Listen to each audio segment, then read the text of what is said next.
Please like and share the video, and follow the YouTube channel Cultivation Audiobooks, and leave a comment with the novel you want to hear. I will upload it soon based on your request. Chapter 251, Bullying Others, Ha Ha Ha. A man wearing a shirt with flowery patterns roared with joyous laughter. He felt joyous indeed. What are you so happy about, old Mo? Someone asked, sounding somewhat annoyed. Don't you find this funny? The powerful, almighty Dinghai financial corporations are joining forces to bully a kid. This is like using a metal rod to squash a bug. Ha ha ha. The man in the flowery shirt swayed to and fro as he laughed. Naturally, the bug he was talking about was Luo Yunyang. The man's assessment produced a chorus of laughter. Some people even whistled in approval. What a disgrace. I'm afraid that from now on our family will become a fun topic to discuss over tea and drinks. The Chen family's uncle said. Although he was kind of far away, he felt extremely embarrassed and furious when he saw the situation unfolding before his eyes. The old man felt like digging a hole and hiding in it. Perhaps the young man Chen Yong had found possessed a certain level of ability, but he had picked the wrong people to mess with. He had no idea what his own worth was. One shouldn't brag about one's abilities. It was his impulsiveness and extreme confidence in himself that had resulted in this humiliation. Chen Yong felt angry. He was itching to go over and teach the people laughing at Luo Yunyang a lesson. Trash. Luo Yunyang, who remained completely unmoved, said once again. When he realized that this insult had been directed at him, the man in the flowery shirt didn't look happy. His face suddenly turned beet red. Thanks to his status, he had never been humiliated like this in front of so many people. What did you call me? The man's stance was aggressive. He actually looked as though he was about to draw a knife. He was a man who fought and strove in Dinghai City. Why did you assume that I was talking to you? I'm sorry to disappoint you, but that insult wasn't directed at you. Luo Yunyang stared at the man in the flowery shirt as he raised a hand in the air and drew a circle. What I meant was that you and you, all of you are pieces of trash. As Luo Yunyang pointed at those people, he didn't act like he was scolding anyone. He actually looked like he was just pointing out the obvious. Every member of the various financial corporations stared angrily at him, wishing that they could tear him from limb to limb. Not bad, kid, you sure have a personality. When he saw that no one was speaking, Peng Hu couldn't remain silent. He was standing at the doorstep of the Yun family's manor after all. This young man had just kicked the main doors down. As he said that, Peng Hu leapt in the air like a hawk, swooped down and clawed at Luo Yunyang.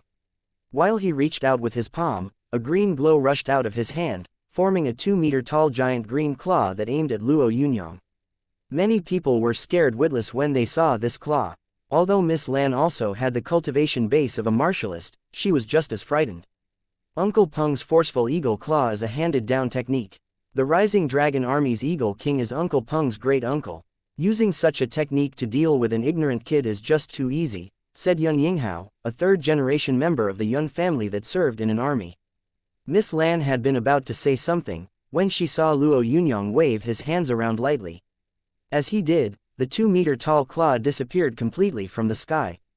Peng Hu, who had been high up in the sky, suddenly fell to the ground. Although he didn't yell out in surprise like the younger members of the family. Based on his expression, most of the people present could tell that he had encountered some kind of difficulty. You are a martial grandmaster. You are a martial grandmaster. Peng Hu shouted with a hint of fear in his voice. A martial grandmaster. Everyone's expressions became grave when they heard these words.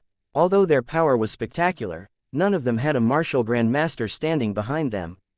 This meant that they couldn't just randomly offend a martial grandmaster or allow a martial grandmaster to bear a grudge against their families. Plus, this martial grandmaster was still very young. If Luo Yunyang hadn't been a martial grandmaster, then they wouldn't have bothered much with him. However, his display had made Peng Hu realize that he was a martial grandmaster, so now many people felt like they were in a predicament. The few people that had taken the initiative to speak felt especially awkward. They were all extremely annoyed and remorseful now. Yun Yinghao, who wasn't in the mood to keep talking to Miss Lan, quickly walked over to a family elder and respectfully waited for the old man's instructions. He couldn't make a decision regarding this issue after all. He is really a martial grandmaster. Chen Yong's uncle said in a shaky voice. He was both pleasantly surprised and a little afraid. Luo Yunyang was a martial grandmaster after all. Martial grandmasters were people standing at the very apex of the world. If the Chen family had a martial grandmaster, then they wouldn't have been bullied in this case. If a martial grandmaster had been watching over them, then even if the Yun family had demanded compensation, they wouldn't have brazenly kidnapped his older brother. This young man is really arrogant. If he had treated the Yun family with respect and just relied on his status as a martial grandmaster, then this matter would not have been such a big deal. No one uttered a word.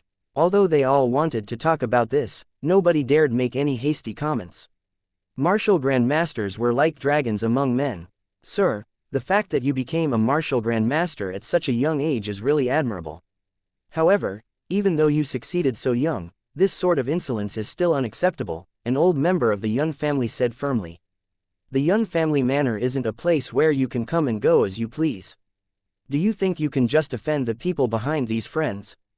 By publicly insulting them, you are only causing trouble for yourself. The old man coughed before he added, the Yun family likes having friendly relations with young, heroic individuals. This time, we shall show you some respect. All you have to do is apologize for ruining our main doors and take responsibility for the repairs. If you do this, then our family will not look into this any further. Most people found these conditions unexpectedly generous. However, the Yun family was addressing a martial grandmaster.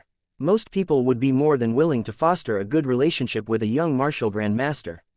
However, the martial grandmaster in question was Luo Yunyang. Chapter 252. Qualifying, the menu is really decided based on the guest. When did the Yun family become so eloquent? A man in a western suit asked in disbelief. His old comrade chuckled. Why is that hard to understand? It's not like they've changed. They just don't want to make enemies with a young martial grandmaster.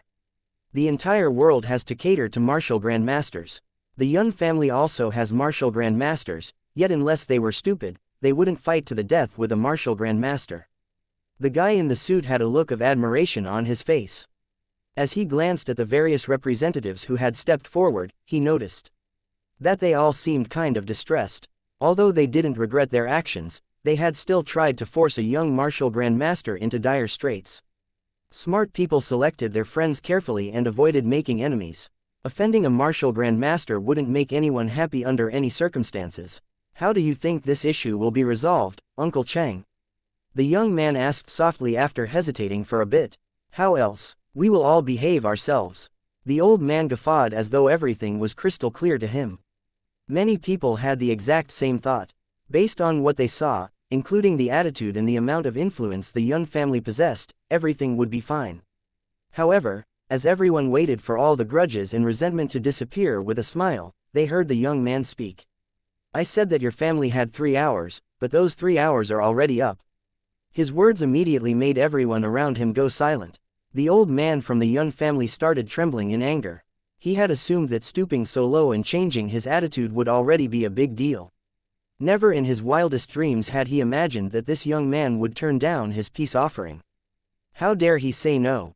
Although this made him extremely furious, at the same time, he had a very bad premonition. Lowering one's head required courage, while raising one's head required strength. The fact that this young man could face the Yun family so forcefully meant that he probably had a certain level of ability. The old man was able to control his own emotions, while Yun Yinghao, who was in the prime of his youth, exploded with rage when he saw Luo Yunyang not appreciate the kindness of the Yun family. He had originally thought that the big shot living in Chang'an and leading the Blood Strike Guard was the only young person in the world stronger than him, yet another young martial grandmaster had just appeared. Since when had young martial grandmasters become so common? Aren't UFC King shameless? Yun Yinghao felt his blood boil as he pointed at Luo Yunyang and shouted. As he was speaking, Luo Yunyang made a grabbing motion with his hand, causing Yun Yinghao to fly involuntarily in his direction. Please be merciful, an old man who had appeared not far away from Yun Yinghao said as he extended his hands and threw a punch in Luo Yunyang's direction. Although his move was soundless, any people standing within a 20-meter radius could sense that he was as powerful as a freight train hurtling over from a distance. They were just ordinary people watching the freight train. It's Cheng Wuming's divine 100-step fists. Someone exclaimed in alarm. From their point of view, Chen Wuming was like a lofty mountain they could only gaze up at. Luo Yunyang's expression didn't change at all as this strike was thrown his way. While his other hand moved, yet another suctioning force appeared in the direction of that fist wind. In the blink of an eye, the surging fist energy had been absorbed into Luo Yunyang's green source core. The look on Cheng Wuming's face was really curious. What a strange technique! Cheng Wuming exclaimed before he said gravely, I am Cheng Wuming, the 36th person on the sky list. How may I address you? Announcing one's name was something combatants were fond of doing at the beginning of a fight. Most martialists in the 13 eastern cities were proud of their name and would always stand by their actions. Usually, a martialist who didn't dare announce their name was looked down upon. Luo Yunyang glanced at Cheng Wuming earnestly as he said indifferently, Luo Yunyang. Cheng Wuming nodded his head unconsciously. As soon as Luo Yunyang said his name, he almost fell to the ground. He knew all too well what the name Luo Yunyang implied. Although the murder of Yi Qingtian had remained a secret among most high-level public figures, martial grandmasters of Cheng Wuming's level knew about it. Plus, there was also the battle with the guardian deity. Cheng Wuming clasped his hands together respectfully and saluted Luo Yunyang without hesitation. Cheng Wuming would like to pay his respects to Commissar Luo. Practically everyone present had stayed rooted to the spot the instant Luo Yunyang had announced his name. This young man was an extraordinary individual. Everyone knew all too well the consequences of offending Luo Yunyang. The entire place immediately went deadly quiet. The people from the 10 largest financial corporations had all turned pale when they realized the predicament they were in. Greetings, Commissar. The members of the 8 Eastern armies saluted Luo Yunyang as they walked forward. Although they didn't have much information, they knew very well what sort of person Luo Yunyang was. He was a god-grade powerhouse. If the old man had known, he would not have had the audacity to offend him. A lot of people were b***ing inwardly. They had memorized what that young man looked like. How could they all be so blind? When they took a closer look, they realized that it was really him. The elder from the Yun family just stood there in a daze. He was an elite member of the Yun family, so he had considerable authority within the clan. However, the difference between him and Luo Yunyang was still too great. If he had known that it was Luo Yunyang who had torn down his family's main doors, he wouldn't even have dared squeak. Yun Yinghao's intestines had turned green with regret. This turn of events had made his entire body go numb. Even Miss Lan believed that she had just witnessed the biggest plot twist of her entire lifetime. She had heard that name before and even cheered that young man on during the resource competition at the ancient city of Maya. How had she been unable to recognize him back on the plane? Chen Yong's uncle instantly realized that he had also heard of Luo Yunyang's name. However, he was not completely up to date, so he thought that Luo Yunyang was just a young martial grandmaster. Whatever the case, he felt that this matter would probably be resolved soon. The Yun family's humble abode is honored to be graced by your presence, Commissar Luo. I have already gotten someone to invite the family head out, so I have to kindly ask Commissar Luo to wait for a bit. The Yun family elder gritted his teeth as he stepped forward quickly. I didn't come here to see your family's decision maker. Luo Yunyang stared at the old man with a sneer. I have already given you people a chance. Chapter 253. Before 3,000 guests, the huge main hall of the Yun family, which was splendidly adorned with gold and jade, was occupied by many distinguished friends cheerfully talking to each other. However, the central point of this group was a pair of men, one old and one young. Although the old man had white hair and a beard, he appeared very hale and hearty. His voice was as powerful and resounding as a bell. The old man was the Yun family head of the previous generation, Old Master Yun, who could make Dinghai City tremble just by stamping his feet. Seated beside him was a young man in his 20s with a rather imposing bearing. This young man gave off the vibe of a moon from afar. He made others feel a sense of inferiority when they gazed at him. The Yun family didn't introduce this man properly. They only said that his name was Li Qingfeng. Although this didn't seem like an illustrious name, everyone still felt rather envious of him. From the moment he had appeared, the Yun family's old master had personally accompanied him in and chatted with him on the way. Furthermore, based on the way the old master was beaming, everyone could tell that he thought very highly of the young man. Some people said that even a dog would skyrocket to fame in Dinghai City if old Master Yun took a liking to it. Plus, Li Qingfeng was really young and immaculately dressed in clothing of the highest quality. His ability to converse, which also fit the occasion, had won the affection of quite a number of ladies attending this banquet. A few bold ladies were even shooting flirtatious glances at the young man. Your master was a god-like individual. I am amazed that he still remembers someone like me.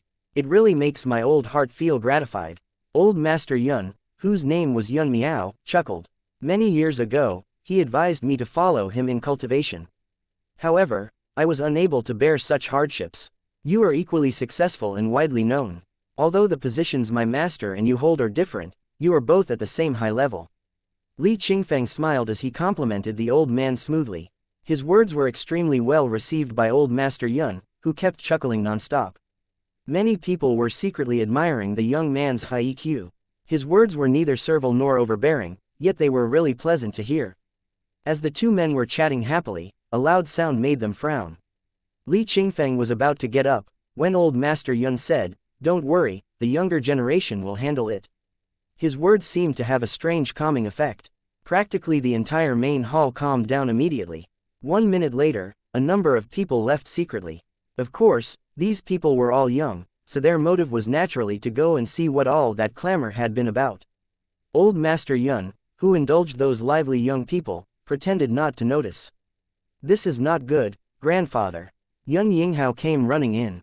He had rushed over like the wind, so he was currently gasping for air. Old Master Yun frowned. Based on his grandson's expression, he could tell that some kind of earlier trouble hadn't been resolved. His grandson had panicked because a matter hadn't been handled properly. Old Master Yun had already stressed countless times that calmness was necessary when dealing with big issues. However, these brats just didn't have that sort of restraint. It was said that dragons bore dragons and phoenixes bore phoenixes, while the offspring of mice burrowed in the dirt. Why didn't he and his grandson have anything in common? When he noticed his grandfather watching him gloomily, Yun Yinghao suddenly remembered his grandfather's advice. The flustered manner in which he had run in had naturally annoyed the old master. He immediately felt a little embarrassed, yet when he recalled their current predicament, he couldn't care less about it. "Grandfather, the Chen family brought an expert." The Chen family, the old master frowned. He hadn't gotten involved much in family matters in the past few years. Meddling too much would not help the growth of the younger generations. "The Chen family embezzled our things while they were crossing the ocean. They have found an expert." Of course, Yun Yinghao didn't mention that the overbearing actions of his elders had caused the ship's accident as well as the embezzlement. The old master frowned deeply. Although he had heard that their family's goods, which had been supposed to be transported to the free cities, were gone, he had never expected that the fellows who had stolen them would actually dare come knocking on his door on his birthday. Thanks to his many years of experience, the old man could tell that there were definitely some shenanigans involved. However, he still didn't believe that this was important. "What sort of expert? Can't you just deal with him? Don't tell me that it's a martial grandmaster." Old Master Yun took a sip of his tea. Although he wasn't a martial grandmaster, he was very generous with other people, so he had quite a number of martial grandmaster friends. Basically all the martial grandmasters in the 13 eastern cities respected him. No, Yun Yinghao hadn't finished speaking, when the old master had already waved his hands and interrupted him. "You people can't even handle a martialist, let alone a martial grandmaster. It seems like you have been living too comfortably these past few years. We are talking about a god-grade powerhouse, grandfather." Although Yun Yinghao knew that interrupting his grandfather would be inappropriate, he couldn't care less about etiquette when he recalled the scene outside the main doors. A god-grade powerhouse. Old Master Yun, who had been about to admonish his grandson, froze. He stared at Yun Yinghao as he asked him, "Who did you say he was again?" "A god-grade powerhouse called Luo Yunyang. The person who came is Luo Yunyang." Old Master Yun's expression turned kind of ugly as he struggled to his feet. What sort of relationship does he have with the Chen family?" He stared fiercely at Yun Yinghao before turning to Li Qingfeng and saying, "My nephew, it seems like I won't be able to keep chatting with you today. You can rest here while I go and handle this." Li Qingfeng had only been following orders when he had recently come down from the mountains, so he didn't really understand what was happening in the 13 eastern cities. However, when he thought about old Master Yun's friendship with his old master, as well as the fact that the other side was a god-grade powerhouse, he could only say, "Our family has unfortunately provoked a fiend." Of course, friendship was one aspect, but there was also another reason. The long-haired lady standing on the sidelines was watching him silently. Yun Yan was the pearl of the Yun family and the #1 debutante in Dinghai City. If so, Then I will have to trouble you. Old Master Yun was elated. He knew very well that they would be facing a god-grade powerhouse, so the more people they had the better. Many people were already backing off through the main entrance. Some people had even tactfully retreated a long way. As soon as Luo Yunyang's identity was revealed, the only people still standing with the Yun family were either people who valued this friendship more than their own lives, or people who thought that the benefits and drawbacks were too close to differentiate. The decision-makers of the Yun family were all sweating profusely, while Luo Yunyang still stood indifferently at the doorstep of the house. Divine Master Luo, I offer my apologies. It's my family's fault for not handling this matter well. The Yun family will comply with any instructions you have. Men, please escort Mr. Chen out. Old Master Yun stood at the entrance and glanced at Luo Yunyang before loudly instructing his descendants on what to do. Chapter 254. Sliced in two. Old Master Yun was a shrewd, experienced old man, so he could definitely tell which one was the lesser of two evils. Saying anything right now would be useless, and releasing the Chen family head before offering an apology and sending Luo Yunyang away would be ineffective under the circumstances. They couldn't afford to offend him after all. Luo Yunyang stared at the composed Yun Miao without saying anything. Yun Miao, who understood what it meant when this young man was silent, gritted his teeth and added, "The Yun family will concede this time. We are willing to compensate Mr. Chen and show our sincerity by giving him 10% of our family's resources." The moment he said this, many members of the Yun family scowled. In their opinion, these resources belonged to them. However, when they took a glance at Luo Yunyang's icy expression, they were too scared to even squeak. "You will only keep 10%. Luo Yunyang said frostily as he glared at Yun Miao. Giving away 10% and keeping 10% were two completely different concepts. Although the Yun family was Dinghai's greatest power, they couldn't make the entire city quiver just by stamping their feet. What they relied on was their immense wealth. If they lost 90% of their wealth, then their influence in Dinghai would suffer a devastating decline. Old Master Yun had never expected that Luo Yunyang would open his mouth and make such an impossible request. "Don't push your luck, you must know that doing so would destroy our family." A young member of the Yun family, who couldn't stand this any longer, said angrily. Luo Yunyang didn't reply to his criticism. There was no need to fight with him. Although Old Master Yun still looked as tranquil as ever, deep down his heart was like a tumultuous ocean. He found it really hard to keep his cool. His hands had already started trembling slightly. Even though he had yielded, this son of AB*TCH still wanted more. What could he do under the circumstances?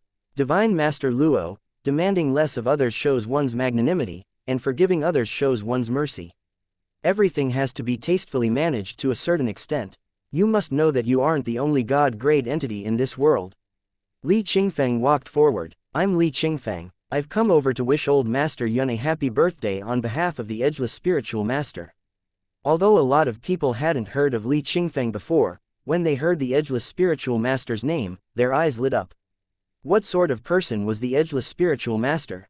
He had already been known as a Tai Chi Grand Master before the apocalypse, but he had cultivated his Tai Chi even harder afterwards and combined it with source power to create the Da Alliance's best breathing technique, the Tai Chi breathing technique. Some people even said that the martial god had asked him for direction back then. The secret supporter of the Yun family was the Edgeless Spiritual Master. The people who disliked the family and took delight in its misfortune pushed away their malicious thoughts. Old Master Yun's mouth curled up into a small smile as he clasped his fists and told Luo Yunyang, "Divine Master Luo, we know that our family is at fault, so we are offering to compensate Mr. Chen by giving him 20% of our family's resources." Chen Yong's father was brought out as he was speaking. Although he had changed into a fresh set of clothes, his dazed, dull gaze made everyone worry. Plus, someone was assisting him as he walked out. When Luo Yunyang scanned Chen Yong's father over with his mind power, he discovered that his whole body was bruised and his leg was broken. Most importantly, Luo Yunyang discovered that the man's mental state had suffered a huge blow. Chen Yong, who had been standing next to Luo Yunyang all along, had always thought that even if his father was held hostage by the Yun family, he wouldn't suffer much. He had never imagined that he would end up like this. "Father!" Chen Yong rushed over to his father as he wailed sorrowfully. The male members of the Yun family, who were about to stop him, froze in fear when they saw Luo Yunyang's icy stare. Chen Yong's father had a blank look in his eyes as he slowly reacted to Chen Yong's shout. You are Xiao Yong. Quick, let's go. Don't come to this place again. We can't afford to offend them, we can't afford to offend them. As soon as he said these words, Chen Yong's father became lifeless. The person who had once controlled the entire Chen family was clearly close to wasting away. Chen Yong nearly went crazy when he saw his father's lifeless body. His eyes immediately turned bloodshot. I thought you just wanted to be compensated. How can you treat my father this way? I will kill you all. No one paid much attention to Chen Yong's snarling words. While Luo Yunyang was standing there, his anguished cries only sounded like an ant trying to stage a revolt. I changed my mind, Luo Yunyang said. The Yun family will give up 10% of its resources, but the Yun family head and any member of the Yun family who had anything to do with this will apologize by dying. When Luo Yunyang announced that the Yun family would only give 10% of its resources, a tinge of ecstasy appeared in most people's eyes. However, when they heard Luo Yunyang's next words, everyone, including the old master, was dumbfounded. He wanted old master Yun's life. You might be a god-grade powerhouse, Luo Yunyang, but you still have to abide by the rules. Our family will compensate the Chen family. What else do you want? Do you think you can just do as you please wherever you go? Li Qingfeng felt his face burn when he heard Luo Yunyang's words. Just a few minutes ago, he had announced his master's name. Suddenly, before Li Qingfeng could even react, a slap landed on his face. You are too noisy. Luo Yunyang's rude, barbaric attitude was simply unforgivable. Li Qingfeng felt his blood boil. Without even thinking, he brandished his arms, causing a black and white glow to appear on each of his palms and form an orb that shot out at Luo Yunyang. Although the orb seemed slow, it was actually extremely quick. It's the Core 13 Tai Chi forms, shouted someone who was familiar with this move. The Core 13 Tai Chi forms was the technique the edgeless spiritual master had come up with by combining his source power with Tai Chi. This sort of technique wasn't sold on the Da Alliance's exchange platform. However, it was praised by people as a martial cultivation technique second only to the martial god's heaven splitter. Luo Yunyang's expression was indifferent as he watched the black and white orb head towards him. He suddenly moved his palms, smashing a fist containing 5 types of essence flames into the two-colored orb. Boom! The orb crumbled and Li Qingfeng was sent flying before he smashed into the ground. You better not take this too far. Old Master Yun suddenly reacted. Our family has done great deeds for the Da Alliance. If you touch me, the Da Alliance's top brass will never forgive you. I am willing to offer half of my family's resources as well as compensate for the crew members that died during the Chen family's voyage to the Free Cities. Half of the family's resources as well as compensation for the lives of the crew members who had been on board the ship. A strange glow appeared in Luo Yunyang's eyes as the idea on Old Master Yun's mind flowed into his in a second. Although Old Master Yun wasn't too clear on what had happened, the unrivaled fleet, who specialized in plundering and killing in the open seas, had always had an extremely intimate relationship with the Yun family. This meant that there must have been a conspiracy. You all deserve to die. Luo Yunyang stared at the calm, collected Old Master Yun. When he waved his sleeves, Old Master Yun was instantly sliced in two. Chapter 255. 10,000 cannons firing simultaneously, you have caused big trouble. This was the first thing Lu Qubing said when he saw Luo Yunyang. Luo Yunyang glanced at Lu Qubing silently inside the Chen family's manor in Dinghai. He knew that Lu Qubing wouldn't have come over just to say that. You know about what happened with the Yun family? Luo Yunyang said with a faint smile on his face. We know. Lu Qubing mulled this over for a second. Before eventually nodding, the Yun family's collaboration with the unrivaled fleet wasn't accomplished in a day or two. They act like God, yet they behave like the devil. They have destroyed many families and ruined countless lives. Did you know about this? There was a chill in Luo Yunyang's voice as he spoke. Lu Qubing scowled before he said, Yes, we did. We've known everything. Are you afraid of the god-grade entity behind their family? Luo Yunyang asked coldly. No, if there was just a god-grade entity, we would not have let them run rampant. There is also the unrivaled fleet. Lu Qubing coughed violently before he added, You might not be aware of the origins of the unrivaled fleet, but they were the strongest force on the sea before the apocalypse. There was a flicker in Lu Qubing's eyes as he spoke. When the apocalypse came, mountains were shattered and the flow of rivers was reversed.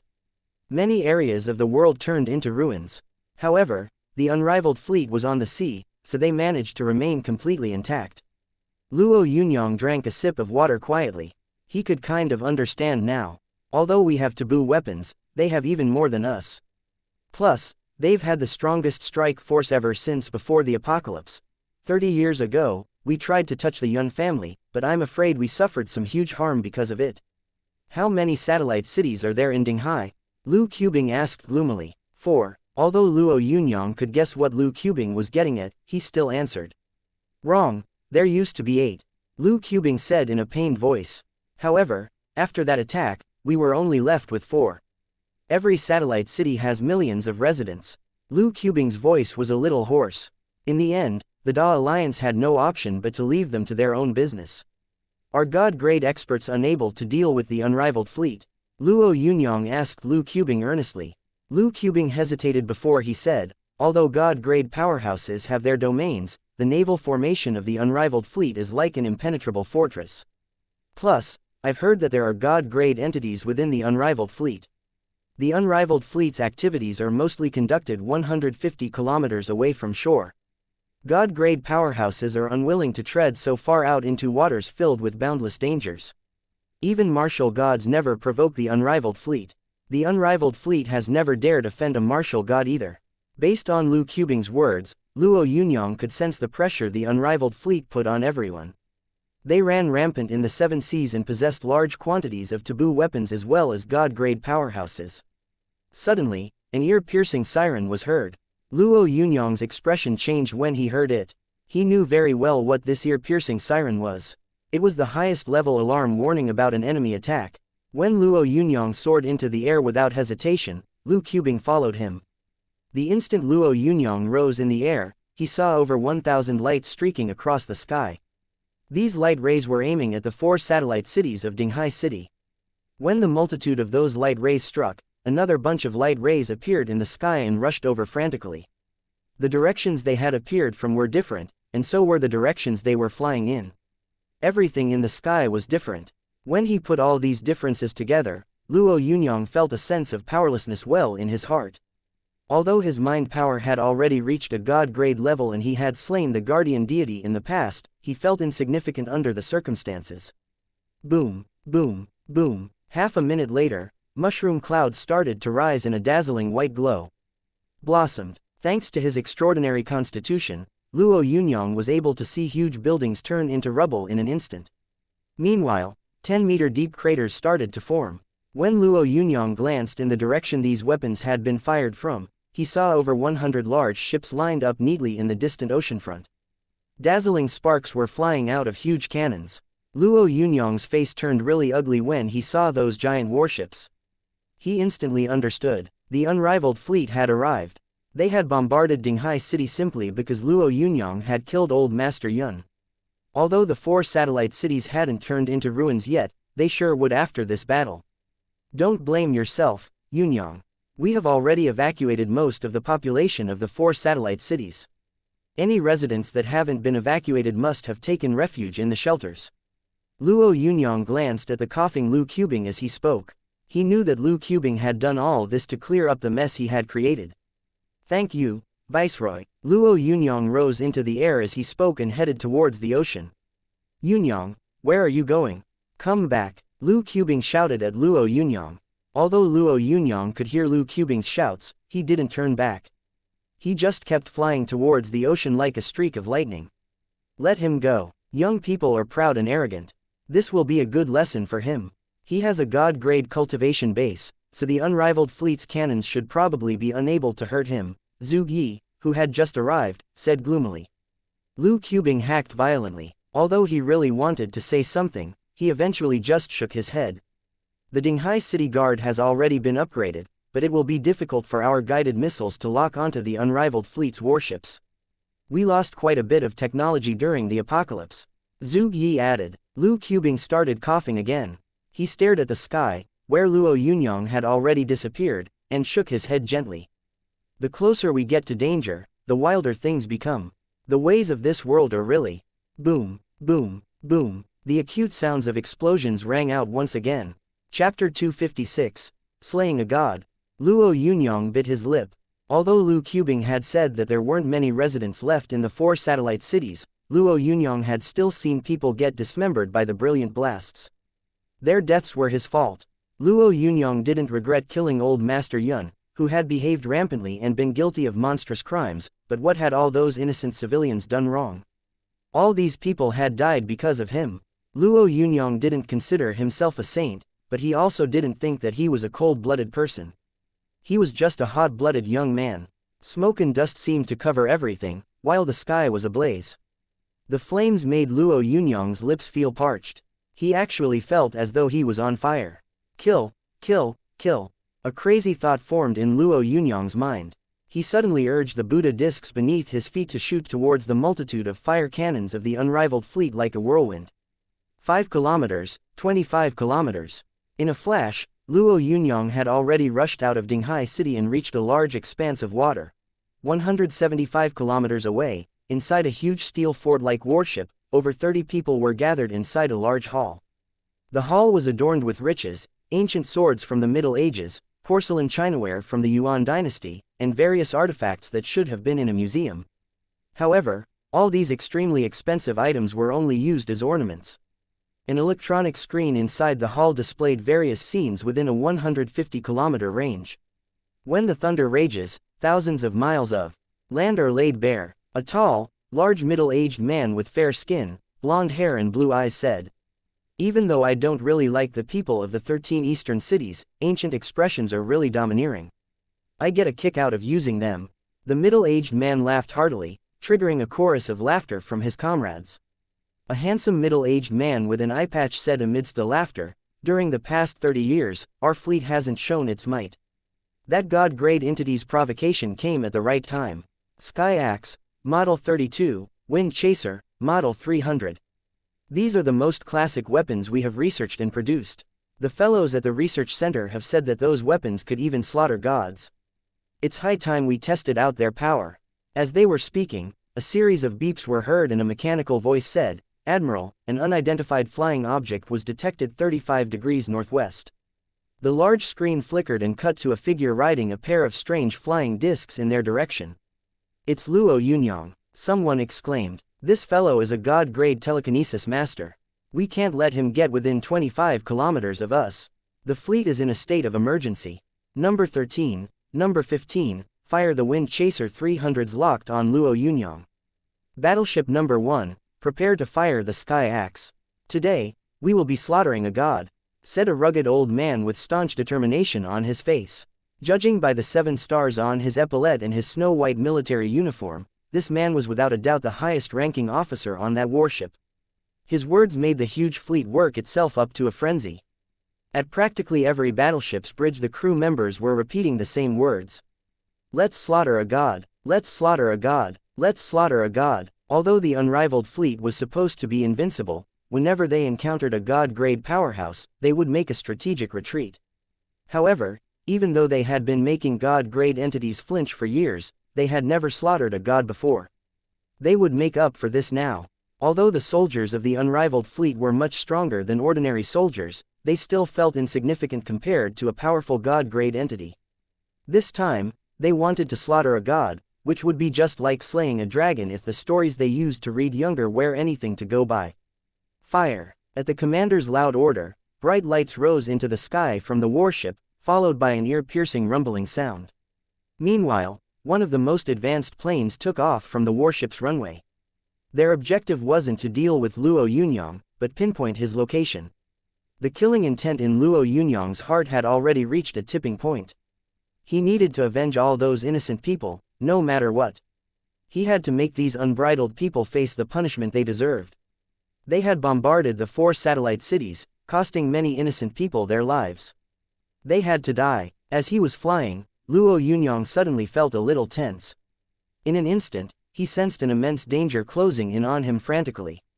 When he fixed his gaze in the distance, he saw over 10 bright lights rush towards him. These lights came from different directions and varying angles, but they all had the same destination, Luo Yunyang. The unrivaled fleet's strongest weapons, which were taboo weapons, could strike within a range of over 500 kilometers. This wasn't the first time taboo weapons had locked onto Luo Yunyang, so he remained extremely calm. He didn't want to waste precious time trying to evade the taboo weapons rushing at him. Instead, he advanced onwards, where he thought the weapons were coming from.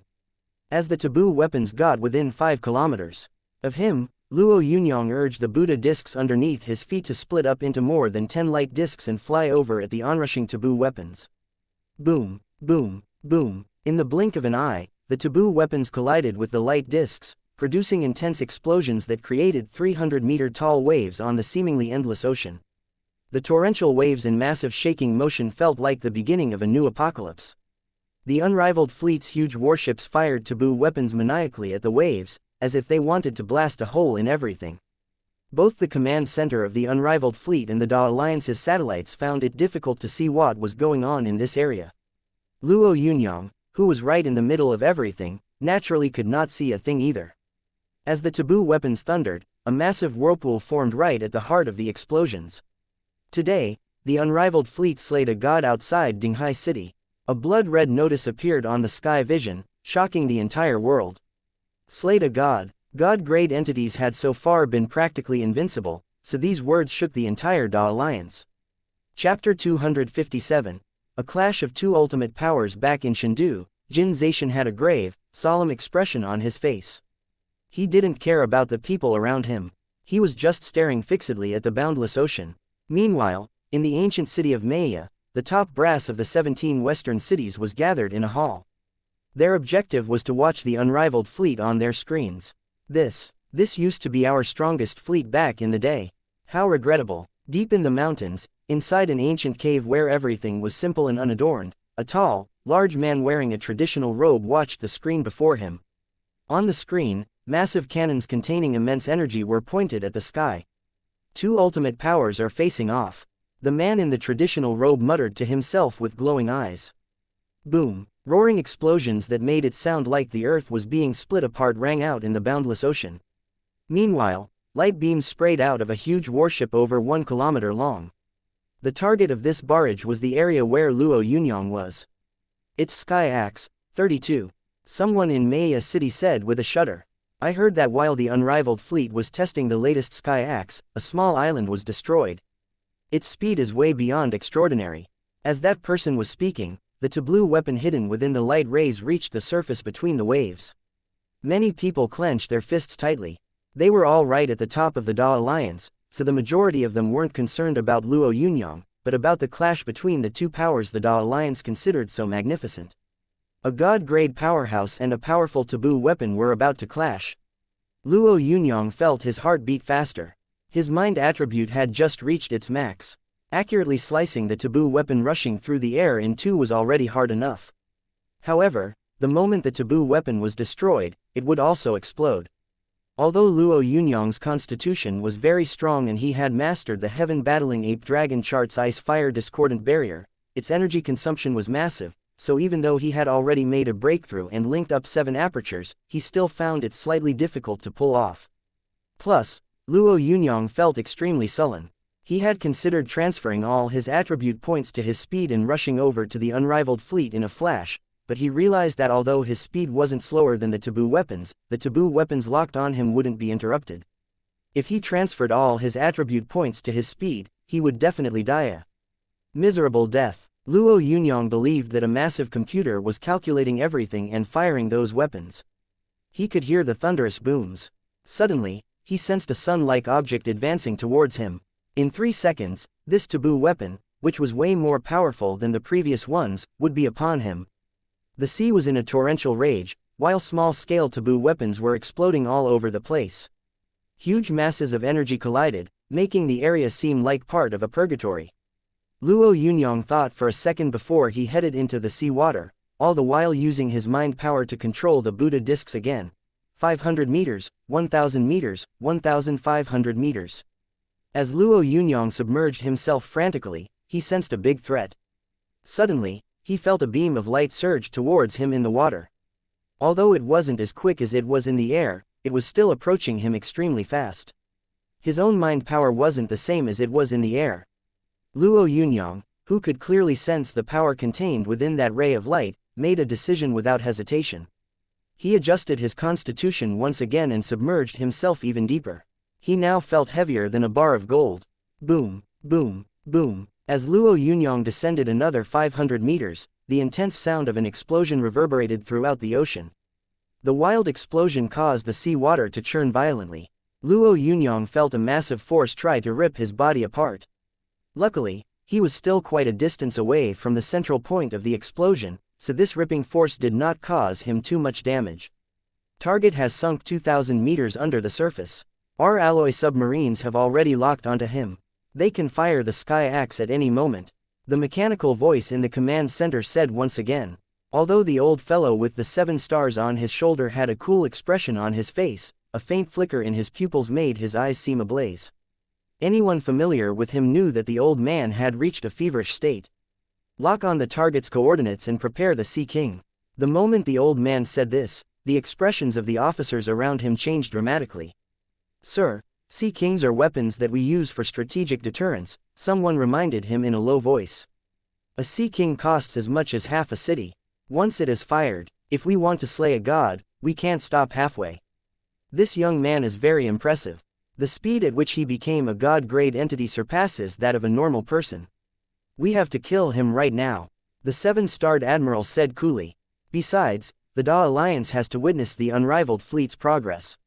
Yes, sir. After a series of complying shouts, orders were issued rapidly.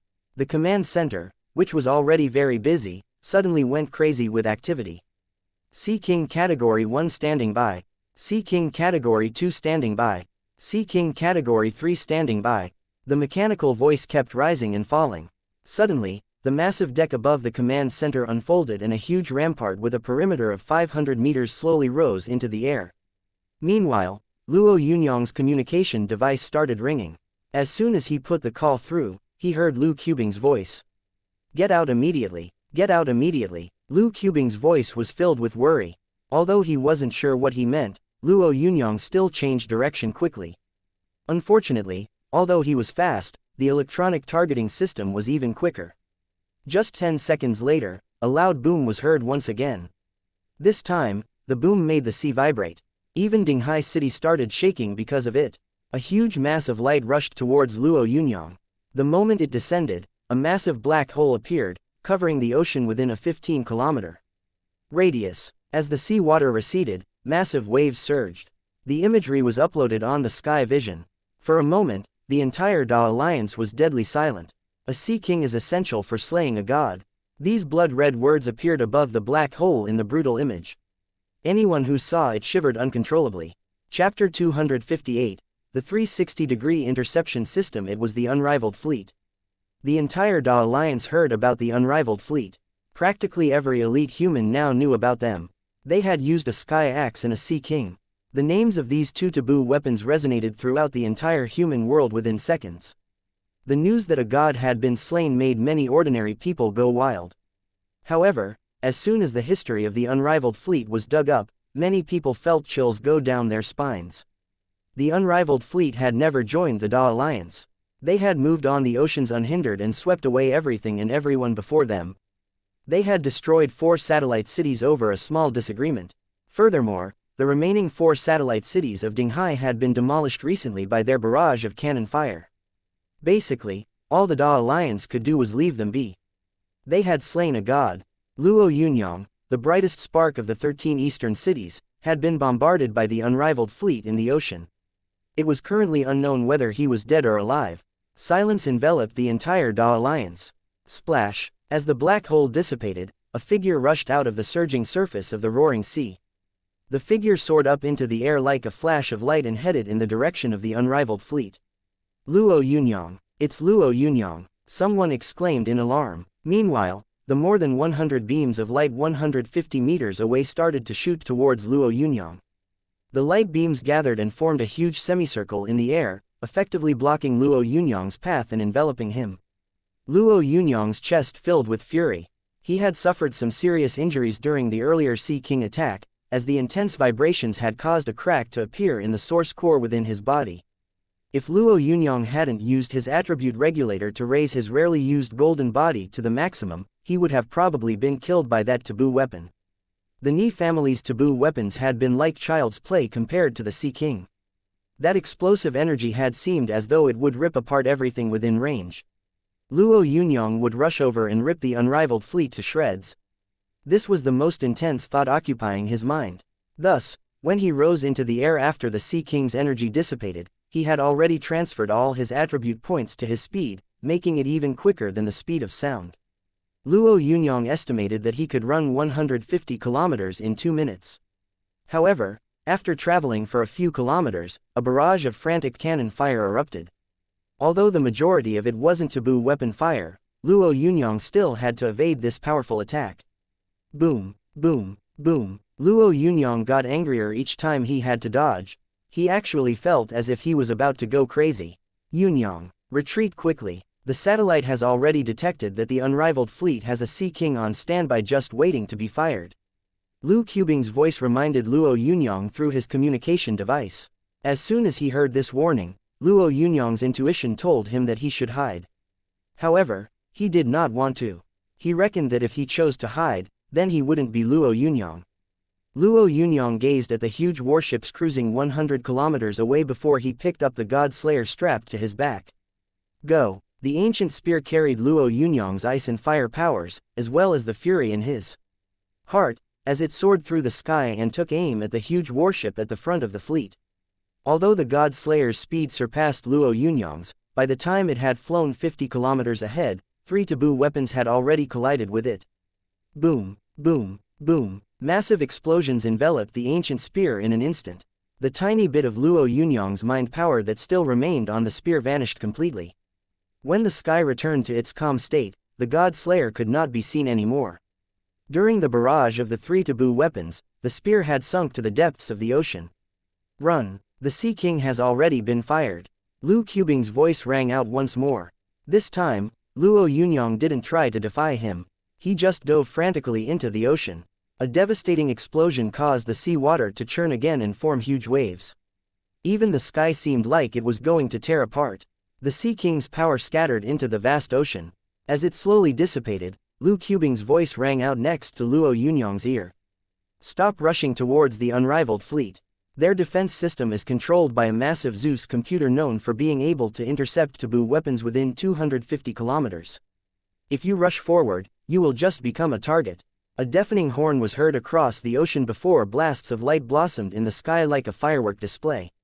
The unrivaled fleet was like a dragon slowly heading out into the deep sea. As it was leaving, a sentence appeared on the sky vision. This is what God-grade entities are like. We'll be back. The unrivaled fleet left, heading out towards the deep sea and leaving in its wake the 4 destructed satellite cities. Luo Yunyang watched the leaving unrivaled fleet, feeling extremely sullen deep down. He'd wanted to make the unrivaled fleet pay, yet he had not even gotten within 100 kilometers of it. Hurry back, Yunyang. Although it is unclear why the unrivaled fleet retreated, there might be a ploy involved. Lu Qubing's voice said once again. Luo Yunyang stared at the flickering, flashing lights in the sky, feeling both indignant and powerless. If he could climb over the unrivaled fleet, then he would beat its members to a pulp with the wave of his hand. Was his speed insufficient? No, even if his speed had been 2 times faster, he would still have been targeted by the unrivaled fleet's defensive system. He wouldn't have escaped unless he had been able to leap across the sky. As he thought about it, Luo Yunyang recalled a true intent related to speed that he had encountered back on the Great Snow Mountain. Or maybe it had been a hint of true intent related to space. Unfortunately, he had only managed to touch a small part of it at the time. However, that small bit of understanding had allowed him to cross the snow mountain and move to another space.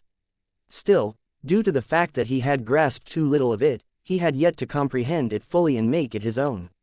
If he had been able to cross space, that defensive system wouldn't have locked on him so easily. If he had that ability, the whole world would be at his fingertips. As these thoughts went through his mind, Luo Yunyang suddenly seemed to realize something. Instead of looking for the God Slayer, he soared into the sky and rushed maniacally at a small mountain 50 kilometers away from Dinghai City.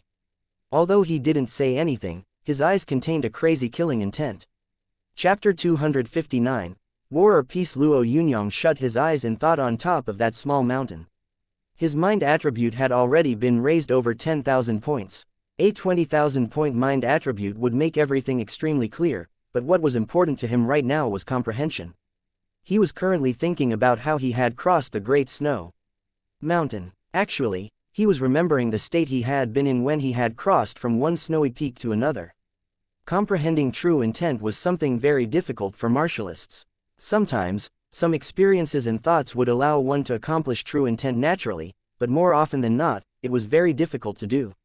When people purposely tried to study and cultivate hard in various ways, the effect was even worse. However, this didn't happen to Luo Yunyang, not because of his constitution, but rather because of his powerful mind power. The attribute regulator had allowed his mind attribute to reach a frightening level of 20,000 points. In one step, Luo Yunyang reached the ocean's surface by covering dozens of kilometers. However, the instant he strode over, he sensed several shadows of himself appearing. This meant that he wasn't crossing space. He just had a fast speed. Although there were interlinking spaces, there were also all sorts of nodes within them. Once these nodes were studied and comprehended, crossing space would finally be possible. In theory, crossing through space nodes would probably be limitless. However, being able to cross dozens of kilometers in one step was already good enough. Those nodes that merged with space belonged to him. These thoughts popped into Luo Yunyang's mind as he was looking at the space he was at. He already felt that this was no longer an expanse of emptiness, but individual nodes. Crossover, crossover, crossover. As Luo Yunyang was comprehending crossing these nodes in silence, news about the unrivaled fleet kept sprouting up. On day 3, the unrivaled fleet swept Stormwind City. The city's defense crumbled and 6 out of its 13 satellite cities were destroyed. On day 5, the unrivaled fleet reached the ancient city of Maya. Although they didn't attack it, their presence pressured Maya until, thanks to the mediation of a god-grade expert from the 17 western cities, the fleet left. On day 13, the unrivaled fleet swept across the violent ocean, routing the Da Alliance's only fleet. On day 19, the unrivaled fleet's crazy retaliation made the entire Da Alliance become terrified. There were people in the Da Alliance who were very angry with the unrivaled fleet's actions and were calling for its destruction. However, among the angry crowd were also some people who placed the blame on Luo Yunyang. On day 22, the unrivaled fleet's special envoy visited Chengdu. Vice Chairman Jin Zaishan received this haughty special envoy. The envoy didn't engage in any discussions with him. Its members only listed 31 conditions. Everything would be fine if these 31 conditions were met. If they were not, then the fighting would continue. War or peace, the decision lies with us. These were the parting words of the special envoy. After going through the 31 conditions, Jin Zaishan and the other leaders of the 13 eastern cities frowned deeply. The conditions these people had suggested were too demanding. Monetary compensation alone would cost about a third of the 13 eastern cities' resources. Plus, there were also other conditions. For example, Dinghai would have to become a free city without defense, and the 8 eastern armies would have to withdraw. Of course, the hostages would also have to be handed over to the unrivaled fleet.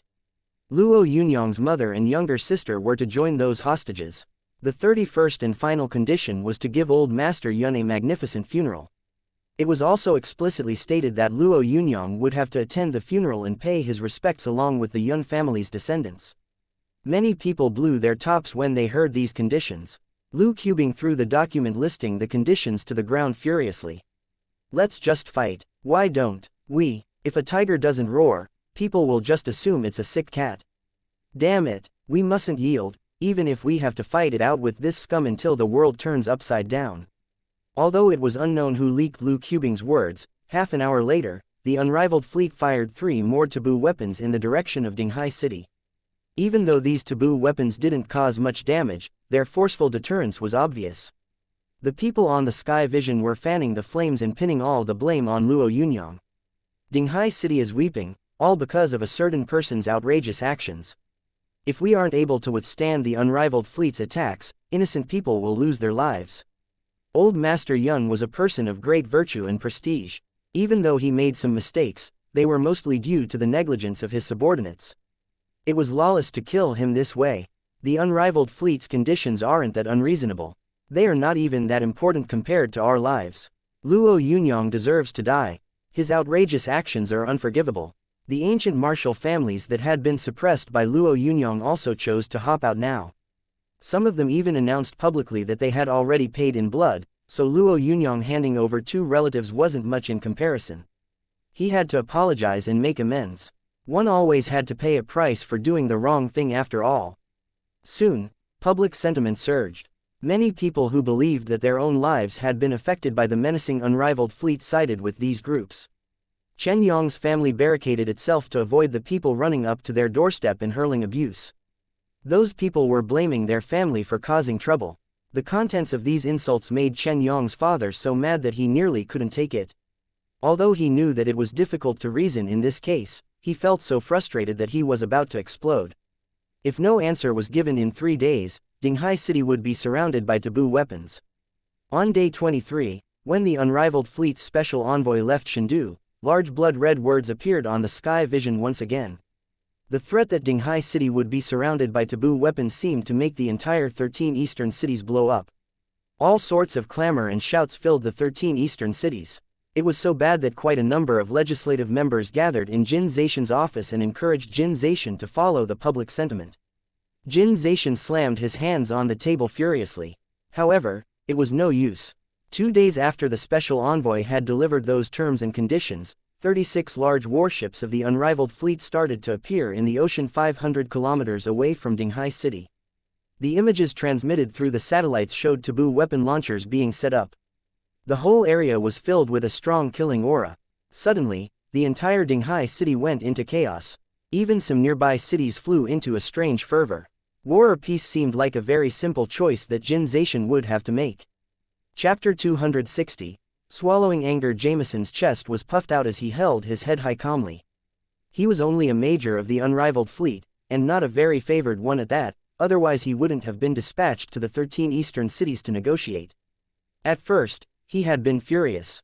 Everyone would volunteer when there were benefits at stake and shirk when there weren't. Everyone knew that this was a tough task that included the possibility of getting killed. All the fellas who didn't really like him were gloating over his misfortune behind his back. Although Jameson had felt depressed at the beginning, he no longer felt that way. The suppressive military might of the unrivaled fleet and the posts inciting havoc on the sky vision had made him realize something. He had the power to wage war or maintain peace. He was so high up that even Jin Zaishan, let alone the generals of the 13 eastern cities, would have to beg him. Jameson tossed an exquisite-looking plate in a beautiful arc. The plate landed on the floor with a crash. "What is this? Dog food. Remake it," he bellowed angrily. His perverse rudeness made the middle-aged man standing beside him furious. However, the middle-aged man eventually waved an attendant over. The attendant was about to clean up the mess, when Jameson roared impatiently, "Get away, you vermin." The attendant, who was a neatly dressed lad in his 20s, looked angry. "You piece of trash, I have already stressed that I only want pleasant-looking women to wait on me. Not these imbeciles. Are you defying me on purpose?" As Jameson got more and more worked up, he tried to slap the middle-aged man's face. The middle-aged man subconsciously prepared to dodge, when Jameson suddenly shouted unforgivingly, "If you try to avoid my hand, I will leave immediately." The middle-aged man suddenly froze, as though a spell had been cast on him. Jameson's palm landed heavily on his face. "Ha ha, that was satisfying." Jameson guzzled the glass of milk in front of him with satisfaction before burping loudly. "Your 13 eastern cities are so lowly. That's why you are such a cheap person. Ha ha ha." The middle-aged man didn't make a sound. Jameson, who got excited, flung the remaining milk at the man's face. "Send the girl who waited on me yesterday. Now," Jameson ordered. Although the man was a martial master with a cultivation base greater than his own, he was nothing but an ant before the cannon fire of the unrivaled fleet. The middle-aged man clenched his teeth tightly. He didn't even wipe away the milk dripping down his face before he said very slowly, "If I killed you right now and the Da Alliance executed me, do you think the unrivaled fleet would avenge your death?" Although the middle-aged man spoke very calmly, Jameson's face convulsed. He wanted to tell this fellow, who had the audacity to threaten him, that the moment he died, the unrivaled fleet's 7-star Admiral Lochuran would bury a city along with him. However, Jameson stammered, even if a city was destroyed along with him, he would still be a dead man. Jameson would rather drift and live without a purpose than have an impressive funeral. What use would that be? The middle-aged man walked away calmly. Jameson felt his face burn up as he watched the man's retreating back. "How dare you act all high and mighty? If you have the ability, Then why don't you resist the unrivaled fleet? We destroyed 4 satellite cities. Hee hee, how many years did it take you to build them? They have all been turned into rubble now. How dare you think that I'm playing around? After letting off some steam this way, Jameson felt refreshed. His heart felt more at ease now. War, war, war. The 3 blood-red words formed a written war challenge on Luo Yunyang's desk. Although there was a burning desire in his eyes, his cough had become more intense. A fight to the death, Luo Yunyang muttered to himself before shaking his head. In terms of weaponry, the 13 eastern cities weren't that far behind the unrivaled fleet. However, passively taking a beating would be. Fighting is the only way, Jin Zaishan's voice said through his communication device. As soon as he said this, he hung up. Jin Zaishan had been communicating with the other cities of the Da Alliance in hopes that they would all join forces against the unrivaled fleet this time. However, the results had been minimal. Now, they had finally made a decision. Although Jameson had been sent there politely, his treatment wasn't good enough. Right now, he felt like a stray dog. In a few days, you will all come crying and begging for daddy to come back. When that time comes, you better prepare all the ladies, because I will be asking you to personally bring them to my room. Jameson hooted crazily as he was leaving. He had confidence in the unrivaled fleet and their Sea King taboo weapon. The middle-aged man stared at Jameson before quickly moving to block him off and throwing a punch that made Jameson collapse like a wounded bird. The Da Alliance's 2 space satellites were quickly mobilized. The unrivaled fleet's movements on the vast seas were detected in no time. Their target was Dinghai City. Admiral Lockyer stood at the window of the command center and gazed out at the dark blue waters with a pipe in hand. Conquering a city and turning it into our base of operations on land isn't a bad idea. Just thinking about it makes my blood race. Work hard, kids, women and fine wine await you. As a 7-star admiral, it wasn't difficult for him to rouse his subordinates' zeal. Ashore, forward, his shout was immediately met with a chorus of intense roars from the soldiers. As he stared at the huge city of Dinghai, which stood as tall as a beast, Lockyer proclaimed loudly, "Let's thank Luo Yunyang for allowing our might and influence to illuminate the entire Da Alliance once again." Meanwhile, the residents of Dinghai City were retreating frantically.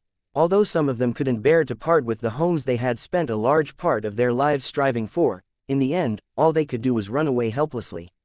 Boom, boom, boom. Flares suddenly rose from an area within Dinghai City. However, the speed of those glowing lights was too slow, and the unrivaled fleet was not within their striking range. Ha ha ha, you are trying to hit us with these sort of weapons. This is like a mantis trying to stop a chariot. Lockyear's fingers were on a screen as he planted the taboo weapon into the ocean. Category 1 standby. In 10 minutes, all firing systems are to target Dinghai City. He said, roaring with laughter. If they don't hand over compensation, then let's beat them until they are all bruised and battered. Let's see whether they will accept our terms and conditions then. Lockyer said as the safety of several taboo weapons was deactivated. The weapons immediately started to accumulate energy. Meanwhile, countless eyes gathered on Dinghai City. Chapter 261. The battle on the raging ocean. A long motorcade had formed outside Dinghai City. Rising army dragon soldiers toting weapons were barking out instructions to pave the way. Listen up, let the children and the elderly up first. Hey, don't cheat, I'm talking to you. Are you a child or a lady? Then move to the back. Hurry up, move a little faster. All sorts of noisy sounds could be heard, including some grumbling people.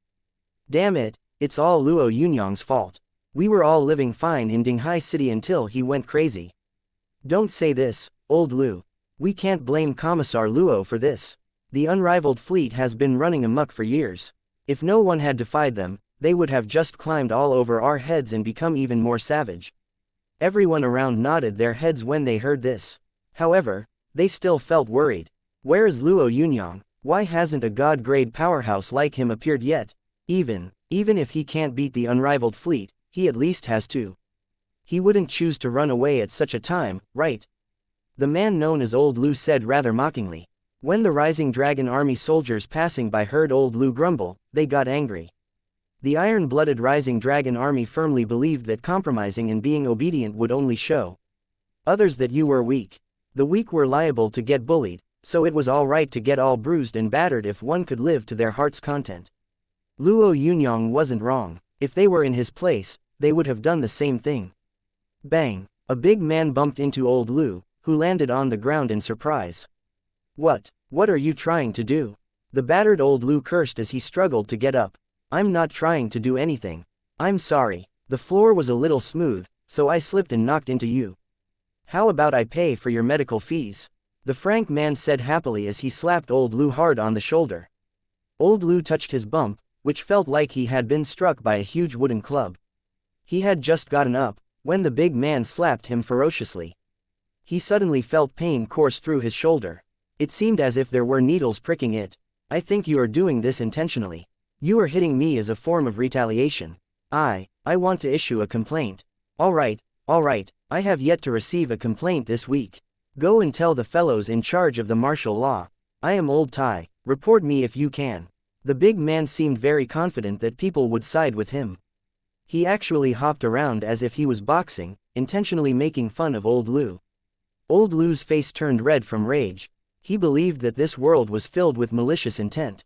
Listen carefully. The commissar isn't someone you can insult as you please. The big man said before he swaggered off. Old Lu's face was beet red. Although he wanted to hurl a round of verbal abuse at that fellow, he lacked the confidence to do it. Quick, take a look at the sky vision.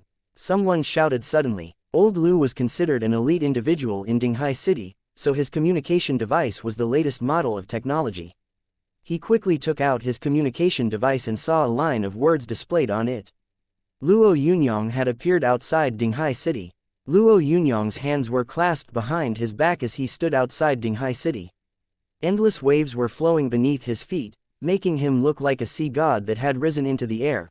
150 kilometers away, Lokiran was staring at the floating Luo Yunyang with a provocative expression. We didn't slay that god completely, kids. This time, he has delivered himself to our doorstep, so we can't let him run away. Lokiran's guard, a blond young man standing next to him, answered confidently, I have already gotten our men to activate the intercepting system. As long as he appears on the ocean, he will become our target. I believe that he is probably thinking of using himself as bait to attract our taboo weapons. This god-grade entity is great indeed. These mocking words instigated hearty laughter. As everyone was laughing, they suddenly saw Luo Yunyang take a step forward. This step would probably have been very short for an ordinary person, but it was a few kilometers long for a god-grade powerhouse. Lokiran and the others, who had already been prepared for this, issued orders quickly. However, the instant that step was made, Luo Yunyang vanished from the apparatus they were using to watch him. Yes, vanished. A vast area of the ocean that spanned several miles was under their surveillance, yet there was currently no trace of Luo Yunyang. It was as if he had never existed. How was this possible? Lokiran immediately wondered whether his eyesight had gotten worse with age. How could a human just vanish from his vision without reason? Even if Luo Yunyang had been able to fly faster than a bird, he would still have left some kind of trace. How could he defy logic? Raise the radar settings to the max. I want to know his current position. Lokiran snarled. Admiral, the radar doesn't show any signs of Luo Yunyang either. A general said in disbelief. Lokiran was dumbfounded. He had suddenly discovered Luo Yunyang once again. Luo Yunyang had appeared in the air like a god. A young man with his hands clasped behind his back had descended like a celestial being on the roiling sea. Fire the cannons. Lokiran was well aware of the severity of the situation. However, before he could finish his words, Luo Yunyang smiled faintly in his direction and disappeared once more. Admiral, Luo Yunyang has disappeared without a trace. Our comprehensive defense system can't target him. Someone reported anxiously. Lokiran felt as if he had just encountered his biggest inconvenience ever. A disappearing person who couldn't be tracked by a comprehensive defense system was an ill-matched bane for the unrivaled fleet. This. As Lokiran forced himself to calm down, Luo Yunyang's silhouette appeared once again on the ocean surface. He seemed to be strolling leisurely, yet with every step he took he crossed a huge distance. Admiral, Luo Yunyang is currently using a strange speeding technique to advance towards us. According to our estimations, he will reach us in 1 minute max. If that happens, the urgent reports from the command center made Lokiran's last bit of pride vanish completely. He mulled the situation over for a second before waving his arm. Retreat. Everyone retreat. We are leaving Dinghai's waters and the 13 eastern cities' territory. The unrivaled fleet was retreating. The various military powerhouses of Dinghai City were all extremely astonished as they watched the unrivaled fleet flee anxiously. The unrivaled fleet, which had been running rampant for many years, had actually been scared away by Luo Yunyang. From that day on, its prestige would sink to the bottom of the ocean, just like that splashing ocean spray. Meanwhile, practically every person in Chengdu and Meiya was watching the unrivaled fleet escape in panic. Luo Yunyang had written history. As many people started to cheer loudly, they suddenly saw a figure descend eerily onto the deck of a large warship. The warship, which was over a kilometer long, housed over 10,000 crew members. Its radar system picked up this figure quickly. "Admiral, he's on board the Fury Falcon," Lokiran's loyal aide blurted out anxiously. Lokiran had a grave expression on his face as he clapped his hands and said, "Order the Fury Falcon to immediately." Just as his voice passed down the appropriate channels, a 300-meter-tall body rose up from the ocean. It was the rampaging divine body. The rampaging divine body formed out of the congealing sea water, raised its huge fists and smashed them into the Fury Falcon's deck, which was at least 500 meters wide. Boom! This massive power caused the entire Fury Falcon to tremble, and the unrivaled fleet soldiers on board the Fury Falcon to shout hysterically. Their eyes were filled with fear as the massive rampaging divine body left them at a loss. Order Number 1, Number 3 and Number 9 to launch their taboo weapons at the Fury Falcon. All other ships will launch their taboo weapons to block the area 5 kilometers around the Fury Falcon. Do not leave a single gap. Lokiran made a decision in a heartbeat. Many people had disturbed looks on their faces when they heard his order. After all, they knew the people on board the Fury Falcon, so they couldn't just wipe them away. However, no one opposed his command in the end. As the order was transmitted, layers of taboo weapons rushed towards the Fury Falcon. A faint smile appeared in Luo Yunyang's face when he saw the sky fill with taboo weapons. Although he used to feel some apprehensiveness when it came to taboo weapons in the past, they were no longer a problem for him. Luo Yunyang took a step forward and appeared on yet another warship.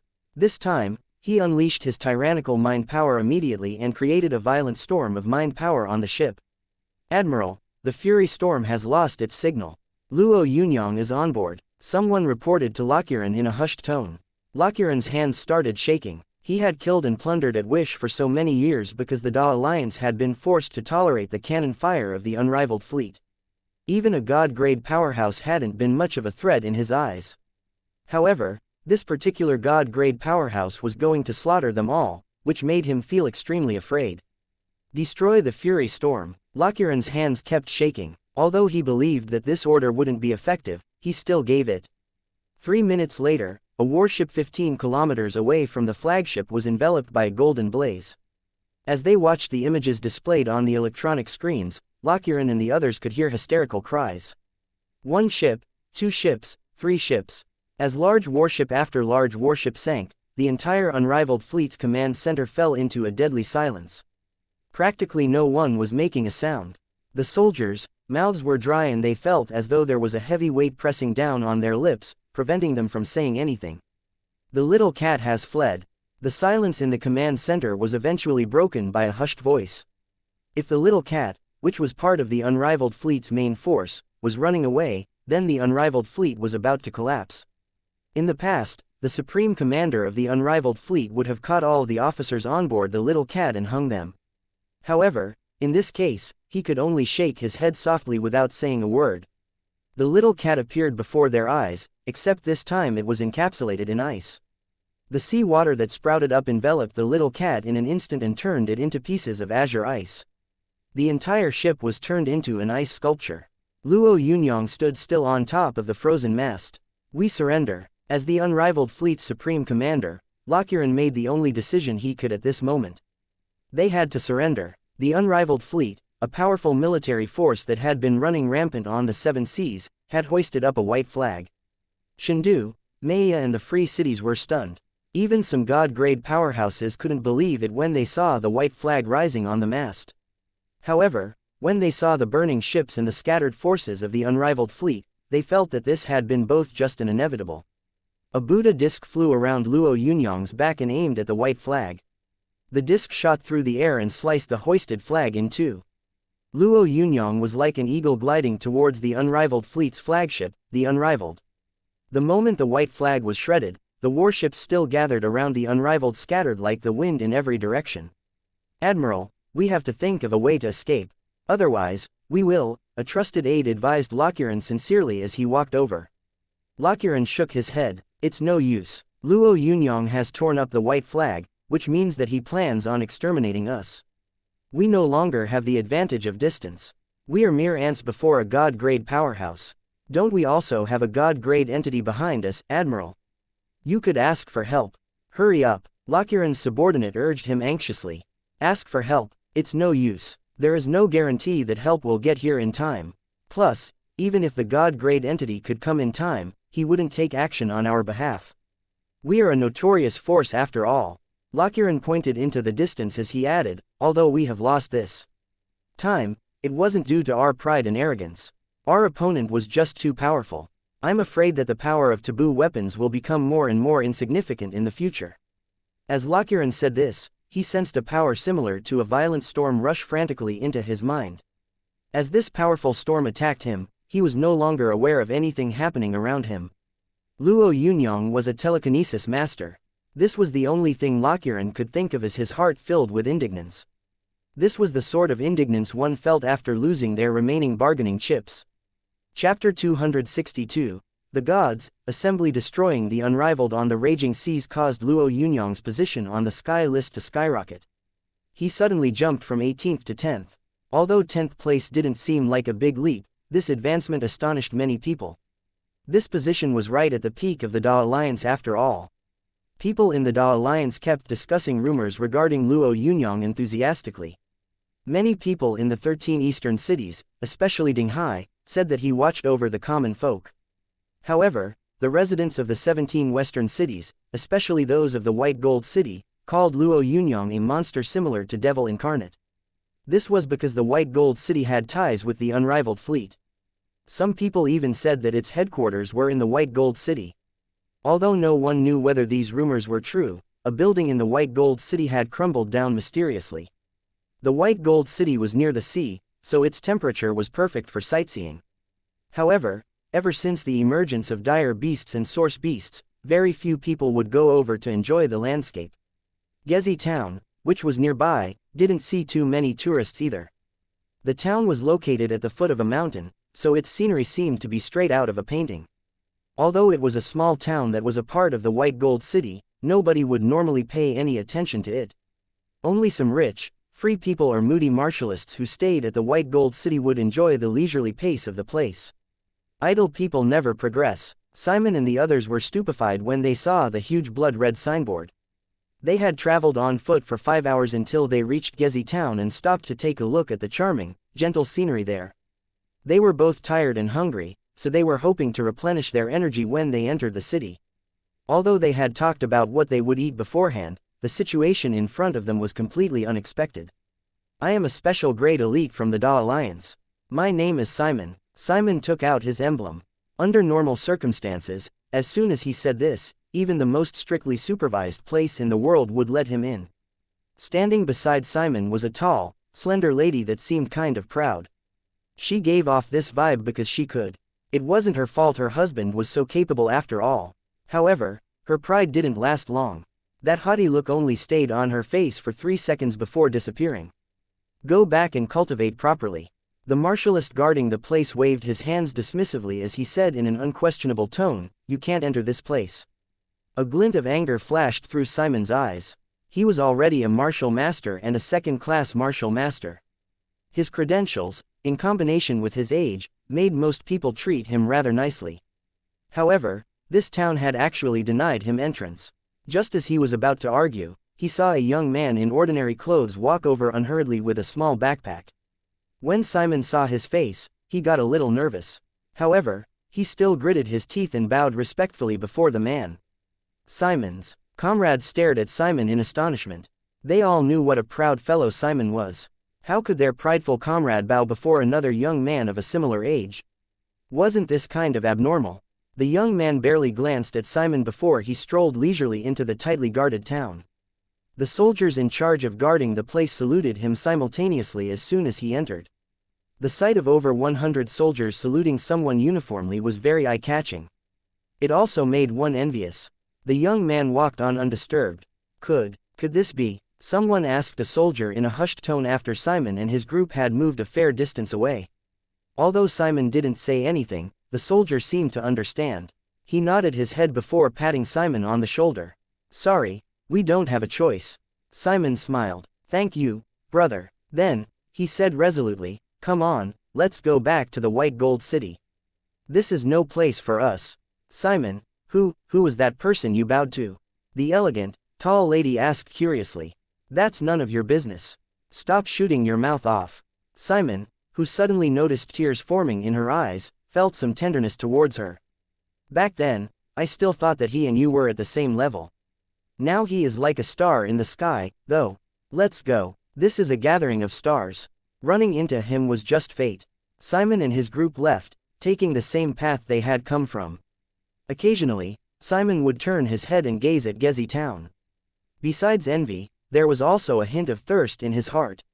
He wondered when he would be able to participate in such a gathering. He feared that he might never get such a chance in his life. The gods' assembly was currently in progress in the Gezi town city hall. Seated in over 10 chairs were distinguished entities at the apex of the Da Alliance. Luo Yunyang was a little disappointed not to see martial god Luo Kai. The chairman of the gods' assembly hadn't showed up. Young Yunyang, your heroics have really made me jealous. I had to suppress the anger in my belly when it came to the unrivaled fleet because I couldn't do anything else.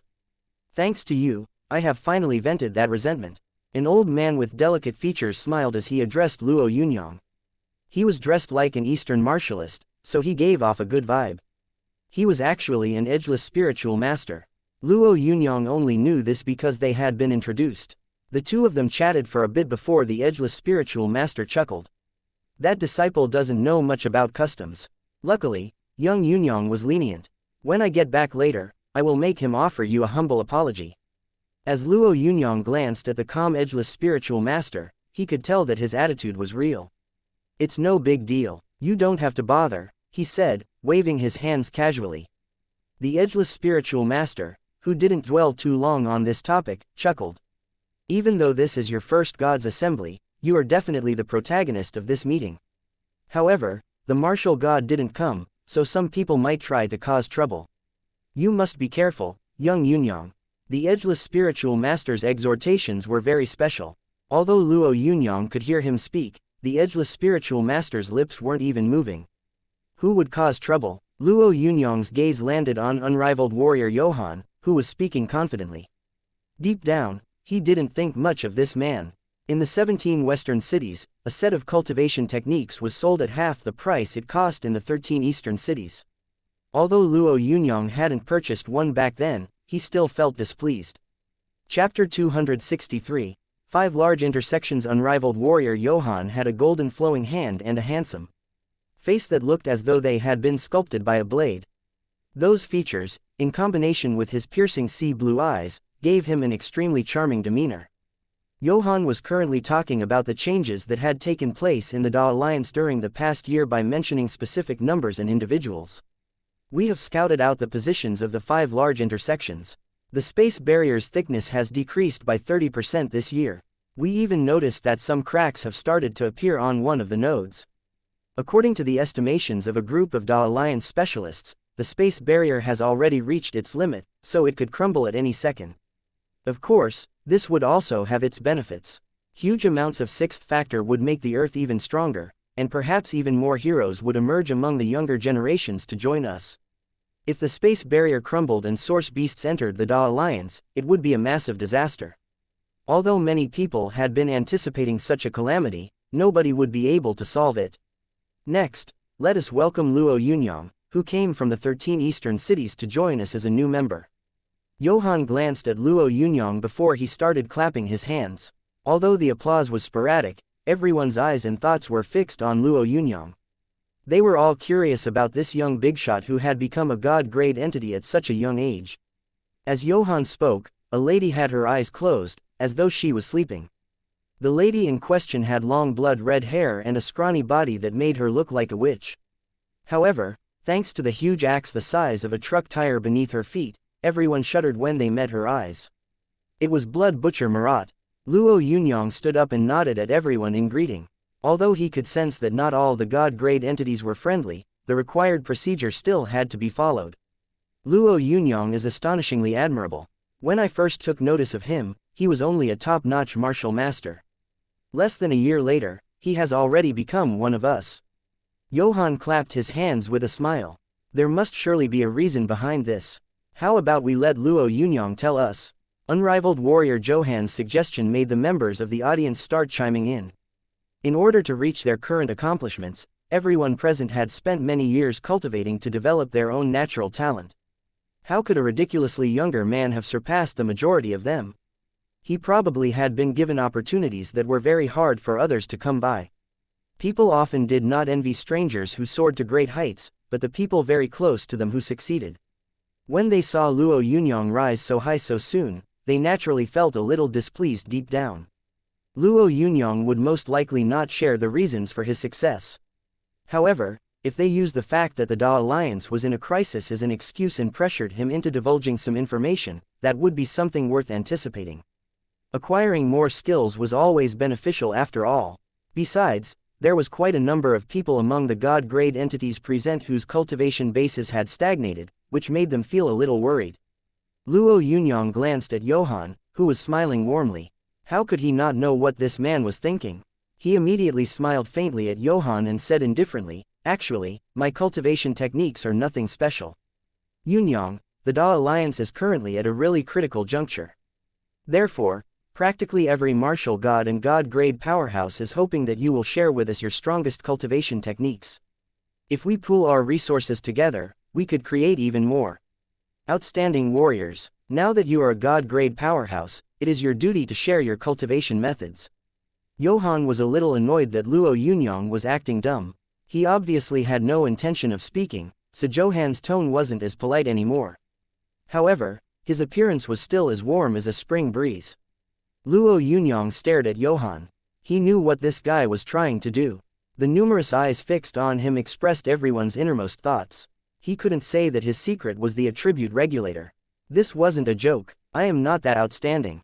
My biggest advantage is that I keep a low profile. I reckon that being humble is the best way to flaunt. However, if Mr. Johann wants me to share, then I guess I have to. Actually, there's no secret to my cultivation. Luo Yunyang raised 3 fingers as he said seriously, I just have outstanding innate talent. That's my secret. The smiles on everyone's faces froze. Every god-grade entity had been prepared to meticulously take notes on Luo Yunyang's secret. A sarcastic smile appeared on Marat's face. Of course, her smile wasn't directed at Luo Yunyang, but at Johann.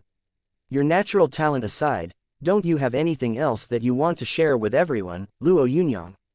Johann's expression fluctuated before he put on his usual warm smile. Luo Yunyang rubbed his hands together. I haven't created my own martial techniques yet, but I could share some of my thoughts and insights on studying the Heaven Splitter with everyone. The Heaven Splitter was a martial god's technique, so even if everyone present wanted to learn it, they'd have to offer payment to the martial god. In their opinion, discussing the Heaven Splitter with Luo Yunyang would be a waste of time. That shameless kid was a really cunning fellow. The majority of the people present didn't speak. Luo Yunyang's military successes were obvious after all. The unrivaled fleet, an existence the majority of them hadn't been willing to offend, had been exterminated by Luo Yunyang. If Yunyang doesn't have anything he wants to share, then let's forget about this. Take a seat so we can continue our discussion. Vice Chairman, Luo Yunyang struck a god-grade powerhouse and destroyed my physical body, a man wrapped in a black cloak suddenly told Johann. Although his voice was as sharp as a woman's, he spoke as harshly as a man. His bellow definitely sounded like a man's, even though his high, sharp voice gave off a strange vibe. When Luo Yunyang heard his words, he immediately sensed who this person was. It was Lu Fuyun. Johann, who naturally knew who he was, said faintly, "Do you have any evidence of what you are accusing him of?" "Of course I do. I am Lu Fuyun." As that sharp voice rang out again, the cloak was removed and an old woman was revealed. Although her face was full of dents and creases and her back was hunched, her eyes were filled with immeasurable hatred. In her hands was a tablet that proved her identity. It was god-grade powerhouse Lu Fuyun. Although he was one of the weakest members of the gods' assembly, he was still a god-grade powerhouse. His accusation made everyone tense up. What's your explanation, Luo Yunyang?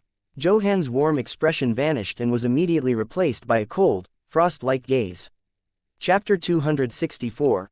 Overseeing a region. God-grade powerhouses were not allowed to fight and kill without reason. This was the first rule of the collective God Union. The motive behind this rule was to maintain the number of God-grade powerhouses. According to the Da Alliance, every single God-grade powerhouse was a huge resource. Although Luo Yunyang hadn't killed Lu Fuyun, he had destroyed Lu Fuyun's physical body, so he had violated the collective God Union's rules. The originally warm atmosphere in the room froze up. Luo Yunyang stared at the stern-looking Johann blankly for a second before giggling. He had an innocent look on his face as he said, "When I broke Lu Fuyun's physical body, I wasn't a God-grade entity yet." His shameless explanation nearly made Lu Fuyun, who had become an old hag, jump out. He had only been left with a soul and no choice but to quickly find a physical body as soon as he had escaped. Back then, the areas around the Great Snow Mountain had been scarcely inhabited, so because of Luo Yunyang's pursuit, he had entered the body of a recently deceased old woman as a last resort and ended up in the body he was currently occupying. However, after his lucky survival, he had quickly gotten distressed by the changes in his new body. Lu Fuyun had slowly nursed this body back to health, all the while feeling as if he was about to go crazy. He had only come to this God's assembly to accuse Luo Yunyang.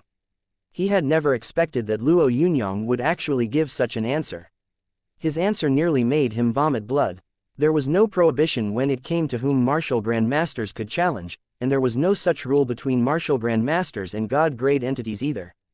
The fact that Luo Yunyang had said this implied that Lu Fuyun had been too weak and therefore had deserved such treatment. "You are talking nonsense. You were a God-grade telekinesis master at the time," Lu Fuyun retorted hysterically. Luo Yunyang stood there rather calmly, not bothering to say anything. He just stared at Johann indifferently. Johan's expression kept changing. He wanted to use this pretext to seize Luo Yunyang, yet he knew that Luo Yunyang wasn't someone to be trifled with. Johann wasn't stupid either, so unless he had 100% confidence in himself, he simply wouldn't provoke him. When he looked at this young man, he felt an immense threat. This man's power wasn't weaker than his. Luo Yunyang was already a martial grandmaster before the battle on the Great Snow Mountain. Blood Butcher Marat said suddenly. The moment Marat said this, the silence all around them dissipated. "You were actually defeated by a martial grandmaster. How disgraceful," someone said with a hint of disdain. "He got his physical body destroyed by a martial grandmaster. That served him right, didn't it? He was simply trying to bully the weak." Lu Fuyun felt as though his insides were on the verge of blowing up. The vice chairman can distinguish between right and wrong. "I hope he will be able to act as a judge," he said in a high-pitched voice. Johann waved his hands and said, "We will talk about this after the investigation. Everyone, today's main topic has already been touched upon and discussed. If nobody has any more questions, then we shall progress to the next stage of the Gods' assembly." No one said anything. God-grade entities were intelligent, shrewd individuals, so they naturally wouldn't take a stand over such an issue. "I have a question, Vice Chairman," Luo Yunyang said slowly. "Yunyang, if there is anything you don't understand, feel free to ask. I will tell you anything you want to know." Johann smiled warmly again with an amicable look in his eyes. "I would like to ask you whether I qualify to become a vice chairman of the Collective God Union." Although Luo Yunyang's voice wasn't very high, his direct, straightforward request was powerful and resonating. The Collective God Union had one main chairman and 3 vice chairmen. The chairman was the martial god, while the 3 vice chairmen were Marat, Johann and the 4th in rank God-grade powerhouse. These 4 people had held those positions ever since the Collective God Union had been established. How could Luo Yunyang ask such a question? This was a severe aspiration. Johann's expression changed. He could clearly sense Luo Yunyang's intent to provoke him by asking this question. "Of course you qualify." Johann maintained his poise as he smiled faintly. "However, if you wish to become a vice chairman, you will have to make a large contribution to humanity. Take the chairman, for example. Years ago, he slayed a dark-grade source beast that broke through the source barrier and saved the residents of 3 cities. This was how he got everyone's support and became the chairman of the Collective God Union." The smile on Johann's face became even brighter. He chuckled faintly as he said, my contribution is the least outstanding among the 3 vice-chairmen. I only killed a top-tier yellow-grade source beast. If you intend to become a vice-chairman, you should strive hard in that direction. Unlike the grading system, which used the alphabet for dire beasts, the collective god union had adopted the 4 words heaven, earth, dark and yellow to classify as source beast strength. Heaven-grade beasts were the strongest, while yellow-grade beasts were the weakest. Although Luo Yunyang had never seen an actual source beast, he wasn't afraid of them. He chuckled heedlessly as he said, "Then I will have to get your blessing." As the 2 of them were speaking, someone said, "Vice Chairman, I have held the Skyfall stronghold for 30 years. It is high time for a change. If little brother Luo has such lofty aspirations, then why not let him garrison the Skyfall stronghold? If he can slay the jade bone bird about to attack the Skyfall stronghold, then he will qualify to become a vice-chairman." The person speaking was a tall, large old man with a faint sparkle of delight in his eyes. Although Luo Yunyang wasn't very sure where the Skyfall stronghold was, when he looked at the old man, he felt a majestic power emanate from his body. The old man gave off the vibe of a massive furnace. Luo Yunyang was intrigued. When he focused his mind power, he realized that the old man's body emitted the positive, unyielding power of a flame that could burn anything. This was a type of essence flame. Luo Yunyang already possessed 5 types of essence flames. If he gathered 9 essence flames, he could condense the real body of a fire dragon and let the heaven-battling ape dragon chart reach completely new boundaries. Johann flashed a kind smile at the old man. "Brother Raging Inferno, the jade bone bird is a low-tier dark-grade source beast. You are the only one among us able to keep watch over it. Plus, Yunyang is just a newborn calf. The words he said don't count." Ha ha ha. Although the unrivaled warrior seemed to be letting Luo Yunyang off the hook, he actually had an ulterior motive. He wanted to use this method to make him burn. If Luo Yunyang remained silent, then his lofty aspirations would amount to nothing and his status within the collective god union would take a hit. Johann would also love to see Luo Yunyang head over to oversee the Skyfall stronghold. "Don't go to the Skyfall stronghold, Yunyang. That is the next most dangerous place after the 5 large intersections. The Raging Inferno Guardian drew the short straw all those years ago. That's why he was assigned to that location." The edgeless spiritual master's voice rang out in Luo Yunyang's ear. Luo Yunyang nodded faintly at the edgeless spiritual master. He had already made a decision in his mind. Chapter 265. Poor, you are trying to make me carry the can. Luo Yunyang didn't pay attention to Johann. He just stared with a deadpan expression at the Raging Inferno Guardian.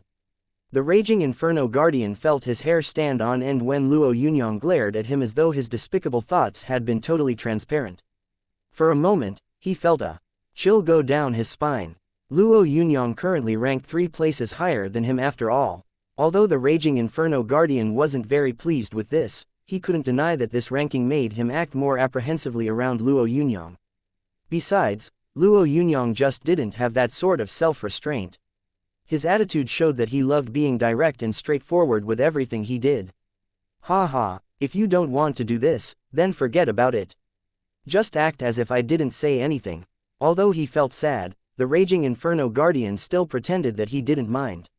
Luo Yunyang smiled faintly and said, "I just joined the Collective God Union, so I should get a place to oversee. I could go watch over the Skyfall stronghold, but I have been cultivating a new technique lately that requires 13 types of essence flames. If you can help me gather all of them, then I will go to the Skyfall stronghold." The Raging Inferno Guardian studied Luo Yunyang's beaming face as he pondered this. That kid was really thick-skinned. He clearly didn't want to be duped, so he found all sorts of excuses to avoid it. Although he wanted to give him 13 essence flames, the problem was that he didn't have them.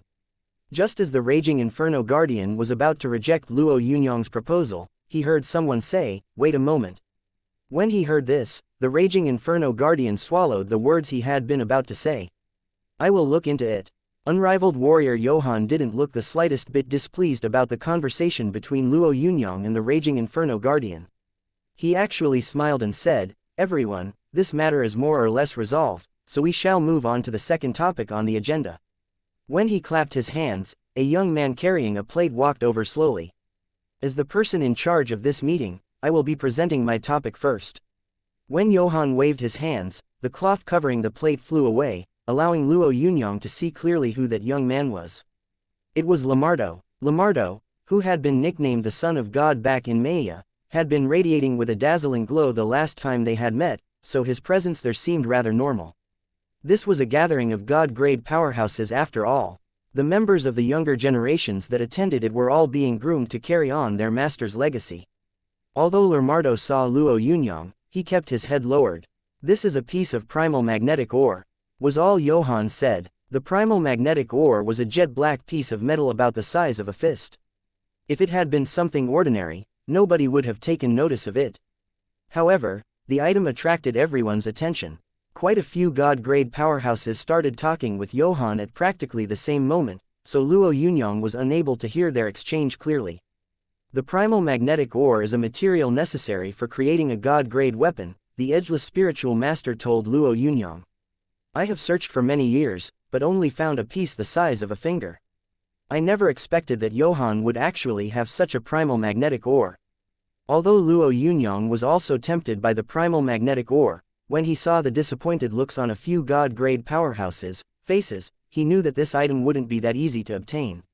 "If you can't find anything suitable to exchange it for, then how about 1,000 pieces of divine crystal?"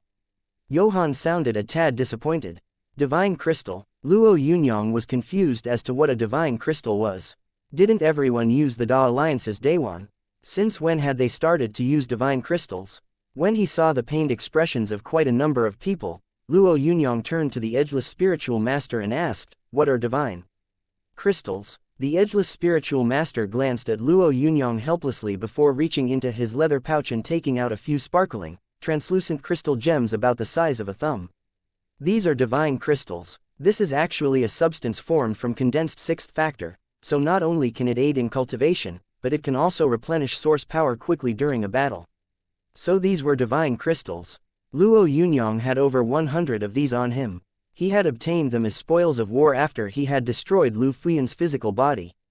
In the end, nobody forked out 1,000 divine crystals to exchange for that primal magnetic ore, so Johann waved his hand elegantly, gesturing for Lermateau to put down the primal magnetic ore. Suddenly, Blood Butcher Marat stood up. Everyone who had been making noise immediately quietened down and gazed at Marat reverently. Marat took out 2 boxes that seemed to be made of jasper. When the 2 boxes were opened, everyone saw 2 flames pulsating inside them. One of the flames was dark green, while the other one was dark red. "This is a white bone soul flame and a blood fiend bestial flame that I obtained abroad." Marat introduced the 2 flames. Luo Yunyang felt himself get excited as he watched Marat hold the 2 flames. He had already broken through 5 apertures, so if he obtained these essence flames, he would be able to break open 7 apertures. Once 9 apertures were opened, according to the ape dragon blueprint, he could advance to a god. Although he had slain a god-grade powerhouse and destroyed the physical body of another, Luo Yunyang still felt a little apprehensive deep down as to whether he was really a god-grade powerhouse. Based on the strength of his physical body alone, he couldn't be considered a god-grade entity. He was only a god-grade telekinesis master. Of course, he had only reached this standard by using the attribute regulator. "I wonder what the vice-chairman would trade them for?" someone asked as he eyed the 2 flames. 1,000 divine crystals.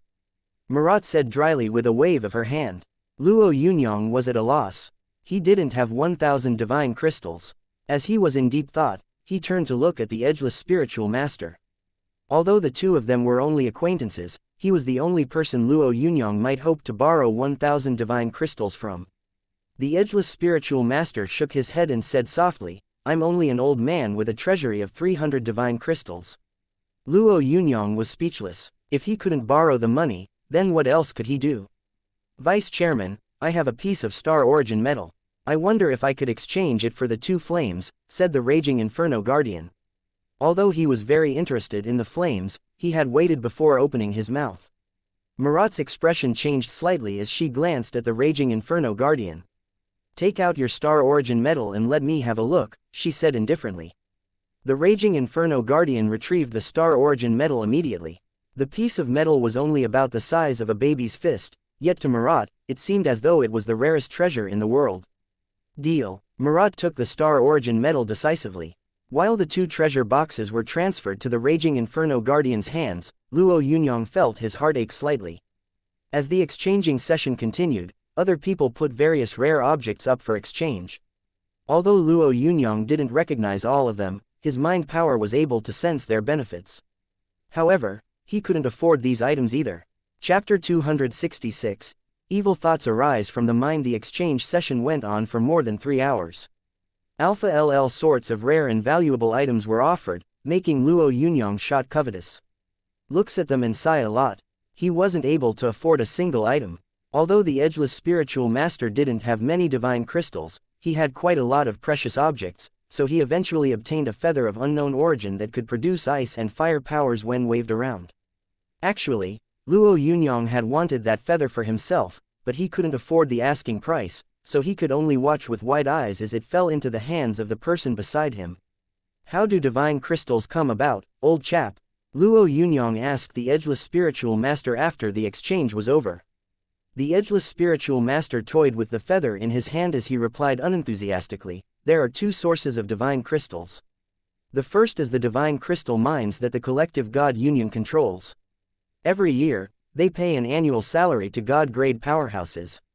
My annual salary is 100 pieces of divine crystals. You rank 10th on the divine list, so you should be able to receive 150 pieces. Only 150 divine crystals a year. Damn it, he would need to save for years before he was able to afford anything. Another way to earn divine crystals is by making valuable contributions to the collective God Union. For example, if you slayed a source beast, you would be awarded with divine crystals based on its value. Alternatively, you could also discover a divine crystal mine. Out of those 3 methods, Luo Yunyang believed that the second one was more reliable. Even if there were divine crystal mines in the world, he wouldn't be the only one able to discover them. Is this God's assembly considered over? Luo Yunyang asked softly when he realized that everyone had already stood up. No, there is still the really important issue of deciding about our assigned strongholds. The edgeless spiritual master said. However, since the chairman isn't here, there won't be any whole-scale changes to stronghold garrisons. Besides, everyone is basically overseeing a region they are familiar with, so there will be very few swaps. You have already become a god-grade entity and destroyed Lu Fuyan's physical body, so the stronghold you will probably oversee will be the Sky Scar. Although that place isn't very nice, it isn't that dangerous either. He would be overseeing the Sky Scar stronghold. Luo Yunyang's eyes landed on the raging Inferno Guardian, who had 2 essence flames. Luo Yunyang wondered whether he could rob him just this once. Although he knew that using such a method would be despicable, items like those essence flames could be discovered, but not sought. Plus, fleeting opportunities like this one never returned. Just as Luo Yunyang was pondering how he should rob the raging Inferno Guardian, he beamed at Luo Yunyang as though he could guess what he was thinking. Do you have time for a chat, Brother Yunyang? As Luo Yunyang glanced at the raging Inferno Guardian, he could tell that he definitely didn't have good intentions. However, Luo Yunyang planned on robbing him, so he just smiled wide and replied, "What's up, brother? The Skyfall stronghold is just too troublesome. I don't want to remain there. Although I am unable to produce the 13 essence flames you were talking about, I have 5 types of essence flames right here. As long as you are willing, I can give them to you free of charge." 5 types of essence flames. This fellow was even richer than Luo Yunyang had imagined. If he didn't take these flames, he would really be letting himself down. Luo Yunyang unconsciously grasped his fist and said with a firm expression, "Compared to 13, 5 seems too low. Your ranking may be above mine, Brother Luo, but essence's flames do not appear again after you use them." The raging Inferno Guardian rubbed his knuckles as he said, "I won't keep things from you. I have been thinking about Vice Chairman Marat's 2 essence flames for a long time, but I purchased them now because I want to forge a weapon. If you reject my proposal, I am prepared to infuse these 5 essence flames into the weapon of this small town." The raging Inferno Guardian was actually threatening him. As Luo Yunyang studied the determined expression on the raging Inferno Guardian's face, he reminded himself that this man was not what he appeared to be. He had surely sensed that these essence flames were especially important to Luo Yunyang. Like the raging Inferno Guardian had said, it was difficult enough for an essence flame to appear once. The probability of it appearing a second time was even tinier. The Skyfall stronghold was probably a dangerous place. Otherwise, the raging Inferno Guardian wouldn't be so impatient to hand it over.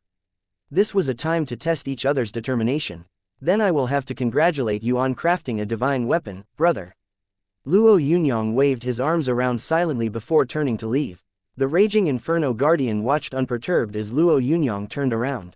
He didn't move. His many years of experience told him that as long as he persevered, he would emerge victorious. However, Luo Yunyang walked away with determination.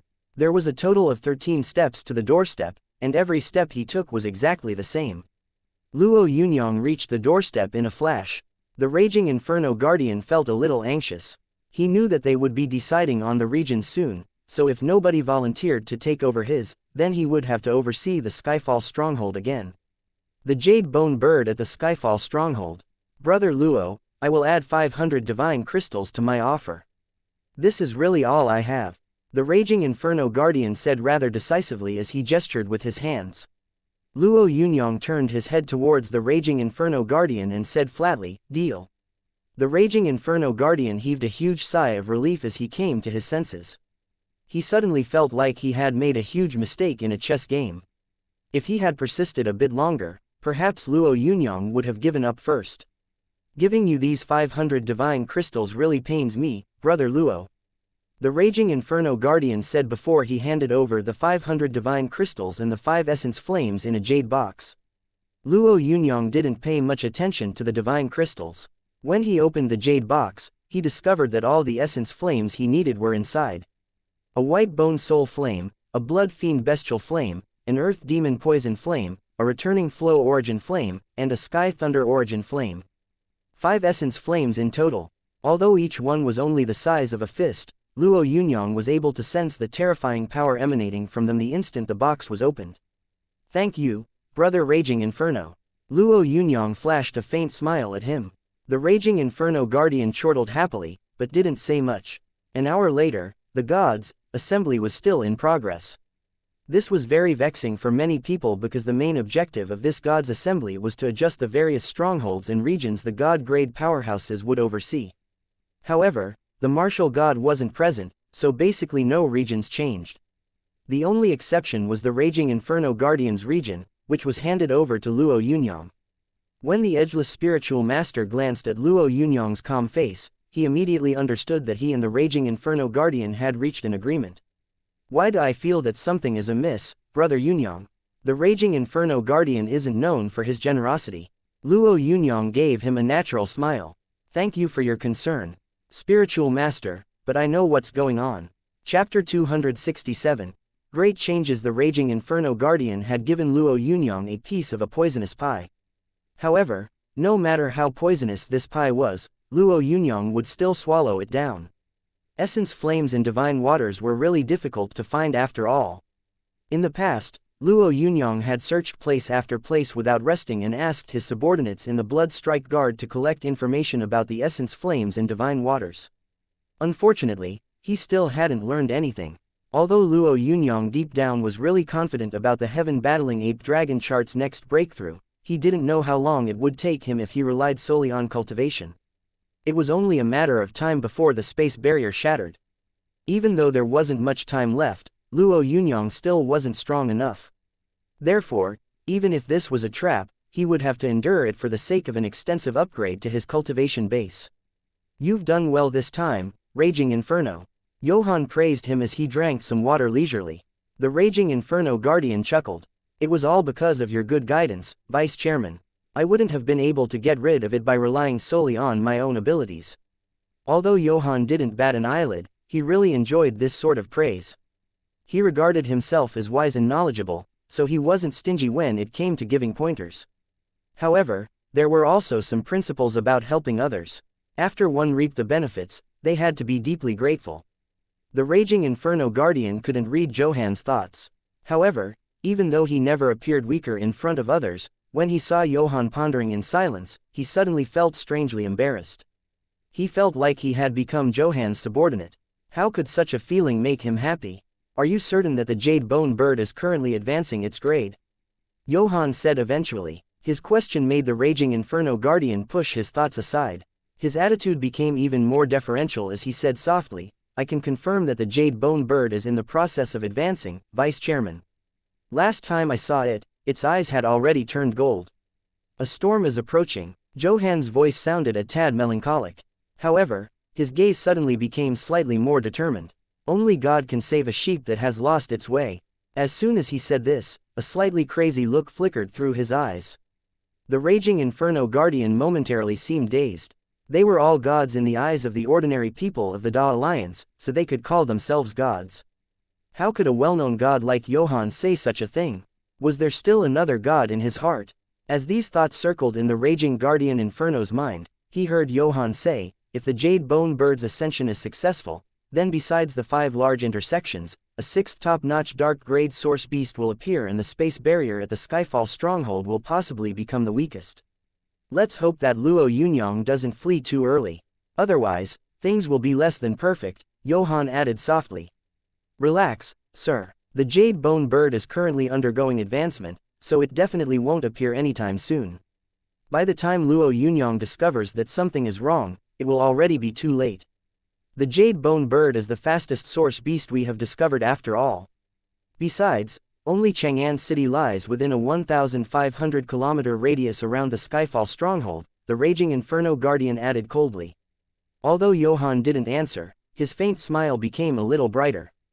The Skyfall stronghold was located on a huge mountain range that was shaped like a long dragon. Its position on the huge mountain would have been on the dragon's head. The stronghold wasn't that large, but it was made entirely out of steel and could even be considered a whole entity. Above this stronghold were cracks and splits. Layers of 6th factor passed through these cracks and flowed out like spring water. An ear-piercing screech was heard before a black crow at least 10 meters long rushed out of a crack in space. The moment it appeared, multiple sounds of cannon fire came from the Skyfall stronghold and a bunch of artillery shells were blasted at the crow. The crow, which seemed to sense the danger from the radiating lights, opened its beak and shot out a stream of scarlet flames. The flames formed a wall of fire in the air. When the shells struck that wall, they exploded instantly. Although the wall of fire covered a huge surface, a number of shells still managed to strike the crow's body. However, the damage they inflicted on that huge crow was limited. Besides shedding some feathers, the crow had suffered no other visible injuries. Sir, that's a raging flame crow, the most common dire beast seen at the Skyfall stronghold. We have caught one before. It's a great dire beast, said a middle-aged man with grizzled white hair. Although he was middle-aged, his grizzled hair made him seem like an old man. Qi Dongyang was the Skyfall stronghold's commander. Although he was only a top-notch martial master, he was really talented at commanding others. Luo Yunyang nodded his head. He didn't think much of this crow. What he was really paying attention to were the 10-meter-long cracks. The cracks looked like a thin line from his position, but they were actually several meters long. If they continued to expand, then the dire beasts and source beasts that walked through would be even more terrifying. Are there taboo weapons here? Luo Yunyang asked after pondering the situation for a bit. Qi Dongyang had a slightly desolate expression on his face as he replied, taboo weapons are very strong, but they hurt both sides. If we fired in excess of taboo weapons, we would be exterminating ourselves. According to the regulations of the Da Alliance, no taboo weapons are allowed here. Luo Yunyang nodded with a wave of his sleeves before he said, you just worry about defending this place. I will stay in seclusion for some time. As soon as he said that, he soared into the sky and headed straight for what seemed like the courtyard of a small-scale castle in the middle of the stronghold. This used to be the raging Inferno Guardian's cultivation area, so now it naturally belonged to Luo Yunyang. Luo Yunyang used his mind power to perform a quick scan of the place before starting his own cultivation. He took out the 5 flames and studied each one for a bit before retrieving the Blood Fiend Bestial Flame. Although the Blood Fiend Bestial Flame didn't seem weak, Luo Yunyang felt like it wasn't very compatible with the cultivation of the Heaven Battling Ape Dragon chart. He had an extra one anyway, so he decided to exclude it. Then, he took out the Earth Demon Poison Flame and routinely sucked it into his body. Although he had already used the attribute regulator to make some adjustments and raise his body's fire sub-attribute, he still felt a burning sensation flood his body. Too afraid to wait, he immediately used the cultivation techniques of the Heaven Battling Ape Dragon chart. The Earth Demon Poison Flame circulated in his body as a wave of true intent rushed towards his source core. The 6th factor in the air started to flow even quicker soundlessly before another aperture was broken open inside Luo Yunyang's body. It was an aperture that could link up with the sky and earth. Chapter 268, True Intent Condensation. Once, twice, thrice. Luo Yunyang routinely absorbed each essence flame into his body one after the other. Each time a flame entered his body, an aperture broke open. When the ninth aperture broke open, Luo Yunyang felt an impulse to soar into the sky. A majestic power was stored inside his body, while his fire-based source core felt as if it had been inflated. Although each true intent of the 9 essence flames had its own characteristics, they all coexisted mutually within Luo Yunyang's fire-based source core. Actually, they felt as though they could possibly be linked together at any moment. According to the records of the Heaven Battling Ape Dragon chart, true intent and mind power could mix and change state. When this new state was assimilated into the source core, the person in question would become a god-grade entity. For most martialists, taking this path could be very arduous, as they would need to train their state of mind and comprehend true intent. Who knew how many martial grandmasters were stuck outside this path? Although Luo Yunyang could have prepared for this step, he could no longer take reference from Kai Hen's experiences. He actually felt a faint apprehension in his heart now. Becoming a god-grade entity shouldn't be too complicated for him. Thanks to the attribute regulator, he had already become a god-grade telekinesis master after all. As these thoughts went through his mind, Luo Yunyang was suddenly wide awake. This was a crucial time, so he needed to press forward courageously. If he couldn't do it, then nobody else could either. This sort of apprehensiveness wouldn't benefit him in the slightest. Luo Yunyang opened his attribute regulator. After restoring all his attributes back to their original state, he discovered that his power had experienced a massive change. Power: 6,821 fire, 4,759 ice, 621 wood, 601 speed, 302 mind, 3,353 fire, 8 constitution, 610 golden body, 92 fire, 243 ice, 43 wood, 47 true intent, 18.7 decimation, 9.9 fire, 7.6 space, 1.1 during a breakthrough. The crux lay within one's mind and comprehension. Luo Yunyang quickly transferred all his true intent attribute points to his mind and constitution. His mind instantly exceeded 10,000 points and his constitution reached 15,000. Luo Yunyang had a resolute look on his face as he sensed the changes in his body. He evoked his source power according to the methods of the Heaven Battling Ape Dragon chart, causing 9 different blazes to instantly surge in his source core. The true intents of those 9 blazes attracted each other inside the source core and formed a huge ring of fire outside it. The instant that ring of fire was created, its might increased tenfold. All kinds of full-bodied powers of the sky and earth frantically bubbled forward within Luo Yunyang's body. As the power of the flames surged, Luo Yunyang felt his source core swell up. He now had an opportunity. If he didn't assimilate his mind into his source core, then not only would it be difficult for him to become a god-grade entity, but his source core would also suffer as a result. A strong mind power was considered an important guarantee that determined whether a martial grandmaster would become a god-grade powerhouse. Most martial grandmasters were defeated the instant they became god-grade entities. Luo Yunyang's mind power had reached 10,000 attribute points and could already form an origin sword, so although he felt a little apprehensive, Luo Yunyang wasn't afraid of the surging blazes. In an instant, an origin sword condensed from his mind power charged towards his source core. Compared to his scattered, messy mind power, Luo Yunyang believed that the condensed origin sword was way more reliable. This shouldn't be too difficult. Some martialists weren't telekinesis users, but were still able to become god-grade entities. Luo Yunyang's strong mind power had already reached a god-grade telekinesis master state. How could these blazes even hope to drown him? Although Luo Yunyang was full of confidence, when his mind power was assimilated within the surging flames, he felt as though his mind was on the verge of crumbling. He had to give way at once. Each of the 9 flames had its own varying true intent. Luo Yunyang's mind power had just been assimilated by the flames, when he felt several sensations, including a burning feeling, a mild feeling and a strange chilly feeling that was added to his mind power. Cracks instantly started to appear on the origin sword made of concentrated mind power. Luo Yunyang, who wasn't prepared to let his origin sword become part of his source core, didn't have a very good feeling about this. All he could do was press forward. These were Luo Yunyang's innermost thoughts. It was only now that he truly understood why the heaven-battling ape-dragon chart defied natural order. If any other people cultivated the chart, they would be burned by this strange source power the moment they tried to assimilate their mind power into their source core. Luo Yunyang hadn't known this, but the people who had cultivated the heaven-battling ape-dragon chart in the past had all been grounded individuals who had obtained true fire from the sun and concentrated single-mindedly on cultivation before step-by-step breaking open each of the 9 apertures. Although drawing on the power of essence flames made the process quicker, it was also very dangerous. Some great masters who had studied the heaven-battling ape-dragon chart said that essence flames were a shortcut with no prospects. Just like with everything else in life, one had to invest energy and time in order to be properly compensated. Luo Yunyang started to raise his mind attribute without hesitation. His constitution was too strong, so he decreased it by 10,000 points and transferred those points to his mind, which now reached 20,000 points. The effect of the attribute regulator was crazy.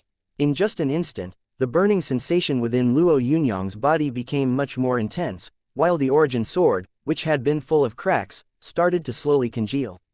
Mind power bashed through the flames and entered his source core.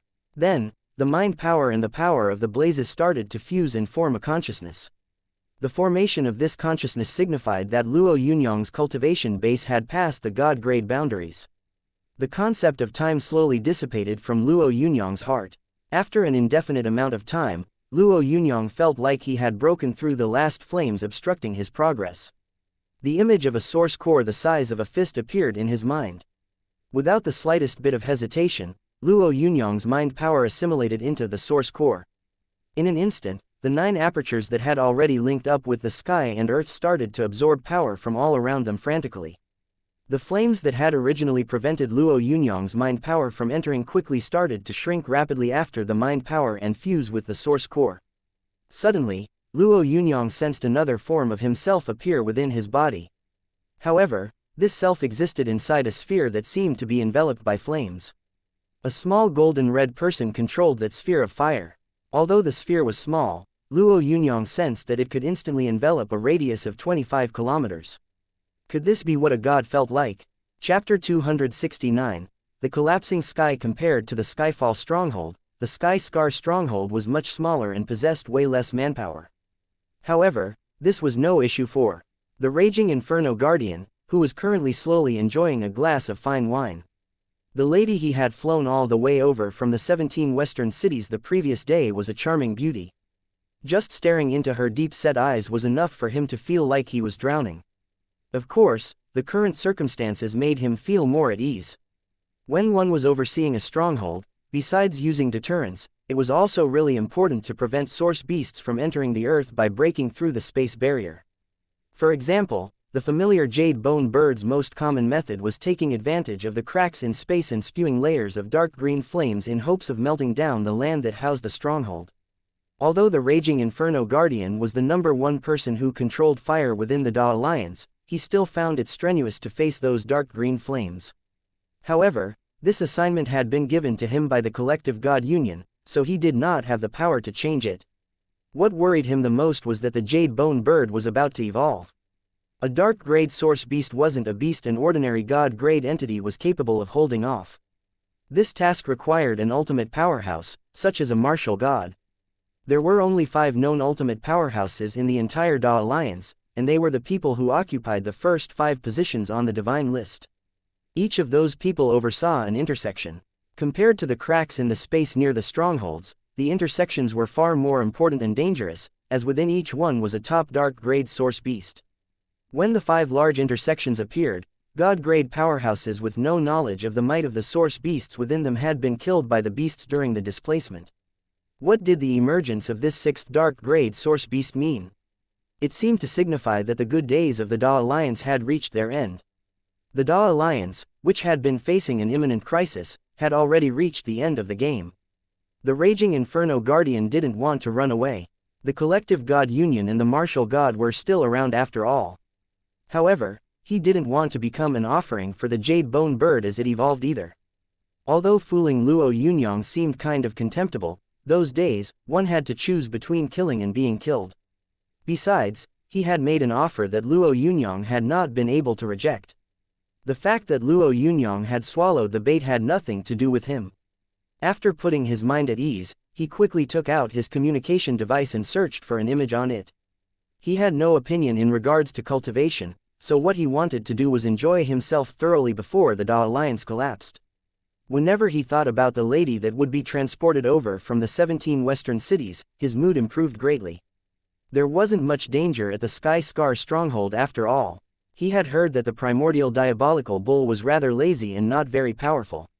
As a god-grade powerhouse, the Raging Inferno Guardian could make his own wishes come true. Whenever he took a fancy to someone, or basically just found them desirable, the person in question would naturally offer themselves to him. The Raging Inferno Guardian never cared about the price. As the Holy One in, an urgent voice wafted in from outside.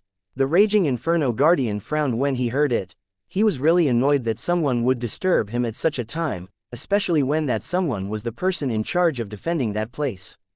Although that fellow was younger than him, his stiff, inflexible manner made him seem like an old fogey. He was really very dull.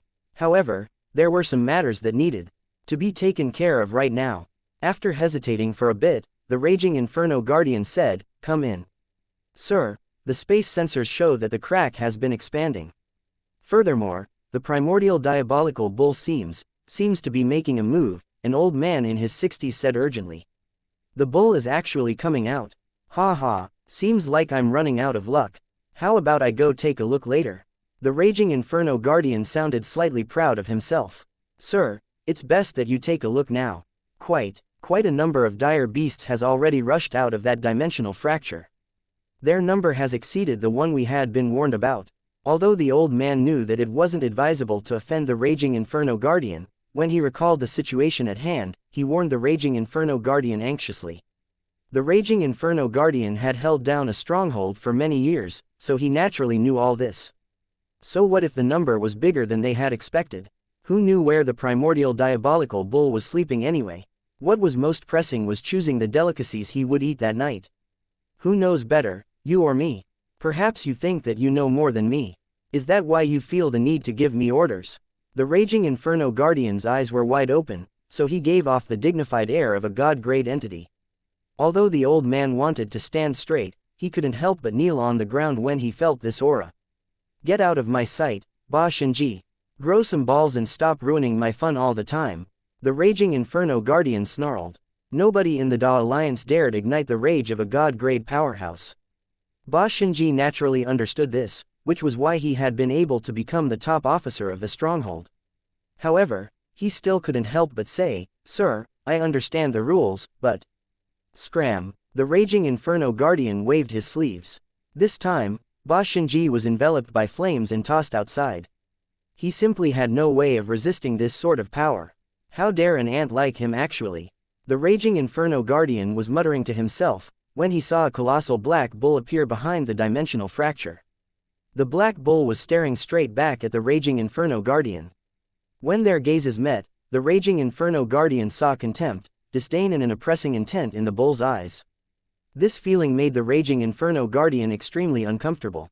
A chill suddenly went down his spine. The primordial diabolical bull started to gallop on the other side of the space barrier as fast as lightning. Actually, it looked like it had turned into a streak of black lightning. Amid that streak of lightning, its extremely thick horns seemed like a sharp sword slicing through the sky. Boom! Even though he was a god-grade powerhouse, this was the first time the Raging Inferno Guardian didn't react against the attack of the crazed primordial diabolical bull. The bull's skull crashed hard into the crack. In an instant, the crack, which had been several meters long, became 1 kilometer wide. The body of the primordial diabolical bull stepped into the earth. The cry of the bull suddenly shook the entire sky and earth. Chapter 270, Universal Disarray. The bull was a top-notch dark-grade source beast. The Raging Inferno Guardian was no stranger to source beasts. Thanks to his many years of experience crossing swords with the Jade Bone Bird, he was already very familiar with the different grades of source beasts. The primordial diabolical bull, who had never displayed its power, was actually a top-notch dark-grade source beast. How was this possible? The Raging Inferno Guardian had been unscrupulously thinking of all sorts of methods to get Luo Yunyang to switch positions with him so he could avoid the Jade Bone Bird, which was about to become a dark-grade beast. However, he had never expected that the harmless primordial diabolical bull would actually be a top-notch dark-grade beast as well. Just as victory had been in his hands, the pig he had been about to slaughter had turned into a tiger before his very eyes. This particular beast was an extremely vicious tiger. For a moment, the raging Inferno Guardian even thought that he might die. He couldn't die, though. He knew very well what he was seeking. Even if source beasts occupied the Da Alliance, his cultivation base would still ensure his survival. How could he die? As he thought about this, the raging Inferno Guardian immediately made a decision. He would flee. He would worry about the punishment of the collective God Union later. What was important now was that he flee. Just as he was about to leave, Ba Xinji rushed up to him and said loudly, "Sir, you are the only one capable of stalling the primordial diabolical bull. We have asked for taboo weapons as a form of support, so we might still be able to drive the primordial diabolical bull away.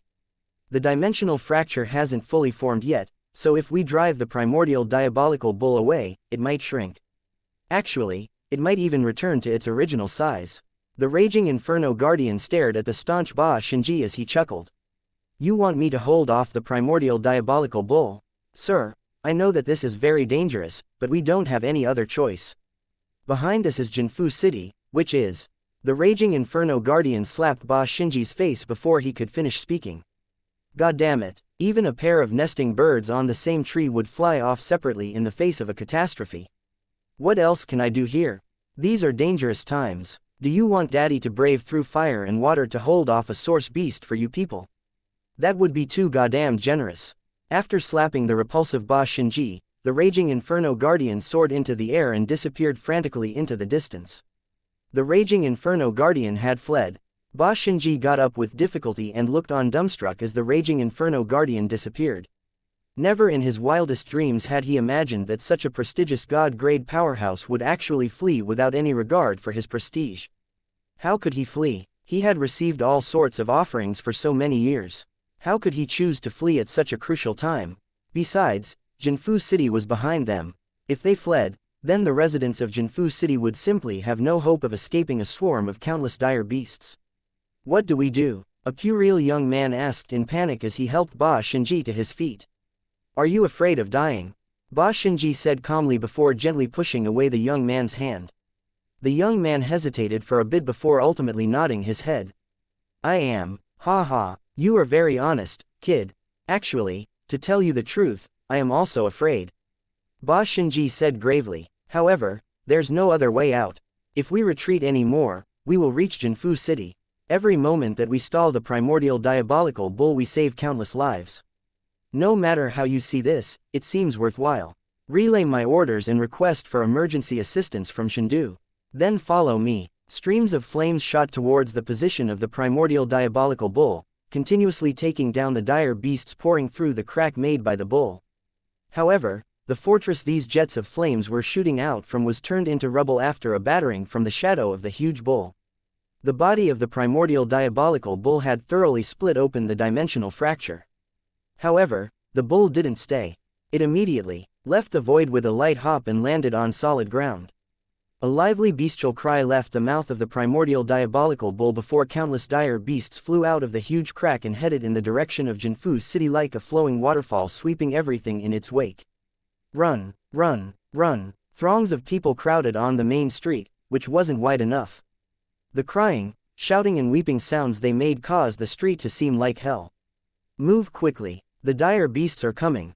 Escape to Jinfu City. We will only survive by going to Jinfu City. Hurry up, it's a peak dark grade source beast. Everyone run away quickly. Amidst all that shouting, a huge eagle appeared in the sky and blotted out the sun. When it saw the fleeing humans, its eyes flashed with a bloodthirsty glint. As the huge eagle rushed over, many people screamed and wailed. The crowd on the street tried to flee before it was turned into a wave of blood. Help! Someone save us! Mama! Where are you, Mama? Huge dire beasts spilled out of the massive crack like an onrushing tide, scaring the masses. The sky was shaking, the earth was trembling and people were crying. Meanwhile, Jin Zaishan was busy assembling all sorts of manpower and transferring resources in Shindu.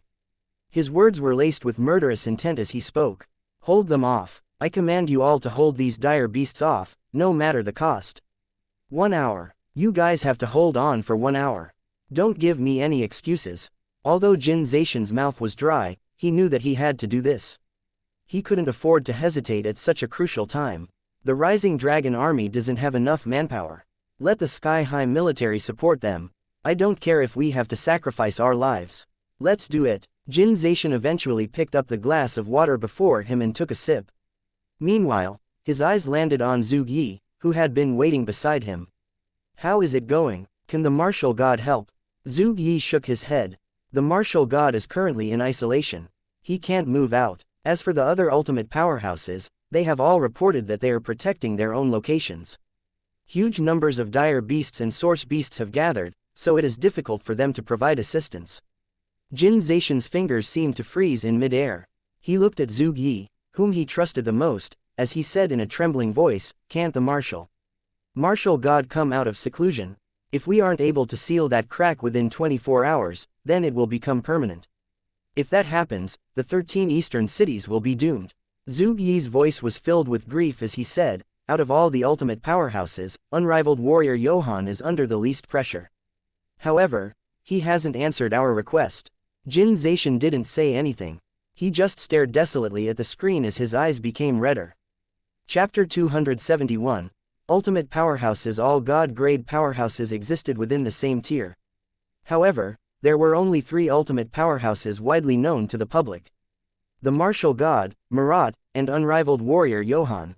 Freedom Saint Luxi, who ranked 4th, was a telekinesis user who guarded the free cities.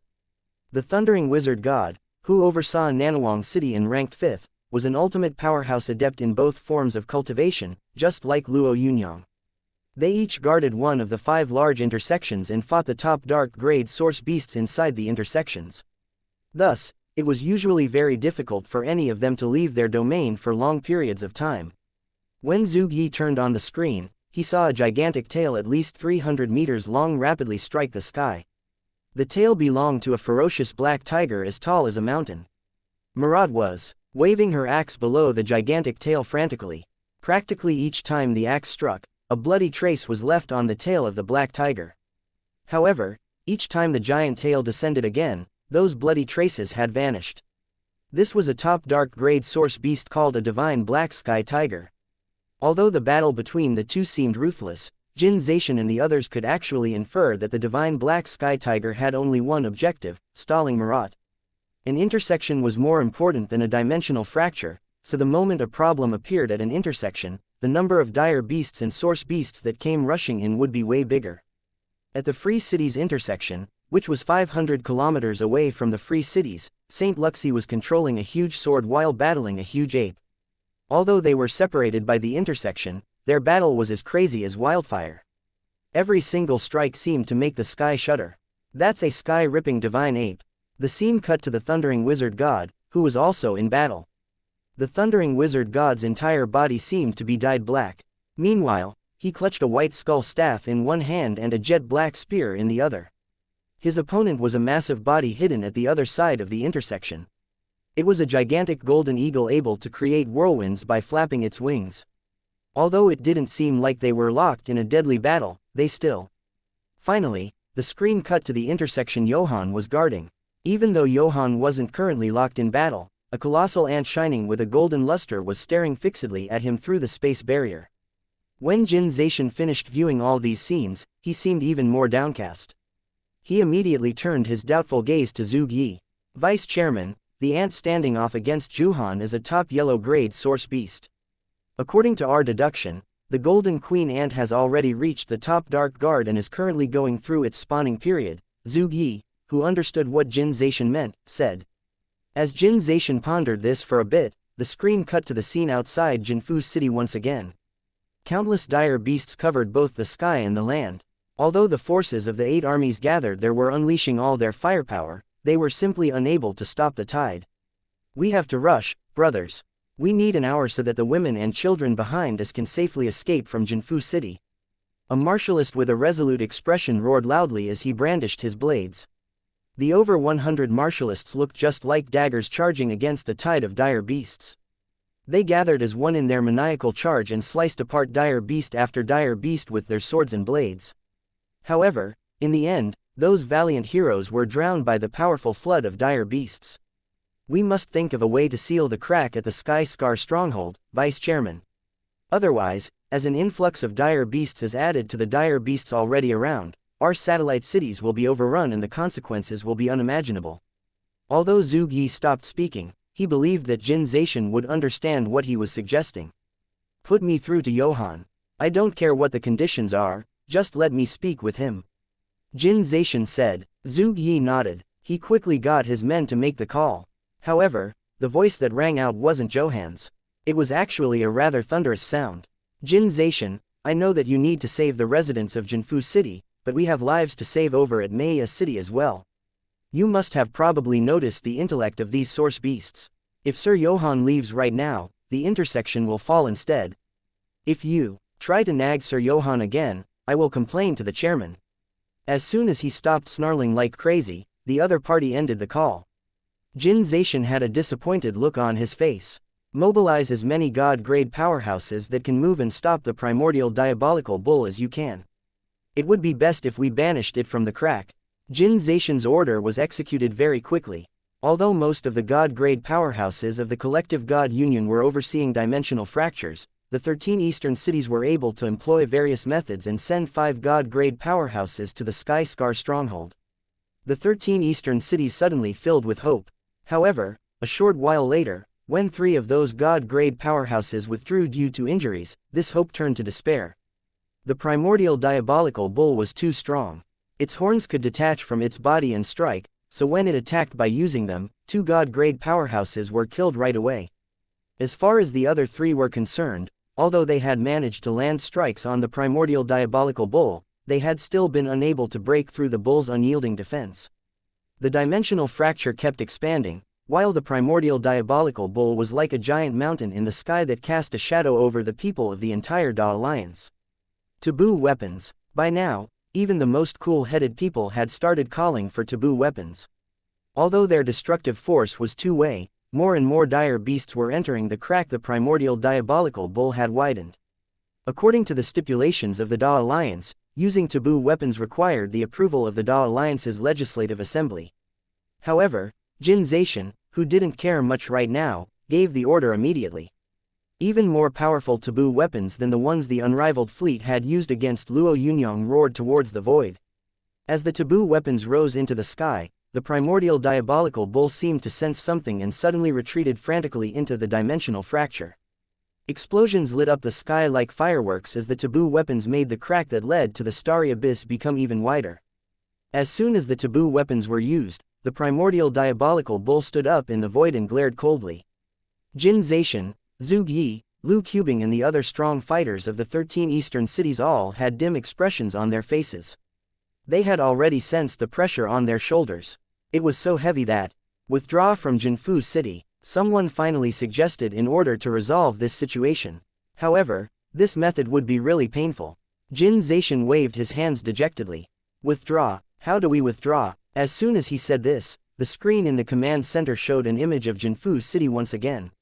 Even though the huge city looked like an enormous steel beast, it had already been surrounded by huge beasts from all directions. Jinfu City had become a dead zone.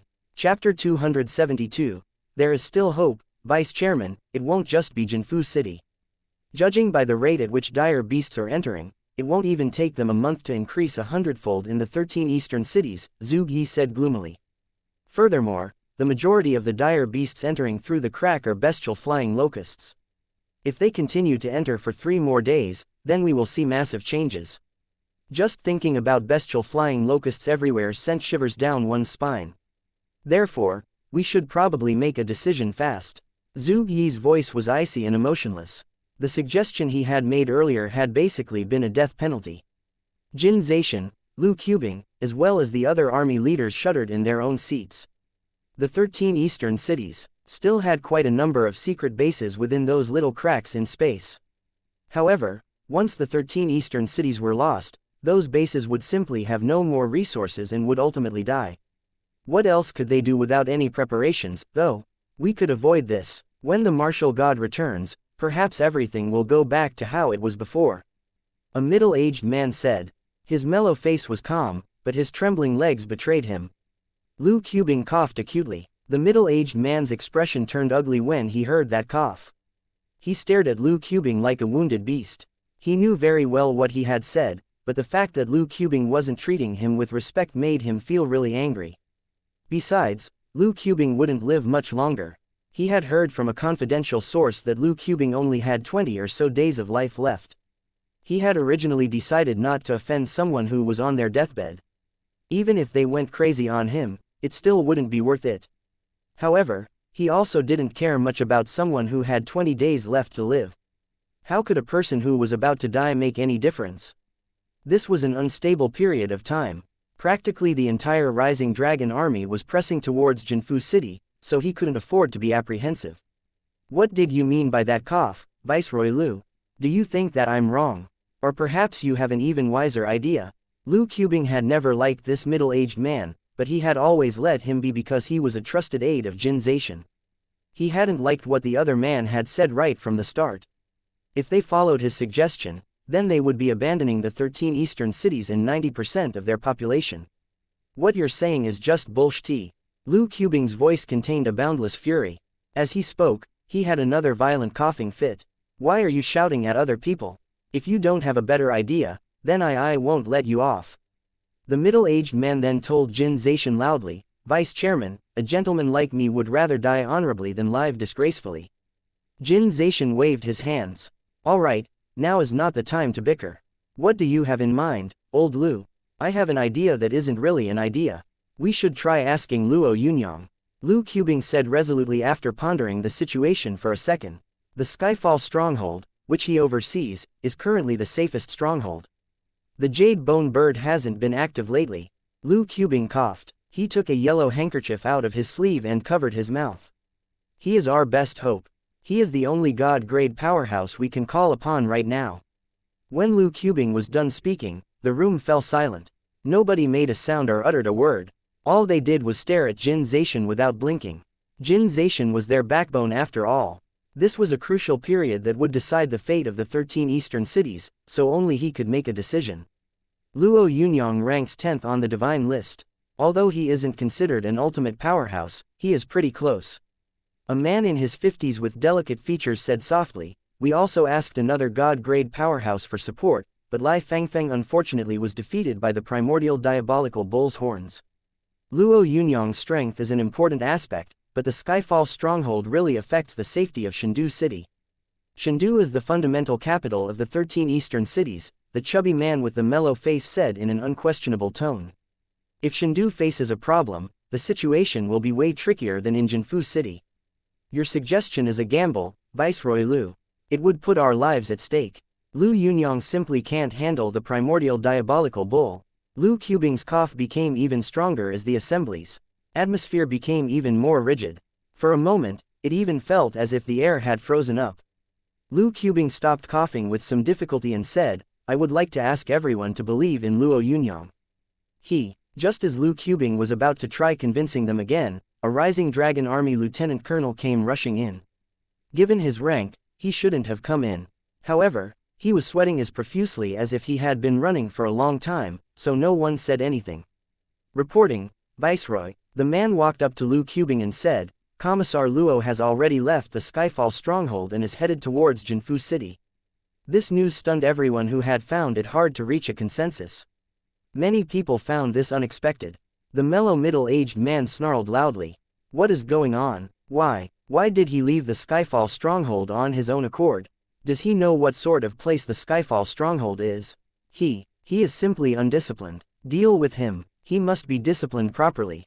As the mellow middle-aged man's shouts echoed around the conference room, nobody said anything. He ranks 10th on the divine list. Although he isn't among the strongest powerhouses, he is still a god-grade powerhouse. How do we deal with him? Asked Zhuge Yi. Although there was no hint of mockery in his words, everyone was able to sense how ridiculous this was. The middle-aged man felt as though he had been smacked in the face by a door.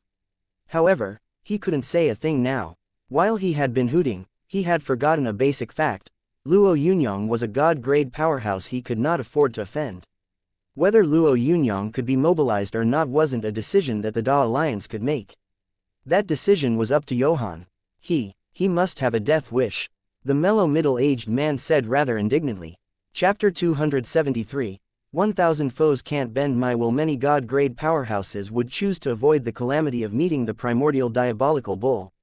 However, this was a crucial time, so Luo Yunyang headed in the direction of the primordial diabolical bull. Although he was no saint, he just couldn't stand aside and watch. Anyone who rushed over without having any abilities would have to have a death wish. However, if one had the necessary abilities, watching countless people die would be simply cold-blooded. This was a crucial period, yet Luo Yunyang charged forward like a rampaging tiger. When he heard the news, Luo Yunyang didn't take a plane. Instead, he used his Buddha discs to rush towards Jinfu City like a bird. The distance from the Skyfall stronghold to Jinfu City was 1,500 kilometers. As he got closer and closer to Jinfu City, even more dire beasts appeared in the wilderness. Meanwhile, some towns had turned into ruins. There was silence for miles and miles, and bones were buried in the wild. Although his mind power was already strong enough, when Luo Yunyang saw this bitter scenario take form, his heart started trembling even more violently. His speed picked up, causing him to look like a streak of lightning in the sky. Jinfu City was in chaos. Huge numbers of people were pouring in, making the city seem like a big mess. Their sorrowful cries weren't pleasing to the ears. Although there was joy in reuniting with loved ones, most people felt the grieving sorrow of balancing between life and death. Even the residents of Jinfu City were filled with despair as more and more dire beasts started to surround the city. Although Jinfu City was like a massive steel fort, how safe could it be against an increasing number of dire beasts?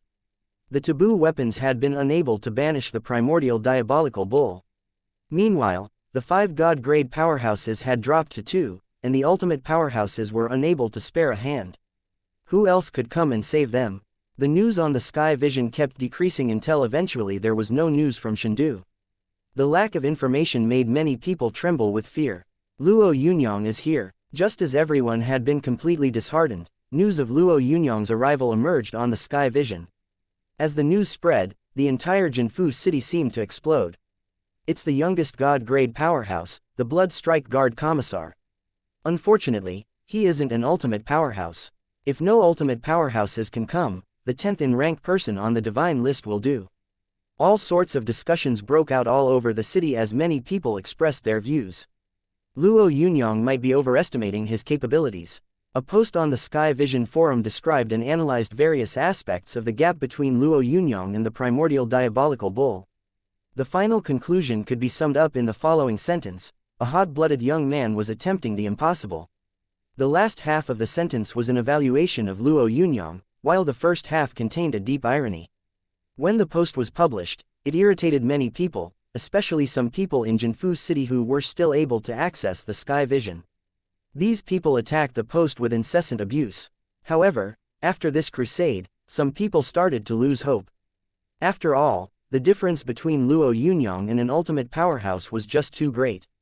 Just as the flame war escalated, a post from the Free Cities appeared. It contained only one line.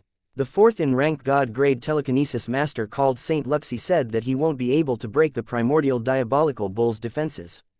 These words were like a spark on a barrel of oil. The people that believed that Luo Yunyang was overestimating his capabilities went into a frenzy again. I bet that Luo Yunyang will last no more than 3 minutes. Someone commented on the post. A minute to have a staring contest with the primordial diabolical bull, a minute to prepare, and a minute to flee. I don't get your reasoning. What about the time spent fighting? Someone pretended not to understand. One look at the primordial diabolical bull and Luo Yunyang will be scared shish. How would there even be time for combat? This sort of mockery was prevalent on the Sky Vision. Thanks to their anonymity and the fact that they weren't from the 13 eastern cities, a lot of people were just reading the conversation. As this humiliating attitude increased, the furious voices of the people supporting Luo Yunyang started to fade away. Their number was already small, and many of them didn't have the time to pay attention to all these comments under the current circumstances.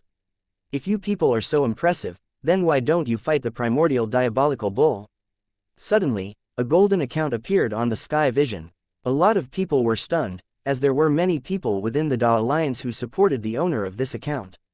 She was a superstar at her peak and thus a goddess in most people's eyes. However, Her defense of Luo Yunyang only lasted a moment before countless messages poured in, saying that Luo Yunyang was a god-grade entity and thus obligated to go. Some people also said that if they had been god-grade entities, they would have gone as well. There were also certain malicious people who said that something had to be going on between Luo Yunyang and the person who had rushed to his defense. Naturally, Luo Yunyang was oblivious to all this. Even if he had known about it though, he wouldn't have taken it to heart. A lion didn't concern himself with the opinion of the sheep. 50 kilometers away from Jinfu City, Luo Yunyang saw a crow spewing streams of fire at thousands of soldiers of the 8 armies, who were using all sorts of weapons. Guns and cannon fire rang on and on as explosions littered the sky like fireworks. Unfortunately, the firepower of those guns and cannons wasn't very effective against this sort of dire bird. When the flames expelled by the crow landed on the soldiers of the 8 armies, they immediately turned them into ashes. Kill. A martial master soared into the air, wielding a long blade in his hand. When he slashed, a scarlet-red streak shot forward, slicing off half the wing of the huge crow. Meanwhile, the arm of the martial master was also slashed off by the claws of the huge crow.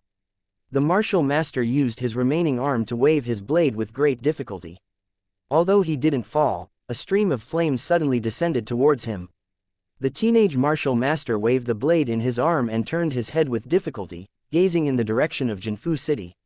He was too reluctant and worried. Although he wasn't willing to leave yet, he believed that he wouldn't be able to change anything and neither would his comrades. 5 kilometers behind them was a group of ordinary people who were still running for their lives. Kill. The young martial master was prepared to give a final push. He wouldn't be able to change much, but this was the only thing he could do. Chapter 274. Sweeping through 50 kilometers. Old Tai's dual knives danced around in his hands. Although his Rising Dragon Army uniform was torn and tattered, that wasn't important. What was important was that his body had already reached its limits. It was just like a machine that had been overloaded and was about to explode at any time. However, Old Tai didn't have any other choice. His young squad leader was doing his best, perhaps even taking his final stand. It was indeed his last stand. The squad leader, who had already lost an arm, was on the brink of death. He would probably die in an instant. Old Tai didn't feel sorry for the officer's impending death, as he was also about to die. Soldiers died in battle all the time. However, what really broke his heart was the fact that he couldn't see any hope ahead. As he twirled his dual knives mechanically and waited for death, streams of golden flames flew across the sky. Old Tai even thought he saw a light blade that changed colors amidst these flames. How could there be a light blade among those flames? He reckoned that his eyes were playing tricks on him. Just as he thought about this, the huge crow stretching its claws towards his squad leader was sliced into 2 by the flaming light. The bird was now 2 burning lumps. All pressure vanished completely in an instant. Meanwhile, Old Tai was astonished to discover that all the dire beasts and birds within a 500-meter radius had been completely exterminated by the surging flaming lights. In just a moment, the countless dire beasts and birds threatening their lives had been turned to dust. How was this possible? Suddenly, he saw an image that he would never forget in his life. A silhouette within the surging cloud of flaming lights headed rapidly in the direction of the Sky Scar stronghold. He would never forget that silhouette. Some time ago, he'd had drinks with this silhouette. The young man had only been a new Rising Dragon Army elite recruit at the time. Back then, Old Tai had believed that the young man's talent would startle and astound people, yet he had never expected that when he saw this young man again, he would be like a divine being hurtling through the sky. As if sensing Old Tai's gaze, Luo Yunyang halted in midair and paused to gaze at the extremely exhausted soldiers. He hesitated a bit before he asked, "Is there anyone who can still fight?" The young martial master quickly fished out a small bottle. When he sprayed the contents on his wound, it stopped bleeding immediately. Here, powerful, sonorous replies resonated one after the other. "Everyone follow me and assist the injured along the way. Our target is the Sky Scar stronghold," Luo Yunyang said. Old Tai joined him without any hesitation. Although he still felt as exhausted as ever, he believed that his body was filled with immense vigor. Run! Old Tai and the others ran.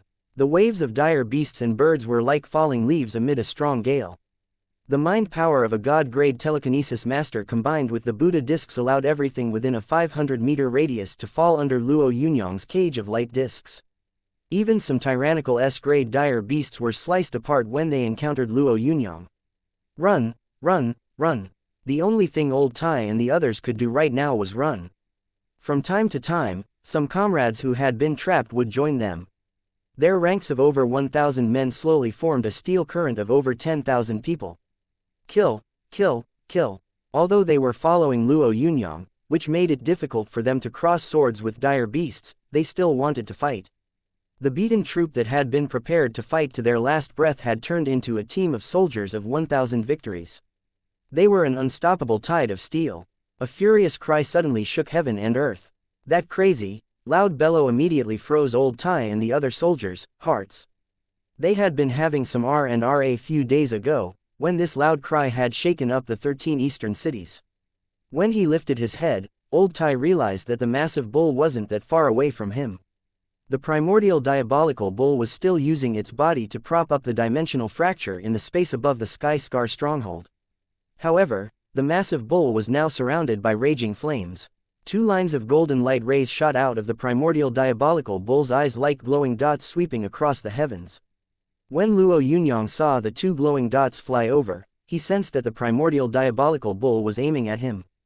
The instant the 2 glowing dots shot out, Luo Yunyang pushed forward his mind power. Meanwhile, the sun and moon discs flew up from beneath his feet. They were enveloped by surging blazes before they streaked towards the glowing dots of the primordial diabolical bull. 2 clashing sounds rang out, sounding extremely loud amid their surroundings, which had suddenly gone quiet. The 2 sounds actually seemed to shake the entire sky. The soldiers following Luo Yunyang all stared fixedly at the clash in the air. When they saw the 2 glowing dots vanish, they couldn't help but let out joyous cheers. Although their cheers were thunderous, there were also some people who frowned deeply after witnessing that clash. The distance between Luo Yunyang and the diabolical bull had been about 25 kilometers.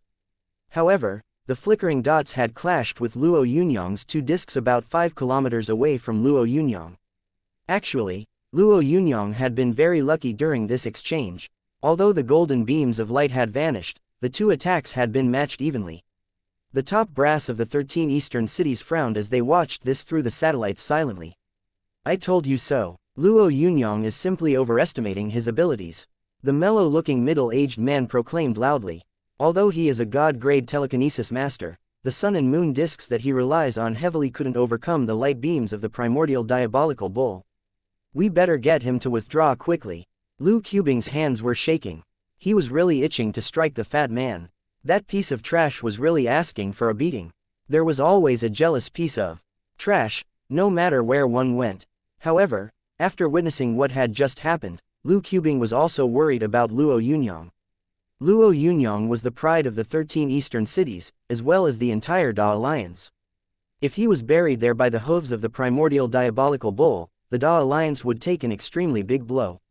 Luo Yunyang didn't know what they were talking about, nor did he need to. He stared at the primordial diabolical bull, which was propping the dimensional fracture up, before he rushed straight at it. By using his space true intent, Luo Yunyang was able to appear about a kilometer away from the primordial diabolical bull in just a second. His Buddha discs formed a sun and moon pagoda that whizzed straight towards the primordial diabolical bull. Chapter 275, Unrivaled Defense. Raging flames covered the entire sky. When these flames descended, the primordial diabolical bull didn't move. However, a layered black glow appeared around its body. This black glow seemed extremely thick. Although it wasn't actually very thick, it made anyone who observed it feel as though it was as large as the earth. Luo Yunyang's expression was calm as he floated in midair. He knew very well that this attack was just about probing the enemy. Boom! The Buddha pagoda formed by the Buddha discs descended like a rapidly revolving, grinding well frantically cutting into that black glow. Layers of dazzling light rays arose from the Buddha discs and the primordial diabolical bull in the process. However, despite this glow, the primordial diabolical bull's massive body didn't budge. The Buddha pagoda clearly didn't pose much of a threat to it. Its defense can't be beaten. Old Tai felt really frustrated. They had followed Luo Yunyang for many miles like rampaging tigers. An extravagant hope had formed in his heart, a hope that once the primordial diabolical bull was banished, the dimensional fracture would be sealed up once again. However, Luo Yunyang's first strike against the bull had made his heart hit a new low. 100 discs in one. Luo Yunyang said softly before the huge Buddha pagoda converged and became a single Buddha disc. The Buddha disc, which had a 10-meter diameter, started revolving frantically. Under the pressure of this flaming light disc, a really small crack started to appear on the black glow. The crack was so small that it was difficult to see. Saint Luxi, who was watching those frantically revolving Buddha discs in the free cities, shook his head. It's no use. As soon as he said this, he raised his head and looked up. A pair of huge eyes was currently fixed on him. The bull bellowed once again. Its cry was followed by a huge, coarse horn. The bull's horn was like lightning as it sliced towards Luo Yunyang's position in midair. It only took about 1/100th of a second for the horn to reach Luo Yunyang. The instant it flew out, most people around opened their mouths soundlessly. When the 13 eastern cities had asked 5 god-grade powerhouses to handle the primordial diabolical bull, these lightning-like horns had struck down the 2 strongest powerhouses permanently. Among them had been the entity who had ranked 12th on the divine list. Although Luo Yunyang ranked 10th on the divine list, he couldn't be compared to the person that ranked 12th in terms of defense. Would he be able to dodge right now? As countless people were staring at Luo Yunyang, or rather at the spot he was at, they realized that by the time the blade light horn zoomed through the air, Luo Yunyang had already vanished. When everyone started to search all around with their eyes, they discovered that Luo Yunyang had appeared 100 meters away from the primordial diabolical bull. The huge eyes of the bull were currently filled with fury. When the beast opened its large mouth, a myriad of colors spewed out in the form of a gas. This seemingly hazy gas looked like a long whip flogging at the air. Luo Yunyang's body disappeared completely once again. When this boundless gas passed through the air and dissipated, Luo Yunyang reappeared. This time, he was even closer to the primordial diabolical bull. The bull's eyes started to glow red with rage. Ever since it had become a dark-grade source beast, it no longer thought much of little bugs like Luo Yunyang. However, this little bug just kept provoking it. 1 unsuccessful attack, 2 unsuccessful attacks. This situation made it abnormally angry. This time you will definitely die, you little bug. A voice that sounded like a torrential river rang out in Luo Yunyang's mind. When he heard this roar, Luo Yunyang stared at the primordial diabolical bull. He had never expected that the bull would be able to communicate with him mentally. I will die along with you. Luo Yunyang glared at the bull as he used his mind to reply. Plumes of smoke left the primordial diabolical bull's nose. As it stared straight at Luo Yunyang, the rage in its eyes intensified. Although Luo Yunyang suddenly discovered some information in his mind, he unfortunately found it difficult to grasp it. He didn't even know what this information was. Meanwhile, the primordial diabolical bull, which had been enraged, calmed down all of a sudden. A look of disdain had appeared on its face. Bulls never pay attention to bugs. Yet another retort appeared in Luo Yunyang's mind. Although the enemy hadn't been lured out of its domain, Luo Yunyang found the current circumstances unnatural. He stared icily at the primordial diabolical bull, which was enveloped by the black glow. Without a warning, Luo Yunyang suddenly took a step in the air. As soon as he did, his aura intensified tenfold. Before this step, he had still maintained a hint of the calmness of a telekinesis user. However, after this step, it seemed as though he had become a massive, ferocious beast. The primordial diabolical bull, which had already shut its eyes and gotten ready to waste some time on Luo Yunyang, suddenly became alert. It could instinctively sense a threat to its very life. Take this, said Luo Yunyang, who was already flying through the air. The flames enveloping his entire body made him look like a dragon. The flames, which were a shade of mauve, formed a 300-meter-long fiery dragon that rushed straight at the primordial diabolical bull in an instant. The bull's body trembled, while its crazy, belligerent traits started to stand out. A series of long cries escaped the bull's mouth as its mountainous body suddenly picked up speed and charged forward rapidly. As man and beast collided, cracks appeared in the sky and earth all around them. Even some deep crevices formed in certain places. Chapter 276. The mighty sky dragons marked the primordial diabolical bull was very powerful. This had been the evaluation of some powerhouses after the primordial diabolical bull had become a dark-grade source beast. It had an unparalleled body and an extremely strong defense, so when it attacked, it looked like a unique star that had fallen from seventh heaven. Although many people had believed that this was an exaggeration, as the primordial diabolical bull charged maniacally, their doubts were wiped away. The sky shattered under the blue dome of the heavens. Compared to the majestic primordial diabolical bull, the flame dragon that Luo Yunyang had formed seemed kind of tiny. Although Old Tai and countless other soldiers were standing on solid ground, their bodies were swaying and toppling. Some of them couldn't even support themselves anymore, so they ended up crashing to the ground. Retreat, retreat, quickly, the martial master who had already lost an arm directed his new subordinates. He just couldn't stand by and watch his subordinates get caught in the fallout of those two powers. Meanwhile, the sky was trembling and the earth was roaring. It felt like an immovable mountain had collided with a shooting star that had fallen from heaven. Boom, earth-splitting sounds reverberated all around the area. As Jinfu's city was shaking, a mountain beside the city started vibrating. The sky and earth were both trembling vigorously. Even the satellites high up in space quivered slightly.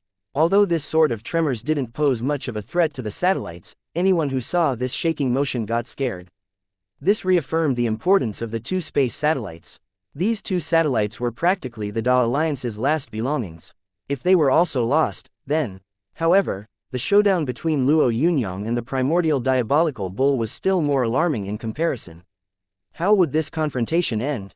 As the primordial diabolical bull was retreating, in the blink of an eye, its body landed heavily on the ground. Only then did the bull steady itself. However, the primordial diabolical bull's originally black fur had now become a charred black color that looked like bare skin. The burned bull raised its head towards the sky and cried out. Its eyes suddenly seemed to be ablaze. Compared to the bull, Luo Yunyang's current state wasn't that promising either. Although he hadn't fallen to the ground, he had been sent flying high into the sky by that immense force. Luo Yunyang felt like his body was being crushed by a huge machine. His wrist felt as though it had been smashed to pieces, while his strength seemed like an ordinary person's. As Luo Yunyang was wailing deep down, a huge wave of astonishment swept through the entire Da Alliance. The fight between Luo Yunyang and the primordial diabolical bull had been no ordinary battle. However, the result was eventually a tie. This. At practically the same time, two words popped into everyone's minds. Ultimate powerhouse. Yet another ultimate powerhouse had emerged. As they thought about these two words, the feeling that formed in their hearts wasn't pleasant surprise. Instead, they felt astonishment and disbelief. However, no matter how much disbelief they felt, Luo Yunyang's crazy clash with the primordial diabolical bull had proven that Luo Yunyang was really an ultimate powerhouse. Ha ha ha, Jin Zaishan laughed heartily. His laugh was extremely carefree. Although the victor of the duel between Luo Yunyang and the primordial diabolical bull had not been determined, Luo Yunyang had become an ultimate powerhouse. This was enough for him. Lu Qubing had a gratified smile on his face. An ultimate powerhouse. This young man hadn't disappointed him. Actually, he had surpassed his expectations completely. He had become an ultimate powerhouse at a really young age, which meant that his future potential would be limitless. Some of Jinfu City's top brass felt tears streaming down their cheeks. They all believed that they would really be saved now. Meanwhile, everyone else experienced all sorts of emotions. You are good, Bug. You've really pissed me off this time. Today, I shall let you see what it means to be truly unrivaled. A roaring voice resounded once again in Luo Yunyang's head. Luo Yunyang quickly opened the attribute regulator in his mind. During his previous clash with the primordial diabolical bull, he had sensed that a disparity had still existed between them. However, that disparity had disappeared after he had used the attribute regulator. Power. 10 fire, 8 ice, 0.621 wood, 0.601 speed, 457 mind, 3353 fire, 8 constitution, 1200 golden body, 185 fire, 568 ice, 43 wood, 47 true intent, 18.7 decimation, 9.9 fire, 7.6 space, 1.1. Although he only had 10 power attribute points, that figure was no longer white, as it had been in the past. It had already turned silver. The various sub-attributes these silver 10 points contained had also subsequently changed. When his 3000 mind points, 800 constitution points and 9.9 decimation points were combined and converted, the silver figure of Luo Yunyang's power immediately rose to 24 points. If that figure had been white, it would have equaled a 24,000 point power. Luo Yunyang believed that converting these attributes wouldn't be as simple as changing those numbers. He faintly sensed that when all his body attributes turned silver, the attribute regulator would surprise him pleasantly. However, he now used his attribute regulator solely to unleash a method of the heaven-battling ape-dragon chart that he had mastered after becoming a god-grade entity. Boom! A loud explosion took place behind Luo Yunyang. The shadow of a 3,000-meter-long dragon congealed in the vast sky as Luo Yunyang brandished his palms. Suddenly, the huge dragon seemed to turn into dust and gather in Luo Yunyang's palms. Meanwhile, the primordial diabolical bull started to charge at Luo Yunyang and gallop through the sky. Nobody in the Da Alliance was able to discern exactly what technique the primordial diabolical bull had used. However, they all felt immeasurable fear as its hoofs clattered against the sky. "It's the trampling galaxy," a powerhouse blurted out unconsciously as he watched the galloping bull that seemed to be trampling all over the sky and earth. As he was mumbling to himself, he saw Luo Yunyang stand opposite the primordial diabolical bull and brandish his palms. The sky dragon that had seemingly turned to dust swelled up once again. However, this time it became a divine mark as he surged over towards the primordial diabolical bull. It was the mighty sky dragon's mark. Chapter 277. The first ape dragon variation. Old Tai felt his heart trembling as he stood on the ground and watched the primordial diabolical bull charge straight through the skies. Right now, he was only aware of one thing: the massive primordial diabolical bull's charge. Gonggong had smashed his head into the Buzhou mountain. 1. According to ancient Chinese mythology, when the Chinese god of water Gonggong lost to the Chinese god of fire, he smashed his head against the Buzhou mountain, a pillar that held up the sky, thus damaging it and causing the sky and earth to tilt, which resulted in great floods and suffering. Suddenly, Old Tai remembered an ancient story he had heard. The gallop of the primordial diabolical bull contained a boundless power akin to smashing into the Buzhou mountain. In comparison to the primordial diabolical bull, Luo Yunyang seemed like a speck of dust. It was the same technique and the same strike, yet this time the might increased tenfold. If it was not for the attribute regulator, Luo Yunyang would only have one technique to use against the rampaging bull charging straight at him. He would only have been able to run as far away as he could. The ferocious bull rushed over in a frenzy. When it was several hundred meters away, Luo Yunyang unleashed the mighty sky dragon's mark against the bull's body. The mighty sky dragon was already incomparably powerful on its own. However, now that it had been converged into a mark and combined with the fusion of Luo Yunyang's god-grade essence flames, the instant it struck, it also contained an immensely powerful, immeasurable blaze. Based on the power levels of these two, if any of these attacks were to strike Chengdu's walls, the city's defenses would be completely blown away. Zhu Yi speculated. He was one of the founding members of Chengdu's defense system, so he knew it like the back of his hand. A single strike would break down Chengdu's defenses. Just thinking about it was terrifying. Nobody said anything else afterwards. Most people were quietly watching the shaky footage on the screen.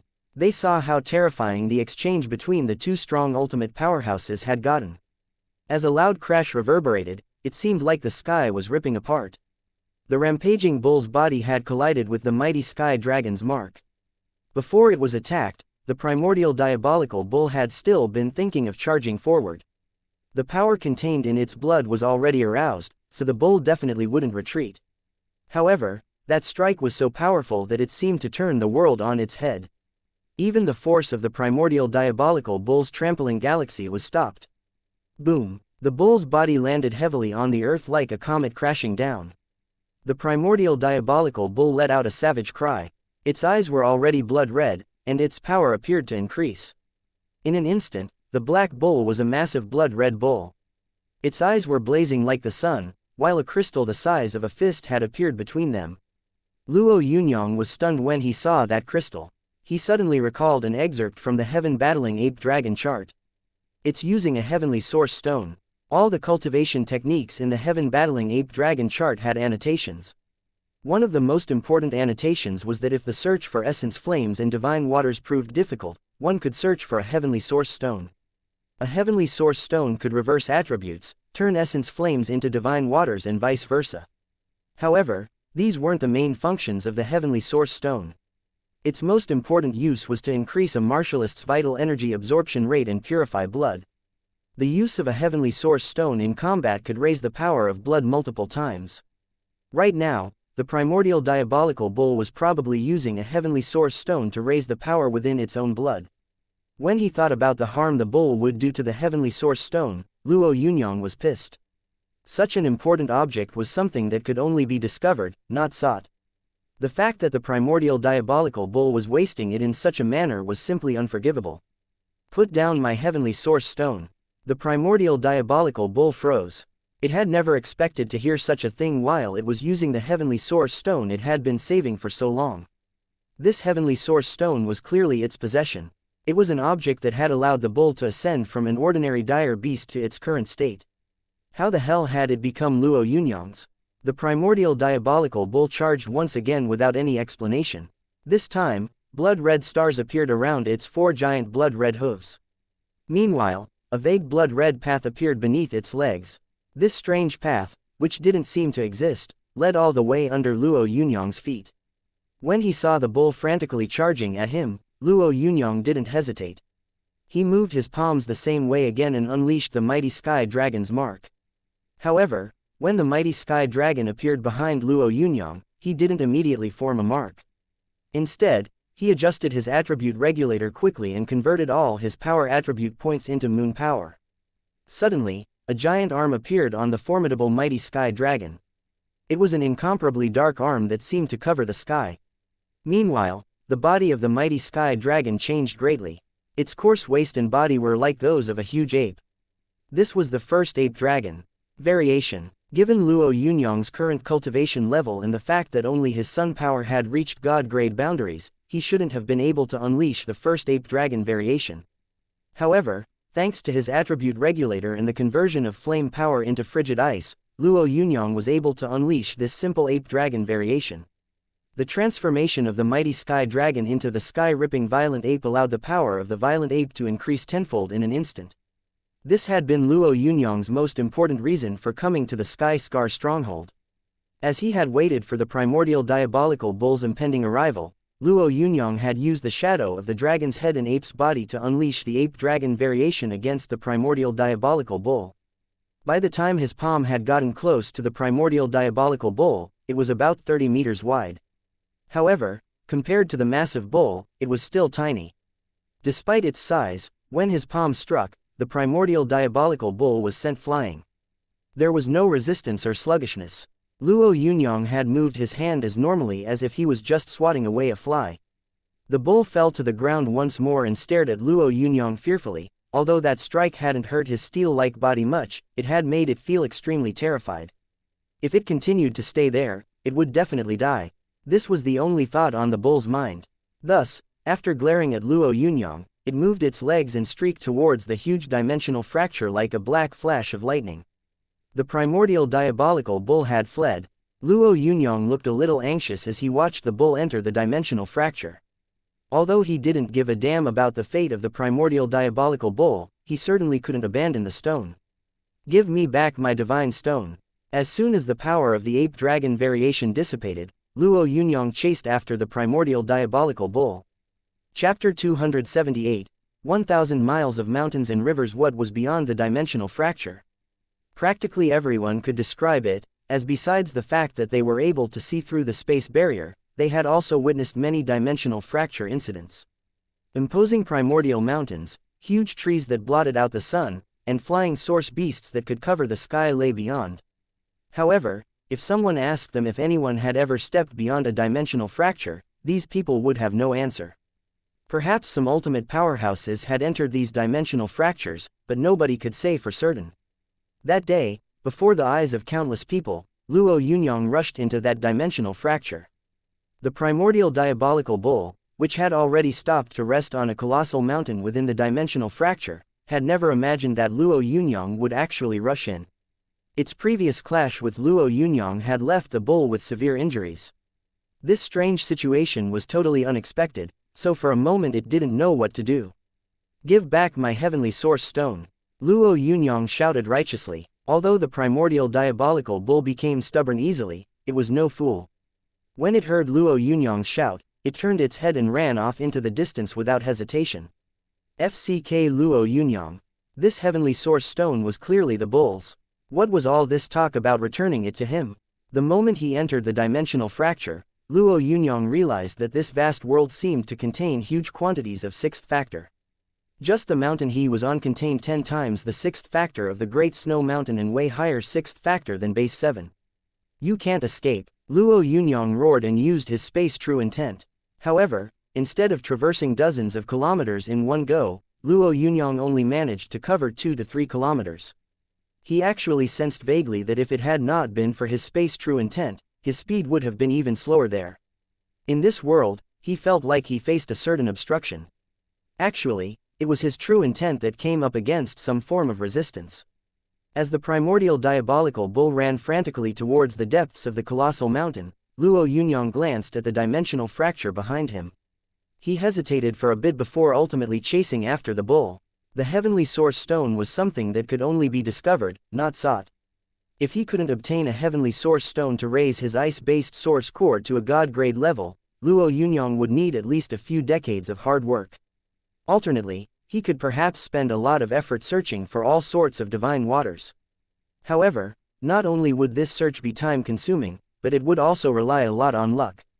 This was because the heavenly source stone's ability to change attributes could allow the power of the sun and moon to have an even more tacit symbiosis. In the space of a breath, Luo Yunyang had already run several kilometers. Meanwhile, the dimensional fracture, which was no longer held up by the primordial diabolical bull, had started to shrink slowly. Many people in Chengdu had disbelieving expressions on their faces as they watched Luo Yunyang frantically chase after the primordial diabolical bull through the screen. Chasing after a source beast on the other side of the space barrier was something only a madman would do. Jin Zaishan, who was one of the leaders of the Da Alliance, pondered this for a few seconds before he said, "Gather all the forces of the 13 eastern cities and drive away all the dire beasts that have appeared in Jinfu City." Now that the primordial diabolical bull was gone, the continuous stream of dire beasts pouring out of the dimensional fracture had halted. If the Da Alliance relied on the strength of the 13 eastern cities, all the dire beasts that had entered could be driven into the wilderness. Although this would make the wilderness even more dangerous, it was clearly much better than having countless dire beasts on the outskirts of the city. Zhu Yi and the others quickly got to work. The 8 armies had already been prepared, so when they heard the order, they followed the lead of their various commanders and advanced quickly in the direction of Jinfu City. However, while the Da Alliance's forces prepared for a big battle, Lu Qubing and Jin Zaishan were still talking. "I don't have long to live, Vice Chairman. If I die, I hope that you will let the Eagle King take over the Rising Dragon Army and become the Rising Dragon Army's viceroy," Lu Qubing said while going through another round of violent coughing. Jin Zaishan nodded his head. "The Eagle King has served in the Rising Dragon Army for many years and many people have high expectations of him. I believe that would be fine, but you still mustn't be discouraged, Qubing. Large quantities of sixth factor have flowed in the mountains and rivers within thousands of miles have started to recover. Perhaps a miracle drug could be discovered. In that case, there would still be hope for you." Lu Qubing forced a smile. His expression was calm as he said, "Thank you for your words, Vice Chairman.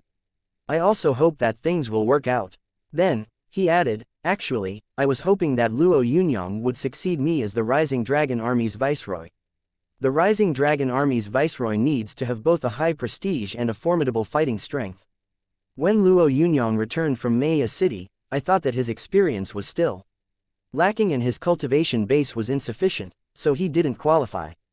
However, I never imagined that he would push ahead like a violent hurricane, not like he has been doing for so long." Lu Qubing shook his head gently while Jin Zaishan smiled. Back then, Jin Zaishan had also taken notice of Luo Yunyang. However, he had only seen him as a member of the younger generation that would be groomed into a capable soldier of the 8 armies in the future. He hadn't expected that his current level would be even higher than his. Yes, he became the Blood Strike Guard Commissar, a god-grade powerhouse, and then an ultimate powerhouse. Jin Zaishan said with a smile. He has already walked down an extremely difficult path in a very short time. A few days ago, I went to see Master Wenxin, who said that he'd had a premonition. A child will carry the mandate of heaven in this recovering world. Perhaps Luo Yunyang. While the two of them were talking, the communication device in Lu Qubing's hand started ringing. When he answered the call, he heard a cheerful voice. "Viceroy, We have discovered the ascending 9-orifice sky lotus. Luo Yunyang had already prepared for his death, so he did not care about his own fate. However, when he heard these words, his hand still started trembling slightly. The ascending 9-orifice sky lotus was a miracle medicine that was essentially the stuff of legends. Master Wen Xin, whom Jin Zaishan had spoken of, had once treated Luo Yunyang and told him that if he obtained an ascending 9-orifice sky lotus, he would be able to overcome his illness. However, the ascending 9-orifice sky lotus was really precious. Luo Yunyang had browsed through the Da Alliance's most rare records, but had only come across one excerpt on the ascending 9-orifice sky lotus. Furthermore, it had been an unofficial record that one couldn't rely on. Luo Yunyang had given up any hope of getting an ascending 9-orifice sky lotus, so he had never in his wildest dreams expected to hear any news about it now. Ha ha ha, I told you so, you can't die. Jin Zaishan, who was also extremely excited, patted Luo Yunyang on the shoulder and said, "Oh, it really is hard to kill you. If you survive this, then only good fortune will await you." Luo Yunyang shut off his communication device in a daze. His vision had suddenly become slightly clouded. Chapter 279. Forgotten integrity. Lofty mountains, huge trees that reached the sky, and ancient vines that looked like wriggling colossal pythons were everywhere. The primordial diabolical bull's body was huge, yet it didn't stand out among the mountains. When Luo Yunyang passed through the dimensional fracture, he only caught a glimpse of one of the primordial diabolical bull's large horns while the bull retreated into the mountain range. When he reached the other side of the dimensional fracture, Luo Yunyang didn't know what he would be facing. He naturally would have to act as fast as possible. Luo Yunyang used the space true intent he possessed without hesitation in an effort to block the primordial diabolical bull's path. When Luo Yunyang took a step forward, the countless dire beasts that covered the entire dimensional fracture seemed to sense an immeasurable danger, so they retreated right away. However, Luo Yunyang only crossed a few hundred meters in the air in one go. When he faced the unrivaled fleet, his space true intent, which had seemed successful at every step, seemed to suffer from a huge limitation. Although Luo Yunyang still wasn't clear on what this limitation was, this certainly wasn't good news. "Hurry up and return my treasure, you evil beast!" Luo Yunyang shouted unhappily as he watched the primordial diabolical bull. He didn't want the beast to travel even further away. The figure of the retreating bull swayed for an instant amid the mountain range. It could have sworn that the heavenly source stone had belonged to it for many years. How could this vile fellow actually say that the stone belonged to him? This man was really shameless. However, this wasn't why the primordial diabolical bull was furious. It was actually angry that its cultivation base couldn't beat the little worm before its eyes.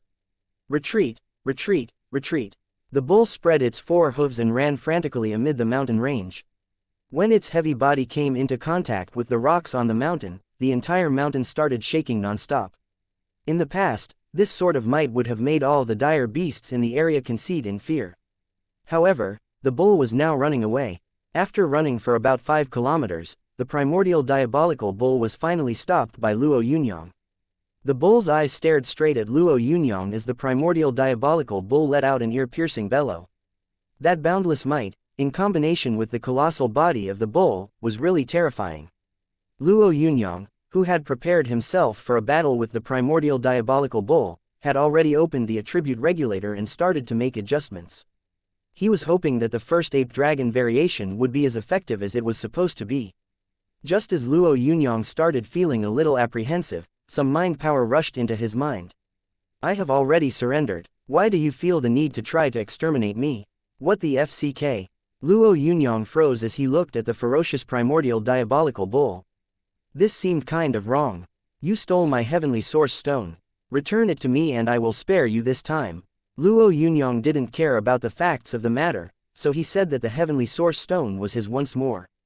The primordial diabolical bull was annoyed. Although it had been prepared to reason so this fellow would stop chasing it, this shameless man was now trying to toy with its logic. In the blink of an eye, its heavenly source stone had become his. If the bull didn't go along with this, then there would be no point in talking. "Even if this heavenly source stone is yours, it has been with me for over 1,000 years, so it can no longer return to your side," the primordial diabolical bull said, feeling slightly ashamed.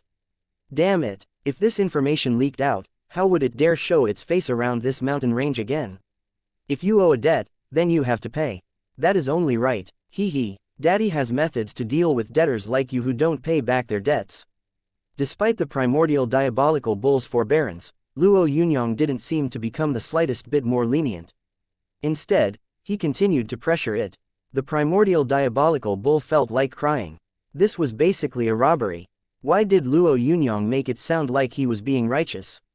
If the bull could have defeated him, it wouldn't have been suffering now. Sir, have you been chasing me because of the heavenly source stone? Let me tell you something. I would never give you the heavenly source stone, no matter what. However, if the two of us fought to death over it, then someone else would ultimately benefit. I think that we should come to an agreement that both parties will accept. Luo Yunyang stared at the huge swaying skull of the primordial diabolical bull, which seemed to be able to grasp everything, in amazement. Was this really a bull? You want a heavenly source stone, but I would never give you this one no matter what. The primordial diabolical bull's skull rocked even faster as it spoke with a hint of urgency. However, I could produce another heavenly source stone for you. The primordial diabolical bull only had one heavenly source stone. How could it produce another one unless it stole one? As he thought about this, Luo Yunyang understood what the bull was trying to do. Do you think I'm a fool? He asked with a grim smile. Of course you aren't a fool. The primordial diabolical bull said before its hooves started to rock rapidly. I know that you are afraid that I will betray you, but don't worry. My hatred for our target runs too deep. If you sense that something isn't right while I make my move, then you can leave immediately. The primordial diabolical bull's terms sounded too good to be true, which made Luo Yunyang feel uneasy. This fellow was definitely plotting something. Although all sorts of theories went through his mind, Luo Yunyang didn't speak. Instead, he just watched as the primordial diabolical bull charged forward. Under the circumstances, stealing the stone from the bull would be more straightforward. The primordial diabolical bull roared furiously. It had never been belittled this way before. Luo Yunyang had just spoken about collaborating a moment ago, yet he had made a move towards it without saying a thing. As its forehooves moved, the black glow surrounding its body became even more dazzling. However, the bull didn't make a countermove against Luo Yunyang. Instead, it leapt into the air. A light leap was all it took for the bull to break out of this deadlock. The primordial diabolical bull just wouldn't be belittled. Do not test my limits, bug. If you really annoy me, I will just rush towards my boss's domain and you won't get anything in return. The primordial diabolical bull roared furiously. In the blink of an eye, it had already charged about a kilometer away. Then, it turned its head and ran again. Once, twice, thrice. By the time Luo Yunyang had caught up with the primordial diabolical bull for the 10th time, he had killed a handful of yellow-grade source beasts. In the end, he gave up all hope. The primordial diabolical bull had been right. Although its cultivation base was weaker, its ability to preserve its own life was very strong. Luo Yunyang wouldn't be able to slay it and he would naturally have no way of obtaining the heavenly source stone either. I will give you a chance this time. Is your earlier offer still on the table? Luo Yunyang was naturally unwilling to return empty-handed, so he tried to stop the primordial diabolical bull for the last time. The bull, which had never expected Luo Yunyang to actually ask this, replied right away, it definitely is. We can do it right away. Ha ha ha, come along, come along. Chapter 281. Reaching the limits. The primordial diabolical bull roared ferociously as it flew into a fit of rage over the treachery of that little bug. It had originally wanted to use someone else to do its dirty work, yet it had never expected that this vile human would betray it. Although it was unlikely that it would die at the hands of the two-headed monitor lizard, the primordial diabolical bull would still have to pay a considerable price. Just thinking about it made the bull feel as though it was about to go mad. However, as the primordial diabolical bull was using all its might, the surrounding area suddenly started shaking. The bull was a dark-grade source beast, so its senses weren't ordinary. Even a single falling leaf couldn't escape its eyes, let alone something that seemed like a meteor crash. However, it still found it difficult to react to this kind of speed. When the primordial diabolical bull finally reacted, it realized that the heavenly source stone between the necks of the two-headed monitor lizard had disappeared completely. What the FCK was going on? The two-headed monitor lizard roared furiously, yet the variations created from using the heavenly source stone had already vanished. It should grab this chance to take its life. The lizard turned its head and rushed over in a different direction. It was shaking with rage so hard that it had already forgotten about beating the primordial diabolical bull. The bull's 4 huge hooves stamped heavily against the lizard's back in a flash. How pleasant it felt! The primordial diabolical bull felt the urge to raise its head and howl at the sky. How many years had it trembled in fear before the huge 2-headed monitor lizard and felt as though it had been walking on thin ice. These days of pain and suffering were finally over. All its old and new grudges had finally been paid back. The 2-headed monitor lizard, which had been lost in its fury, finally seemed to regain its senses. Its 2 heads suddenly swiveled and spewed out a fiery, frigid power at the bull. However, now that the primordial diabolical bull had obtained the upper hand, it would definitely not let go of such an opportunity. The 2 giant horns on its head were like extremely sharp blades as they sliced at one of the lizard's heads. Blood started immediately flowing freely. Although the 2-headed monitor lizard's head wasn't decapitated, 2 long scars had appeared on its neck. The lizard roared furiously and rolled around. In an instant, the massive power emitted from its body nearly caused the primordial diabolical bull to flip on its back. The battle between the 2 colossal source beasts became even more furious. Luo Yunyang didn't care about the primordial diabolical bull. He had already obtained the heavenly source stone, so he started fleeing frantically. This heavenly source stone was even better than the primordial diabolical bull's. The moment Luo Yunyang grasped it, he felt the ice and fire powers within his body surge frantically. One day later, Luo Yunyang stopped at a mountain range. He spread his mind power in every direction in a 5-kilometer radius and made sure there were no threats nearby. Then, Luo Yunyang made his body sink into the ground soundlessly. In just a minute, he had already sunk 100 meters deep in a massive rock. Luo Yunyang used his Buddha disc to carve a hole the size of a person and then sat inside it. Given his cultivation base, he was no longer restricted by breathing or other similar bodily functions. As long as he wanted to, he could not take a single breath for a year without suffering any harm. As he clutched the heavenly source stone in his hand, all Luo Yunyang thought about was methods of using this stone.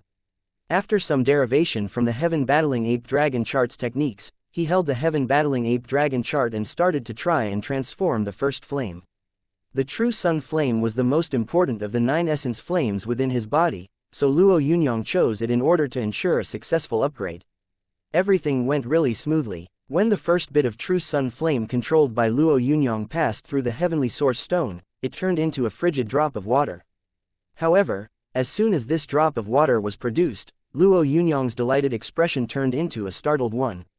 He wasn't startled because the transformation had failed, but because the frigid water that the true sun flame had turned into was divine moon water. When Luo Yunyang had linked up with the sky and earth and broken open the first apertures, he had already used the divine moon water, which meant that he couldn't use it now. Luo Yunyang cursed silently as he started to use the second type of essence flame. On his second try, he chose to use the earth demon poison flame. After his earlier experience, his second attempt went even smoother. Furthermore, what surprised him pleasantly was that the divine water that the earth demon poison flame transformed into wasn't extremely cold. It actually seemed like a type of water that contained poisonous intent. Luo Yunyang didn't know its name, but based on how it felt, he believed that this water had an intimate relationship with the earth demon poison flame that made them correspond perfectly. Luo Yunyang incorporated this water into his body. As the third aperture of his ice-based source core was broken, he felt extremely relaxed. Then, the third, fourth, and fifth aperture were also broken. In half a day, Luo Yunyang had already broken through the 9th aperture. This breakthrough allowed his ice-based source core to overflow with all sorts of shattering water-based true intent. Thanks to his prior experience, Luo Yunyang prepared a spurt of energy. When he raised his ice-based source core to the god-grade level, he felt the land all around him start to tremble. Luo Yunyang quickly realized that the primordial diabolical bull was moving around. Why had it come? As this thought entered Luo Yunyang's mind, he had a feeling that something wasn't right about this. Therefore, he didn't move straight away.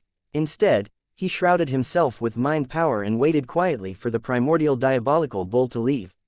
An hour later, the bull had already left. After confirming that there were no longer any traces of it, Luo Yunyang used his experience to push his mind power towards his ice-based source core. In a spurt of energy, Luo Yunyang's mind power rushed to the place where all his ice-based true intent was gathered. A vast frigid feeling nearly made his mind power freeze up. At the most crucial moment, Luo Yunyang sensed some activity once again. However, this was not just the primordial diabolical bull. This activity was even greater. As the primordial diabolical bull, the two-headed monitor lizard and a handful of other humongous source beasts moved, it felt as if the whole world was about to split apart. Luo Yunyang's mind power automatically detected traces of those source beasts. Meanwhile, he discovered something that looked like a giant rat shrieking and rushing over to its hiding spot. Here, it's here. Although Luo Yunyang couldn't understand the rat's words, he could understand the meaning of its shrieks. He had been discovered. Luo Yunyang only had two choices now. He could either break off his advancement midway, which would cause considerable harm, or hurry up and advance. Luo Yunyang chose the latter after practically no hesitation. Unlike the way he had slowly mixed his mind power with his fire-based source core, this time Luo Yunyang wanted to advance by leaps and bounds. His mind power, which had been entering slowly at first, started to rush towards the source core frantically. In just an instant, it had already rushed within it. However, as it rushed in, Luo Yunyang felt the mind power fused into his ice-based system stagnate.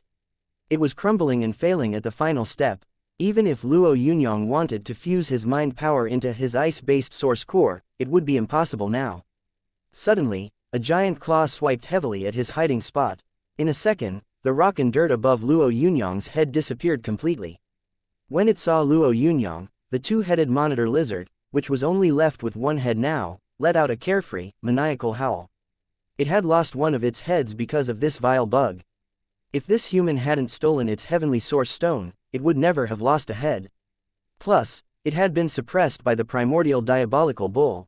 When it thought about the humiliation it had suffered, the two-headed monitor lizard went even more crazy. The instant it saw Luo Yunyang, a look of delight appeared in its scarlet eyes. As far as the primordial diabolical bull was concerned, although Luo Yunyang had helped out a little during its fight with the two-headed monitor lizard, he had still abandoned any shred of loyalty and run away. This shameless fellow had finally landed in its grasp. When the two-headed monitor lizard opened its mouth without hesitation, a mass of black fire descended towards Luo Yunyang. A hint of fear appeared on the primordial diabolical bull's face when it saw the black flames. During its fight with the two-headed monitor lizard, it had found facing this soul flame the hardest. This should actually be called a soul-burning flame, as it could pass through any clothes or other items as though they didn't exist. Any source beasts that had seen this flame seemed a little frightened, so they clearly felt a lingering fear for this sort of flame. As the flame merged with Luo Yunyang's body, Luo Yunyang, who had already appeared before all the source beasts, didn't seem to undergo any changes. However, as the black flames entered his body, his eyes flickered. A layer of black chi started to envelop Luo Yunyang's body. In an instant, his body swelled over 100 times and he transformed into a huge ape. As the two-headed monitor lizard sensed danger, its remaining head once again spewed that extremely frantic blaze. However, this time when the blaze got close to the huge black ape, it vanished completely.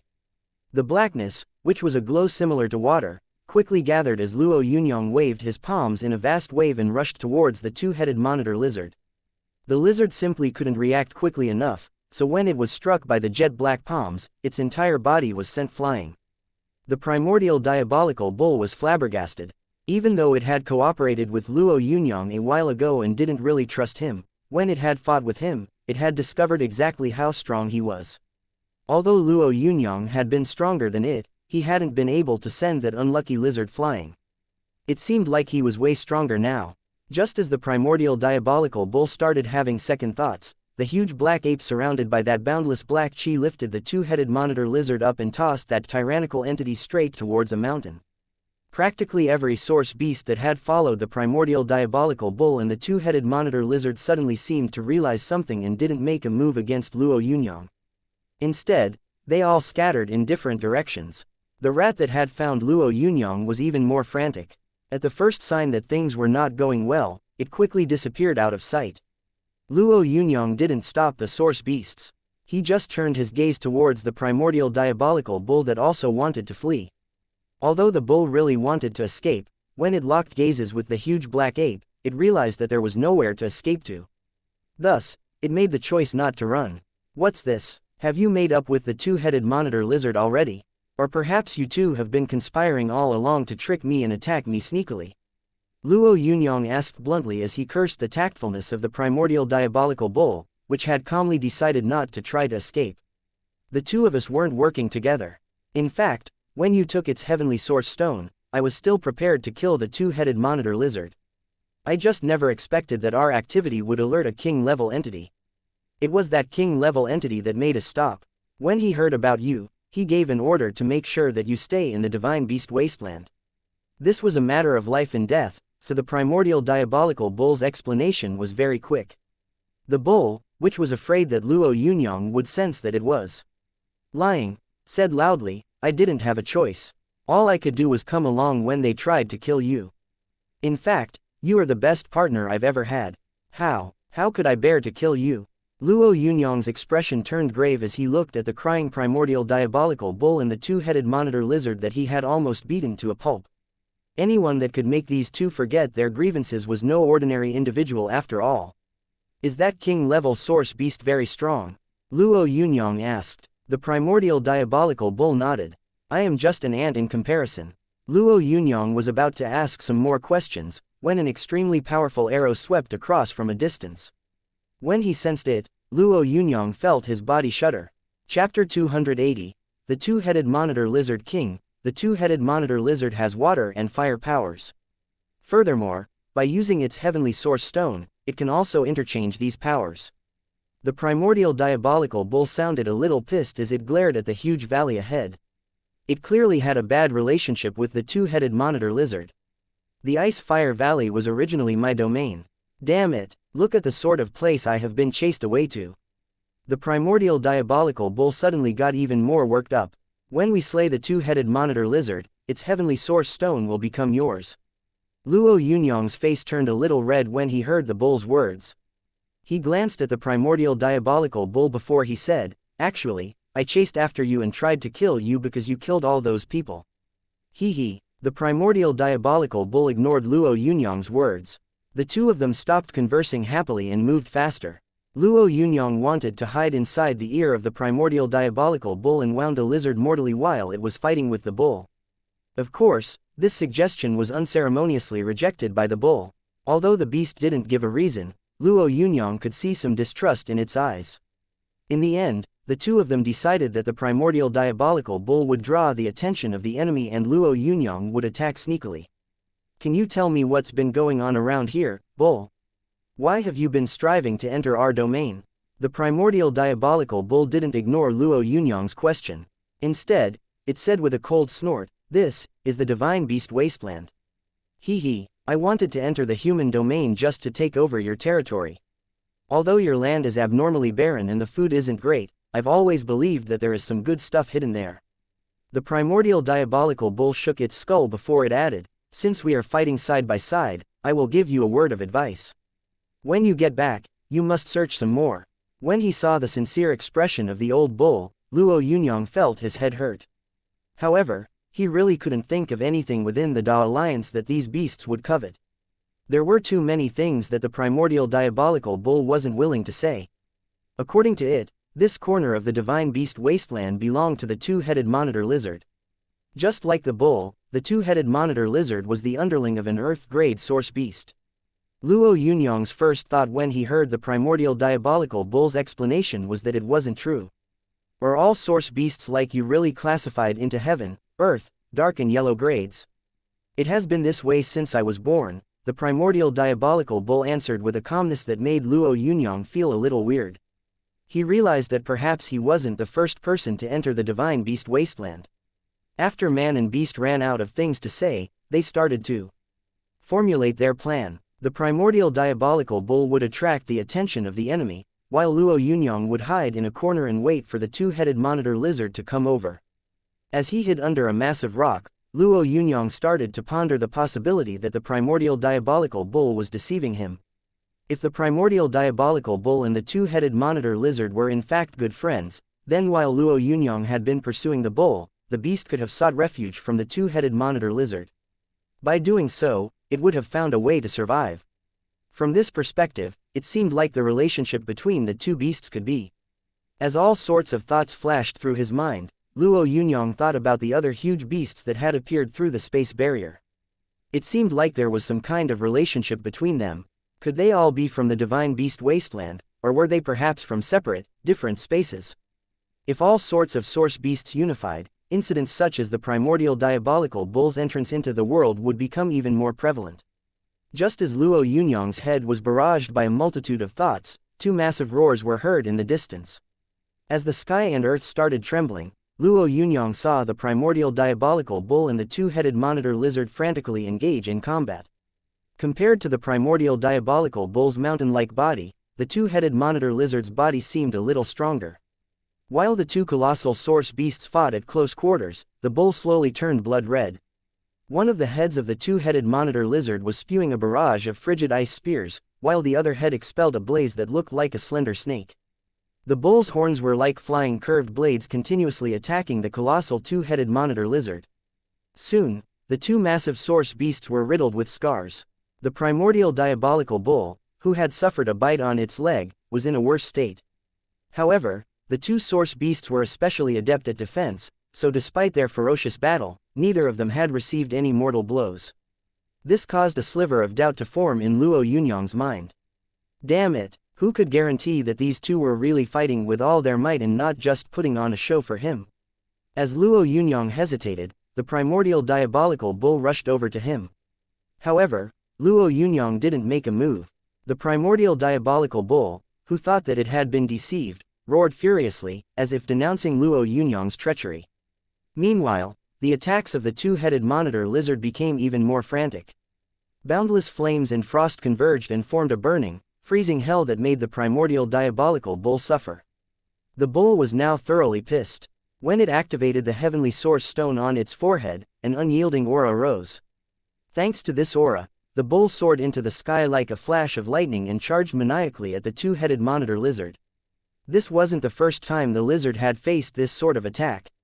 A heavenly source stone twice as large as the primordial diabolical bull's stone appeared where its two necks met. Thanks to the heavenly source stone, a tiny head emerged at the spot between the two necks of the lizard. Although this head was small, when it appeared, its terrifying aura made the primordial diabolical bull's majestic body start to shiver. Luo Yunyang, who had been hiding during the whole fight between the two massive beasts, had been using his mind power to conceal his own aura so that he could remain undetected. However, when he saw the two colossal beasts prepare to use their ultimate killing moves, he realized that he couldn't wait any longer, especially not when he thought about what would happen to the lizard's source stone after it was used like this. If the two-headed monitor lizard killed the primordial diabolical bull, Luo Yunyang would not obtain its heavenly source stone. He actually feared that he wouldn't even be able to get half of the primordial diabolical bull's heavenly source stone either. He would have to snatch a heavenly source stone before anything else happened. Chapter 282. A bright moon shining in every direction. The majestic aura made the primordial diabolical bull shiver. This powerful aura had clearly surpassed its expectations. As soon as it appeared, a fighting intent emerged in Luo Yunyang's eyes. He had just cultivated his ice-based source core to the god-grade realm, so he had basically cultivated the first phase of the heaven-battling ape-dragon chart successfully. His strongest technique, the ape-dragon variation, had reached its peak, so he didn't need to use the attribute regulator. He suddenly felt a desire to test his limits. How could he lower his head before such a powerful aura? Luo Yunyang used his ice and fire source cores without hesitation. As these two powers circulated in his body, he had a flash of understanding. A golden white pillar of aura rose straight up to him. This aura rose thousands of meters into the air and formed a massive scaled golden ape that threw its head back and roared towards the sky. Its war-like intent resounded like thunder. Compared to the previous powerful aura, the aura of the dragon ape was even more overbearing and ferocious. The dragon ape's eyes were like bright moons that froze up any item they landed on. These two moon-like eyes were the core component of the ape-dragon first variation, also known as the Great Divine Elemental Eye. As long as Luo Yunyang wanted, he could freeze his opponents with just a gaze of the Great Divine Elemental Eye. Of course, using the Great Divine Elemental Eye consumed a tremendous amount of power, so it was only used at critical times. As the Great Divine Elemental Eye covered the surrounding area, the boundless aura that had been surging over halted. While Luo Yunyang pondered whether to use his mind power to view the aura's direction, yet another wave of powerful aura surged over from a distance. This aura was no weaker than the previous one. However, compared to the previous aura, which had been as vast as the ocean, this one was much more berserk. The owner of this aura didn't try to fight Luo Yunyang. When someone came into contact with Luo Yunyang's aura, it strangely calmed down. An ear-splitting roar that shook the sky suddenly rang out. Big fiery clouds rose up into the sky and dyed red in an instant. The flaming clouds had just risen up, when streaks of lightning filled the sky. Lightning flashed maniacally, each bolt containing massive power. 1 streak, 2 streaks, 3 streaks. As these massive waves of power filled the area, the sky seemed to tremble. The primordial diabolical bull looked like a frightened quail that had buried its head in the ground. Eventually, a total of 18 waves of power appeared in the sky that was linked with Luo Yunyang. Amidst these overwhelming powers, Luo Yunyang saw a vague golden eagle soar. Meanwhile, divine birds were flitting through the sky and massive beasts were creeping out. Each colossal beast emitted its own unique aura and had its own unique grandeur. After a while, the first massive aura that had appeared dissipated without a trace. Then, the others also disappeared. In the end, only the scaled golden ape that Luo Yunyang had unleashed remained in the area. As he retracted his own aura, Luo Yunyang realized that all the power in his body had been more or less consumed. Luo Yunyang suddenly had difficulty squeezing any more power out of his ice and fire source cores. Luckily, he also had a wood-based source core. Although this source core wasn't at the god-grade realm yet, thanks to its support, Luo Yunyang was still able to hold out. Was that the king-level source beast? Luo Yunyang asked as he turned his gaze to the primordial diabolical bull. When the bull glanced at Luo Yunyang once again, its body trembled even more violently. Yes, that was a king-level source beast, my king. The primordial diabolical bull's voice was shaking as it spoke. What did you just call me? Luo Yunyang, who was taken aback by the primordial diabolical bull's words, asked right away. You are my king, the bull replied hurriedly. Your earlier imposing manner has already been recognized by most of the kings. From now on, you will be the king of this region. The king of this region. Although these words sounded pleasant, they actually meant that Luo Yunyang had become a king-level source beast. Based on what had just happened, Luo Yunyang knew that he hadn't lost to those source beasts. This was basically because his ape-dragon variation had evolved. However, he still felt a little lacking. It seemed like if he wanted to strive against these king-level source beasts, he would have to master the ape-dragon second variation. The ape-dragon second variation. Luo Yunyang kept repeating this phrase over and over in his head as he turned his gaze to the primordial diabolical bull once again. How will I benefit from being the king of this region? You will have full control over the life and death of your underlings in your domain. As it spoke, the primordial diabolical bull was on the verge of tears. After conversing a little with the bull, Luo Yunyang had a better understanding of the area. The divine beast wasteland was filled with all sorts of source beasts and divine beasts. Naturally, source beasts were at the top of the food chain, so the dire beasts were their underlings as well as their source of food. However, there was also a differentiation among source beasts. The basic grading system of the heaven, earth, dark and yellow grades had already decided the place of each source beast. Any source beast that reached the king level needed to meet the standards of an earth grade source beast, and every earth grade source beast occupied a huge territory. As far as what lay further up, the primordial diabolical bull did not know anything beyond that. The king-level source beast that had made the primordial diabolical bull and the two-headed monitor lizard come to a truce had been a tyrant of its generation, a king golden eagle. It had also been the first entity that had used its aura in a bid to suppress Luo Yunyang.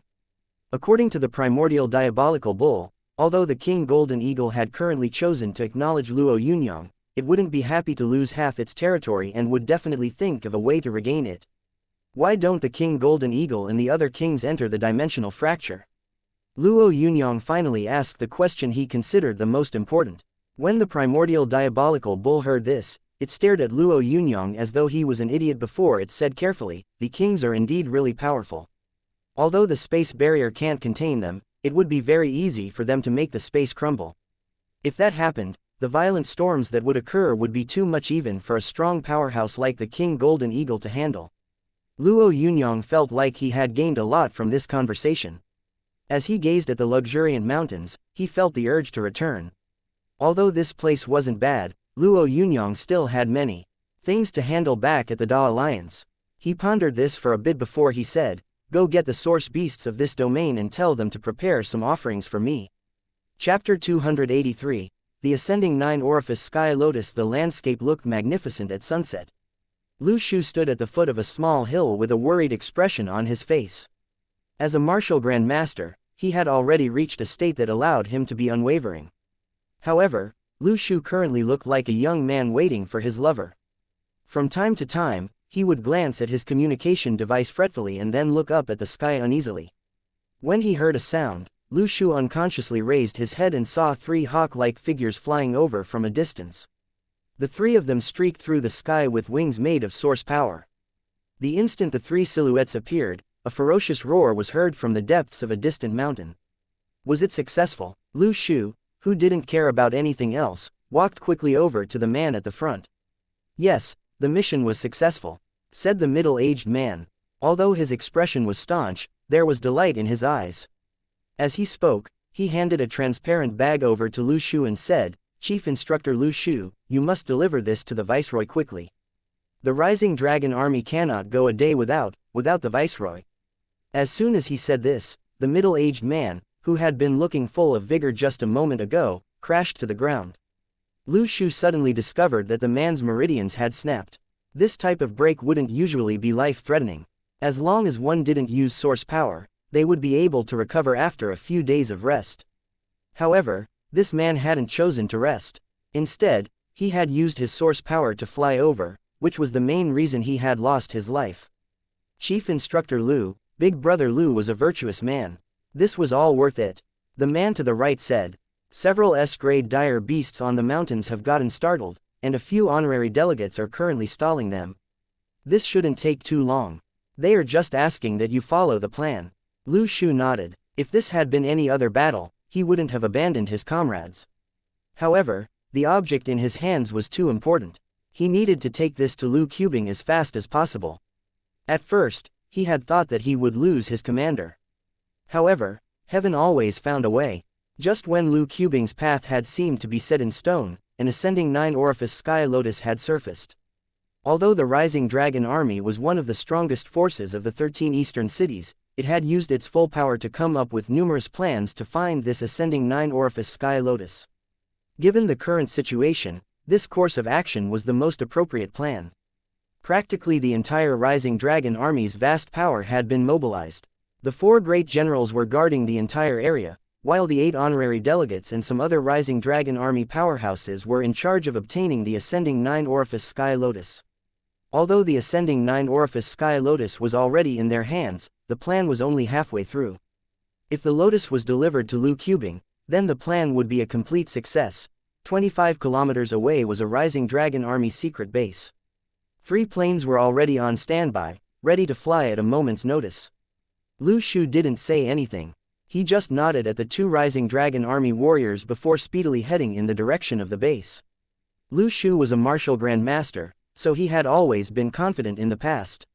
However, his heart was now filled with apprehension. The object in his hands would decide the fate of their viceroy after all.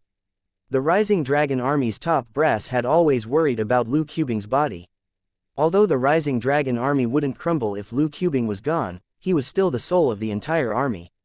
Without him, the Rising Dragon Army's fighting strength would decrease. Lu Shu had been among the people who had known that Lu Cubing's body wouldn't last long. When he had heard this news, the normally calm man had actually teared up. He knew that the viceroy wouldn't want him and the others to cry, but Lu Shu couldn't help it. Everything was going to get better now. If only that brat Luo Yunyang was there. As Lu Shu's heart started brimming with hope, he suddenly saw a figure standing in front of him. Lu Shu froze and instinctively changed direction in the air.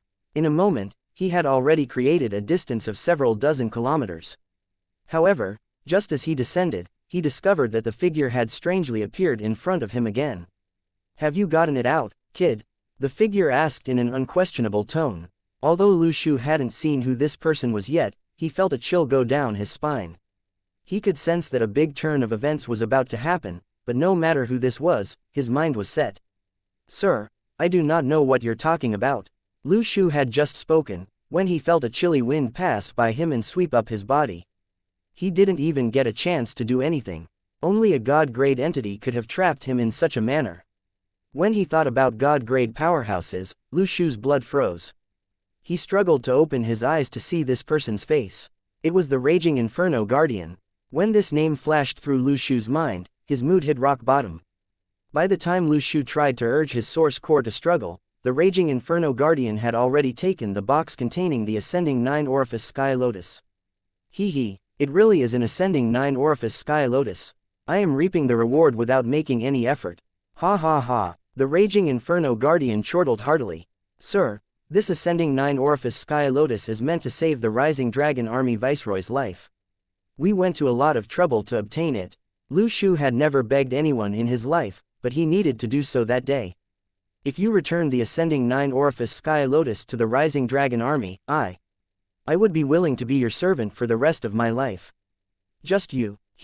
I don't lack servants, the Raging Inferno Guardian said disdainfully as he glanced at Lu Shu icily. Lu Shu gritted his teeth. Although this humiliation was unbearable, he still had to get on with it. Sir, if you return the Ascending 9-Orifice Sky Lotus to me, the Rising Dragon Army will surely help you out on a certain matter. The Raging Inferno Guardian roared with laughter before he pointed at Lu Shu and said, You are really overestimating your abilities. Do you think I need the Rising Dragon Army's help on anything? If Wuxia's name dies, then so be it. He's just an insignificant bug anyway. As he spoke, the Raging Inferno Guardian waved his sleeves, causing fervent flames to envelop Lu Shu's body. You delivered the Ascending 9-Orifice Sky Lotus to me, so I shall spare your life today, kid. However, you will need to be punished for trying to take me down along with you. These flames won't kill you. They will just let you experience the Raging Inferno burning your soul day and night. Ha ha ha. Chapter 284, Extreme Fire Meeting Divine Waters, the Ascending 9-Orifice Sky Lotus has been taken. The Raging Inferno Guardian Lu Tini took it. Lu Tini has severely injured Martial Grandmaster Lu Shu and openly stolen the miraculous herb that could have saved Lu Qubing's life. Lu Qubing, Lu Shu and Lu Tini have different family names, but the pronunciation is the same. The news spread like flowing water throughout the 13 eastern cities. In a moment, the entire 13 eastern cities were shaken. Countless people who were on good terms with Lu Qubing drew their swords, while the Rising Dragon Army's 4 great generals mobilized the entire Rising Dragon Army. The Royal Forest Military's 3 great generals had already ordered their subordinates to move even before they received the Royal Forest Military Viceroy's orders. When the Grand Sky Military, the Hanging Sun Legion, and the Soaring Phoenix Corps heard the news, they all took action as well. Soon, the 13 eastern cities had delved into this situation with their daggers drawn. As far as the leader of the 13 eastern cities was concerned, although Jin Zaishan was infuriated, he ultimately restrained himself. Injured men could recover, but the Ascending 9-Orifice Sky Lotus had to be retrieved. Thus, after some serious consideration, Jin Zaishan asked the Edgeless Spiritual Master to come forward and tell Lu Tini to hand over the Ascending 9-Orifice Sky Lotus. Everything else that had happened could be overlooked. These conditions were unfair for Lu Shu and everyone else who had gotten hurt. However, when Jin Zaishan listed his terms, they accepted them silently. When the Edgeless Spiritual Master received Jin Zaishan's request, he told Jin Zaishan that he had already met with Lu Tini. However, Lu Tini had refused to return the Ascending 9-Orifice Sky Lotus and said that it would be a present for unrivaled warrior Johan's 80th birthday. He also told the 13 eastern cities to behave. Jin Zaishan couldn't imagine the Ascending 9-Orifice Sky Lotus being used as a birthday present. Although he felt extremely sullen, he still asked the Edgeless Spiritual Master to come out again and pass on the message that the 13 eastern cities were willing to provide a new present. This issue really tested Jin Zaishan's limits. Although he was unwilling to compromise, he had no other choice right now. He wanted Lu Qubing to live, but he didn't want to wage war against a god-grade powerhouse. Although Lu Tini was an extremely despicable person, his ranking on the divine list was high. Furthermore, he also had unrivaled warrior Johan's support. This is not a negotiation. The Edgeless Spiritual Master replied once again, this time in Lu Tini's own words. When this news circulated, the 13 eastern cities were shocked. The Rising Dragon Army's 4 great generals, All their honorary delegates, as well as their other soldiers, immediately gathered a military force of several 100,000 men. Even the satellites that couldn't be activated without Jin Zaishan's instructions were already being used.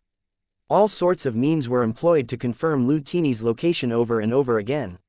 Once the direction Lu Tini was headed in was discovered, countless soldiers gathered in a frenzy and set out towards Jinrui Mountain. Lu Tini had to travel through an unforgiving desert before he reached the ancient city of Maya, so Jinrui Mountain was an area he had to pass. Even if they had to pay a high price, they needed to make sure that Lu Tini didn't leave the 13 eastern cities. The setting sun was the color of blood. Many young men gazed out into the distance, all of them clutching their weapons tightly as hints of killing intent emanated from them. That day, they would be slaying a god. They might be insignificant, but they couldn't stand this uncalled-for humiliation. Thus, they would make that god-grade powerhouse pay and wash away this humiliation with his blood, even if they had to pay with their lives. Xu Zong's bald head glowed as he stood in the middle of a group of young people. Although he hadn't been familiar with Lu Tini's name in the past, he was now itching to beat him to a pulp. Chief Instructor Lu was a great person. Memories of his time spent with Chief Instructor Lu flashed across Xu Zong's mind. The final image he saw was one of their last drinking session. Lu Shu had been extremely happy that day. He had cried and laughed and told Xu Zong excitedly that the viceroy was going to be saved. This news had also made Xu Zong really happy. In the heart of every single Rising Dragon Army soldier, there was only one viceroy, and that was Lu Qubing. Xu Zong had already heard from Lu Shu, so he knew that the viceroy didn't have long to live. While he had been wondering why good people didn't live long, Lu Shu had shared this good news with him. This time, when Chief Instructor Lu had left, Xu Zong had hoped that all their problems would be solved. However, he had never expected that Lu Tini would forcefully steal away the ascending 9-orifice Sky Lotus. Lu Shu had been severely hurt. Although men only died once, there were some things one couldn't endure. As he clutched his battle knife, Xu Zong had a resolute expression in his eyes. Even if he had to die, he would bite off a chunk of flesh from Lu Tini's body before he did. Lu Tini is 400 kilometers away. Lu Tini is 250 kilometers away. Lu Tini is 150 kilometers away. As news reports kept coming in, a flourishing fighting intent converged on the humongous Jinrui Mountain. While the countless residents of the Da Alliance were observing the situation, Jin Zaishan, who was the 13 eastern cities' authoritative figure, was under considerable pressure. The decision-makers of the 17 western cities sent him messages and told him to calm down, try not to upset the people close to him and please the enemy. Meanwhile, the consuls of Freedom City and the other free cities sent messages asking him to prevent a battle. Then, unrivaled warrior Johan's disciples announced that their master needed the ascending 9-orifice Sky Lotus to raise his cultivation base and had been seeking it for many years. They also criticized the 13 eastern cities intensely for not delivering the lotus to unrivaled warrior Johan after the discovery of the precious treasure and choosing to assist a sick man that would not be of much use to the Da Alliance instead. These shallow actions and short-sighted insight would probably anger everyone. The unrivaled warrior's disciple had put particular emphasis on the words, sick man. As Jin Zaishan clenched his fists tightly, a subordinate opened the door and turned on the screen in the room without saying a word. On the screen, the brutal sun was still shining. However, a kneeling figure gave off a golden glow underneath the sunlight. The figure looked just like the image of a god. Although he was kneeling before the mountain, he seemed like a colossal presence, like a peak even higher than Jinrui Mountain. Tears flowed uncontrollably down Jin Zaishan's face as he looked at this familiar, albeit skinnier figure. How many years had it been since he had last teared up? However, he really couldn't control himself that day. He had lost complete control of his emotions. Suddenly, a figure swept across the setting sun, accompanied by the sound of extremely pleased laughter. Chapter 285. The sun and moon striding across the 9 heavens. Several 100,000 men withdrew from Jinrui Mountain and fell into a momentarily sad silence. After the 8 armies left, Jin Zaishan made a personal call to the martial god in hopes that the martial god would be able to get the ascending 9-orifice Sky Lotus from the unrivaled warrior or Lu Tini. Although he had already lost a great deal of his dignity, many people were really hopeful about Jin Zaishan's endeavor. This time, their greatest desire was that the martial god, who they relied greatly on, would set things straight. However, in the end, they didn't get what they had been hoping for. Lu Tini got to keep the lotus indeed. This decision felt like a massive mountain crashing down on the 8 armies. The only thing some staunch men were thinking about was fighting to their death. Xu Zhang started drinking heavily. It was the only thing he could do right now. He couldn't do anything for Lu Shu's injury or help nurse him back to health. Therefore, he could only drink.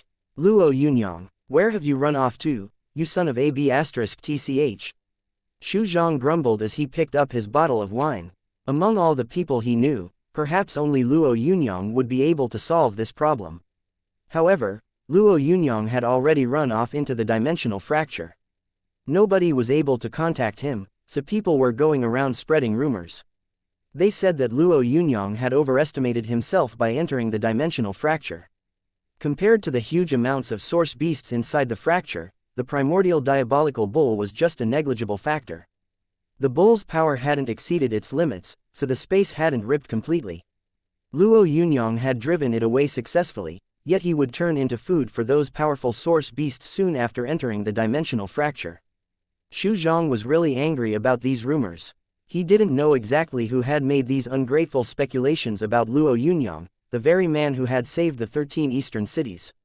Although Xu Zhang wanted to kill someone, the people who had started the rumors were unfortunately very cunning, so he had no idea who they were. Xu Zhang took out his communication device in a drunken haze and dialed a number he had called many times. The device beeped, but there was no answer. Actually, there seemed to be something wrong with that beeping sound, but Xu Zhang was unable to pinpoint what it was. After 3 beeps, he suddenly reacted. His eyes widened, and he felt extremely nervous. Instructor Xu, what a coincidence. I had just entered the Da Alliance's domain, when you called me. Ha ha, a subtle teasing voice wafted through his communication device. That voice and the teasing tone were both really familiar. Xu Zhang felt as though his whole body was soaring. Without even caring about Luo Yunyang's current status, he shouted emotionally, Luo Yunyang, where have you disappeared to? Your father is getting bullied. His shouts were thunderous. Get your ass over here. Come find me at Chang'an's largest bar in 3 minutes. If you don't, Daddy will fire you. Xu Zhang said before viciously hanging up. It was only after he ended the call that he realized what he had done wrong. He had just contacted Luo Yunyang. Although the kid had heard what he had said, Xu Zhang didn't know what would happen after he ended the call. For a moment, Xu Zhang didn't say anything. Then, he quickly activated his communication device and dialed Luo Yunyang's number frantically. Unable to connect, unable to connect, unable to connect. Xu Zhang suddenly put down the communication device in a frenzy, raised his hands and slapped himself hard on the face. Even at such a time, he had still treated Luo Yunyang pretentiously. Even though this was an urgent moment, he actually hadn't told Luo Yunyang anything substantial. Any delay would shorten the viceroy's life. When he thought that the viceroy only had half a day left to live, Xu Zhang slapped himself one more time. Normally, when he slapped himself, he would hold back a little. However, he showed no mercy on his face that day. One slap nearly dislodged one of his molars. You really have no equal, instructor. Wow, you tried this out with so much strength. Seems like you have improved considerably, a teasing voice suddenly said in Xu Zhang's ear. Xu Zhang saw Luo Yunyang standing right in front of him with a smile. Although his clothes were torn and tattered, he didn't seem defeated. He actually seemed to be in high spirits. Are you really Luo Yunyang? Xu Zhang stared at Luo Yunyang as he spoke with a shaky voice. Luo Yunyang grinned and punched Xu Zhang mercilessly. Xu Zhang shot out like a cannonball at his punch, flew out of the top level of the bar and landed in a pond outside. The slightly icy water made Xu Zhang sober up completely. However, what excited Xu Zhang was the wave of energy that rushed into his source core. It felt as if a massive dosage had entered his source core, which hadn't progressed in a long time. He suddenly experienced a massive improvement in his cultivation base and became a first-grade martial master. According to Lu Shu, if Xu Zhang wanted to become a first-grade martial master, he would need at least a year of hard training. Luo Yunyang's appearance had been shocking enough, yet his punch had actually substituted a year's worth of work for Xu Zhang. Xu Zhang, who now believed that Luo Yunyang was actually in front of him, laughed and then cursed loudly. You bastard, why did it take you so long to return? Late, it is already too late. The viceroy only has 3 hours left to live. When he saw Xu Zong's state, Luo Yunyang's heart tightened. He didn't waste any time on senseless chatter. Instead, he placed his hand on Xu Zong's head. In an instant, everything that had happened during the past few days was etched clearly in Luo Yunyang's mind. The image of the man with the golden glow at sunset made Luo Yunyang's throat go dry. He waved his hands at Xu Zong and said, "I will handle the matter with the ascending 9-orifice sky lotus. Take this medicine to the viceroy and have him take it. He shouldn't notice any changes for a day." As he said this, Luo Yunyang's body had already become a streak of lightning that rushed towards the 17 western cities. Chapter 286, The Return. To be honest, Xu Zong's mind was spinning. He really didn't know how to describe his current mood. As he clutched the red fruit in his hand, Xu Zong was suddenly roused. This fruit could prolong the viceroy's life by 1 day. Luo Yunyang would handle the matter with the ascending 9-orifice sky lotus. This happy turn of events had been too abrupt. He would be saved. The viceroy would be saved this time. Xu Zong quickly contacted the Flame Emperor and said in a thunderous voice without hesitation, "Get the fastest plane ready for me.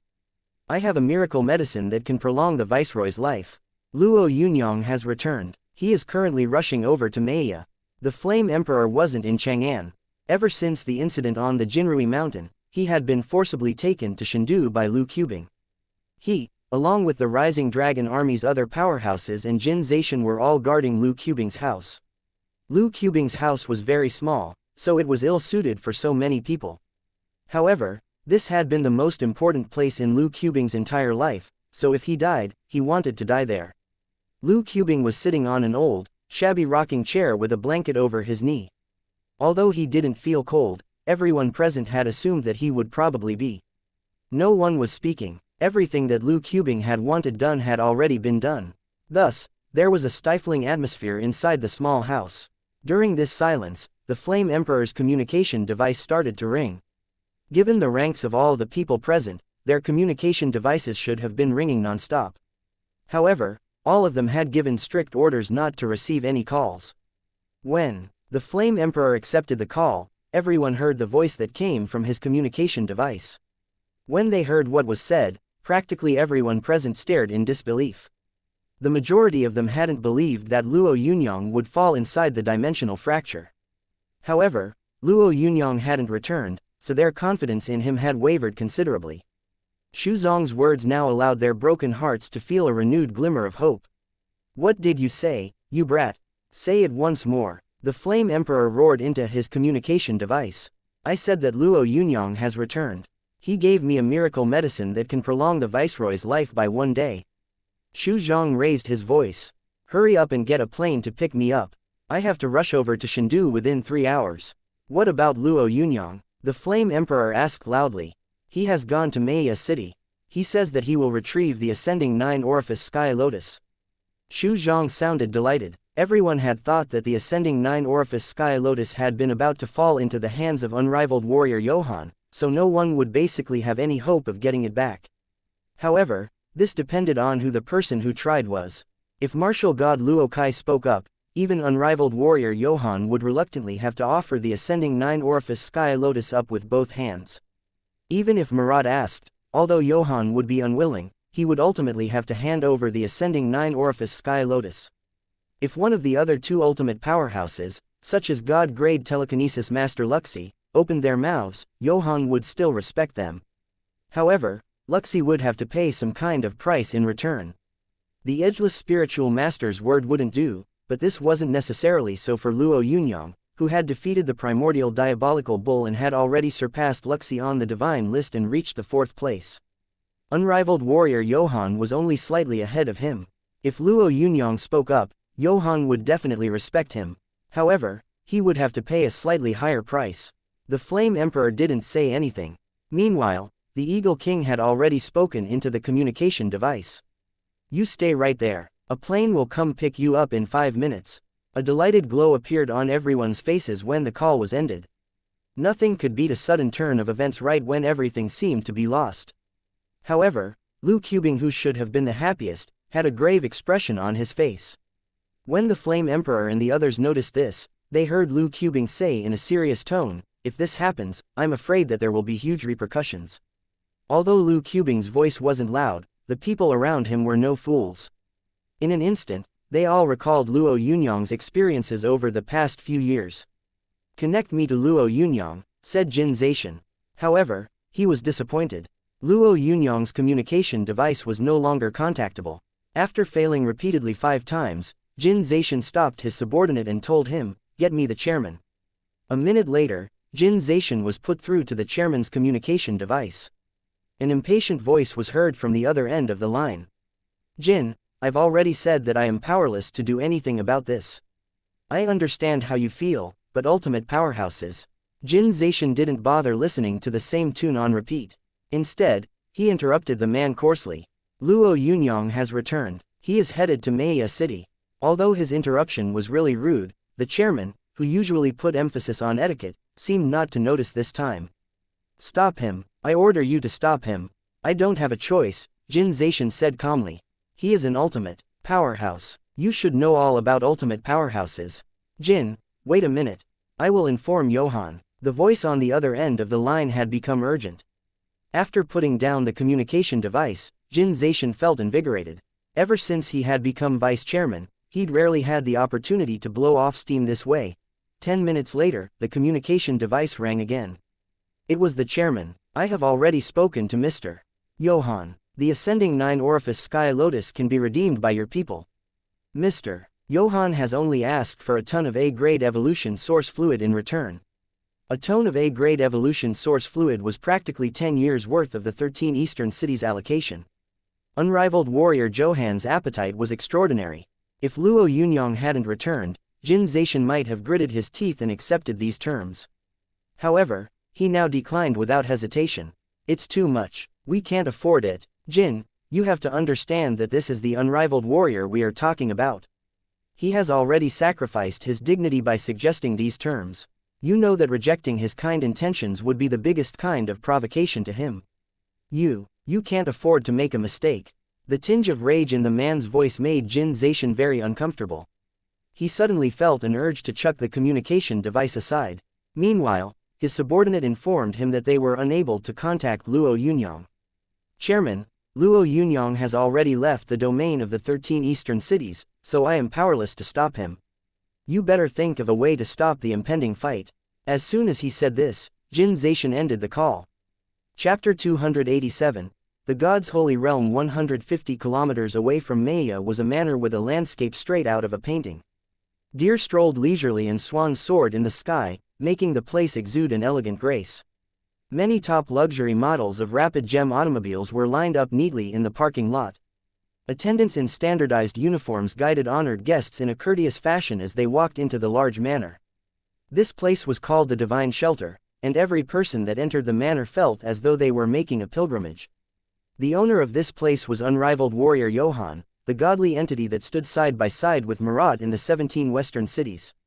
Although Johann wasn't planning a lavish celebration, the people who wanted to leave a lasting impression on him found this opportunity too good to pass up. Thus, they brought along all sorts of gifts and came on their own, even if they weren't invited. Unrivaled warrior Johann didn't make an appearance to welcome the guests. The person who accompanied everyone and chatted with them was the housekeeper of the manor, an old man with refined features. Although the old man wasn't very tall, he gave off a refreshing vibe. Even though the people he sat with were city leaders, people on the divine list and other impressive individuals, he was neither overbearing nor servile. He also didn't seem to be the slightest bit in awe. His calm, composed demeanor actually seemed to exceed his status. Even Lu Tini, who ranked near the top of the divine list, put on a meek smile as he glanced at him. The guests were people at the apex of the Da Alliance, so they were well informed and able to talk freely about anything. Jin Zaishan should really be taught a lesson. How dare he even think about trying to snatch away something the venerable unrivaled warrior needs just because of a subordinate? "I believe that we should adopt a tougher stance against them," a proud middle-aged man said with indignant righteousness. His splendid opinion was met immediately with resonating cries of approval from everyone. Some people even hooted and demanded that the ignorant 13 eastern cities be taught a good lesson. The housekeeper smiled mildly, whereas Lu Tini, who was sitting aside, had an aloof grin on his face. The communication device of an emissary from the consulate of Maya suddenly started ringing. The jarring ringing sound seemed a little rude amidst the warm, peaceful atmosphere of this gathering. The man had a slightly unsightly expression on his face. However, when he saw the name displayed on the communication device, he accepted the call. "What is it?" he asked gruffly. There was some displeasure in his voice. "Sir, the chairman has asked us to get ready to defend Maya City. Luo Yunyang. Luo Yunyang is coming." The voice on the other end of the line was shaking. When Luo Yunyang's name was heard, everyone present turned extremely grave. The first time they had heard his name, they had all thought that Luo Yunyang was a young man that could be nurtured into an extraordinary individual. However, when they heard his name now, it had a completely different meaning. Luo Yunyang was a god-grade powerhouse that was publicly considered an ultimate powerhouse. When he had entered the dimensional fracture and never returned, they had all mourned a talented man who had died too early. However, they had secretly been delighted. They had just been speaking with assurance and passing judgment on everything, when this young man had suddenly reappeared. Everyone now felt their hearts rise up in their throats. Lu Tini didn't look too good either. However, he didn't regret stealing the ascending 9-orifice Sky Lotus. After the fall of the Sky Scar stronghold, he had needed to find someone that could give him a suitable shelter. If he wanted to seek shelter from the unrivaled warrior, besides lending his support, Lu Tini would also need to add a bribe. As far as the Rising Dragon Army Viceroy was concerned, he simply didn't care if he died. However, Luo Yunyang's appearance and impending arrival made his heart tremble. He had watched his battle with the primordial diabolical bull, so he believed that he was no match for Luo Yunyang. Don't worry, everyone, the unrivaled warrior knows about this. He has already ordered people not to let Luo Yunyang come within 250 kilometers of Maya, so you don't need to worry. Just enjoy the party, the unrivaled warrior's housekeeper said in an elegant tone. His words instantly dispersed the fog that had formed in the hearts of the guests.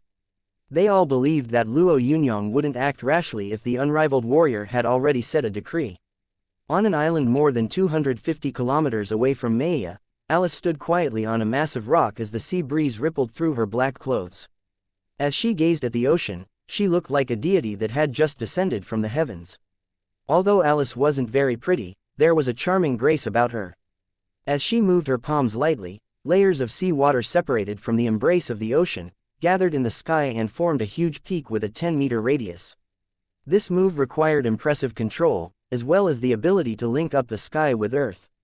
As Alice waved her hands, a wave of energy passed through the aperture in her forehead and flourished into her body.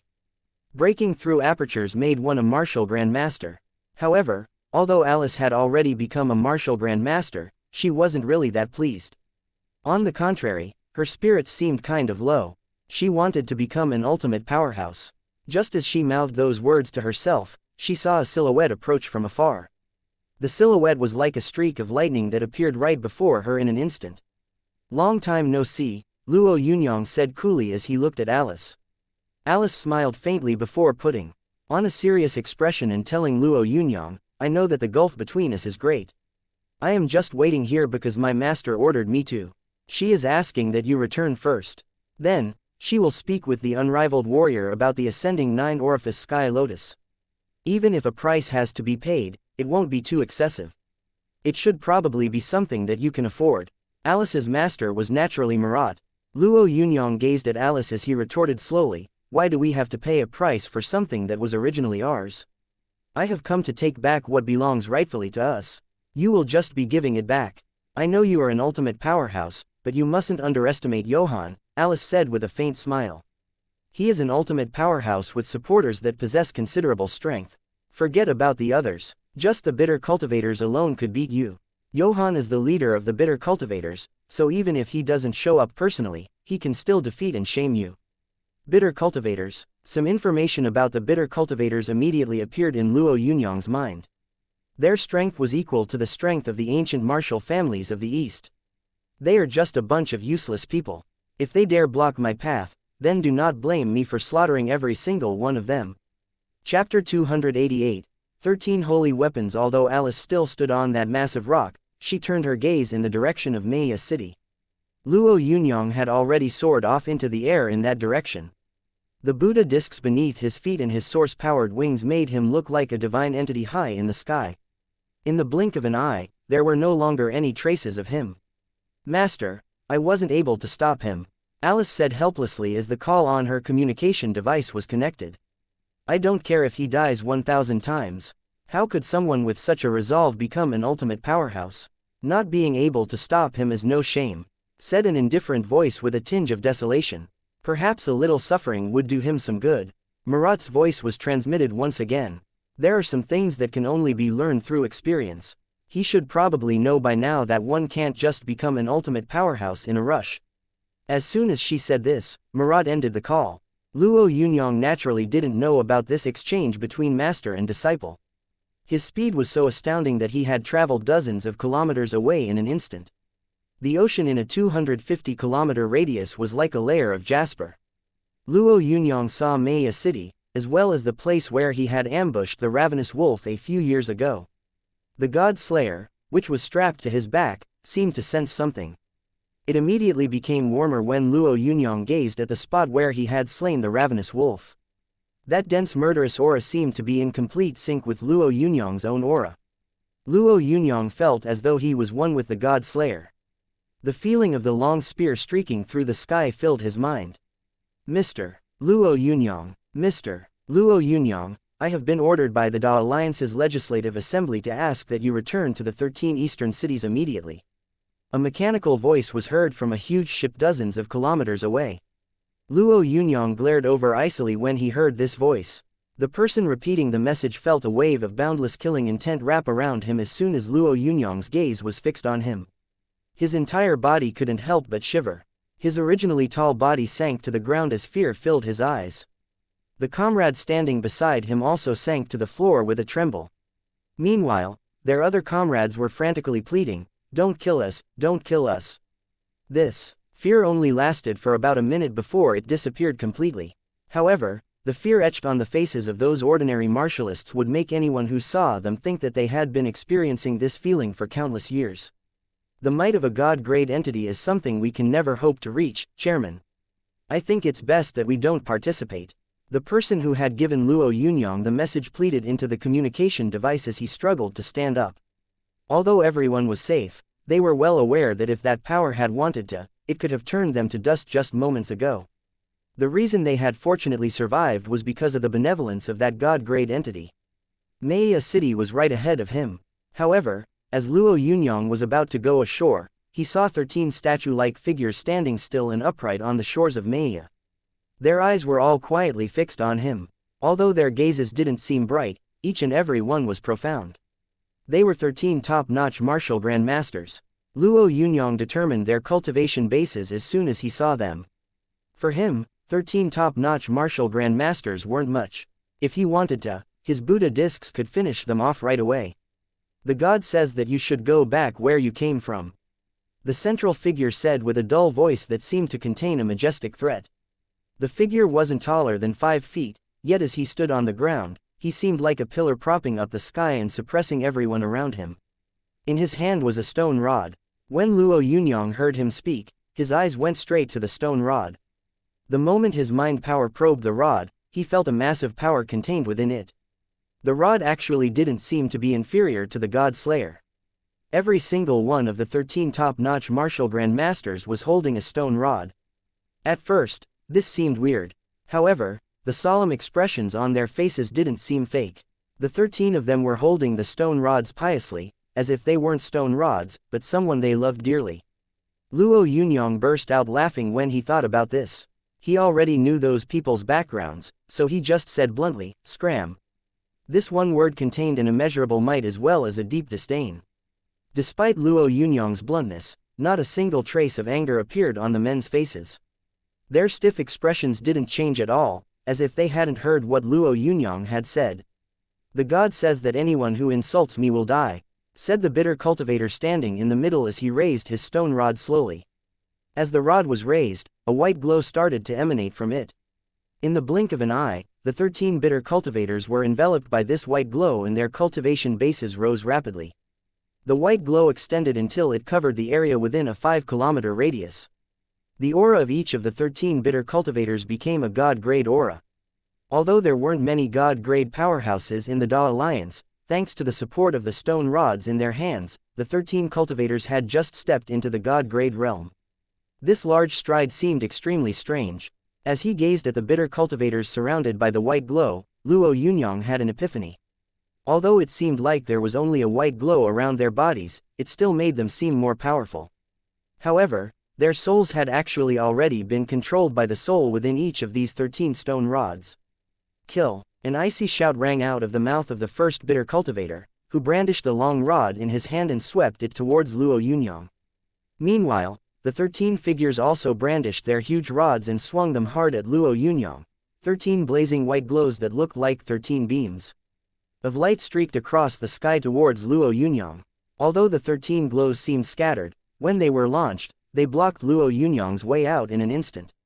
Luo Yunyang's expression didn't change as he faced a beam of light streaking towards him.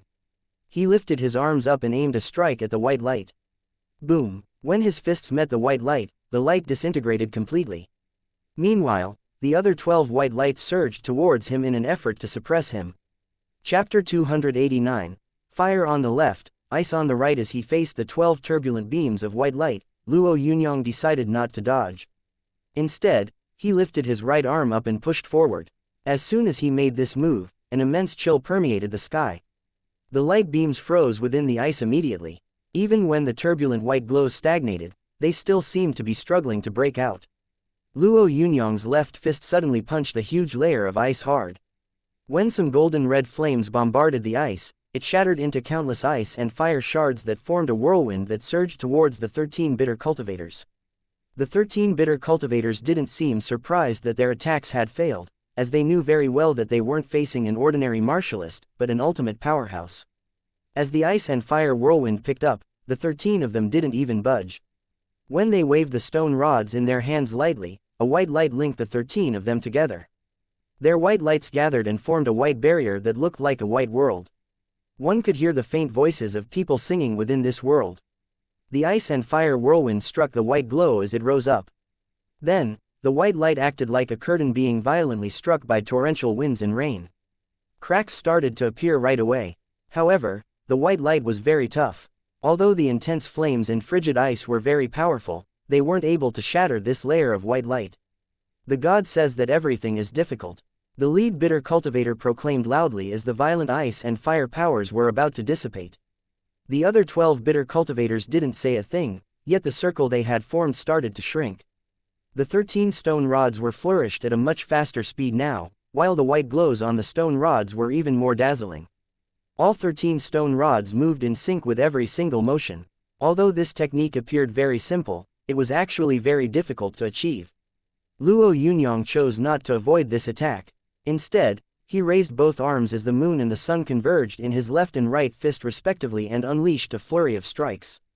Although each of his strikes was blocked by the white glow gathered on the 13 stone rods, each time Luo Yunyang's fist struck, tiny cracks would appear on the rod that countered the hit. 15 minutes later, Luo Yunyang, who was like a storm dragon that could control the winds and the rain, punched out fiercely at a stone rod swinging his way. After undergoing many rounds of corrosion from the ice and fire powers, the stone rod had already loosened considerably. Thus, when Luo Yunyang's full force hit it, the tip of the rod fell off with a cracking sound. The face of the bitter cultivator wielding the stone rod turned pale. For him, that stone rod was his entire life, or maybe even more important than his life. Every single one of those stone rods had been powered up through the hands of countless bitter cultivators. Before the existence of source cores, these rods had already been a holy weapon that could calm one's temperament. However, after the emergence of source cores, their might had gradually surfaced. The rods, which could aid in cultivation, also possessed an extraordinary combat power. Now that the stone rod that man had inherited had actually been damaged, he was as good as dead. For a moment, there was a glimmer of a terror in the bitter cultivator's eyes. However, Luo Yunyang couldn't pass up such a chance. The moment the bitter cultivator hesitated, the heaven-burning dragon fist formed in his left hand and the sky-ripping violent ape formed in his right hand. Luo Yunyang struck out viciously at the bitter cultivator. The man's stone rod had been damaged, so he was slightly distracted. As a result, tiny gaps had started appearing in his barrier-like white glow. In an instant, the two huge palms of ice and fire power broke through the barrier of the white light and slammed the bitter cultivator to the ground hard. Even an ordinary god-grade powerhouse wouldn't have gotten up after taking this strike. However, this bitter cultivator climbed to his feet resolutely despite being in tremendous pain. When he got up, his eyes were blazing even brighter. All evil has to be tested. The bitter cultivator shouted with a crazy look in his eyes. The lead bitter cultivator also raised the stone rod in his hand slowly. In an instant, a shadow with a holy aura and an indistinct face appeared within the white glow emanated by the rod. The appearance of this figure made the lead bitter cultivator's aura increase tenfold, as though all his vital energy had gathered together. As this shadow emerged, the same sort of holy shadows appeared in the white glow of the stone rods the other bitter cultivators were holding. Luo Yunyang's expression suddenly became really serious. Although the previous fight had been easy, he felt some pressure as the bitter cultivators used their ultimate moves.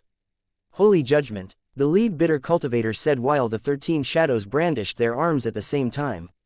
As they did, the 13 paths of white light formed a massive cross that was at least 300 meters tall.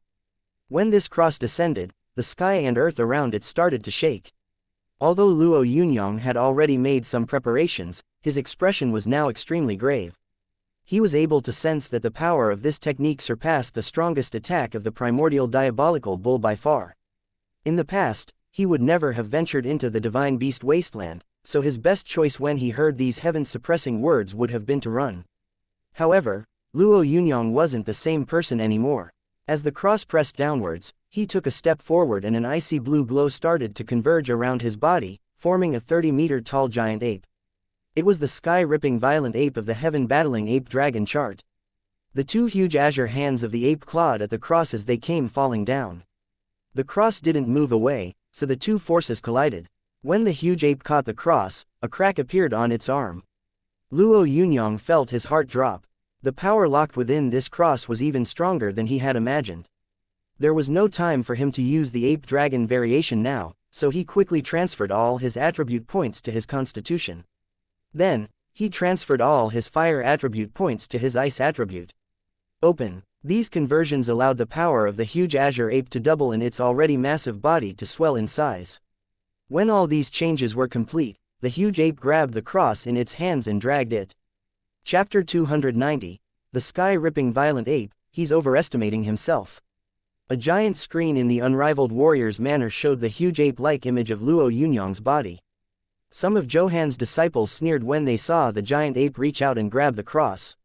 As Johan's disciples, they understood quite a bit about the 13 bitter cultivators, Holy Judgment. The unrivaled warrior's ultimate fighting technique was called the Divine Judgment. Although the Holy Judgment was weaker than the Divine Judgment, there was a limit to how weaker it was. Although they had just watched a mountain get turned to dust by the 13 bitter cultivators, combined Holy Judgment, the huge cross made of white light had suffered no damage. Luo Yunyang was currently trying to tear the cross. How could that even be possible? However, as soon as they expressed their opinion, the massive cross in the air was ripped apart forcefully by the huge ape's claws. At practically the same instant that the cross was torn apart, the 13 bitter cultivators coughed out a mouthful of blood and sat down on the ground. Shock was etched on every single one of their faces. A tense silence suddenly enveloped the huge manor. Practically every person who had attended the unrivaled warrior's birthday was deadly pale. That son of AB*TCH Luo Yunyang seemed more powerful than ever. Luo Yunyang's performance had made Lu Tini's heart tremble in fear. If that massive frost ape grabbed him with those claws, he feared that he simply wouldn't have any way of resisting. Tell Luo Yunyang not to hurt the 13 bitter cultivators. The mild-looking housekeeper shouted, practically convulsing in fear. The 13 bitter cultivators were the strongest fighting force of the unrivaled warrior. If they were destroyed, then, as he shouted, Luo Yunyang had already walked over to the lead bitter cultivator on the screen. The lead bitter cultivator was about to say something, when Luo Yunyang's palm descended and a majestic blaze enveloped the bitter cultivator. Luo Yunyang, stop, someone's voice shouted loudly through some equipment in Maya City. Unfortunately, this person's roar had come a little too late. By the time their shout rang out, the lead bitter cultivator's head had already turned into a ball of fire. In the blink of an eye, the lead bitter cultivator had died at the hands of Luo Yunyang. Luo Yunyang, do you know what you are doing? The bitter cultivators are one of the Da Alliance's strongest forces. Do you know what kind of situation we are in? This is a really critical time for the Da Alliance, and you are destroying one of its strongest powers. I will punish you. The snarling voice filled the air. Luo Yunyang paid no heed to this voice. He just moved his palms, making a giant frosty palm appear in the air. When the palm fell, 2 bitter cultivators that had been frantically trying to escape were smashed to pieces. Fear filled the eyes of the remaining 10 bitter cultivators, who were still fortunate enough to be alive. They had never imagined that Luo Yunyang would actually be so ruthless. Although they were bitter cultivators, this didn't mean that they were afraid to die, especially after 3 of their comrades had been killed by Luo Yunyang. We will fight this out with you, a bitter cultivator snarled. However, when he raised the stone rod in his hand, he realized that it was riddled with cracks. The instant he opened his mouth to speak, Luo Yunyang's Buddha discs had already flown out from behind Luo Yunyang's back. Thanks to the power of fire, the scarlet Buddha discs turned the area around them into a blazing sea of flames.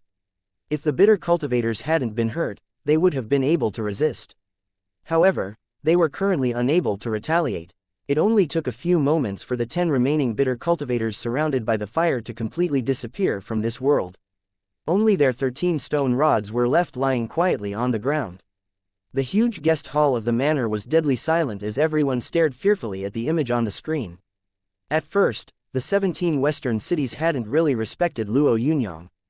Although they knew that they ought to show respect to an ultimate powerhouse like him, they believed that if the unrivaled warrior showed up, this powerhouse would have to leave in shame. They also believed that, even if the unrivaled warrior gave away the ascending 9-orifice sky lotus out of kindness, this ultimate powerhouse should still pay a certain price. Perhaps he should even become a subordinate of the unrivaled warrior. However, they had never expected that this fellow, who was always full of surprises, would not only defeat the 13 top-notch bitter cultivators but also thoroughly exterminate them, despite their significance to the 17 western cities. The powerful bitter cultivators had died just like that. He actually killed the 13 bitter cultivators. Doesn't he know that these people are among the Da Alliance's most treasured resources? By killing them, he is provoking the entire Da Alliance. This is, an overbearing middle-aged fat man was roaring in anger. However, halfway through his tirade, he realized that he couldn't go on. Although he wanted to speak, fear had slowly taken a hold of him and made him afraid of speaking out. I have to report this incident to the unrivaled warrior. The housekeeper got up slowly. Although his expression hadn't changed much, his voice sounded graver. 2 ultimate powerhouses were about to start a war. Many powerhouses in Shindu were also watching these events unfold. The majority of these people were just as shocked. Even some martial grandmasters were trembling, as they knew that each of the people that had died had been a top-notch martial grandmaster. Well done, the Hanging Sky Legion's viceroy suddenly exclaimed. There was a dense, cold glint in his eyes as he spoke. How can this bunch of dogs talk about how precious martial grandmasters are right now? Isn't old Lu a martial grandmaster? He is 100 times more valuable than an ordinary martial grandmaster. We all know what the Rising Dragon army would be like without old Lu, yet they don't care. There is also Lu Shu. Don't we all know what sort of person Lu Shu is? Look at how he was tormented. If we still showed mercy after what they did, then we would be too damn generous. Zhu Yi, Jin Zaishan and the others didn't say anything. Although they didn't speak, the grief they had been feeling for days was vented out in an instant. However, some people believed that things would get even more serious. It seems like a battle of gods will not be avoided, said Lu Qubing, his voice fraught with worry. As he spoke, a voice that sounded like the roaring sea reverberated on the huge screen. You should die, Luo Yunyang. Chapter 291. An astonishing battle between gods. The roar sounded like a tsunami crashing against the mountains. The entire Maya city shook as this roar rang out. The powerhouses of the 17 western cities rushed frantically towards Maya when they heard the roar. They all realized that a massive battle between gods was about to break out. Although they wouldn't benefit from this, just being able to observe a battle between gods was a rare opportunity. A battle between 2 gods could shake heaven and earth, make rivers run dry and turn thousands of miles of mountains into a peaceful lake. Some powerhouses believed that perhaps by observing a battle between gods they might be enlightened and soar to greater heights. Luo Yunyang remained calm when he heard this roar. Meanwhile, his body soared into the air and rose several hundred meters high silently. As if created by the resounding roar, a violent gale arose and transferred unrivaled warrior Johann over like a divine general moving amid the sound of thunder. Most of the time, the handsome unrivaled warrior was a cultured, elegant gentleman, yet now he looked like a raging god of thunder. In 10 short seconds, the unrivaled warrior had already appeared before Luo Yunyang. When he saw Luo Yunyang, he immediately threw out a strike. His strike carried the violent winds of thousands of miles in an intense fury. It also contained the boundless true intent of the sky and earth. As the strike blasted out, the huge ancient city of Maya vibrated. The countless experts in the city had strange looks on their faces, while the source power within their bodies felt like it wanted to surge out. Although they weren't the target of this strike, just being in the vicinity of the strike made their bodies feel as though they were about to crumble. The city's defense mechanisms, which were usually used against source beasts, were quickly activated by the strike. A few buildings at the port outside Maya also crumbled because of this sky-shattering strike. Many people saw this strike as an extreme manifestation of a god-grade powerhouse's power. As he watched this strike sweep everything before it, Luo Yunyang took a step forward. The power of the sun and moon gathered in his hands before he blasted out his fists towards the sky. He used the heaven-burning dragon fists and the 9 sky-burning dragons. His fists filled with the boundless energy of flames as they collided with unrivaled warrior Johan's palm seal in midair. It looked like 2 extremely powerful taboo weapons had clashed in the air. When the 2 massive powers met, a violent explosion was created at the point of their collision and spread in every direction. In an instant, the sky and earth changed color. Even the sun and the moon changed color. As Maya started trembling violently, quite a number of people felt as though the apocalypse had arrived. Unrivaled warrior Johann, who had arrived amid the sound of thunder, was pushed back 10 meters by the explosion. Meanwhile, Luo Yunyang felt as though a majestic power containing the power of lightning and thunder had struck the very air and space he was occupying. Luo Yunyang retreated 9 steps. While he was backing away, his eyes glowed even brighter as he stared at unrivaled warrior Johann. Luo Yunyang, unrivaled warrior Johann enunciated each syllable through gritted teeth. You must have a death wish. Luo Yunyang's aura wasn't the slightest bit weaker than unrivaled warrior Johan's. Although he was using his full power, he still seemed relaxed as he mocked his opponent indifferently. Hee, the person who will hurt me hasn't been born yet. Surging waves suddenly gathered behind Luo Yunyang's body. By the time the power of the moon within these waves converged and flew in the direction of the unrivaled warrior, they had already become a massive mountain of ice. 10 miles of ice mountains descended with a thunderous rumble. This strike was even more potent than unrivaled warrior Johan's previous strike.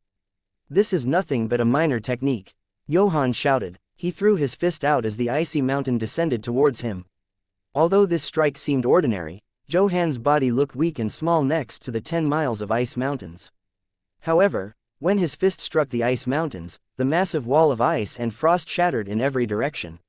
Many of the powerhouses that had already retreated to observe from far away felt as though countless dangerous mythological beasts were sweeping past them. They had only gone there to observe the battle. However, they knew that the outcome of this battle would definitely affect them, so it was really painful to watch.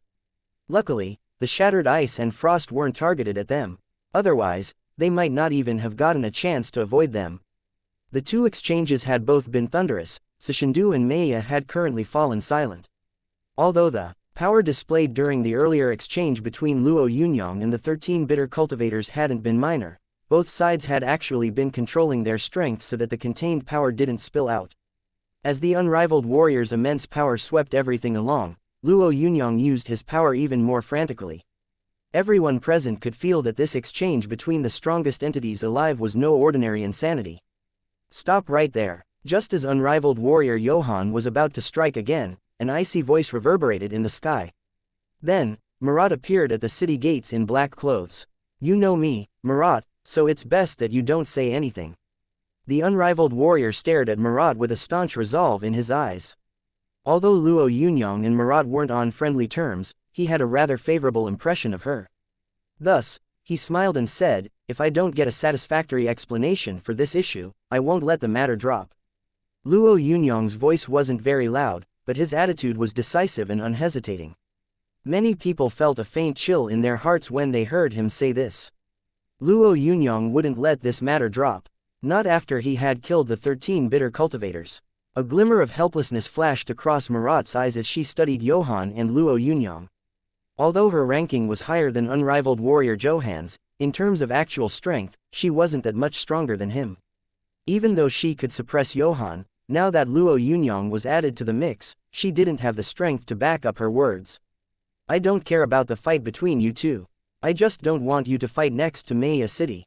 There are more than 100 million people living here. Marat then added frostily, you two mustn't let so many innocent people lose their homes. Unrivaled warrior Johann glanced in the direction of Maya and nodded. I know what you want, Luo Yunyang. Let's fight on the varied God mountain peak, if you dare. If you win, I'll do whatever you say. If you lose, you will lose your life. On the varied God mountain peak. Luo Yunyang glanced at the massive mountain 150 kilometers away before he replied indifferently, okay, as you wish. As he spoke, he rose into the air and rushed in the direction of the varied God mountain like a flash of lightning. Unrivaled warrior Johann turned into a beam of white light and surged towards the varied God mountain as well. The two of them were like two white lines that disappeared without a trace in an instant. Chapter 292. The victor of a battle between ultimate powerhouses. The varied God mountain was high up in the sky, so it was surrounded by clouds. Martialists considered the massive varied God mountain essentially a forbidden area inhabited both by dire beasts and source beasts. There were huge elephants as tall as 3-story buildings, massive eagles that could blot out the sky with their wings, and apes that could spit fire and water. These existences made people flinch at the thought of the varied God mountain. That day, however, countless human powerhouses started to gather on the varied God mountain.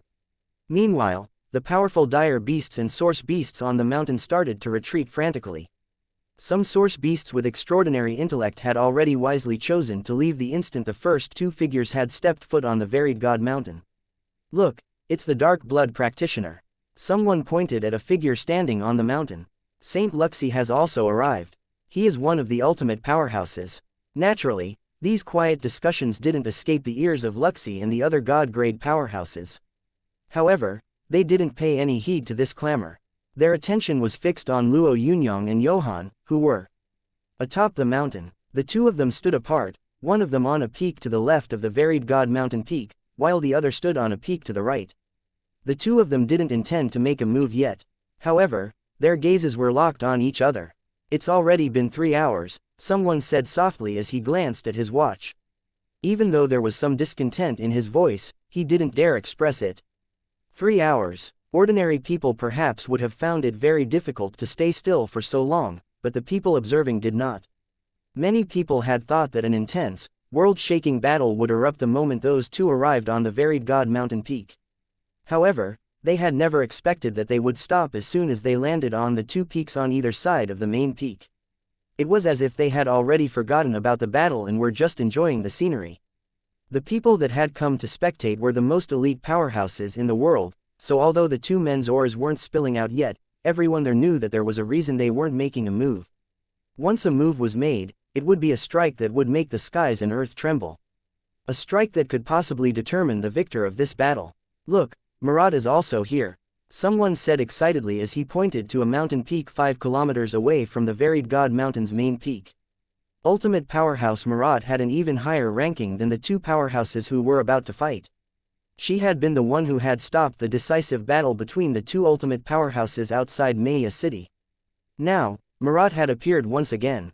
I wonder what would happen if Marat made a move, someone muttered. Although his comrade wanted to reply, a gaze suddenly fell on him and made his entire body tremble. Almost instinctively, that person immediately shut his mouth. His hands were still shaking from fright. Marat was not alone. Beside her stood Alice. Alice, who had come along with her master, was staring fixedly at Luo Yunyang and Johann. At first, she felt a little dissatisfied with this silent stare-off between the two of them. However, after staring fixedly at them for hours, she stirred up. Her heart suddenly started beating uncontrollably, her eyes glowed ever brighter, and her body emanated an aura. This aura was combined with the mountain peak beneath her feet. They are really very powerful. Alice lamented sincerely before eventually retracting her gaze. I can't keep watching them, master. Marat nodded. The fact that you are able to retract your gaze means that your cultivation base has already ascended a level. Who do you think will win, master? Alice couldn't help but ask as her palms became clammy. However, she knew that the best person in this world to answer this question wasn't her master. It was the martial god. Still, The most qualified person to guess who the victor of this battle would be on the varied god mountain was her master.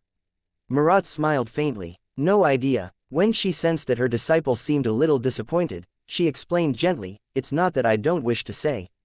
I just wouldn't dare jump to any conclusions." Just as Marat finished speaking, a sharp mountain breeze blew up some leaves in the direction of Johan's forehead. As long as an ultimate powerhouse wanted to, even a yellow-grade source beast would find it difficult to get close to them. However, the instant those leaves got close to Johan's body, they were turned to dust by a wisp of air. This happened so fast that many people didn't even have the time to blink. However, Luo Yunyang had already soared into the air in an instant.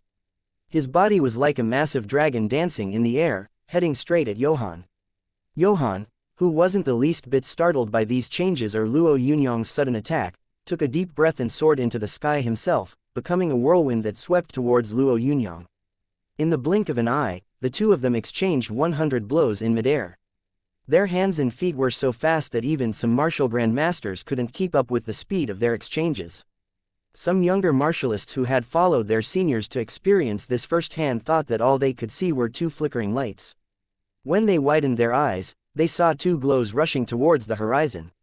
After the whirlwind passed, Luo Yunyang and Johan both landed on the varied god mountain peak. The white-clothed Johan now had two bleeding holes on his chest. Luo Yunyang hadn't gotten off lightly either. He had 5 scars that were also dripping with blood. "I have to admit that I underestimated you," unrivaled warrior Johan said sternly as he wiped the blood off his chest. "Your cultivation base isn't weaker than mine." Luo Yunyang stared at the unrivaled warrior very calmly as he said with a powerful resonance, "Actually, my cultivation base is currently higher than yours. Perhaps, but you will not leave this mountain today." As Johan spoke, a sword appeared in his hand. The sword was only about a foot long, yet as Johan raised it, a majestic holy aura started to gather on it. "Watch carefully. This is Johan's strongest technique, the divine judgment," Marat told her disciple excitedly as she watched Johan raise the sword. Alice could sense her master's eagerness to give this a try. If these two hadn't been fighting, perhaps her master would have rushed forward to test out the destructive force of the divine judgment. As everyone watched the stone sword rise slowly, Saint Luxi told the people around him, "Retreat 5 kilometers immediately."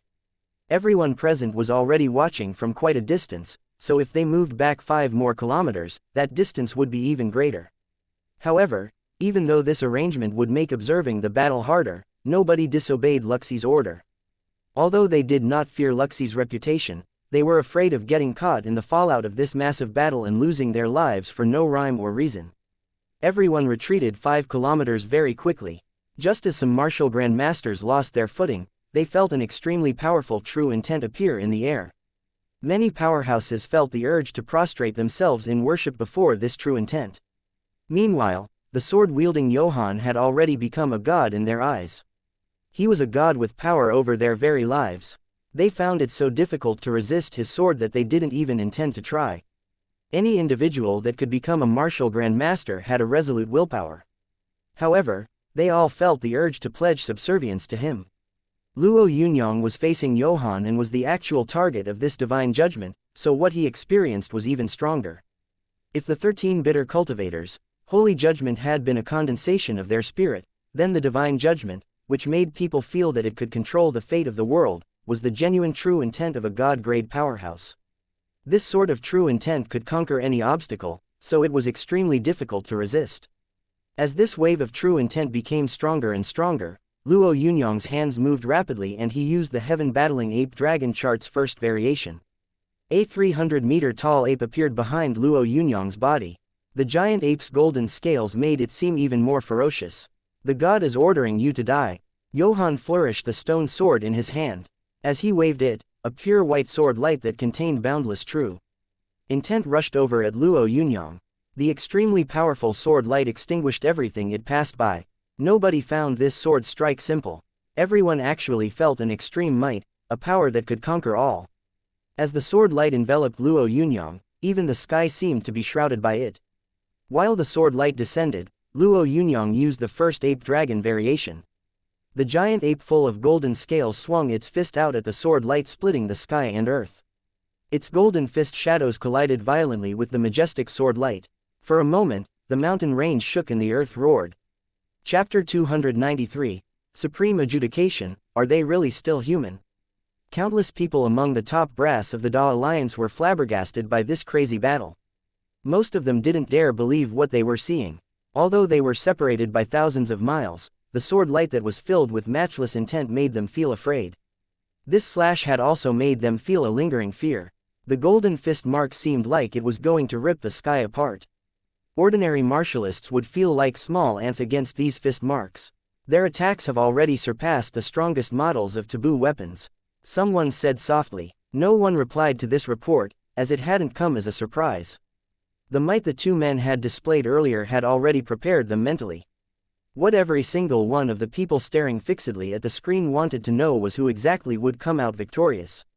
However, as they all fixed their full attention on the detailed screen, the screen suddenly turned black. Many people felt dissatisfied. Some of them even shouted loudly, "What's going on? Why is there a malfunction?" Nobody replied, yet the question was answered a few moments later, when the varied God Mountain Peak appeared on the screen again.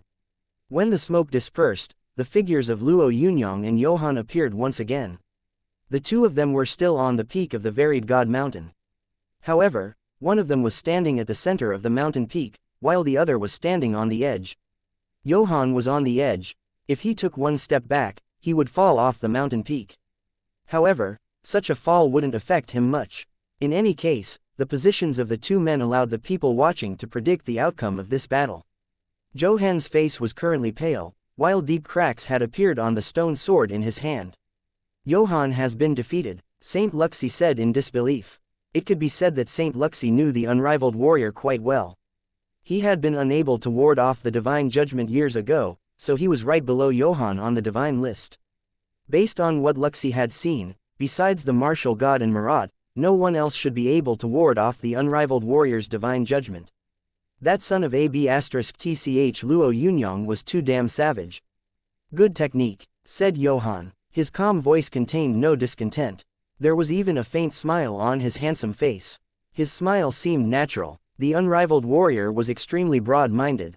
These words were frequently used by unrivaled warrior Johann's enemies to mock him. It might seem as though they were praising the unrivaled warrior, but they actually believed that his heart was even smaller than a needle head. Luo Yunyang's mind power was very strong, but he could sense no dejection from Johann.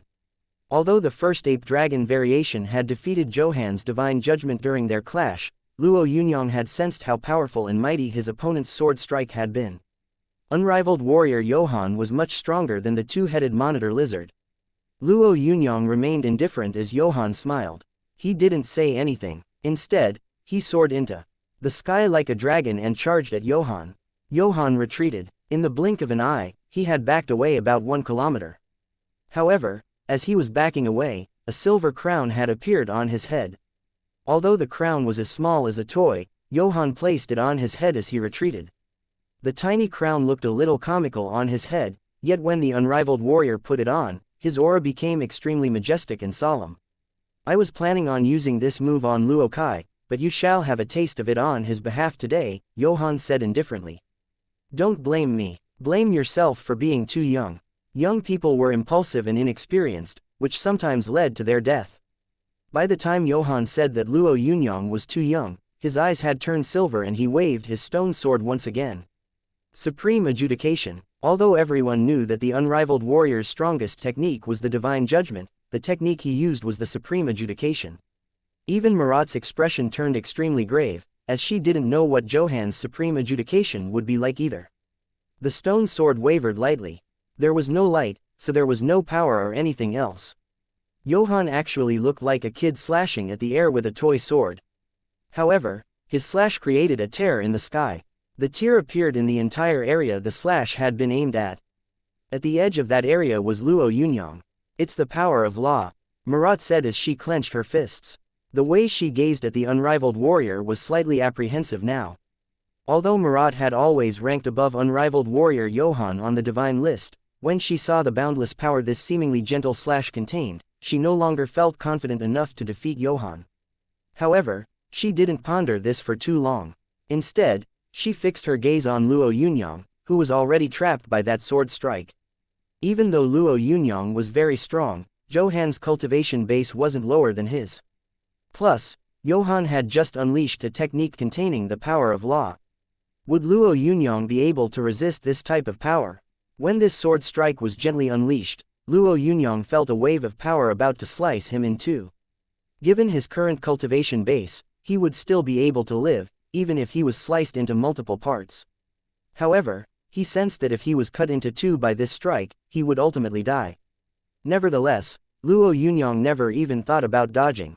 Although he didn't wish to force his way through, when the sword slashed at him like a gentle spring breeze, he realized that there was nowhere for him to run to. Thus, he could only take the blow. As the supreme adjudication was about to reach him, Luo Yunyang quickly used the strongest ability of the first ape dragon variation, the Great Divine Elemental Eye. One glance made the world before him and the law breaking through space freeze. Even Johann, who was feeling pleased, actually found it difficult to move. For a moment, the unrivaled warrior felt flustered. He had always believed that he would definitely win if he used that strange crown. However, he had never imagined that something like this would happen as he was about to cut up Luo Yunyang. He simply didn't have the ability to resist. Although Luo Yunyang strode forward slowly, every step he took was like a heavy hammer blow striking away at the unrivaled warrior's heart. Marat, Luxi and the other powerhouses were all stunned. Even though they were a fair distance away from the battle, when Luo Yunyang used his Great Divine Elemental Eye, they all felt their hearts shudder. As soon as this eye opened, they felt their movements get bogged down. A few martial grandmasters who were too close were unable to move when they were caught in the boundary of this eye. Luo Yunyang walked until he was 1 meter away from Johann and threw a punch. As his fist shot forward, the originally unmoving Johann suddenly moved. What moved was the energy within his body. As this energy revolved, Johann was like a bomb exploding with a loud bang.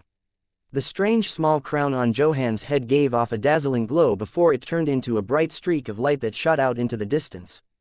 The light streaked across the sky in just an instant. This had all happened so fast that despite his Great Divine Elemental Eye, Luo Yunyang hadn't been able to react. After Johann's body shattered, the power enveloping the air disappeared completely. Luo Yunyang sucked in a deep breath before deactivating his Great Divine Elemental Eye.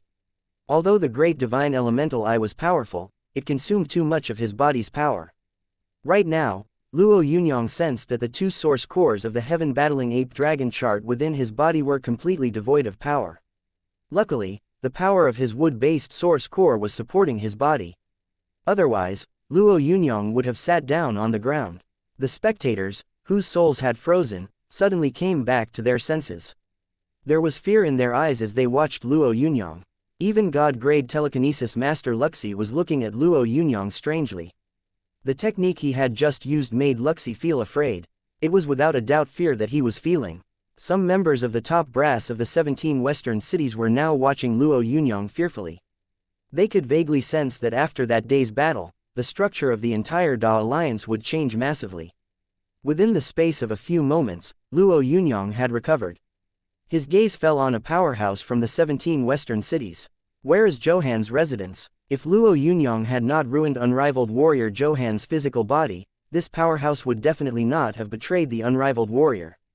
However, he now replied immediately, at the divine shelter. As soon as the powerhouse pointed out the place, Luo Yunyang rose into the air.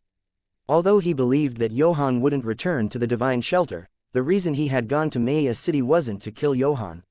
He had gone there for the ascending 9-orifice Sky Lotus and Raging Inferno Guardian Lutini. When he heard the powerhouse's reply, Luo Yunyang soared into the air and streaked like a flash of lightning in the direction of the divine shelter. Chapter 294, Where are you running to? The manor known as the divine shelter was completely silent.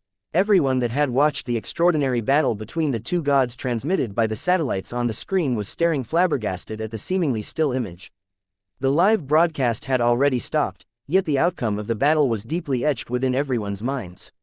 Unrivaled warrior Johann had been defeated. What's more, he had also lost his physical body. Although they knew that the unrivaled warrior hadn't died, this was still unbelievable. Everyone there considered the unrivaled warrior a godlike entity, so his defeat had caused their convictions to crumble. Crash! A person was sent flying. Everyone suddenly realized that Lutini was flying off into the distance like a flash of lightning. Lutini has stolen the ascending 9-orifice Sky Lotus. The person who had been hit was a disciple of the unrivaled warrior and a martial grandmaster with a considerable ranking on the sky list. Blood was dripping from the corner of his mouth as he lay on the ground. The spot where he had been standing was close to where everyone had placed their presents for the unrivaled warrior. Thus, when Lu Tini stole the ascending 9-orifice sky lotus, he immediately hit this martial grandmaster and sent him flying. Fear could be detected in his voice as the man shouted. The faces of his comrades fell when they heard what had been said. A few of the unrivaled warrior's disciples wanted to chase him, yet after leaving the manor, they all stopped. Although their cultivation bases weren't ordinary and they were like dragons and phoenixes among the humans of the Da Alliance, this depended on whom they were compared to. Compared to unrivaled warrior Johann, they were nothing. The old housekeeper had also shot out like lightning and run faster than Johann's few disciples. Based on the housekeeper's speed, he was also a god-grade powerhouse. Unfortunately, he was still unable to catch up to Lu Tini. Mr. Belusi, what should we do? A handsome middle-aged man asked anxiously. Get the Da Alliance to activate the satellites and track Lu Tini's location, Belusi said. Although my master's whereabouts are unknown, we have to give Luo Yunyang an account for the ascending 9-orifice sky lotus. As Johann's youngest disciple, Lamardo was currently standing in the corner of the large hall. He felt sad when he heard Belusi's instructions. Since when had the unrivaled warrior's disciple stooped so low? Just because someone had come knocking, it didn't mean that they had to report to him. Under normal circumstances, they would have acted as they wished. However, Belusi's words were definitely more sensible. The strong reigned supreme, and Luo Yunyang had defeated their master and become one of the strongest martialists in this world, so he had the right to get an explanation from Lamardo and the others. The guests who had come to celebrate Johann's birthday were all hesitantly wondering whether they should leave. However, they had sucked up to Johann for many years, so they naturally didn't want their hard work to go to waste. Plus, Johann wasn't dead. Where there was life, there was hope. What if Johann rose up again? Wouldn't kicking a man while he was down be a little short-sighted on their parts? Their deepest, most secret thought was that they didn't wish to offend Johann. However, what made them feel as though they were sitting on a pincushion was that this son of AB*TCH Luo Yunyang would be coming. If they stayed there, as many people were at a loss, Belusi said sternly, everyone, ultimate powerhouse Luo Yunyang will be arriving soon. I believe that no one wants to let an ultimate powerhouse misunderstand that one of you took the ascending 9-orifice sky lotus. Belusi's words immediately made everyone's expressions change. The people who had been thinking of leaving suddenly stopped in their tracks. Luo Yunyang had crossed the oceans for the ascending 9-orifice sky lotus, so if he suspected that someone had taken the ascending 9-orifice sky lotus, that person would die a horrible death. This wasn't something that anyone wanted to witness. Come on, let's welcome the ultimate powerhouse.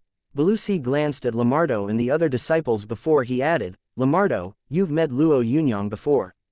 Join me later on. Lamardo felt a bitter taste in his mouth. Damn it, they'd only had a fight once. Lamardo hadn't been very friendly to Luo Yunyang in the past, yet he knew that they were already past the point of retreat. By the time Luo Yunyang arrived at the divine shelter, Belusi and the others were already waiting outside the gates. The moment they saw Luo Yunyang, they all bowed respectfully. Greetings, ultimate powerhouse. Luo Yunyang's gaze fell on Belusi. Where is the ascending 9-orifice sky lotus? We weren't able to stop him in time. Belusi explained hurriedly, but we have already tracked an area where he might have run to with the help of the satellites. Luo Yunyang shot a look at Marat, who was flying over from a distance and said, tell me about Lu Tini's whereabouts. When I've dealt with this matter, I also want you to give me a satisfactory reply. We absolutely won't let you down, sir. As Belusi talked about Lu Tini's whereabouts, Lu Tini was fleeing frantically. He was a god-grade powerhouse, so his speed was a few times faster than the speed of sound. Before Luo Yunyang had rushed over, he had already fled a few hundred kilometers away. After confirming Lu Tini's location, Luo Yunyang rose into the air to chase after him. Suddenly, he heard Marat say, Luo Yunyang, Lu Tini's speed ranks 3rd on the divine list. Even I would have some difficulty chasing him. Why don't you wait a bit and let us provide you with our quickest jet? Wait a bit. Naturally, Luo Yunyang didn't agree. Lu Qubing's life was at stake, so he could not afford any delays. Plus, Luo Yunyang had great confidence in his speed. No need. It won't be a problem for me. As he spoke, Luo Yunyang rose higher into the air. While he soared, he used the attribute regulator to transfer the majority of his power attribute points to his speed. Thus, Luo Yunyang turned into a beam of light right before Murad and the others and ripped across the sky. That's 10 times the speed of sound. Someone exclaimed in a shaky voice. 10 times the speed of sound. This was an extreme speed the Da Alliance had spent many years trying to pursue. According to a scientist, as long as one achieved a velocity 10 times the speed of sound, flying machines would be able to ignore the restrictions of the air and space. However, this research had never been completed. How could a person's speed actually be 10 times the speed of sound? Murat's apprehension increased as she watched Luo Yunyang's speed. Although she didn't fear Luo Yunyang, after watching him, any intention of being enemies with him decreased considerably.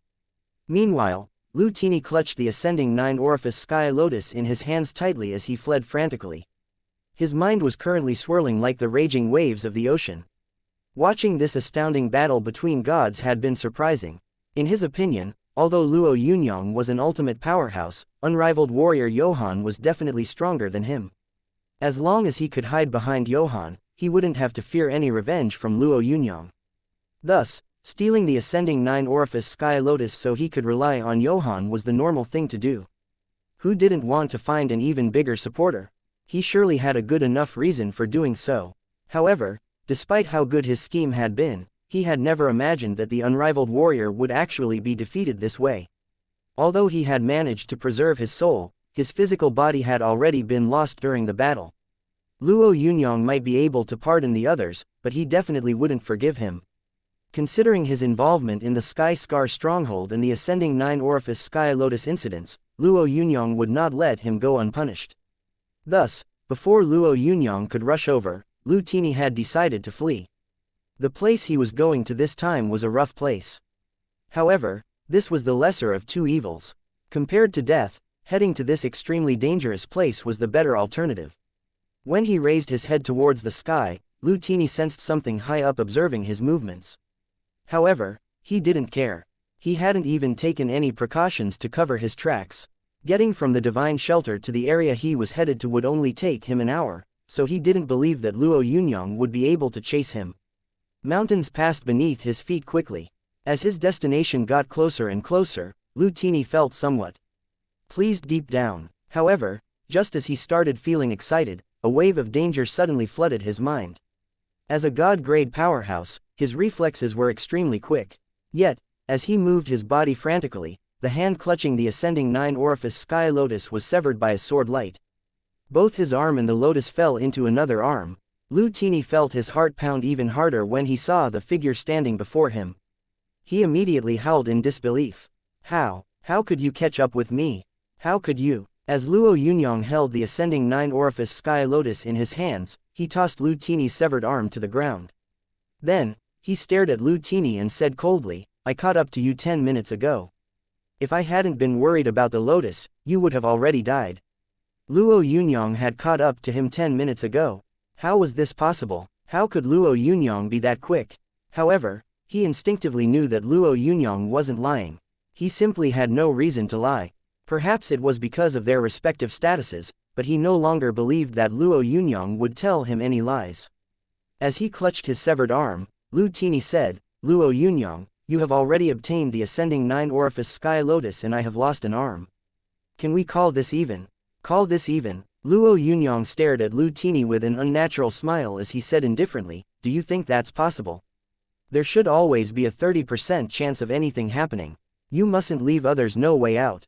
That's not good. I admit that I was wrong in this case, but I can compensate you.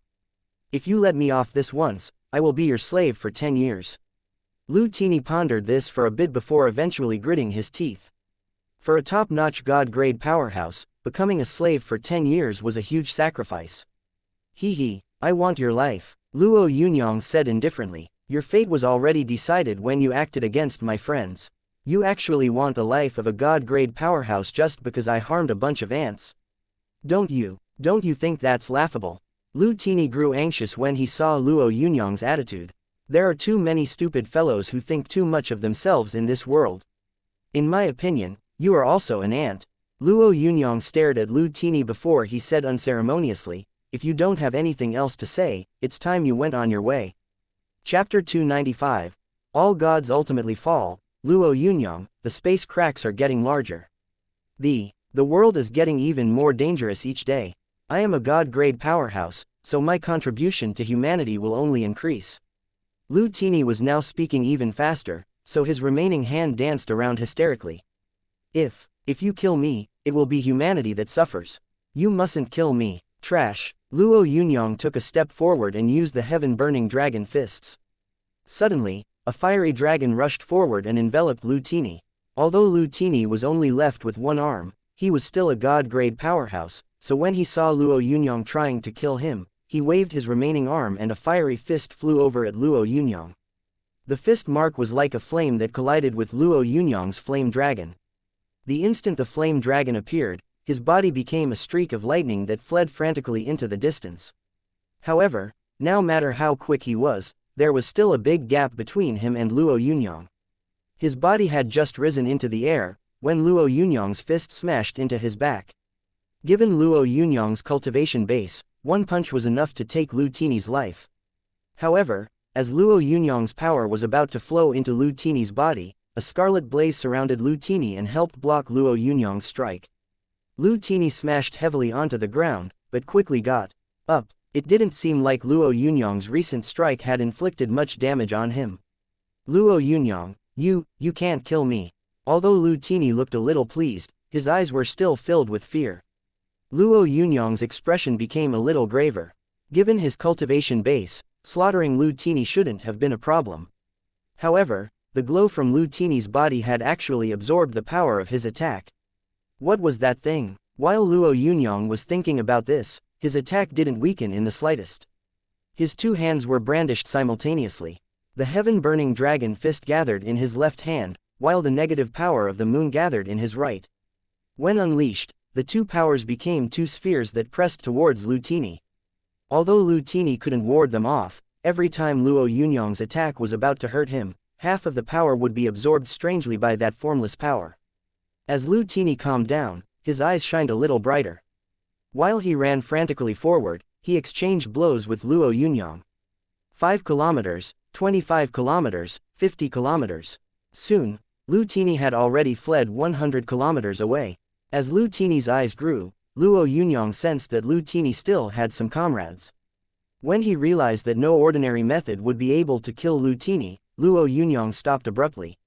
It would be difficult to kill Lu Tini by just relying on ordinary methods. Therefore, he could only use the Great Divine Elemental Eye. Luo Yunyang had already used it once. However, even though he knew that this ability consumed massive amounts of energy, he wasn't willing to let Lu Tini off. When Luo Yunyang halted, Lu Tini clearly sensed that something wasn't right. What was this son of AB*TCH doing? This fellow always surprised people by having so many tricks up his sleeve. Halting all of a sudden was too goddamn strange. Lu Tini tried to guess Luo Yunyang's intentions. As he fled frantically, he unconsciously turned his head to glance at Luo Yunyang. What he saw was a huge golden ape above Luo Yunyang. The colossal ape's eyes looked over at him. The moment he felt those eyes on him, Lu Tini felt his body stop in midair. He couldn't even budge anymore. In that moment, even his thoughts seemed to slow down. While Lu Tini was thinking about how he would escape, Luo Yunyang had already appeared before him. "Don't kill me. I will tell you a secret, I can." As Lu Tini wailed loudly, Luo Yunyang swung his fist. This time, Lu Tini's defensive ability didn't work, so his body shattered when it met Luo Yunyang's fist. "All gods will reappear, Luo Yunyang. When they do, you will die a horrible death." As Lu Tini's body shattered, a violent mind power created a resounding roar in the air. Luo Yunyang's mind power quickly enveloped Lu Tini's soul, not giving him a chance to speak. Instead, he quickly extinguished it with his mind power.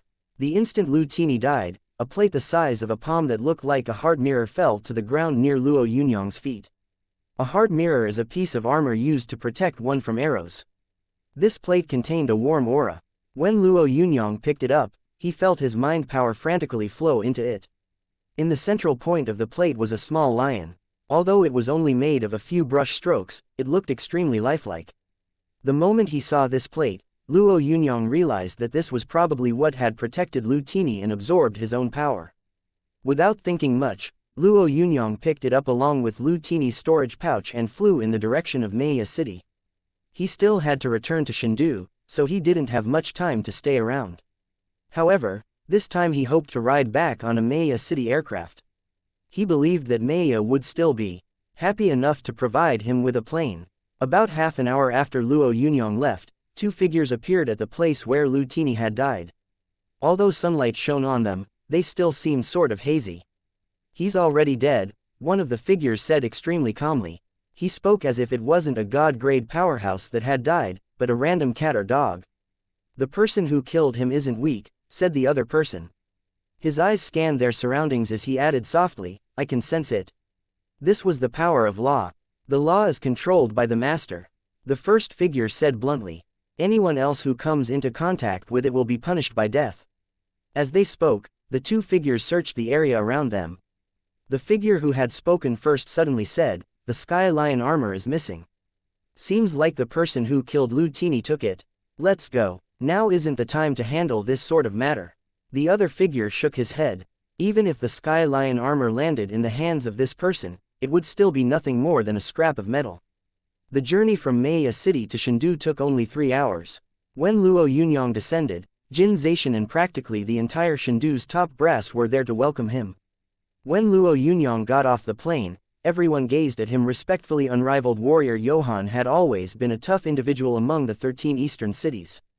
He had been like a needle in the flesh that had always made the 13 eastern cities very uncomfortable, yet no one had been able to remove it.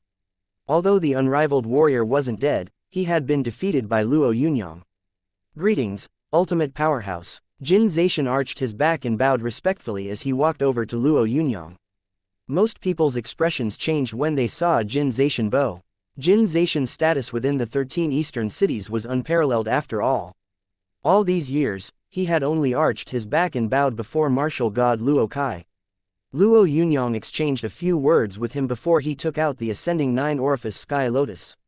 "I have already obtained the Ascending 9-Orifice Sky Lotus. Get someone to decide how it should be used." Jin Zaishan couldn't help it. A tear flowed from his eye as he took the lotus from Luo Yunyang. He and Lu Qubing were really close friends. The two of them had been supporting each other since the apocalypse, so they were practically brothers, perhaps even more than that. Lu Qubing's illness wasn't just a worry for the entire Rising Dragon army, but also for Jin Zaishan. He had felt extremely horrible when Lu Qubing had been making arrangements for his death and had been really elated when he'd heard about the Ascending 9-Orifice Sky Lotus. However, the moment his hopes had gotten up, the lotus had been stolen by Lu Tini and given to unrivaled warrior Johann as a birthday gift. When he had heard this news, he had felt really indignant. However, as the primary decision-maker of the 13 eastern cities, he'd had to make an extremely painful and humiliating decision. He had sentenced his own friend to death with his own hands. This was an extremely unbearable and painful decision, yet he'd had no other choice under the circumstances. Luckily, Luo Yunyang had promptly fought hard against these desperate circumstances and turned the tide. All sorts of emotions welled up in Jin Zaishan's heart as he faced Luo Yunyang's young, tender face. He didn't know how to express his current feelings, so he decided that only by bowing would he be able to show his gratitude and respect for this young man. "I will get my people to handle it right away," a shaking Jin Zaishan said firmly. A medical squad rushed over quickly, took the Ascending 9-Orifice Sky Lotus and got to work. 3 hours later, Lu Qubing used the lotus. 10 hours later, the medical team announced that Lu Qubing had recovered. Although Lu Qubing left his sick room as skinny as ever, the illness that had shrouded his body had vanished completely without a trace. Furthermore, he now looked 10 years younger than he had before. The entire Chengdu was delighted about Lu Qubing's recovery. However, besides some Rising Dragon army soldiers and some old friends of Lu Qubing's, the majority of the residents had their attention fixed on Luo Yunyang. Not only had an ultimate powerhouse appeared in the 13 eastern cities, but this was an ultimate powerhouse that could stand side by side with the martial god. While everyone was celebrating, the divine list was updated. Luo Yunyang climbed 2 places, surpassing Murad and taking the 2nd spot. Meanwhile, a title was added before Luo Yunyang's name, Eyes of Death. Unrivaled warrior Johann had fallen to the 4th spot. Although he had lost this battle, the strength that he had exhibited had clearly still astonished people. Luo Yunyang didn't really pay much attention to the changes in the divine list. After having a chat with Lu Qubing that night, he left Chengdu and rushed to Chang'an. He had charged straight to Maya City after returning from the Divine Beast Wasteland, so he hadn't gone back home yet. Now that everything was over, he naturally returned home. 2 days after Luo Yunyang left Chengdu, Chengdu received some news from the Collective God Union. Luo Yunyang was officially nominated for the position of the Collective God Union's vice chairman. Chapter 296. An intense sun illuminating the sky. Luo Yunyang, who was currently in sealed cultivation at the Rising Dragon Army Chang'an General Headquarters, had a stone rod in front of him. The 13 stone rods of the bitter cultivators were his most recent spoils of war. Luo Yunyang was currently concentrating on the origin sword formed from his mind power. As the origin sword poured into the stone rod, a white glow appeared on it. The white glow turned into a figure that tried to prevent Luo Yunyang's mind power from entering. When this figure rushed out, a voice snarled in Luo Yunyang's head, "Heresy. The world only has one master. You slaughtered the master's followers, so you must die." Luo Yunyang didn't care about this.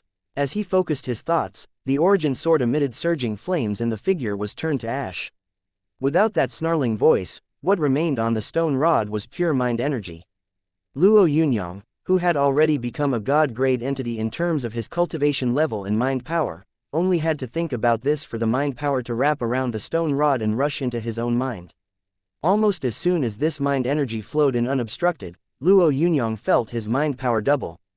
The origin sword, which had only been 3 inches long, grew to 5 inches. When Luo Yunyang opened his eyes, he realized that the originally firm stone rod had turned into a pile of dust. If the 13 bitter cultivators had still been around, they would surely have felt immense pain if they saw the shattered stone rod. This stone rod had experienced a lot with an indefinite number of bitter cultivators, so the mind power that flowed in year after year had already become a powerful consciousness. During a fight, this consciousness became one with the user and allowed their cultivation base to rise to a god-grade level. The 13 stone rods were in fact 13 god-grade telekinesis masters, so being so crudely absorbed by Luo Yunyang was in fact a huge blow and a complete waste. However, Luo Yunyang didn't find this wasteful. His mind power hadn't experienced much improvement lately. Thus, if he relied solely on himself for his cultivation, he didn't know how long it would take him to reach the apex of god-grade entities. Each of these stone rods contained an extremely powerful mind power, so absorbing and cultivating them could allow Luo Yunyang's mind power to improve at a breakneck pace. Therefore, Luo Yunyang returned to Chang'an without hesitation. After seeing his family, he started to absorb the mind power of the 13 rods. 1 rod, 2 rods, 3 rods. It took Luo Yunyang 3 days to thoroughly absorb all the mind power within the 13 stone rods into his body.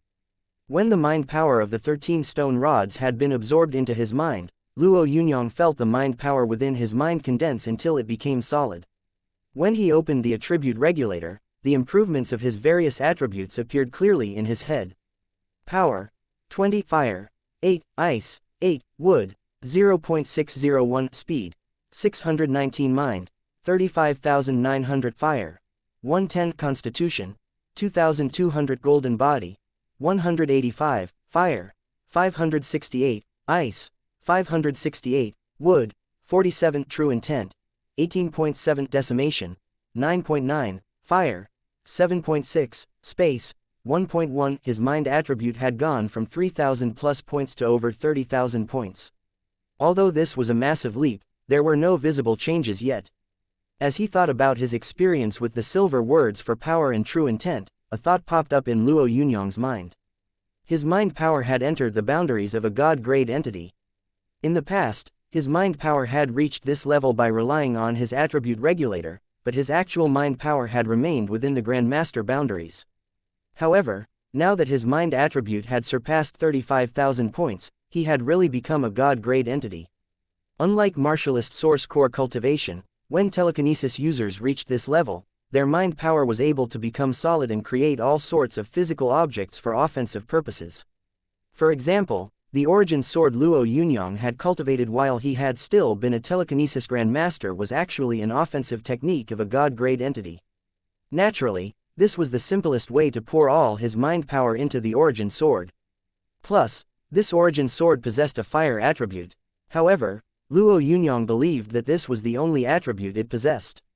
As he pondered this, his gaze fell on the shattered stone rods. Suddenly, he thought about the mind power within the stone rods and the way it had taken the form of a holy warrior when used by the bitter cultivators. Perhaps he could also create one of his own. The attribute within his mind power was a fire attribute, so the first thing Luo Yunyang thought about was the sky dragon of the heaven battling ape dragon chart. That blazing sky dragon was very effective when it came to the laws of fire. Furthermore, Luo Yunyang's image of the sky dragon was very distinct, so he wouldn't have to make too much effort. As he felt tempted, the sun, which contained boundless energy whenever he cultivated the heaven battling ape dragon chart, appeared in his mind. Everything turned to dust as soon as the light of the intense sun touched it. When he thought about the sun and how its rays lit up the entire world, Luo Yunyang immediately made a decision. Although thinking about this was very simple, when he started to do so, he realized that it wasn't as simple as he had imagined.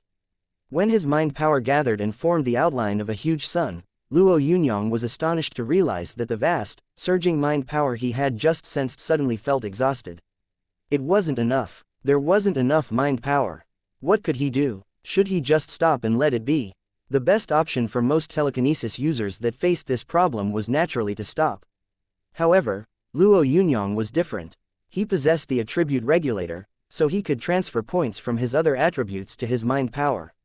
Although this would be temporary, it could help him complete the creation of that intense sun. Given his experience with the origin sword, once the sun was complete, using it in the future would be very easy. As these thoughts flickered through his mind, Luo Yunyang started to make adjustments on his attribute regulator. In an instant, the majority of his attribute points had been transferred to his mind and fire attributes. After some time, an intense sun formed slowly in his mind. When this intense sun appeared, Luo Yunyang felt like he was enveloped by it. Success. When the golden crow within the sun started to appear faintly, Luo Yunyang felt his vision turn dark. If he had not halted right when the golden crow started to take shape, he feared that his mind power would have already reached its limit, which would have caused him to faint and crash to the ground. 1. According to ancient Chinese mythology, the golden crow is the counterpart of the moon rabbit. According to folklore, there were 10 suns and 10 sun crows. Long story short, all 10 sun crows came out on the same day and made the world burn. The celestial archer Hui shot down all but one of the sun crows, so only one sun was left in the world. When that intense revolving sun formed within his mind, Luo Yunyang used his attribute regulator to restore all his attributes to their regular state. Suddenly, Luo Yunyang was very worried. He was afraid that when all his attributes were restored, that intense sun would crumble. Luckily, although the sun seemed to shrink and become blurry as his mind power decreased, it didn't crumble. Encouraged, Luo Yunyang opened the attribute regulator once again and saw the new changes. Power: 20 fire, 8 ice, 8 wood, 0.601 speed, 619 mind, 5 fire, 0.5 constitution, 2200 golden body, 185 fire, 568 ice, 568 wood, 47 true intent, 18.7 decimation, 9.9 fire, 7.6 space, 1.1. The words and figures of his mind attribute had turned silver. Although his mind only had 5 points, this improvement made Luo Yunyang feel ecstatic deep down. As he came out of his isolated cultivation, Luo Yunyang saw the Flame Emperor. The Flame Emperor beamed when he saw him and walked over. However, when he was 10 meters away from Luo Yunyang, he stopped in his tracks. Beads of sweat suddenly started to drip down his face. "Don't come any closer," the Flame Emperor shouted in a high-pitched voice. He now sounded like a weak, bullied woman. Luo Yunyang froze. He had never imagined that the Flame Emperor would actually shout like this. Luo Yunyang scanned his surroundings, but didn't detect anything strange. Rising Dragon Army soldiers rushed over from all directions as soon as the Flame Emperor shouted. However, when they got within 100 meters of Luo Yunyang, most of them crashed to the ground. Meanwhile, the rest retreated frantically. "What kind of technique are you using, Yunyang? Retract it immediately. It feels as though you have turned into the sun." The Flame Emperor cultivated with a fire-based source core, so his fire source power had always been well known. However, Luo Yunyang no longer seemed human. It actually felt like he was a sun that bathed everything with its intense rays. Luo Yunyang, who finally understood what was going on, quickly made some adjustments to his mind attribute and contained the intense sun into the depths of his mind. You mustn't breathe a word about this to anyone, Yunyang. Otherwise, I will be too ashamed to face others, the Flame Emperor said with a sheepish smile as he finally relaxed.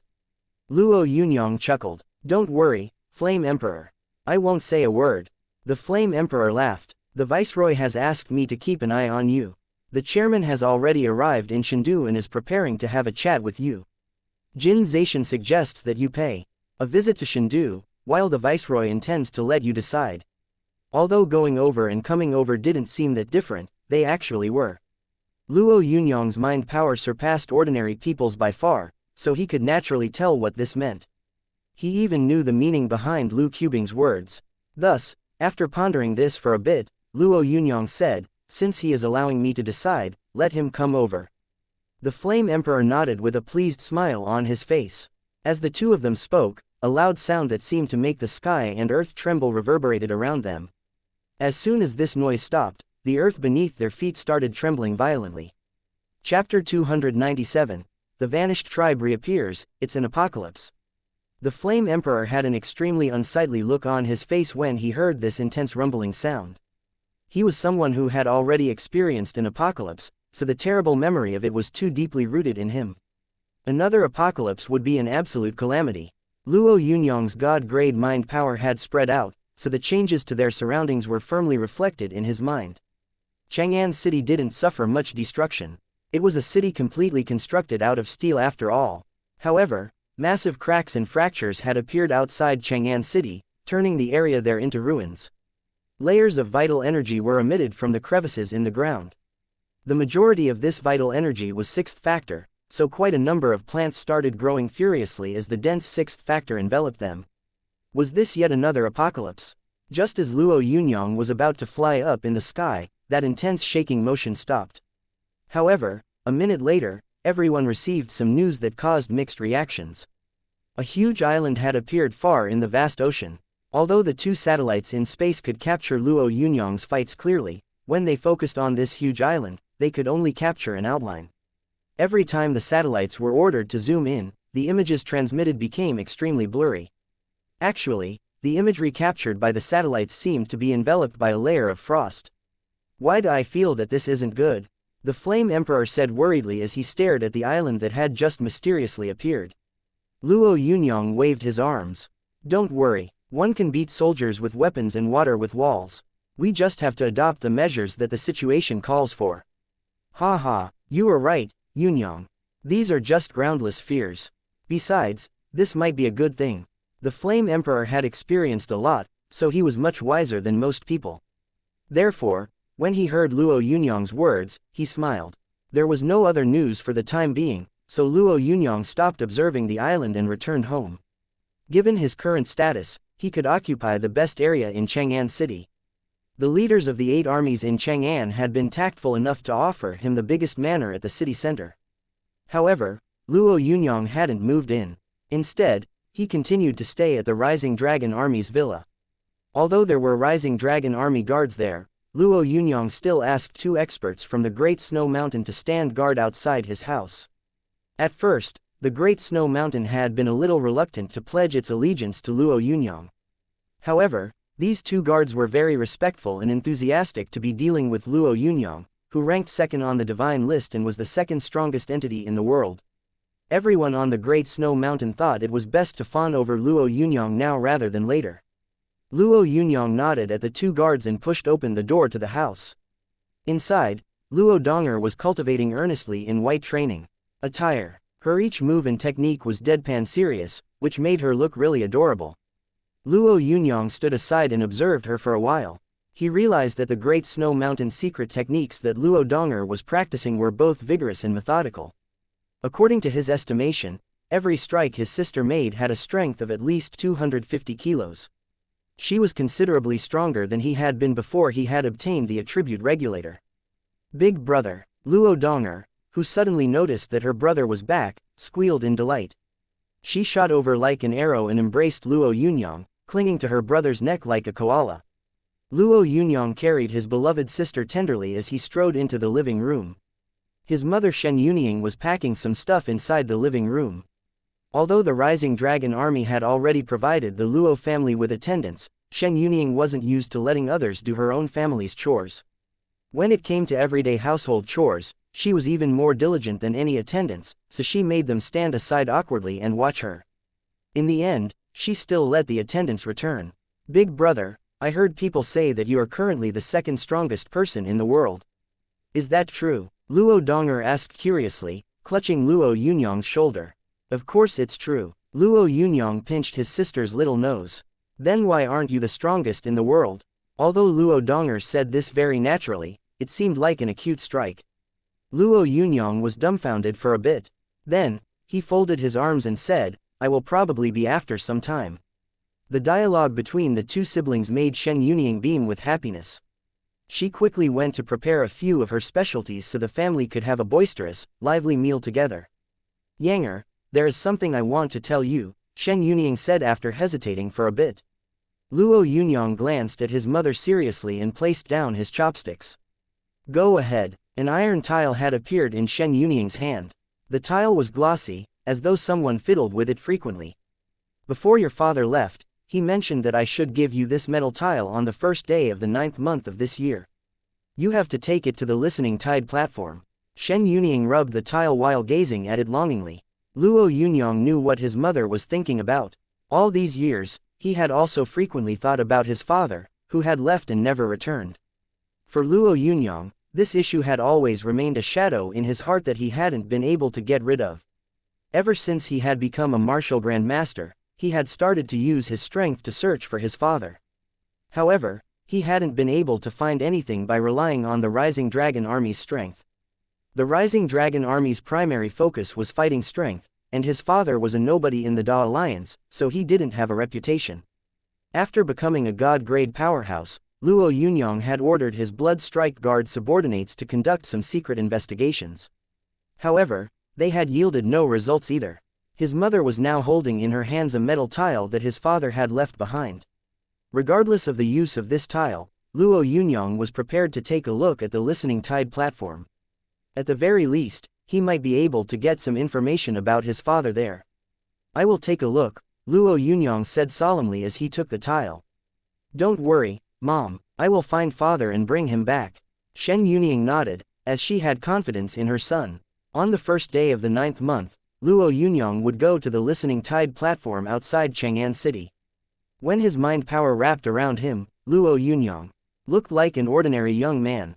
He wanted to find his father, so he naturally would take the path his father had arranged for him. The listening tide platform was 150 kilometers away from Chang'an City. Although it was supposed to be in the safe zone, there weren't many residents there. It was an old platform overgrown with wild grass and trees, so the path had already lost its luster. Actually, it seemed no different than a wasteland. Under normal circumstances, not a single person was seen on the listening tide platform. However, when Luo Yunyang reached it, he saw over 10 people there. There were both young and old people around, all of them dressed exquisitely, as if they led rather elegant lives. "So this is your kid, Brother Jinlong. Not bad, not bad. If he's already a martialist at such a young age, then his future prospects will be limitless. Alright, stop praising my family. Everyone knows that your little lady is a cultivation genius. She's about to become a martial master, right?" Two middle-aged men were talking. While they were engaged in a light-hearted banter, a young guy and girl stood beside them. The young guy, who seemed friendly, tried to speak to the young girl. However, her expression was cold and she wasn't really paying much attention to him. Meanwhile, the others had formed small groups and were chatting quietly. "I heard that last time 3 geniuses awakened their ancestor bloodline," someone exclaimed. "Perhaps there might be even more this time." Yeah, although the apocalypse was a huge calamity, it was also a huge opportunity. Otherwise, how would so many people have awakened their ancestor bloodlines? Ancestor bloodlines. Luo Yunyang's fingers trembled slightly as his interest in this matter grew. When he walked over, quite a number of people looked at him. Confusion appeared in their eyes when they saw that there was no adult accompanying him. "Are you in the wrong place, young man?" Brother Jinlong asked Luo Yunyang. Luo Yunyang flashed him a faint smile. Nope. May I know your surname, young man? Brother Jinlong smiled. Luo. This wasn't something he needed to hide, so Luo Yunyang answered openly. Ha ha ha, I failed to recognize a familiar person. I am also a Luo. According to the family hierarchy though, you might need to call me something else, Luo Jinlong said naturally. Tell us your generation name. Generation name? Luo Yunyang wondered if his generation name was Yun, when an image suddenly appeared in his head. Son, you are a Wan. Although these had been his father's words, Luo Yunyang hadn't taken them to heart. Now that Luo Jinlong had asked him, this long-lost memory was drawn out. I should probably be a Wan. Wan, let me see. You should probably call me. Luo Jinlong extended his fingers as he thought about this. While his fingers were stretched, he had a really strange expression on his face. Everyone else gazed at Luo Yunyang weirdly, as though they were staring at a freak. Luo Yunyang's mind attribute was already so strong that if he wished, he could read everyone's thoughts. Thus, he glanced into Luo Jinlong's mind. I am 2 generations older, so he should probably call me something along the lines of a grandfather. Is he here just to take advantage of me? You mustn't lie about your generation name, kid. Come over here. Has your family given you any items? Luo Jinlong coughed lightly as he put on a solemn expression. Luo Yunyang raised the iron tile in his hand. Luo Jinlong paused for a second when he saw it. Then, a faint smile appeared on his face and he chuckled. You said your generation name was Wan, but you actually belong to a sub-branch of the Luo family. Ha ha ha, he waved a tile in his hand that was made purely out of silver. Do you see this? My tile can be passed on for 10 more generations. That tile of yours has probably reached its max. This is probably your blood's last chance, so I hope you grasp this opportunity. Chapter 298. The Luo family's ancestral grounds. Could an influential clan be just like an ancient martial family? This was the first thought that sprang in Luo Yunyang's mind. When he thought about the ancient martial families, a faint smile formed on his face. He had become the Blood Strike Guard Commissar, so he had surpassed the ancient martial families by far. Furthermore, ever since he had become a god-grade powerhouse, all the large ancient martial families trembled before his might. Based on what he remembered, he had originally thought that his father had been an ordinary man who had drifted from place to place. However, Luo Jinlong's expression and that iron tile changed the impression Luo Yunyang had had about his father. I'm counting on that. Although most people considered Luo Jinlong's pride a form of provocation, Luo Yunyang didn't really care. He also didn't sense any hostility from Luo Jinlong. Luo Jinlong's response to Luo Yunyang was very unexpected. Everyone knew that young people had a very strong sense of pride. This young man was either really broad-minded or really good at not showing anger or delight after a small provocation. Whatever the case, it signified that he had boundless prospects. Ha ha, perhaps you could become as strong as the martial god of our clan, young man. Was he talking about martial god Luo Kai? Luo Yunyang was extremely sensitive about this name, because that man's reputation was really great. Is the martial god also a member of our clan? Luo Yunyang asked softly. Exactly. Don't tell me you didn't know this. The martial god is the head of the Luo family. Luo Jinlong said with respect and admiration in his eyes. Martial god Luo Kai was the head of the Luo family. Ever since Luo Yunyang had arrived, nobody else had come to the Listening Tide platform. Luo Yunyang and the others waited for 2 hours before a helicopter descended from the sky. 2 middle-aged men got off the helicopter. They both had a sturdy physique in an extraordinary manner. When Luo Yunyang studied them, he realized that they were actually first-grade martial masters. First-grade martial masters were valuable assets of the Da Alliance, so every first-grade martial master was considered a top-class elite. Why had 2 first-grade martial masters been dispatched to pick up a few young people?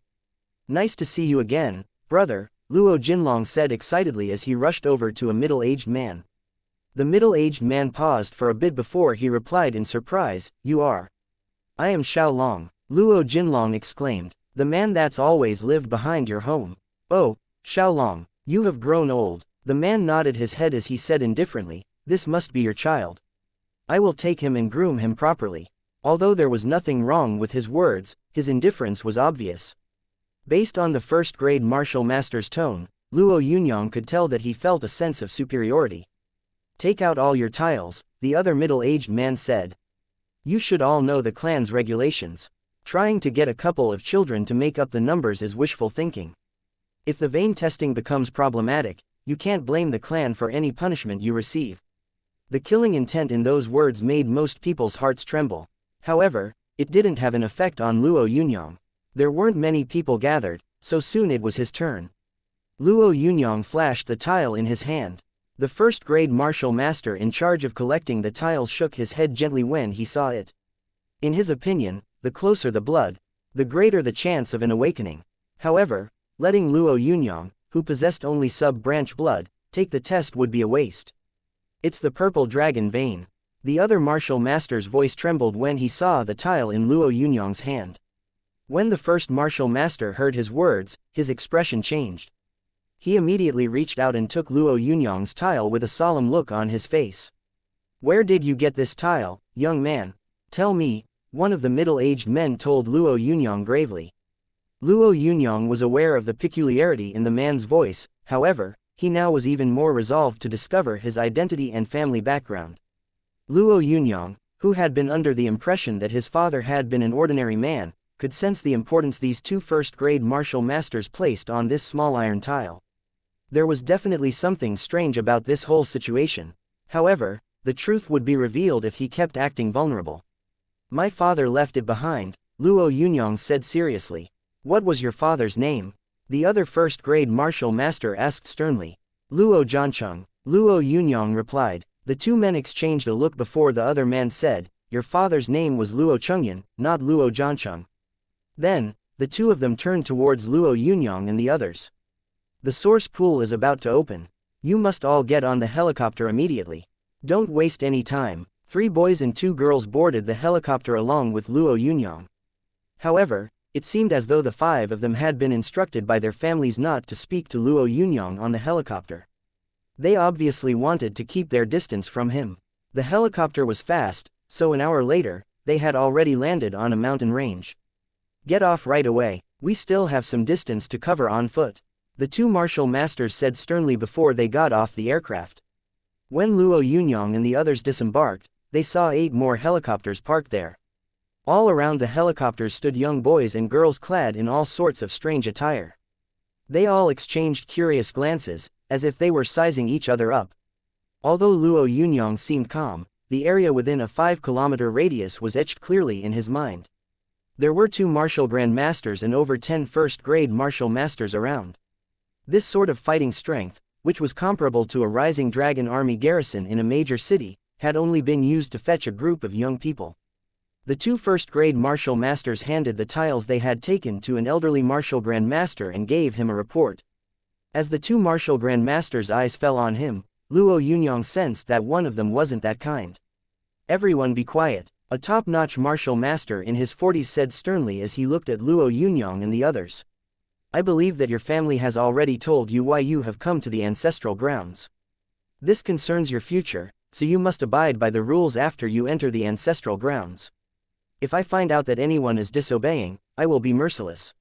I know that you all have your own varying statuses outside of the ancestral grounds, but you have to remember that when we are on the ancestral grounds, you're not even worth the sh*t.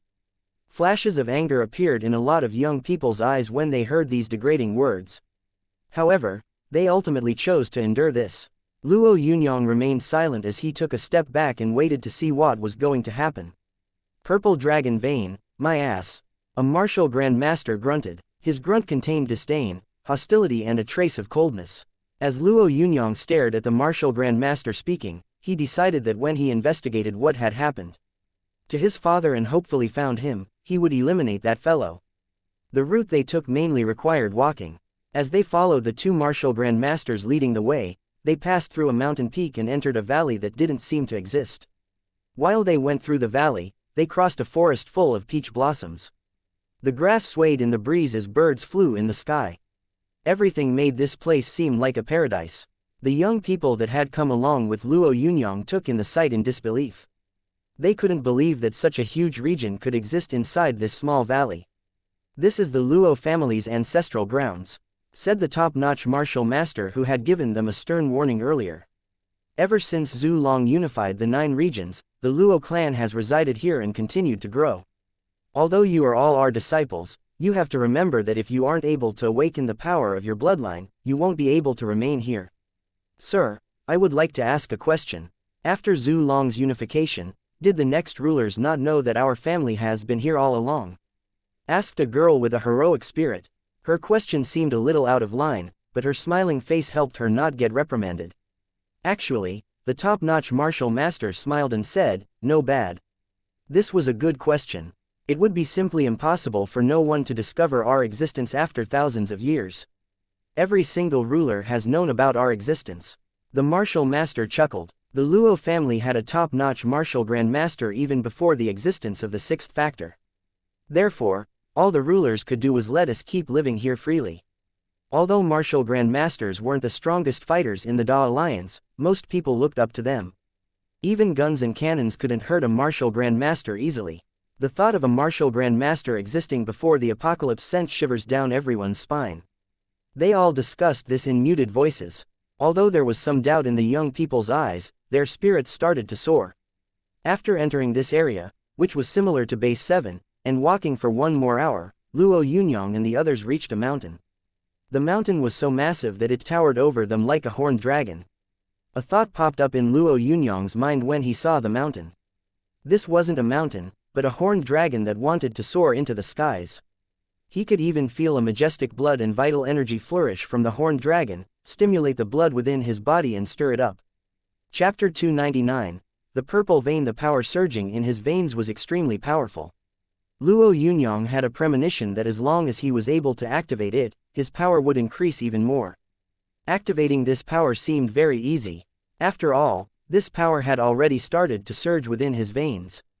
However, as Luo Yunyang was feeling ecstatic deep down, a frigid power suddenly rose from his veins. The appearance of this frigid, icy power was very strange. However, it truly originated from the power in Luo Yunyang's veins. The purple dragon that had been about to soar was suddenly suppressed by this frigid power. Luo Yunyang even felt an unyielding dragon roar in his veins. Meanwhile, that frigid power quickly vanished from his veins, as though these two powers had never existed at all. Based on all the information he had, Luo Yunyang could tell that these people had come to this particular land to awaken their bloodline. Although the power hidden within his blood vessels was very easily stimulated, it had been suppressed by another power in his blood. What exactly was the reason behind this? Soon, Luo Yunyang and the others reached a platform at the foot of the mountain. There were hundreds of young boys and girls standing on the platform. The looks they were giving Luo Yunyang and the others were slightly arrogant. One of them even said disdainfully, "Trash." Luo Jinlong's son, who was standing in front of Luo Yunyang, clenched his fists tightly. This unbridled provocation clearly made him feel very uncomfortable. However, he ultimately relaxed his clenched fist. North of the platform were 10 elderly people who were standing silently. Standing in their midst was an old man with flowing white hair. The old man's face was so full of wrinkles that it seemed as though he had 1 foot in the grave. However, Luo Yunyang was able to sense a power within the old man that wasn't any weaker than the Raging Inferno Guardian's power. This was a god-grade powerhouse. Luo Yunyang didn't know whether he would get to see martial god Luo Kai there that day. As he pondered this, he realized that the old man's eyes were on him. Although his gaze was like a piercing blade, he was unfortunately facing Luo Yunyang, whose mind power surpassed his own by far. "It's almost noon. Let's prepare for the ancestral offering ceremony," the elderly man said indifferently as he retracted his gaze. The few old men behind him quickly stationed themselves in 6 directions. As soon as they got in position, 6 sturdy men in white robes brought over 6 huge bronze urns. Each urn had an opening about the size of a person, while they all seemed extremely solid. "I have something to say, great uncle," a young man at the front suddenly shouted. If anyone else had made any noise during the ancestral offering ceremony, they would have been thrown out, yet this young man was not reprimanded. Someone actually smiled at him and asked, "What's the matter, Junshi? Are there some aspects of awakening a bloodline that you do not understand?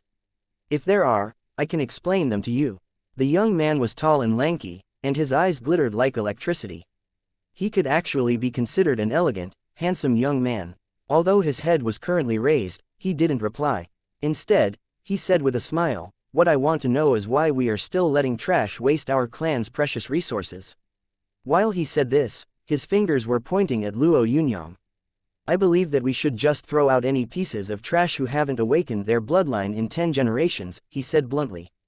In 10 generations, although Luo Yunyang suddenly seemed to understand, he didn't take the young man's opinion to heart. Why would a dragon care about a worm after all?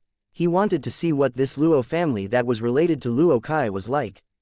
The first old man, who had spoken out in favor of this, didn't feel the slightest bit embarrassed by Luo Junxi's words.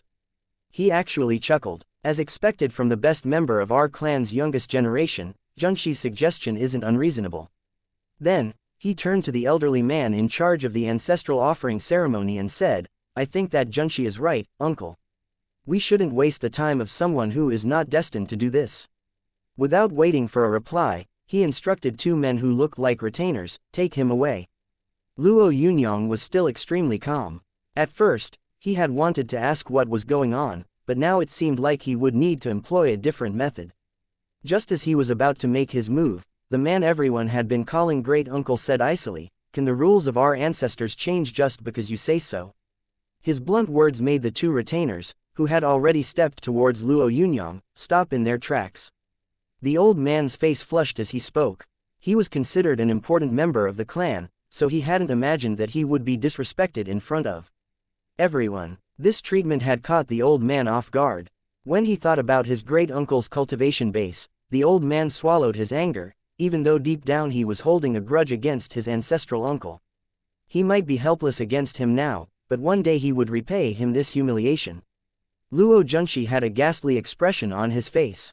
He didn't have the self-restraint to grit his teeth and swallow his anger like the old man who had spoken up for him, so all he could do was clench his fists tightly.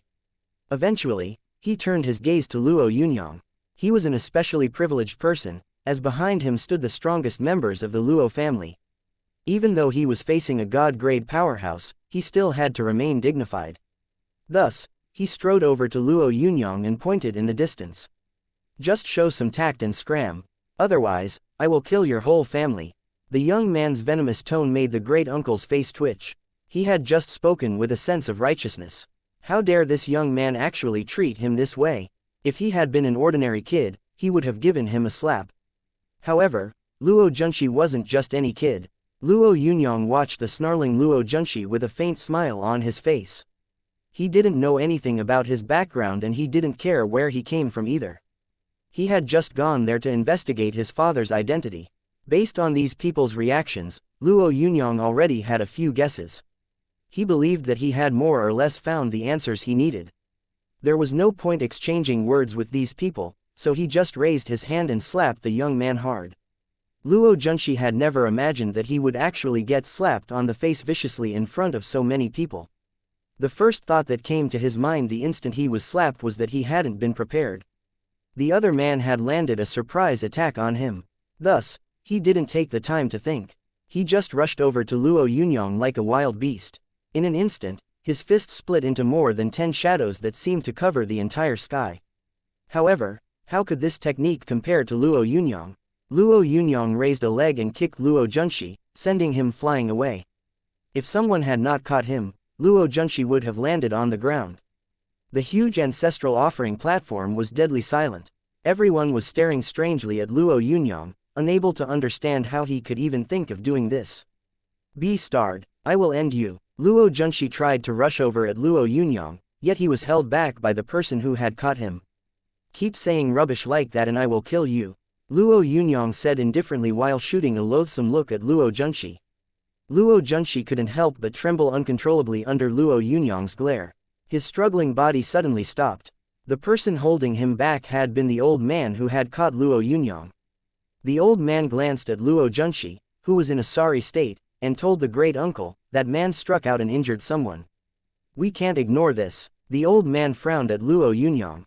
He had wanted to shield Luo Yunyang when Luo Junxi had struck out, yet he hadn't expected that this young man would be so ferocious. Indeed, the great uncle felt that ferocious was the right word to describe this young man, who possessed the purple dragon vein. The time has come. The ancestral offering ceremony cannot be delayed. The great uncle looked up at the sky as he spoke coldly. If you keep making a ruckus, you will have to wait another year. His words immediately made the noisy platform quieten down. Even Luo Junshi kept his mouth shut. The old man helping Luo Junshi seemed like he still wanted to say something, but he ultimately remained silent. Luo Yunyang wasn't in the mood to squabble with these people. Just as he was about to ask the great uncle about his father's whereabouts, the ancestral uncle said, "Everyone, the ancestral offering ceremony has officially begun. You only have 15 minutes. If you aren't able to awaken your bloodline within 15 minutes, you will only have yourselves to blame." The great uncle waved his hands as he spoke. As he did, the 6 old men who were already in position picked up the bronze urns before them and poured their contents into a trough in the middle of the platform. 6 streams of blood flowed out.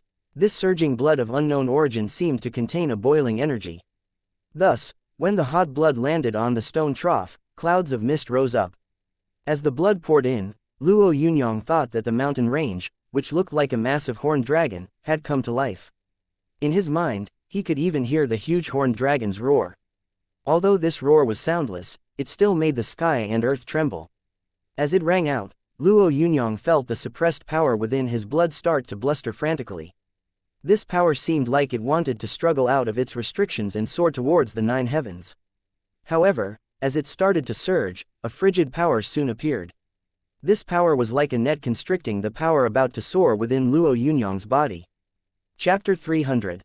A wild, fighting dragon strong, mysterious blood. The dragon fought wild, and its blood was strong and mysterious. As the power within Luo Yunyang's body was restrained by that frigid power, he felt like a colossal dragon about to soar into the sky. However, this dragon was tightly bound by a net. These sort of binds made one so uncomfortable that Luo Yunyang felt the impulse to throw his head back and roar at the sky. 500 years of upheaval in the heavens. As he thought about this, Luo Yunyang urged the source power within his body.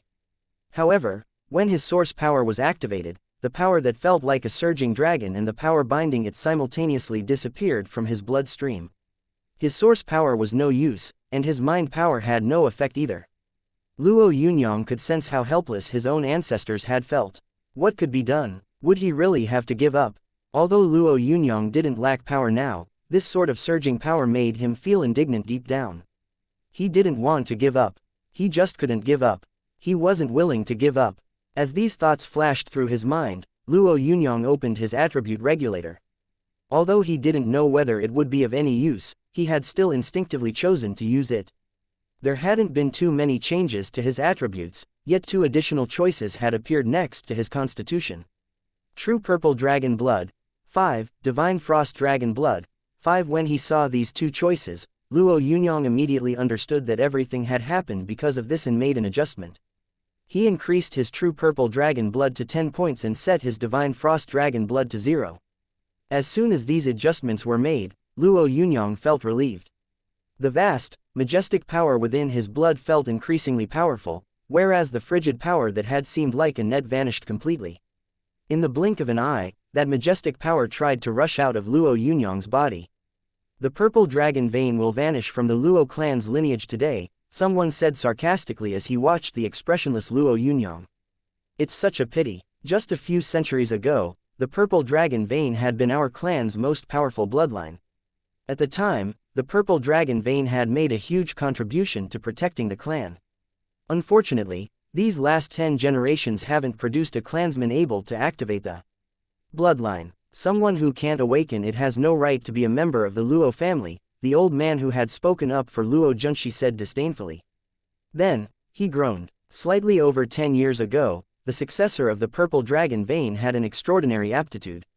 However, didn't he die a sad death after 3 days and 3 nights? The person who is here now should probably be his son. He doesn't have great ability, but he does have a great temper. He sure would be a sight to behold in the future. The old man turned his gaze to Luo Junshi, whose body was currently glowing as though a green dragon was stirring it. The 3-clawed green dragon is a remarkable conjuration. Although the great uncle didn't really like the arrogant Luo Junshi, he still had to admit that he was talented. Although the 3-clawed green dragon wasn't the best awakened bloodline, it still ranked among the top 10 bloodlines awakened during the past few years. This is worthy of a descendant of the martial god's own family tree. The great uncle felt a little worried when he heard these lamentations. Although he didn't fear Junshi, one of these days, when he was no longer around, would his descendants be able to resist Luo Junshi? Just because the successor of the purple dragon vein had appeared. As he started feeling a little grim deep down, he heard a majestic dragon's roar reverberating like thunder through the void. Ha ha ha, it's the dragon roar of the 9 heavens. The old man who kept sucking up to Luo Junshi exclaimed. Junshi's destiny is way greater than this. Ha ha ha. Although many people found this delighted laughter unsettling, they didn't say anything. The majority of them couldn't afford to offend Luo Junshi after all. However, his laughter only rang out for an instant before it stopped abruptly. As that dragon roar was heard, anyone in the midst of awakening their bloodline was roused and the 3-clawed green dragon on Luo Junshi's body crumbled.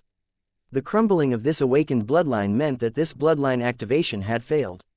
Even if Luo Junshi was able to gain something, this meant that it would be very difficult for him to step into the martial grandmaster realm in the future.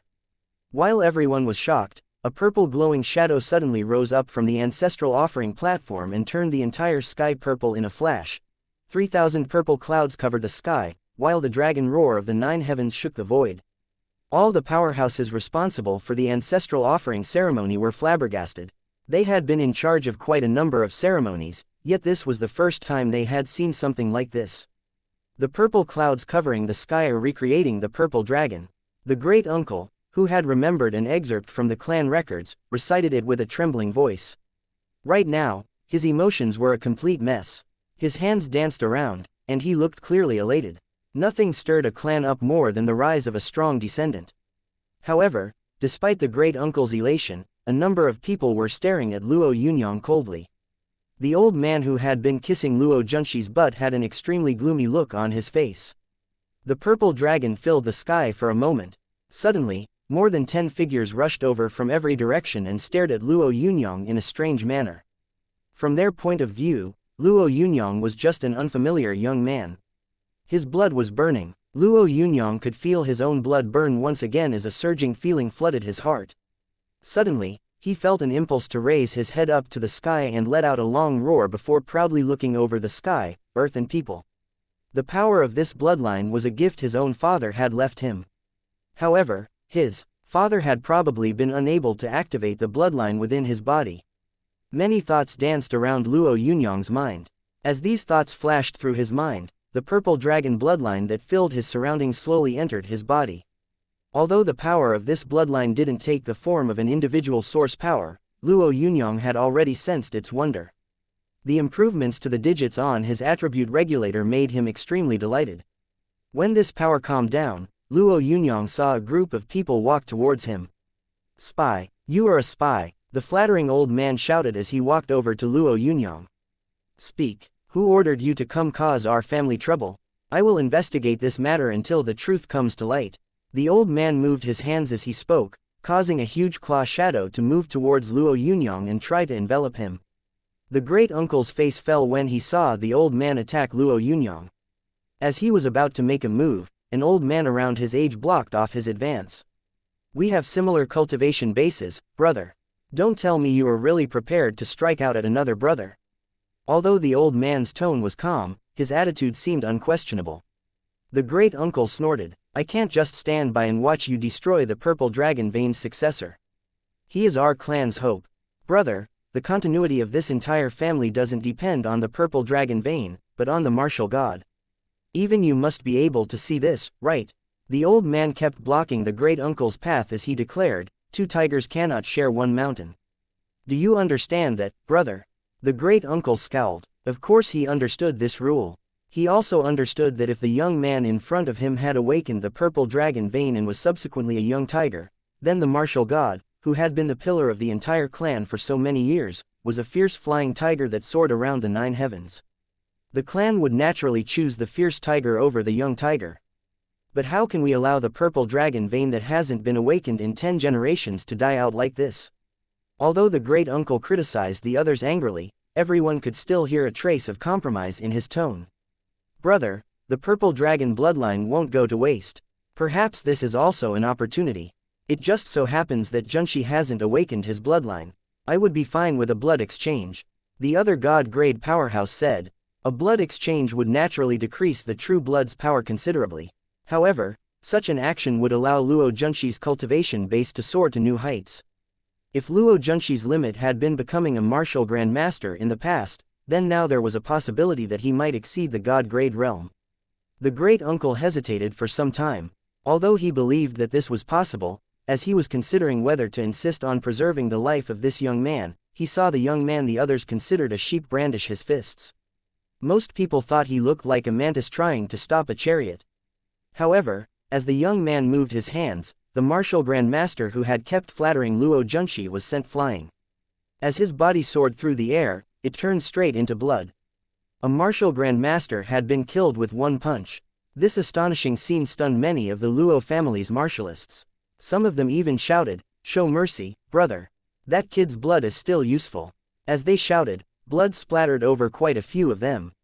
Luo Junxi's face was covered in blood as he stared at Luo Yunyang in disbelief, unable to make a single sound. Most of the Luo family's top brass stared fearfully at Luo Yunyang. Eventually, a man, who appeared to be in his 30s, spoke up. He pointed a finger at Luo Yunyang and said, "You evil being. You have killed a clan elder. Surrender and wait to be apprehended." His furious roar sounded like a rolling thunder. Chapter 301. The heaven-splitting strike. Luo Yunyang watched coldly as the Luo family's martialists surrounded him. He had not liked this family right from the start. He could even imagine his own father and grandfather being humiliated when their bloodline had been suppressed by the divine frost dragon blood. Although Luo Yunyang could turn a blind eye to this humiliation, after he had awakened this bloodline, these people had actually tried to capture him and extract the power of his bloodline. Luo Yunyang was furious. "Is it just you?" Luo Yunyang said frostily as he cast sidelong glances at the rather handsome middle-aged man who had already reached the cultivation base of a top-notch martial grandmaster. The middle-aged man's word carried an enormous weight within the Luo family, so his decision could be supported by the entire family. The man felt his face burn slightly as this young man offended him. Young people were really fearless.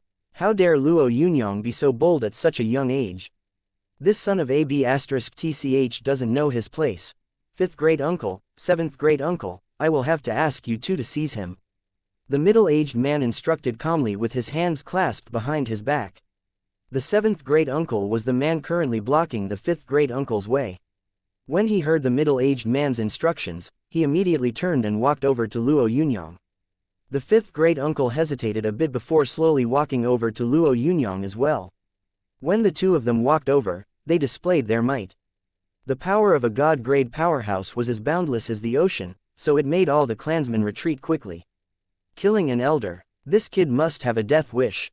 I think that he only killed the elder because he surprised him. Otherwise, how could the elder be killed just like that? Seems like this brat will not escape the death penalty this time. However, the power of the purple dragon vein is really powerful. As these people were talking, Luo Yunyang's gaze landed on the fifth great uncle. You were the only person in this entire family who spoke up for me, so I will give you a chance. Leave immediately, he said indifferently. Otherwise, you will die. The fifth great uncle frowned. He had looked at Luo Yunyang the way an elder was supposed to look at a member of the younger generation, yet he had never expected that his actions and words would actually be so haughty. You really don't know your place, you evil being. Just because you surprised and killed Chunji, you think that you can also handle us. You are so ignorant, said the seventh great uncle. As he spoke, he extended his palm and clawed at Luo Yunyang.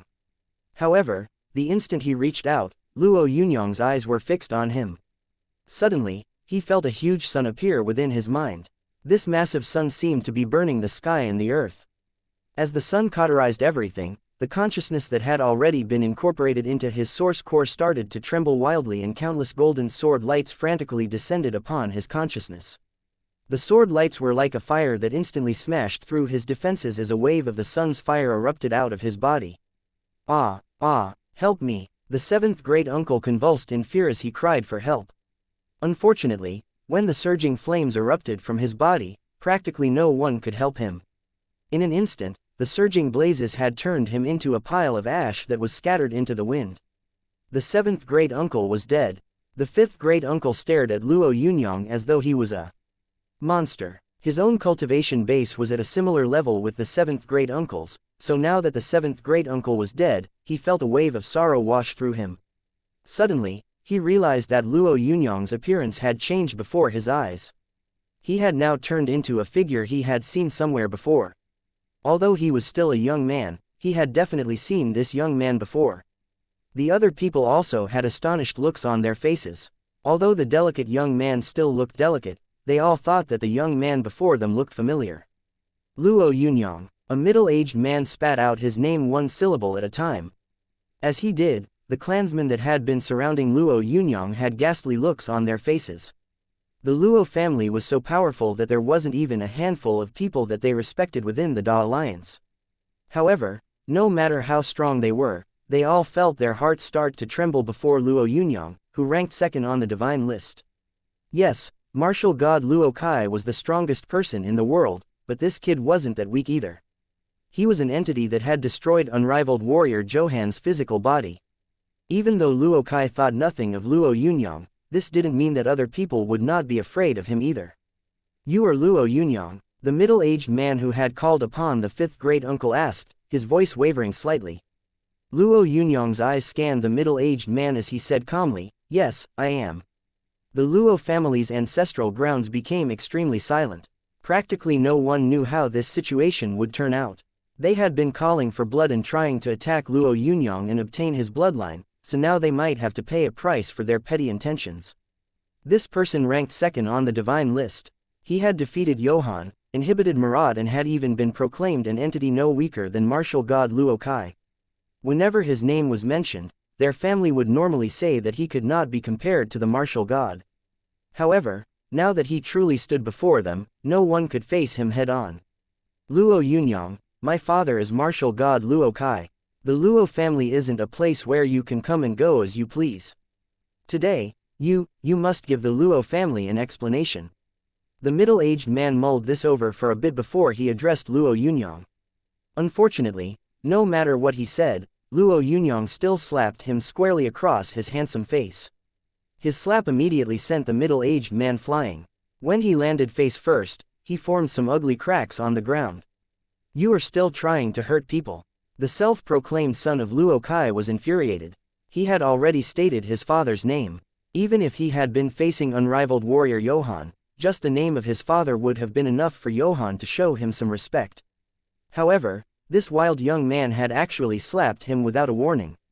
I still wish to kill you, Luo Yunyang said indifferently. The middle-aged man felt his heart tremble. He finally understood what was going on. The young man before him was someone he couldn't face considering his current level. Perhaps only his father would be able to stand as an equal against him.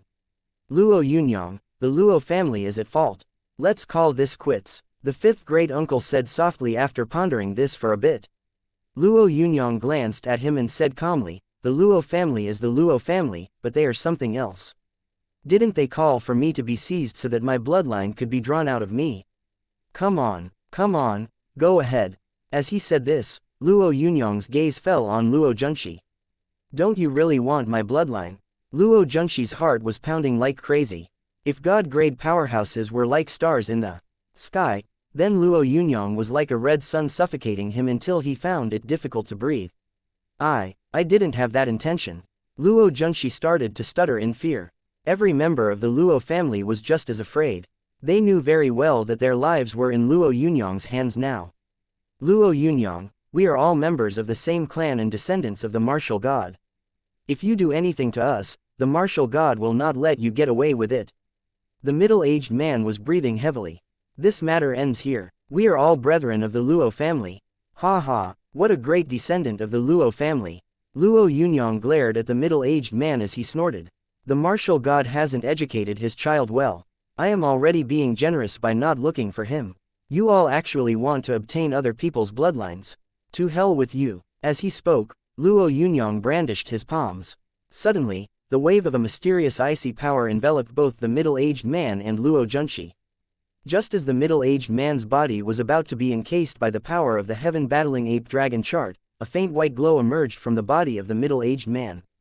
In the blink of an eye, that power shattered the frigid power Luo Yunyang had used. You dare try to touch my son? Die. The white glow gathered into a tall figure. As the figure spoke, a shot streaked through the sky aiming for Luo Yunyang. The shot looked like a rainbow as it moved through the sky. As it descended, it seemed to carry a power that could flip heaven and earth. Luo Yunyang was no stranger to this shot. He had watched videos of it and even cultivated its fundamental rules. It was the Heaven Splitter, a shot that could make the sky and earth crumble. A faint smile appeared on the middle-aged man's face as he watched the surging light. This shot contained his father's full strength, so he was extremely confident in his victory. He firmly believed that his father's shot would kill all their enemies with one move and slaughter this son of AB*TCH. So what if Luo Yunyang was the second strongest person in the world? Only his father was truly unparalleled. As the shot approached, Luo Yunyang raised his fist up against it. In an instant, the gun light and his fists collided. Boom, boom, boom. There was an intense vibration, as if the sky and earth were ripping apart. The majority of the Luo family's clansmen watched this clash with a sense of anticipation. In their opinion, Luo Yunyang wasn't the martial god's equal. Although this was only a spiritual energy left behind by the martial god, they all believed that Luo Yunyang would definitely be unable to withstand this attack. However, when all the lights and shadows dispersed, they saw Luo Yunyang standing in the same spot. Meanwhile, the shadow of the martial god had vanished completely. Don't you try anything. My father is the martial god. If you attack me, he will not let you get away. I am the martial god's most beloved son. The middle-aged man shouted. However, as he did, Luo Yunyang's power gathered in his palms and smashed heavily against the middle-aged man's body. In an instant, the middle-aged man was completely obliterated. We didn't attack you, we. Someone suddenly knelt on the ground and started pleading Luo Yunyang. Chapter 302. Human god Luo Yunyang was currently browsing through a book in the Luo family's library. He wasn't looking at the Luo family's cultivation techniques, but its history. According to the Luo family's historical records, they had all possessed remarkable abilities, such as iron shoulders, bronze head, wall walking and evasive flying, since antiquity. There had even been some gods among them. However, as the spiritual influence of the world had slowly thinned out, people had started becoming weaker and all sorts of creatures had started to disappear from the world. Keelins disappeared, phoenixes disappeared, even true dragons disappeared. Although the Luo family was the bloodline of the true dragons and the Luo family's ancestral grounds had been discovered by the Almighty Founder, this small space that existed within a dimensional fracture had also slowly started to weaken. For example, at the ancestral grounds where many descendants had been able to awaken their bloodline, lesser clansmen were now able to do the same until in the end, only one person would be able to awaken their bloodline after a few accumulated cycles. All these changes had occurred ever since the apocalypse had arrived. Despite this seemingly unstoppable momentum, the purple dragon vein had without a doubt been the pride of the entire Luo lineage. Even during difficult times, the purple dragon vein had always created powerhouses in every generation. Actually, the purple dragon vein could be considered the entire Luo clan's protector. However, this had been the case until about 300 years ago. For some unknown reason, the purple dragon vein had started to experience some difficulties, while the azure dragon vein of the Luo clan had started to rise. Naturally, the status of the purple dragon vein dropped so much that by the time Luo Yunyang's father was born, they had been driven out of this small space. Human relations were fickle. Despite all this information, there were no records on Luo Yunyang's father. Although Luo Yunyang had always felt that his father wasn't dead, there was simply no record of him in the Luo family's archives. The Luo family's top brass had never recorded anything about his father either. Mr. Luo Yunyang, you've come out, a few old men said deferentially when Luo Yunyang walked out of the library. Although they were all smiling kindly, Luo Yunyang could unfortunately sense a deep hostility coming from them. During a one-sided massacre, over 10 Luo family powerhouses had been slain by Luo Yunyang. The entire Luo family had been left trembling and fearing that this demon-like person would extinguish them all. The martial god hadn't returned. Even though his son had been left behind in this space and killed, the martial god hadn't returned. Of course, they didn't believe that the martial god feared Luo Yunyang, so the majority of them just endured this situation in silence. Prepare more of this miracle medicine for me. I want to take some along, Luo Yunyang told the smiling elders bluntly. One of them was about to say something, when Luo Yunyang added unceremoniously, I am really unhappy with this family. Don't make me eliminate it. His plain words rendered the elder speechless. Right now, all he felt was fear. Just as Luo Yunyang was looking down at the entire Luo family, the communication device in his hands suddenly started ringing. Luo Yunyang had never expected that he would still be able to get a signal there. "Yunyang, it's me, Lu Qubing." Lu Qubing's voice rang out of his communication device. "What do you instruct me to do, Viceroy?" Luo Yunyang said with a smile. Hee, how could I dare order you around? You are the second strongest person in the world. Only the martial god could instruct you in the Da Alliance." Ever since his illness had been cured, Lu Qubing had become more cheerful. "Oh, I forgot. Where are you now?" "I am at the martial god's place." Luo Yunyang glanced at the Luo family elders around him as he answered indifferently. "Ha ha, that's unexpected. The martial god actually invited you over as a guest. Good, good, good. Then," he added softly, "it's best that you keep a lower profile there." Luo Yunyang's communication device wasn't isolated, so the elders could also hear Lu Qubing's words. When they heard the words low profile, they suddenly felt like crying. What low profile? Luo Yunyang had nearly destroyed them. Luo Yunyang chuckled. "All right, I got it. Yunyang, we finally discovered the origin of the huge island that rose from the sea." Lu Qubing's tone was even as he spoke. The world had experienced massive changes lately, yet the huge island that had risen from the sea had been the biggest anomaly of the past few years. What is its origin? Luo Yunyang, who had always felt that this island wasn't ordinary, asked quickly when he heard Lu Qubing's words. "It's a lost civilization. It's actually the mythical Atlantis." Lu Qubing said. Atlantis. Some memories related to Atlantis popped in Luo Yunyang's mind. The long records he had read about Atlantis came to him in bits and pieces. Many people had been doubting whether Atlantis had even really existed, yet Atlantis had just appeared after these massive changes. Are there any problems with Atlantis? Luo Yunyang knew that Lu Qubing wouldn't contact him so urgently just because the island's origin had been discovered. The people of Atlantis have asked to make contact with the Da Alliance. There was a trace of worry in Lu Qubing's voice as he spoke. The people of Atlantis. Luo Yunyang understood Lu Qubing's concern. He was also afraid that this contact wouldn't be just a simple conversation. "What arrangements have you made for me?" Luo Yunyang asked. The two chairmen were hoping that all the ultimate powerhouses would participate in this initial meeting. Lu Qubing said earnestly, "I hope that you won't reject this idea, because this contact is a really important matter." Luo Yunyang nodded his head. "No problem, I'll go." "All right, I will dispatch some men to pick you up in 10 hours. When he ended the call, Luo Yunyang turned to an elder and said, "Does the Luo family have any records about the legendary Atlantis?" Atlantis. The elder pondered his question for a bit before replying, "I don't think there are any records about Atlantis in the clan's archives." Luo Yunyang didn't ask again. After searching further for some cultivation and combat techniques related to the purple dragon vein, he left the small world that belonged to the Luo family.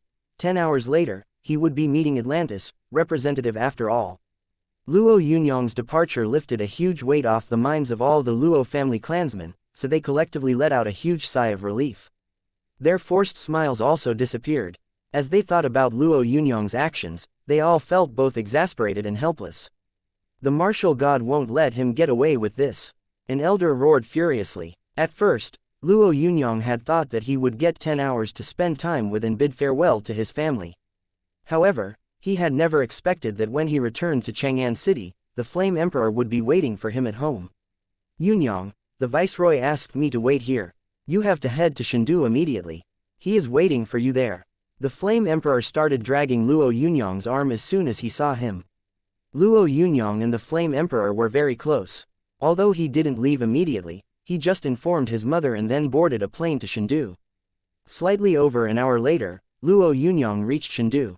Besides Lu Qubing, he also met Jin Zaishan, Marat, Luxi and the other ultimate powerhouses there. However, the strong martial god didn't show up. "Atlantis' attitude is really bad." These were Jin Zaishan's first words. Luo Yunyang didn't say anything. Marat and the others didn't speak either. They all just waited silently. "These are the contents of the message Atlantis sent." Jin Zaishan pointed to the electronic screen, where a line of words had appeared. Unfortunately, Luo Yunyang, Marat and the others did not recognize these words. However, when their eyes fell on them, every single one of them understood their meaning. "God's brilliance will shine on this forsaken land once again." Although the words were very simple, one was able to sense an arrogance coming from them. God's brilliance could be discussed. However, the Forsaken Land was clearly the domain that humans currently occupied. We don't know anything about the capabilities of Atlantis. This negotiation will determine the fate of the entire human race. Jin Zaishan glanced at Luo Yunyang and the others. Therefore, we cannot let our guard down. During this negotiation, all authoritative power lies with me. Although I am not too worried, the negotiation will require strength, so we need to implore the help of the ultimate powerhouses. Marat, Luxi and the others didn't speak. They all just turned their eyes to Luo Yunyang in acknowledgement of his status. The powerhouse with the speaking rights was the strongest one. Jin Zaishan also looked at Luo Yunyang, waiting for him to speak. I will do everything within my power, Luo Yunyang said earnestly. Jin Zaishan nodded and said, Mr. Luo, I'm afraid we may have a tough battle on our hands. Based on what we know, Atlantis has quite a lot of slaves. Some Atlantis specialists had started to share their knowledge on the lost continent. However, their explanations had come in bits and pieces, so they could only be used as a reference. As Jin Zaishan explained, a suffocating mood enveloped everyone. Clearly, the majority of them couldn't handle talking about the legend of Atlantis calmly. After all, this island had supposedly ceased to exist a long time ago. There hadn't been any signs of life ever since it had disappeared, so this sudden reappearance made people believe that Atlantis was stronger than the Da Alliance. Boom! A deafening explosion echoed around. When Luo Yunyang heard it, a flash of coldness flickered through his eyes. Chapter 303, 1,000 Miles of Surging Waves, Quick, Look! The soldiers on Shindu's watchtower shouted in shock. Their fear was clear in their voices. It was a fear that originated from deep in their hearts. Oh my God! Some soldiers cried out in fright while others knelt on the ground. The soldiers guarding Shindu had already been through a rigorous selection. Although not even one of them had experienced the twists and turns of life, all of them were way stronger than ordinary soldiers. However, every single one of them now felt their heart jump up to their mouth. This wasn't an exaggeration. They were already crumbling. These soldiers, who wouldn't even flinch when faced with foul winds and seas of blood, were crumbling because they had no way of beating their enemies. Tidal waves thousands of meters tall stood before their very eyes. These massive waves made the soldiers lose their fighting spirit. Maya City, Dinghai City, Freedom City. All the coastal cities of the Da Alliance were being restricted by tidal waves. Although these waves didn't do anything, their force was as scary as ominous black clouds. After a moment, everyone finally regained their composure. However, the entire Da Alliance soon entered a state of panic. All sorts of news circulated on the sky vision throughout every region of the Da Alliance. The message that Atlantis had sent was also transmitted. God's brilliance will shine on this forsaken land once again. These words gave rise to wild scenarios. Words of despair, theories on who could be trusted and suggestions on embracing Atlantis soon flooded the sky vision. However, there was also a huge persistence. People would rather die if there was no Da Alliance anymore. Although the people that persisted in this view were plentiful, they were the most powerless group, as they had no answer for the towering waves that could come crashing down at any moment. The emissary of Atlantis was about to arrive. This was the most popular news on the sky vision. The 37 cities of humanity all waited in silence. Right now, the only thing they could do was wait. What seemed like 4 rainbows flew out of the vast tidal waves. When these 4 rainbows stopped outside Shindu, 4 vessels that looked like aircrafts halted in midair. God's emissary is about to descend. Lambs, hurry up and prepare your greatest offerings to welcome him. Although there was no sound, this message was eerily transmitted in the entire Shindu city. God's emissary, lambs. These words gave the residents of Shindu, who had already been filled with despair, a bad feeling. Jin Zaishan had an ugly look on his face. According to their experts, these people should be treated with a firm attitude. However, the chairman had now sent a message asking for the emissary to be treated with the highest honor. This indicated that the chairman was already prepared to compromise after facing the pressure of those massive waves. Although the 37 cities of the Da Alliance had fought and schemed against one another over all sorts of resources in the past, whenever they faced any source beasts or other foes, they would instinctively choose to join forces against the common adversary and act unanimously. However, the reappearance of Atlantis and those massive waves had already made many people willing to compromise.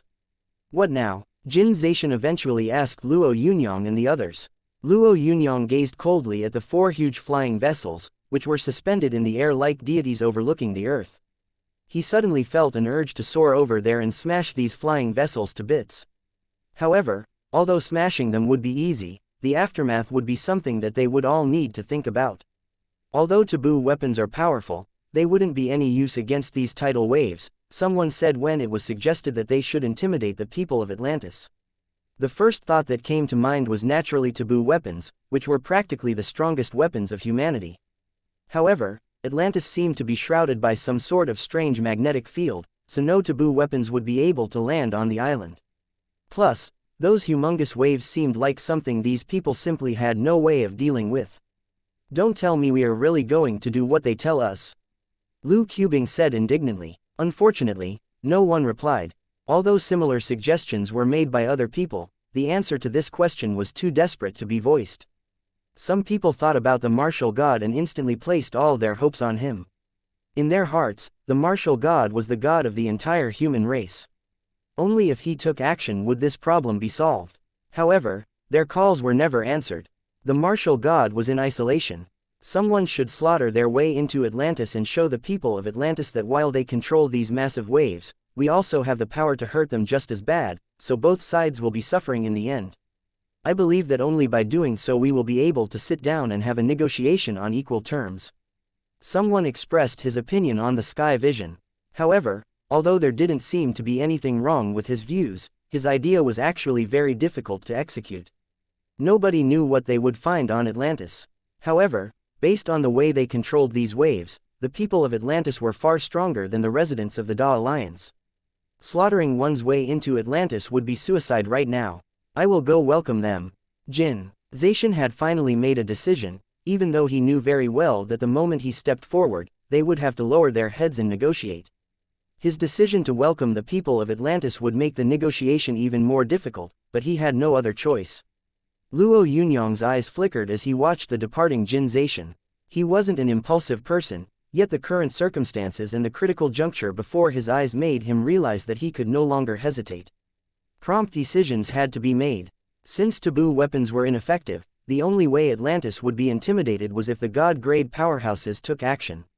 We will slaughter our way into Atlantis, Luo Yunyang said as he glanced at Marat, who nodded her head gently. The blood-red axe beside her was vibrating as though it was excited at the idea of the impending bloodbath. Some people chose to fight, while others chose to cower. Luxi, who was the 5th in rank ultimate powerhouse, hesitated for a bit before he said, I believe that would be too dangerous. Although the people of Atlantis do not have kind intentions, we can't panic and lose our heads. Not when the situation isn't clear yet. We have to remain calm. What if their request is easy to accept? Wouldn't our deep worry have been for nothing then? Luxi's words were immediately met with the approval of a few powerhouses. Although they didn't dare mock Luo Yunyang, they still objected to this dangerous operation. They believed that there was no need to make any pointless sacrifices. When she heard Luxi's choice, Marat spat out, coward. For a powerhouse like Luxi, this word was like a hard slap on the face. However, Luxi didn't dare say anything. In his heart, all he felt for Marat was fear. You should all know that if we start to bend our knees and grovel, what we will lose will be even greater, Marat said before meeting Luo Yunyang's gaze. I think that you aren't a person that would kneel and beg for his life. Luo Yunyang nodded his head faintly in response to Marat's words. As the two of them spoke, the rainbow-like flying vessels emitted a ripple-like vibration once again. This vibration transmitted a message about the pending arrival of the emissary. However, while the previous message had been a request for the emissary's reception, this one was a name list. Luo Yunyang, Marat and the others were astonished to see their names on the list of people that would receive the emissary. God-grade powerhouses were treated like gods in the Da Alliance. If they were to pay their respects to the emissary and welcome him, then their dignity would be tarnished. Luo Yunyang had a mocking look in his eyes as he heard this message. Suddenly, he turned to Luxi and said, perhaps at some point in the future, Atlantis will slaughter you all like lambs. Although Saint Luxi was a godlike existence within the free cities, he had to swallow his anger at Luo Yunyang's derision right now. Luo Yunyang, who couldn't waste much time on Saint Luxi either, soared into the air like a streak of lightning and headed off into the distance. Meanwhile, Marat had also turned into a long streak of blood that headed in the direction of Atlantis. Although the oceans were vast, god-grade powerhouses like Luo Yunyang and Marat could fly without any resistance. When they rose into the sky and flew in the direction of Atlantis, the four rainbow-like flying vessels emitted another wave of ripples. This is futile. Clearly, the emissary of Atlantis knew what Luo Yunyang and the others were up to. However, he didn't know because he was a god, but because some people had become traitors.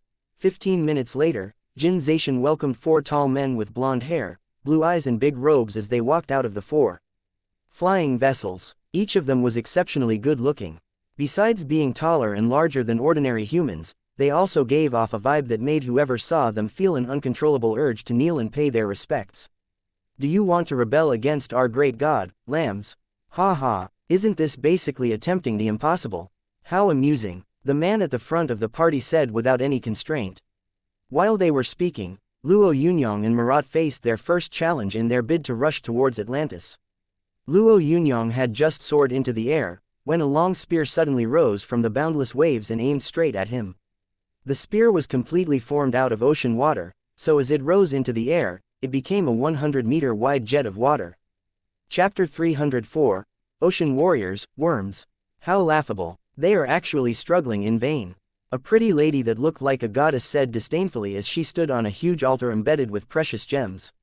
Before her eyes was a huge water mirror. Luo Yunyang was crossing the vast ocean as a water spear shot out towards him. The water spear contained thousands of kilos of force, so it sealed the airspace that Luo Yunyang occupied. However, the instant it was about to pierce Luo Yunyang's body, Luo Yunyang had appeared somewhere beyond the spear. He strode across the void. That's kind of interesting, the charming lady said softly. Seems like there are some talented individuals among these sheep.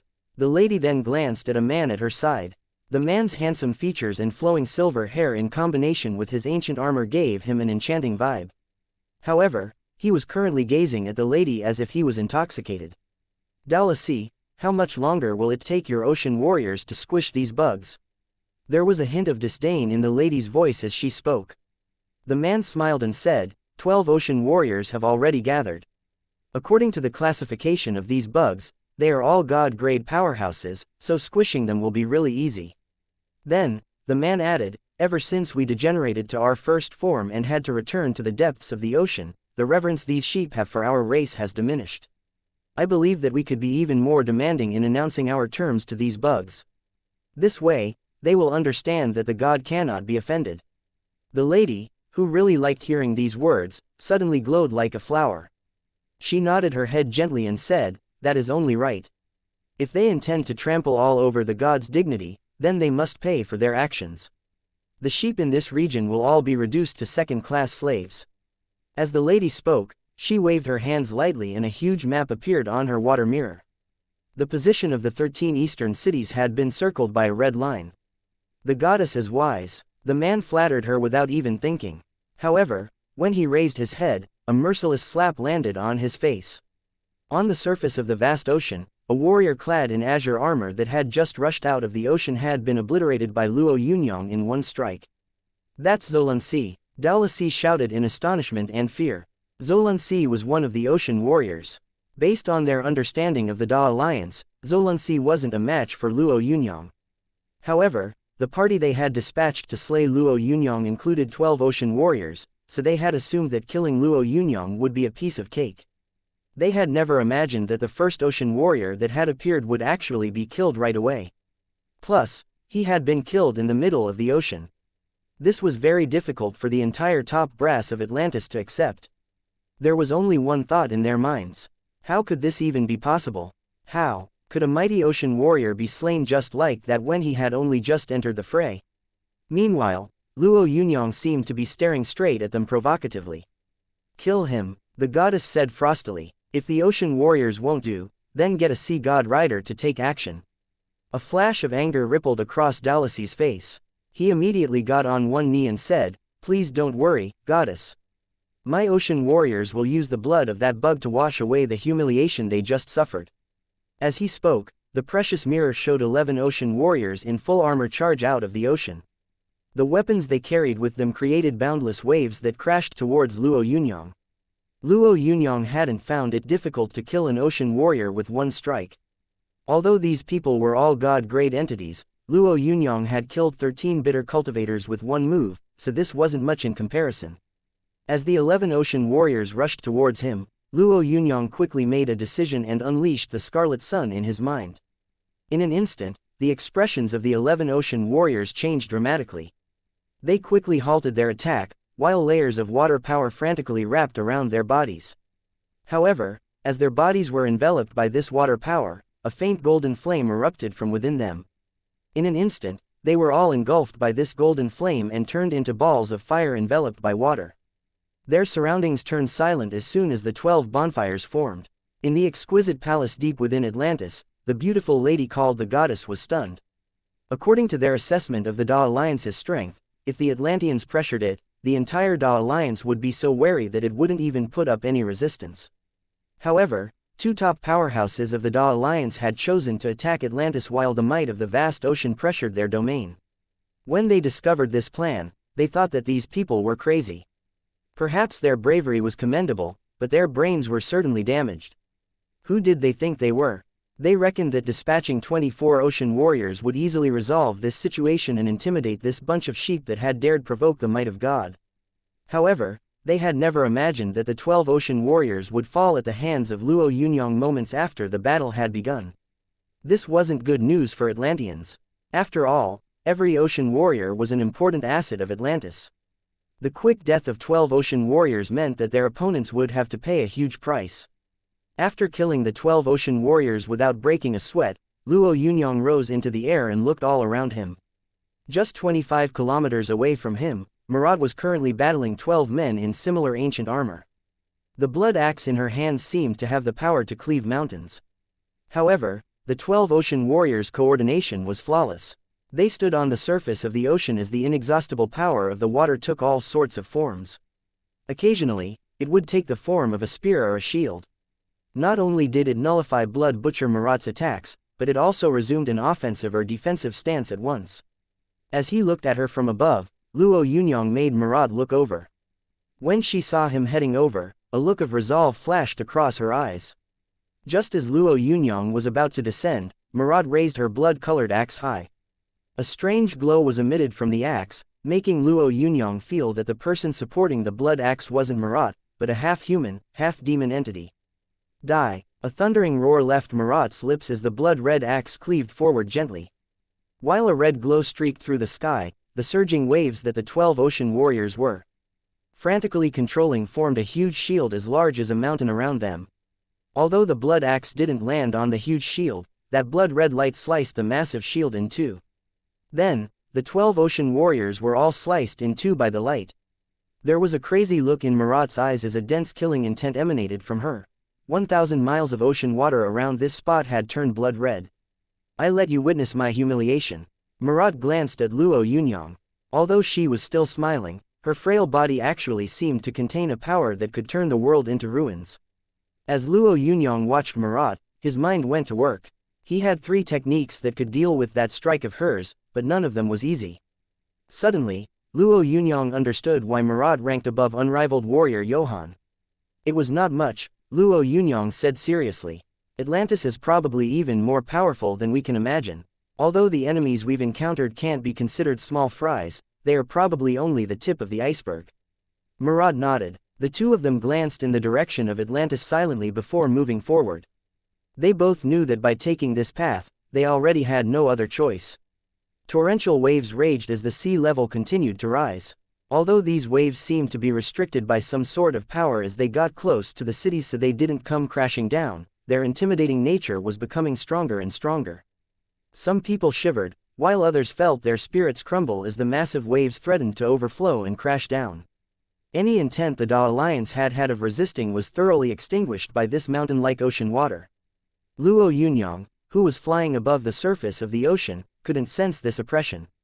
However, as he was flying, he felt the water beneath his feet rise continuously. As he and Murat advanced 25 kilometers in the direction of Atlantis, the sounds of rolling waves traveled over. When a crashing sound was heard, a winged azure steed charged out of the ocean. Its rider was a man clad in azure armor.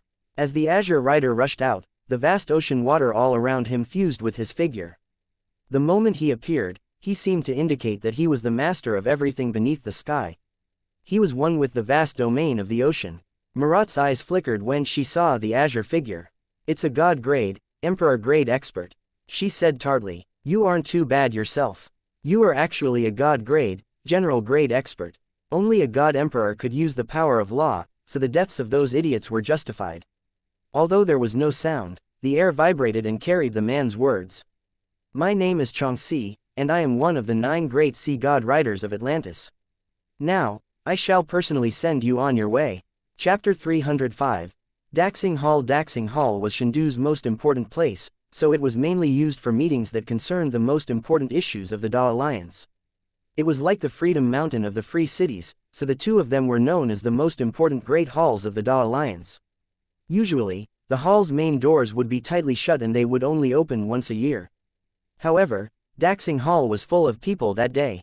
There were even some Sky Vision platform anchors gathered there, getting ready for a live broadcast about the direction the Da Alliance would take. The atmosphere inside Daxing Hall was currently very strange. The 4 representatives of Atlantis looked dignified as they told Jin Zacian and the others haughtily, "You have to accept almost all of these conditions." The conditions in question had been written on golden fish scales. Although the words were very strange, anyone looking at the scales could understand what was written on them. First condition: the Da Alliance would immediately be dissolved.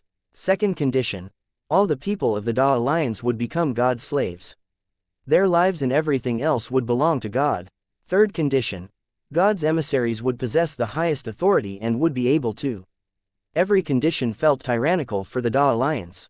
Each one made everyone feel as though 1,000 FCKUs would burst from their mouths. "Don't tell me that you think you are unable to accept these conditions." The blonde-haired, blue-eyed elegant man, who appeared to be looking down on everyone around him, said indifferently. "Actually, it is God's unbounded benevolence that allows you to continue to exist in this world. This is your last chance. If you do not sign this agreement, you will only experience floods and death." The graceful man's gaze then landed on Jin Zacian. "You are someone who can understand, so you should know that there is no room for diplomacy between the strong and the weak. I can only kindly remind you of this. Do you have any way of proving that you aren't weak?" As he watched the man's overbearing manner, Jin Zacian felt as though his chest was about to explode. He had known right from the start that this negotiation wouldn't be pleasant, even though he had prepared mentally and tried to deduce the conditions that might be proposed. However, the current situation made him furious.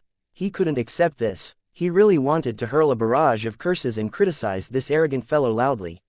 He might be wearing elegant clothes, but his actions were shameless and his motives were filthy. However, saying this would be of no use. Saliva could not drown a person. If they accepted these conditions, then humanity would become a subject of Atlantis without a chance of struggling. However, he wouldn't be able to bear the consequences of rejecting these conditions either. The chairman and the others hadn't given Jin Zacian any clear instructions. Although they weren't in Shendu at the moment, they were aware of the content of this negotiation. Everything was currently on the line, which made it very difficult to make any decision. Are you perhaps placing your hopes on them? When the man representing Atlantis waved his hand, an image of Luo Yunyang and Marat in the ocean appeared eerily on the large screen inside Daxing Hall. Do you see? This is one of our 3 great sea god rider chiefs. He is considered one of the strongest citizens of Atlantis. You can forget about threatening Atlantis with the 2 ultimate powerhouses you sent. I fear that they don't even have the power to get close to Atlantis. As the emissary spoke, the Azure Rider suddenly urged his steed forward and charged swiftly towards Marat. The azure pike in his hand was raised high, and the instant he charged, everyone watching felt like he had become one with the vast ocean. This wasn't the simple strike of a single person. This man had gathered the power of the ocean.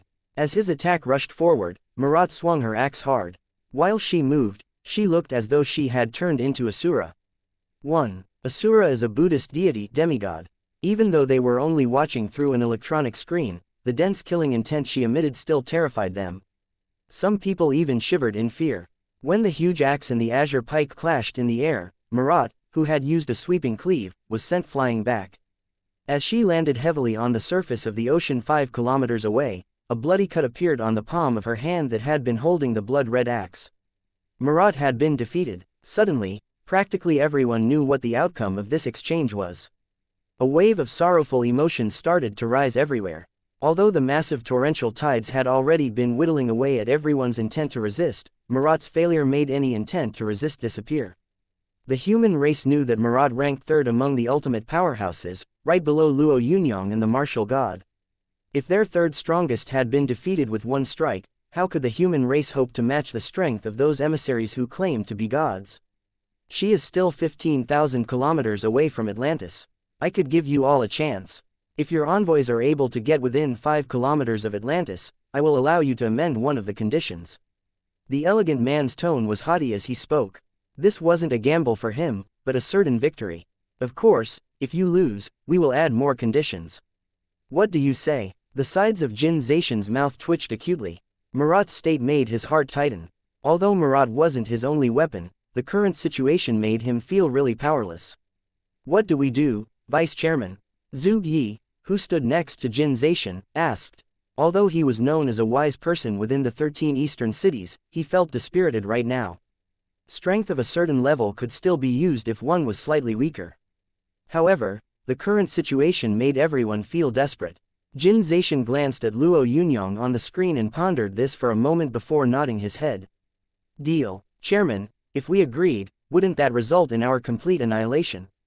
That would be. Zhu Yi strived to restrain the despair in his heart as he advised Jin Zaishan carefully. However, before he could finish speaking, Jin Zaishan had already interrupted him crudely. Things can't get any worse. Do you think we still have any hope left? Zhu Yi found it hard to say anything. Jin Zaishan was right, this was the most difficult situation they had ever encountered. If Luo Yunyang lost as well, it wouldn't make any difference. As Jin Zaishan spoke, the sea god rider urged on his steed once again and charged towards Luo Yunyang. This attack didn't seem any different than the previous one Marat had faced. However, its might was more than double. Dodging it would be simply impossible. Chapter 306. Like a sharp sword piercing the sky, Luo Yunyang had actually expected Marat's defeat. Although Marat was very strong, the sea god rider was even stronger. Furthermore, Marat didn't have an advantage out on the vast ocean. In fact, her defeat was perfectly normal. Sea god rider Xianxi's attack was like a sea of dreadful waves that was difficult to withstand. The instant that Azure Pike shot forth to kill, it was as boundless and vast as the ocean. Evading this sort of omnipresent attack was simply impossible. Trying to dodge it now would practically be suicide. Marat clambered up to her feet on the ocean's surface with great difficulty.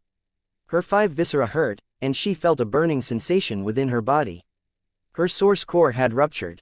This rarely ever happened during a battle, yet it had happened to her. Marat suddenly felt dejected. Would Luo Yunyang be able to take this strike? As Xianxia charged, a strange glow flashed through Luo Yunyang's eyes. It was the Great Divine Elemental Eye. The Great Divine Elemental Eye made Xianxi's speed stagnate for a moment. Although this moment was short, for top experts like them, it was actually a very long period.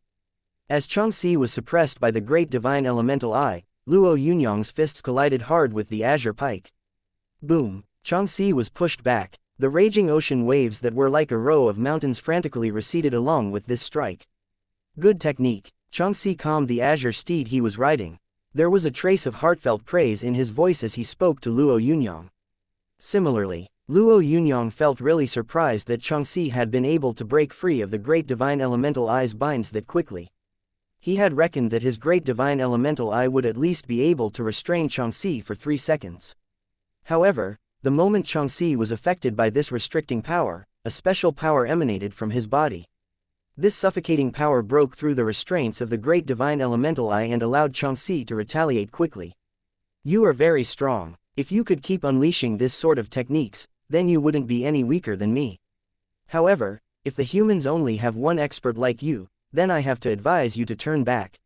Suddenly, Xianxia said calmly, I could let the 2 of you join us and become members of Atlantis. Luo Yunyang's communication device suddenly rang. Yunyang, it's me, Lu Cubing. We really are lacking the power to hold off the Atlanteans during this negotiation. Their display of strength has been spectacular. We do not have the power to suppress them, but we do have the strength to make them apprehensive. For example, we could fight the sea waters surrounding our cities. Lu Cubing didn't mask his voice at all, so the sea god rider xianxia could also hear him very clearly. Xianxia flashed Luo Yunyang a faint smile. What your comrade says is right. However, what you can do is limited to what you just did. I could take responsibility for this and say that you have already done your best. My comrades are currently rushing over, so I think that the two of you shouldn't struggle anymore. Marat glared at xianxia with burning, maniacal eyes. Meanwhile, a black glow started to emanate from her body. Any god-grade powerhouse who was familiar with Marat could understand what she was trying to do. She was striving her hardest, ready to give this fight her all. The look on Luo Yunyang's face suddenly changed. As he stared at xianxia, who was standing a short distance away, understanding flooded his heart. Luo Yunyang believed that perhaps he might be able to defeat xianxia by doing his best and using various techniques and abilities.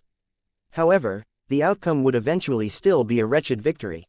Luo Yunyang did not want this by any means.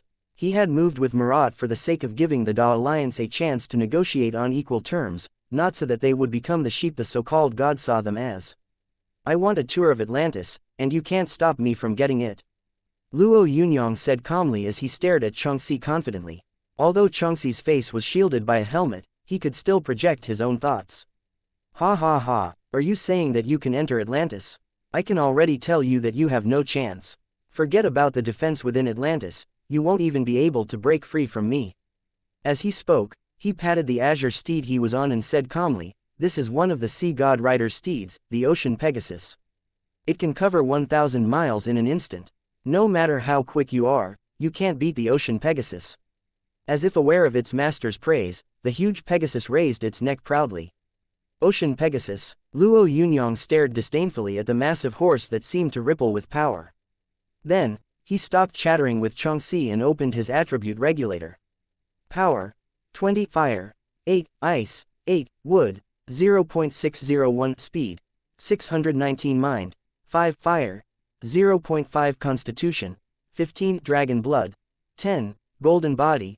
0.185 fire. 0.568 ice. 0.568 wood. 0.47 true intent. 18.7 decimation. 9.9 fire. 7.6 space. 1.1 Due to time constraints, Luo Yunyang still hadn't refined the benefits of his bloodline. However, his awakening at the Luo family ancestral grounds had made his constitution rise greatly. The figures of his constitution had turned silver and it had reached 15 points. Luo Yunyang already knew how he would benefit from this. After hesitating for a bit, he transferred the majority of his attribute points from his constitution and true intent to his speed.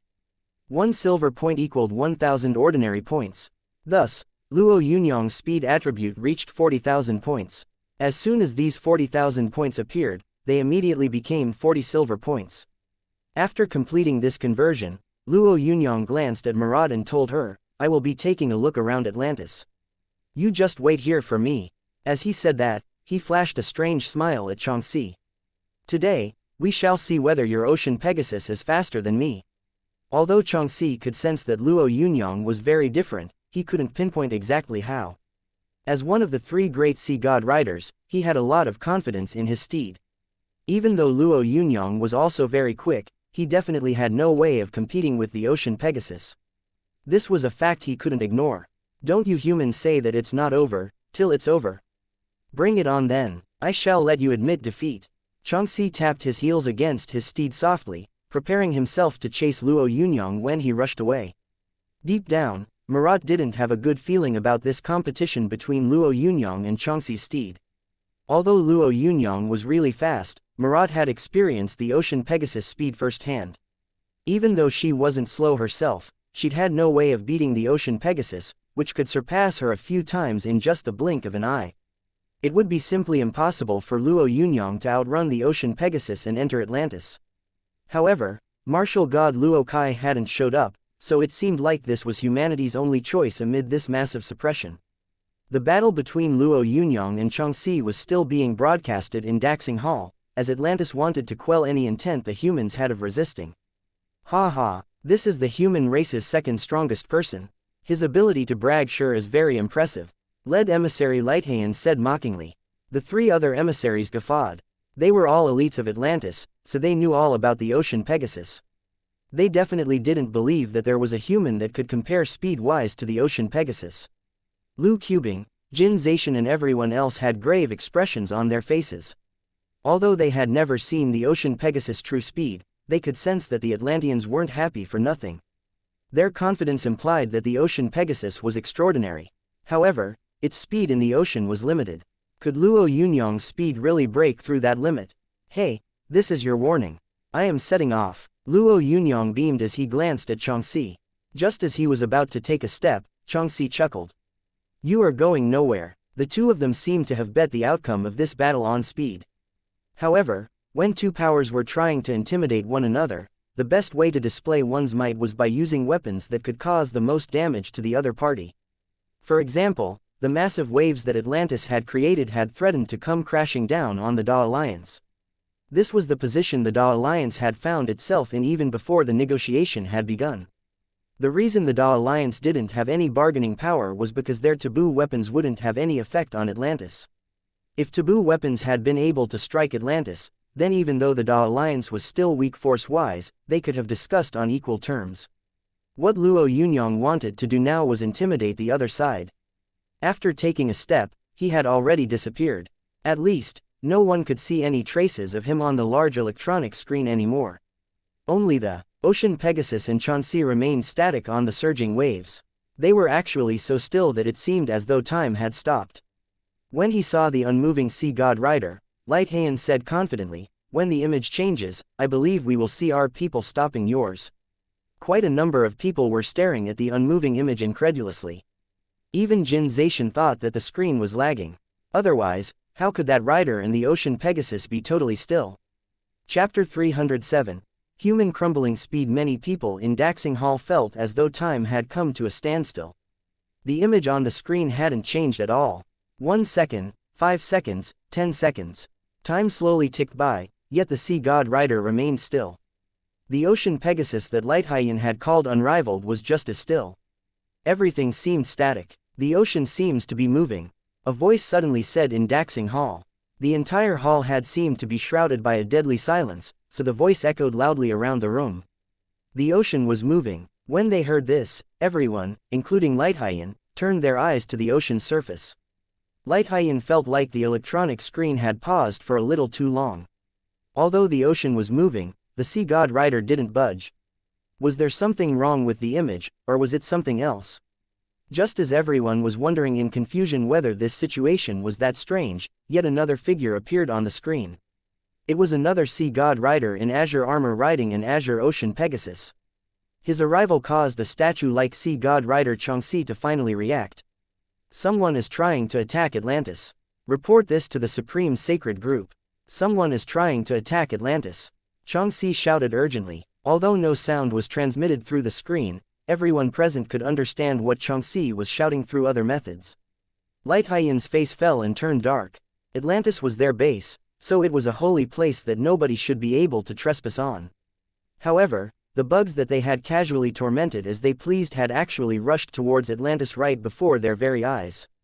He won't enter Atlantis. The sea god riders will stop him. Plus, Atlantis has the sea god's blessing. A negotiation representative said as he patted Light Heian. It was only now that Light Heian finally calmed down. His comrade was right, there was nothing to worry about. He had just lost his self-control for a bit. What was there to be afraid of? No matter how quick that person was, his trip would be pointless if he wasn't able to enter Atlantis. Soon, the Sea God Rider Corps would stop him. No one from the Da Alliance knew who started this, yet a chorus of cheers suddenly broke out. These cheers made the Atlantean negotiators feel extremely uncomfortable. However, they simply didn't have the time to worry about this. All their attention was fixed on the person trying to attack Atlantis. 6 ocean Pegasi appeared in a straight line on the surging ocean. The ocean Pegasus at the front was even larger and more intimidating than the one xianxia rode. That fool xianxia, to think that he actually let a bug attack Atlantis. This is a disgrace to our home. The rider on the largest ocean Pegasus said disdainfully. The 5 sea god riders surrounding him didn't say anything. Although they were also sea god riders, they didn't want to get involved in a grudge between 2 sea god rider captains. After all, sea god rider captains were entities that they had to respect. If they offended a captain, their future prospects would be bleak. How could an ocean Pegasus be unable to stop one person? Ha ha, this is too funny. Ocean Pegasi are already extremely powerful. xianxia, as the sea god rider captain was about to criticize xianxia on all sorts of things, someone said, "Sir, the sea god palace just reported that the suspect is within 150 kilometers of us." The sea god rider captain, who had wanted to lambaste xianxia, composed himself. Suddenly, an extremely strong killing intent emanated from his body. Although he wasn't pleased with xianxia, this was an internal conflict. Plus, conquering the human race in one move was Atlantis' current goal. In order for this to happen, some cannon fodder was necessary. This bug had dared provoke the might of Atlantis, so he would be the best offering. He would prevent him from coming into contact with Atlantis and squish those bugs' last hope. 1 minute, 2 minutes, 3 minutes. The bug still hadn't come. A faint doubt started to creep into the face of the sea god rider captain. In his opinion, the merit of stopping Luo Yunyang belonged to him. Could that fella have taken a detour? Contact the sea god palace and ask them to determine that bug's position. Why are we still unable to determine where he is? The sea god rider captain said a little impatiently. He had a vague feeling that this bug was no longer near him. The sea god rider captain was burning with rage at the thought of that despicable bug toying with him. "Sir, according to the sea god palace's surveillance reports, the suspect has already rushed past us." The sea god rider in charge of contacting the sea god palace reported in a slightly wavering voice. The 6 sea god riders fell silent. They could swear to the sea god that they hadn't seen a single person. However, the sea god's words were sacred and unquestionable. If they had to choose between believing their own eyes or the sea god's surveillance, they would undoubtedly choose to believe the latter. "How is this possible? We were right here. How could he have run by us?" The sea god rider captain said in the end. Regardless of the answer, it was undeniable that their mission had already failed. "He has already passed position 1. The goddess of Atlantis sat quietly in her throne, which was made completely out of azure gemstones. However, there wasn't even a hint of a smile on her beautiful face. Defensive position 2 didn't discover any traces of him, but defensive position 3 did. He has already reached defensive position 5. As report after report was transmitted mechanically, an icy flash flickered across the calm goddess' eyes. This operation was entirely commanded by her, so according to her calculations, it would definitely be successful. However, just as everything had been going smoothly and the faith of those insects had been on the verge of crumbling, a single bug had unexpectedly rushed in the direction of Atlantis. She hadn't thought too much of these bugs, as she didn't consider them very powerful.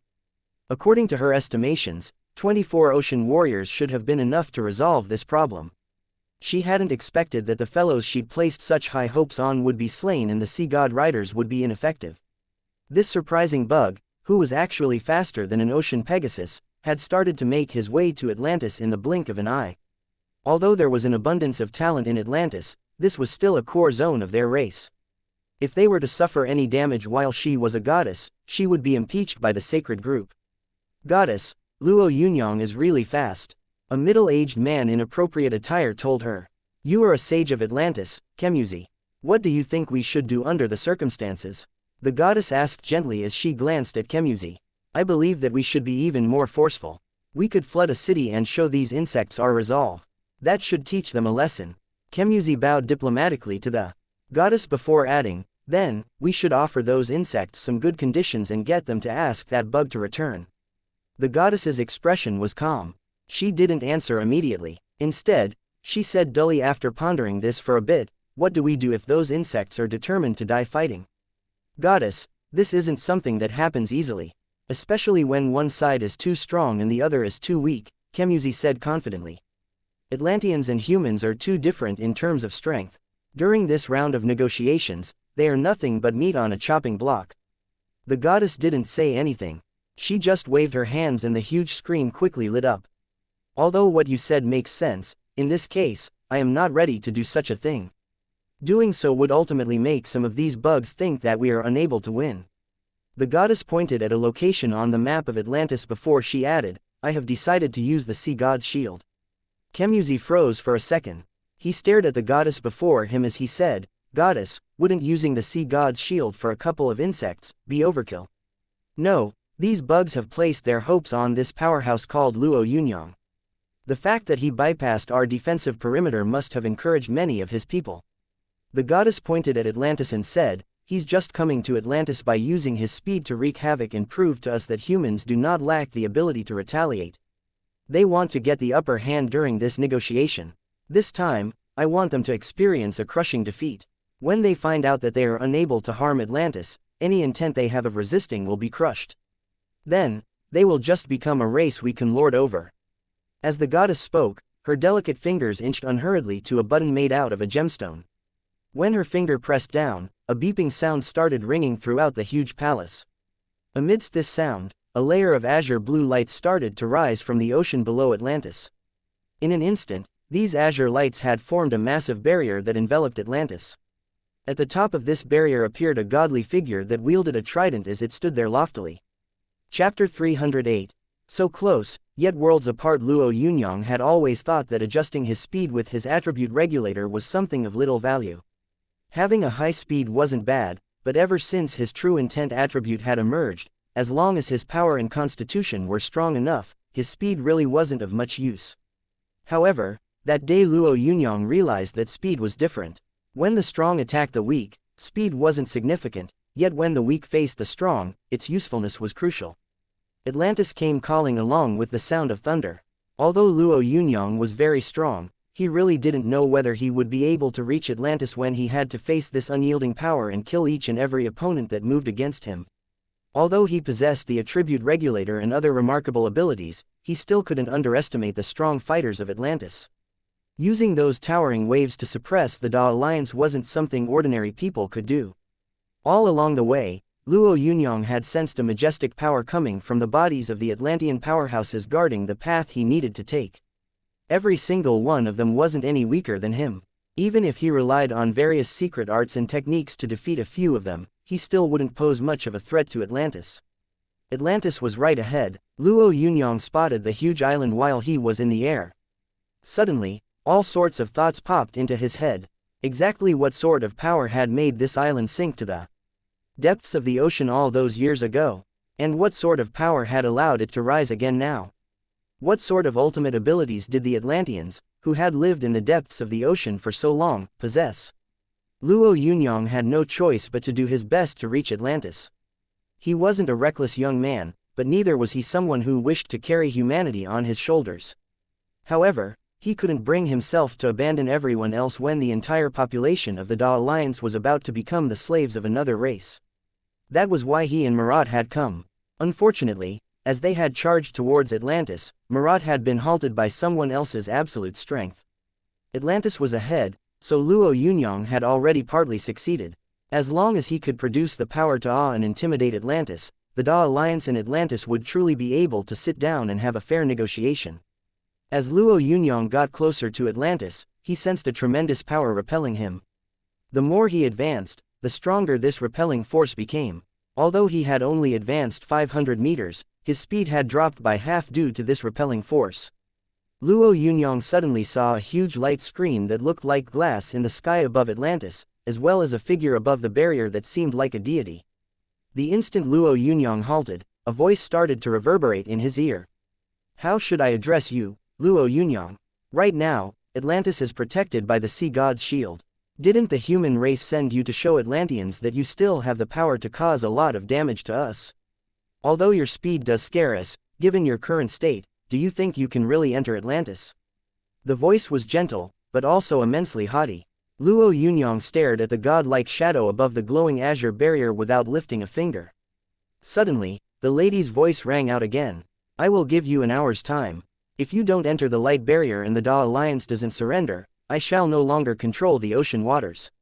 You must know what the consequences will be if that happens." The lady's voice didn't just ring out beside Luo Yunyang's ear. It actually echoed inside Daxing Hall as well. When the four emissaries in charge of the negotiation heard it, they all bowed deferentially and said, "We will solemnly carry out your orders, Your Majesty." The sky vision was in chaos. Atlantis no longer seemed to try to avoid being detected by the Da Alliance's satellites, so countless people could now see Luo Yunyang standing before the light barrier covering Atlantis.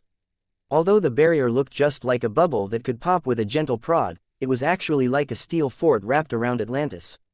Could taboo weapons destroy that barrier? Someone suggested on the Sky Vision. Practically every suggestion would be ignored or at best discussed a little. However, the person who suggested this actually got an answer. It can't be broken. Firstly, taboo weapons are unable to lock onto the location of this barrier. Secondly, this barrier might look thin, but it is a huge spheroid with a strong repulsive force. Even if taboo weapons bombarded it, they would probably get repelled by this force when they were 500 meters away. Then what could be done about it? Don't tell me that everyone thinks Luo Yunyang won't be able to break this barrier. All sorts of discussions and opinions were thrown around. Although nobody in the Da Alliance was willing to accept this sort of subservience, what they felt right now was a deep helplessness. They had no way of resisting fate. As many people were discussing this, Luo Yunyang soared into the air, unleashed the first ape dragon variation and threw a strike at the barrier. As a layer of thin cracks appeared on the azure light barrier, the ice and fire powers contained within his fists disappeared completely. When Luo Yunyang backed off, the Buddha discs whistled in the air and formed a massive pagoda that started raining down on the azure light barrier. However, the Buddha discs were ultimately unable to land on it. The God Slayer suddenly flew into the air. As Luo Yunyang's power gathered in it, the ancient spear looked like a glowing red and blue streak of light ramming into the azure barrier. When the God Slayer struck, a dent appeared on the barrier. Then, the spear was sent flying away. These three attacks were practically Luo Yunyang's strongest techniques, yet they had all ultimately failed. Luo Yunyang thought that he wouldn't be able to break through this barrier, even if he used his attribute regulator. As he used these attacks, time kept trickling down. Jin Zaishan's hands were shaking.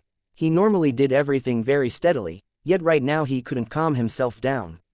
This matter was just too important. The Da Alliance couldn't afford to lose. The entire human race couldn't afford to lose. He had struggled and fought for an entire lifetime to resist source beasts, yet before any source beasts had even emerged, Atlantis, which had remained hidden in the ocean for who knew how long, had suddenly appeared. The Atlanteans' power could topple mountains and flip oceans, so they were an existence that could and would turn the Da Alliance into slaves. Losing was perfectly normal. Their might was obvious after all. However, he found it very difficult to accept this outcome. As Luo Yunyang faced the Sea God's shield, the whole Da Alliance was completely silent. Meanwhile, the sea waters surged and roared. Countless people in Chengdu, Meiya City, Dinghai City and the Free Cities raised their heads towards the ocean waters, threatening to crash down on them. Some people even had tears in their eyes. Although many people believed in their hearts that perhaps there were certain aspects or areas of the Da Alliance that weren't so good, when the Da Alliance faced such a calamity, they realized that it might not even exist after this. We still have the martial god. Someone posted on the Sky Vision. As this post circulated, the fire in many people's hearts ignited a little. We still have the martial god. We still have the martial god. We still have the martial god. The martial god had to hurry up and come out of his seclusion. Otherwise, they would really be squished like ants. Martial god, the Da Alliance needs you. The whole world needs you. All sorts of opinions were expressed. There were even some people weeping and shouting on the Sky Vision, imploring the martial god to replace Luo Yunyang. Important individuals throughout the Da Alliance, including the Da Alliance's chairman, had personally headed to the martial god's cultivation grounds in hopes of seeing him. However, the only reply they got was silence. The martial god didn't come out of his seclusion. As time slowly ticked by, the four negotiation representatives of Atlantis in Daxing Hall started to have a haughty attitude. They kept glancing disdainfully at Jin Zaishan and the others as they waited. What is he doing? A soldier guarding the place suddenly blurted out as he pointed at the huge screen. He wasn't the only one who was shocked. Many eyes were turned to the screen. Luo Yunyang, who had been standing about 300 meters away from the azure light barrier, had suddenly sat down in a lotus position. The seated Luo Yunyang appeared very peaceful, as though he had nothing to do with this matter. However, when Jin Zaishan and the others saw him do this, their hearts tightened. They believed that this meant that Luo Yunyang had succumbed to despair. After all, the sea god's shield was so powerful that Luo Yunyang wasn't able to blast through it. How can he act like this? A young soldier choked out sorrowfully. The people around Jin Zaishan were all silent. They had experienced many things in their lives, so they knew that during a helpless time like this, Luo Yunyang was right to accept his fate. He adapts to different circumstances very quickly. I'm afraid that you do not know this, but although you are slaves of God, considering his cultivation base, he could become a top ocean warrior. Light Haiyan's voice carried a faint hint of envy as he spoke. Ocean warriors are Atlantis' most superior entities. All the best cultivation resources are provided to them free of charge. Saint Luxi, who had been sitting there without saying anything, finally spoke up. I knew that this would all be for nothing. The last bit of respect Jin Zaishan had felt for Luxi vanished completely. When he heard his words, Jin Zaishan's eyes flashed coldly. What FC King right did he have to criticize others, when he hadn't even tried to do anything? Unfortunately, he couldn't do anything about Luxi right now. No, he seems to be doing something. Zhu Yi exclaimed in a trembling voice as he pointed at Luo Yunyang. Chapter 309. A red sun shining in every direction inside Atlantis, Sea God Palace. The goddess was also looking at Luo Yunyang. However, her heart was filled with the thrill of victory that she enjoyed so much. What she believed should have been a battle without any form of resistance had turned out this way. This caused some admiration for the young man before her eyes to rise from the bottom of her heart. After all, this battle wasn't on equal terms. Although the strength of this young man had already reached the boundaries of a god emperor, compared to Atlantis, the Da Alliance's strength was still insufficient. If Luo Yunyang was led into Atlantis, perhaps Atlantis would really have to back down during this round of negotiations. After all, the Atlanteans were still people. When this issue with the human race was resolved, she would make sure that this young man was under Atlantis' jurisdiction. This way, the strength of Atlantis would increase. As the goddess silently made this decision, she saw a red sun rise above Luo Yunyang's head. At first, she didn't really pay much attention to it. However, when her eyes came in contact with the red sun for a bit, she suddenly felt as though her soul had caught fire. She quickly inhaled and frantically urged her mind power, which was just like torrential seawater, to suppress that burning sensation. Unfortunately, she still felt like her mind power had suffered some corrosion. Suddenly, she felt an intense searing sensation in her head. Even though she had taken countermeasures, her head still hurt. A thought formed unexpectedly in her mind and made her face turn pale. The goddess immediately shouted, "Go check the status of the region closest to Luo Yunyang. Get all Atlanteans to retreat underground." As soon as she barked out these instructions, the goddess got up from her gem throne. As she paced back and forth a few times, her expression became increasingly graver. Suddenly, her eyes returned to Luo Yunyang. The bright red sun kept becoming more and more resplendent, its glow even shining into the barrier now. The sea god's shield was still up, yet the protection of the sea god wasn't responding to Luo Yunyang's shining light. In a short space of time, the subordinate she had dispatched returned. "Goddess, there are already more than 1,000 of our people who are unconscious and even some who have died mysteriously in the region close to Luo Yunyang. Have they gone underground?" The goddess could no longer keep her composure. "We have already followed your instructions and asked everyone to hide underground, but it doesn't seem to be very effective," said the subordinate. "Even though they've already gone underground, people are still fainting. Some people are already retreating. It seems like the effects of this strange power cannot be felt 50 kilometers away from the sea god's shield." The goddess' face fell when she heard her subordinate's reply. Getting a whole region of Atlanteans to retreat 50 kilometers wasn't very difficult. Even getting all Atlanteans to retreat 50 kilometers from the sea god's shield was also possible. However, how many people could they evacuate in such a short space of time? Would she be forced to use her last resort and destroy this man right away? As the goddess pondered this, she saw the originally scarlet glow become even brighter. Soon, the rays of light were burning even more fiercely. "Goddess, Luo Yunyang is circling the sea god's shield. Our people can't retreat fast enough. If this goes on, many of our people will die," her subordinate shouted worriedly. The goddess' expression turned ugly. The death of a large number of their people wasn't something she looked forward to. After all, a goddess still needed the support of her people. If large numbers of Atlanteans were killed by Luo Yunyang, this failure would ultimately be blamed on her. "Ask a few riders to expel him," the goddess said decisively after mumbling to herself for a bit. "Goddess, finding a few riders won't be a problem. However, you should know that Luo Yunyang is really quick. The riders won't be able to keep up with his pace, so if he doesn't retreat." The subordinate spread out his hands. His meaning was clear. Anything they tried would be pointless. There were dozens of thousands of Atlanteans in a 100-kilometer radius.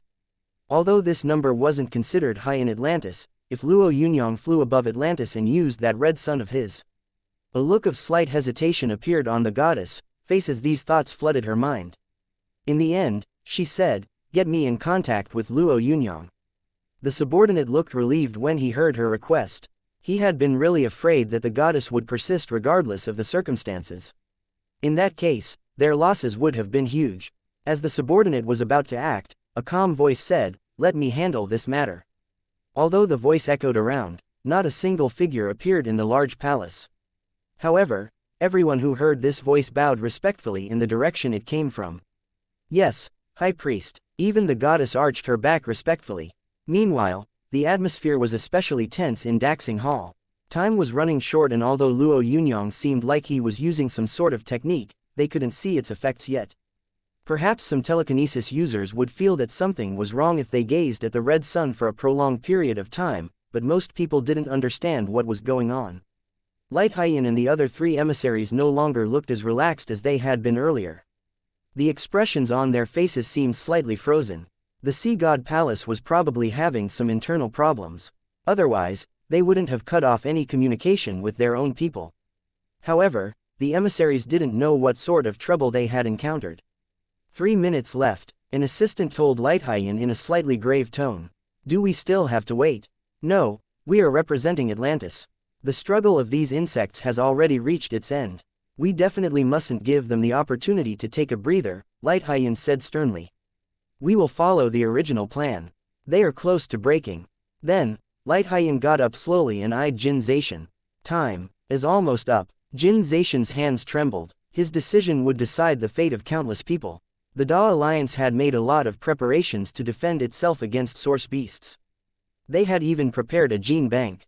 However, these waves could drown a city in an instant, so Jin Zaishan was under a lot of pressure. Jin Zaishan could only say one word. He couldn't go on, even though he had already made a decision in his heart. The countless citizens of the Da Alliance were anxious. This was the moment they had been waiting for. They had witnessed the decision made 1 second ago, so some of them would have to pay a big price. Boom! Daxing Hall's doors were blasted open and sunlight suddenly shone through the broken door. This sunlight felt calming and gentle. The sound of the door being blasted open attracted the attention of many people, so lots of eyes turned and stared at the light shining in. However, even more eyes were fixed on the person who stepped in along with the sunlight. He was clad in a short white garment, and his skin was like the most beautiful porcelain. Even though his hair was white, the charm of a mature man emanated from him. The instant this man stepped in, practically everyone felt like he wasn't a person, but a mountain. A massive mountain with an indomitable spirit that stood loftily, overlooking both heaven and earth. This grand, imposing mountain made many people feel the impulse to kneel on the ground and grovel. Jin Zaishan was dumbfounded when he saw this man. However, 2 words soon escaped his mouth. Martial God. It was Martial God Luo Kai. The man the entire Da Alliance publicly acknowledged as the strongest person in the world, the man everyone placed their hopes on. Earlier that day, countless people had called for him to act, so when he hadn't made an appearance, they had all felt as though they had fallen into the abyss. Luo Kai had finally appeared. When he saw Jin Zaishan, the martial god flashed him a faint smile. Although his smile was gentle, anyone who saw it would feel enchanted by it. "This is the treaty your high priest and I agreed upon and signed. Now get out of here," the martial god told Light Haiyan as he held out a leather scroll. The contents of this scroll were quickly circulated on the sky vision and heard by many people. At the top of the scroll were these words: "The Da Alliance acknowledges its allegiance to the leader of Atlantis, but will retain its autonomy. Meanwhile, Atlantis will guarantee the safety of the Da Alliance's citizens." Each of these clauses was 10 times better than the conditions Light Haiyan and the others had listed out. Although the Da Alliance would still be under Atlantis' rule, this result made most people grin from ear to ear. Even Jin Zaishan thought that these conditions weren't unacceptable. These terms were actually really lenient. Good, good, good. Jin Zaishan chuckled heartily as he went through all the conditions. Meanwhile, most people had their attention turned on martial god Luo Kai. Martial god, martial god. The martial god saved the Da Alliance. Ha ha ha, I knew the martial god wouldn't abandon us at such a dangerous time. Only the martial god can lead us to a glorious future. The martial god is really handsome. He is simply enchanting. All sorts of praise was directed at the martial god in a frenzy, making his popularity soar to new heights. Chapter 310, Martial God, Martial God. The martial god's reappearance had subjugated Atlantis with one move. The torrential waves retreated so that Atlantis and the Da Alliance would interact peacefully. The martial god was the guardian god of the entire Da Alliance. All sorts of topics and headlines appeared on the sky vision as many people shouted out for the martial god. He was humanity's savior and stabilizing force. These were the martial god's latest nicknames. Some people had even started calling for the title of #1 warrior to be given to the martial god. Luo Yunyang and Marat were quickly forgotten. Occasionally, people would post and say that the two of them had also contributed to this success, but they would soon be chastised by certain people. Don't try and act all smart if you can't pull it off. In the end, it was the martial god's appearance that saved us. Otherwise, no one knows how this would have ended. These two were clearly trying to get merit with the wrong methods. They didn't achieve a single thing, especially that Luo Yunyang. He just sat quietly outside Atlantis. What did that even achieve? Yeah, that dejected look of his was really disgraceful. 666 Chinese for lol. These people would curse anyone who commended Luo Yunyang and even attack them on a personal level. Although there were also people who spoke out for Luo Yunyang and objected to these claims, their posts were quickly drowned out. Luo Yunyang and Marat were walking shoulder to shoulder on the gradually calming sea. Marat had already recovered considerably, yet she still appeared a little exhausted. Yunyang, the main reason Atlantis backed down was because of you. Although I was quite far away, I was still able to sense the might of the sun that you unleashed. Marat was a skinny, wizened woman, so the blood axe in her hand made it easy for people to assume that she wasn't a lady. Marat didn't know how long it had been since she had last consoled someone this way. However, what she was saying came from the bottom of her heart. Luo Yunyang smiled. He understood Marat's intent. Although he didn't consider himself a magnanimous and tolerant person, he was still able to tolerate this. However, this matter had made Luo Yunyang feel sullen deep down. This was like making a donation anonymously. Although no one knew, one still felt a sense of accomplishment that made them feel good. However, this was different. Luo Yunyang felt as though he had given his all and fought hard to do a good thing, yet ultimately his glory had been stolen by Mr. Wang next door. One could easily imagine the displeasure he felt. Luo Yunyang had heard about the successful negotiations outside Atlantis. At the time, he had already raised his mind attribute to the maximum with his attribute regulator, so he wouldn't have been able to endure for another hour. However, as he had sensed many Atlanteans faint under the glow of the intense sun created by his mind power, Luo Yunyang had received a message from Lu Qubing. Lu Qubing had only sent him one sentence, informing him that the negotiations had already concluded and the outcome was acceptable. At the time, Luo Yunyang had thought that his oppression of Atlantis had been successful and his mission was complete. Thus, he had left Atlantis delightedly. However, he hadn't expected that things would turn out this way. He only found out when he met Marat and turned on the sky vision. During the Da Alliance's toughest time yet, it had been him and Marat who had risked their own lives and charged towards Atlantis. Marat had gambled her life away, while Luo Yunyang had used all the aces he had hidden up his sleeve. However, even though they had fought desperately hard, all the benefits and glory had been awarded to the martial god. Have you seen martial god Luo Kai before? Luo Yunyang asked Marat. Why wouldn't I have? A faint look of disdain appeared on Marat's face. Between him and the unrivaled warrior, I would much rather deal with the unrivaled warrior. Not that the unrivaled warrior's cultivation base is beneath mine. Although Marat had only said a few words, based on her tone, Luo Yunyang could sense what she thought of Luo Kai. I know that you aren't pleased, but my advice is not to wage open war against Luo Kai before you've obtained absolute power. His popularity and prestige have already reached their peak. If you were to fight with him, regardless of who won, you wouldn't gain anything. Plus, you don't live alone in the Da Alliance. A cold glint appeared in Luo Yunyang's eyes. He knew what Marat was trying to say. He wasn't alone. He still had his mother and sister to think of.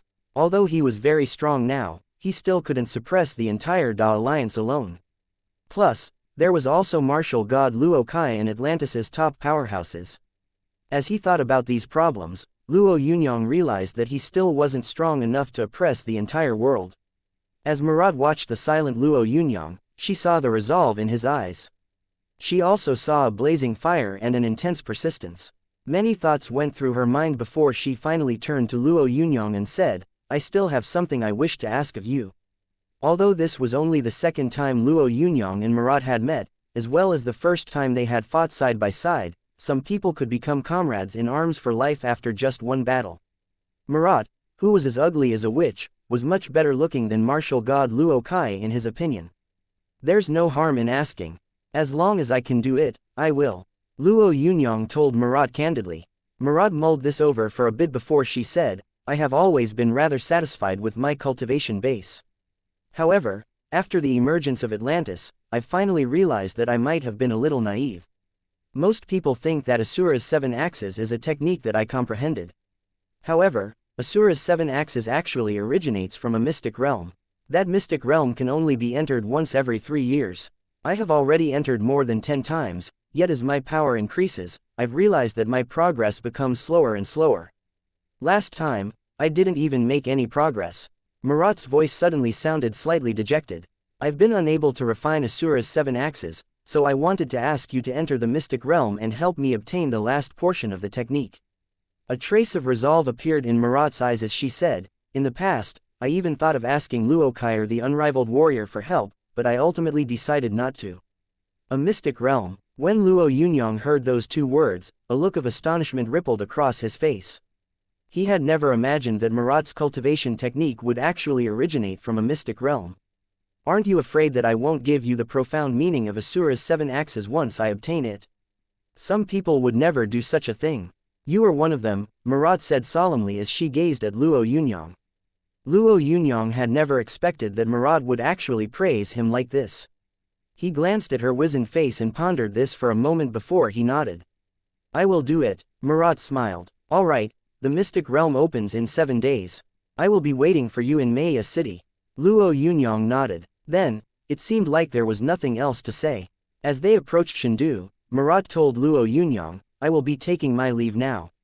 Be wary of Luo Kai." Luo Yunyang watched the black-clad Marat soar into the air in the direction of Chengdu. The large city was currently celebrating, so many people were holding wine glasses and partying wildly into the night.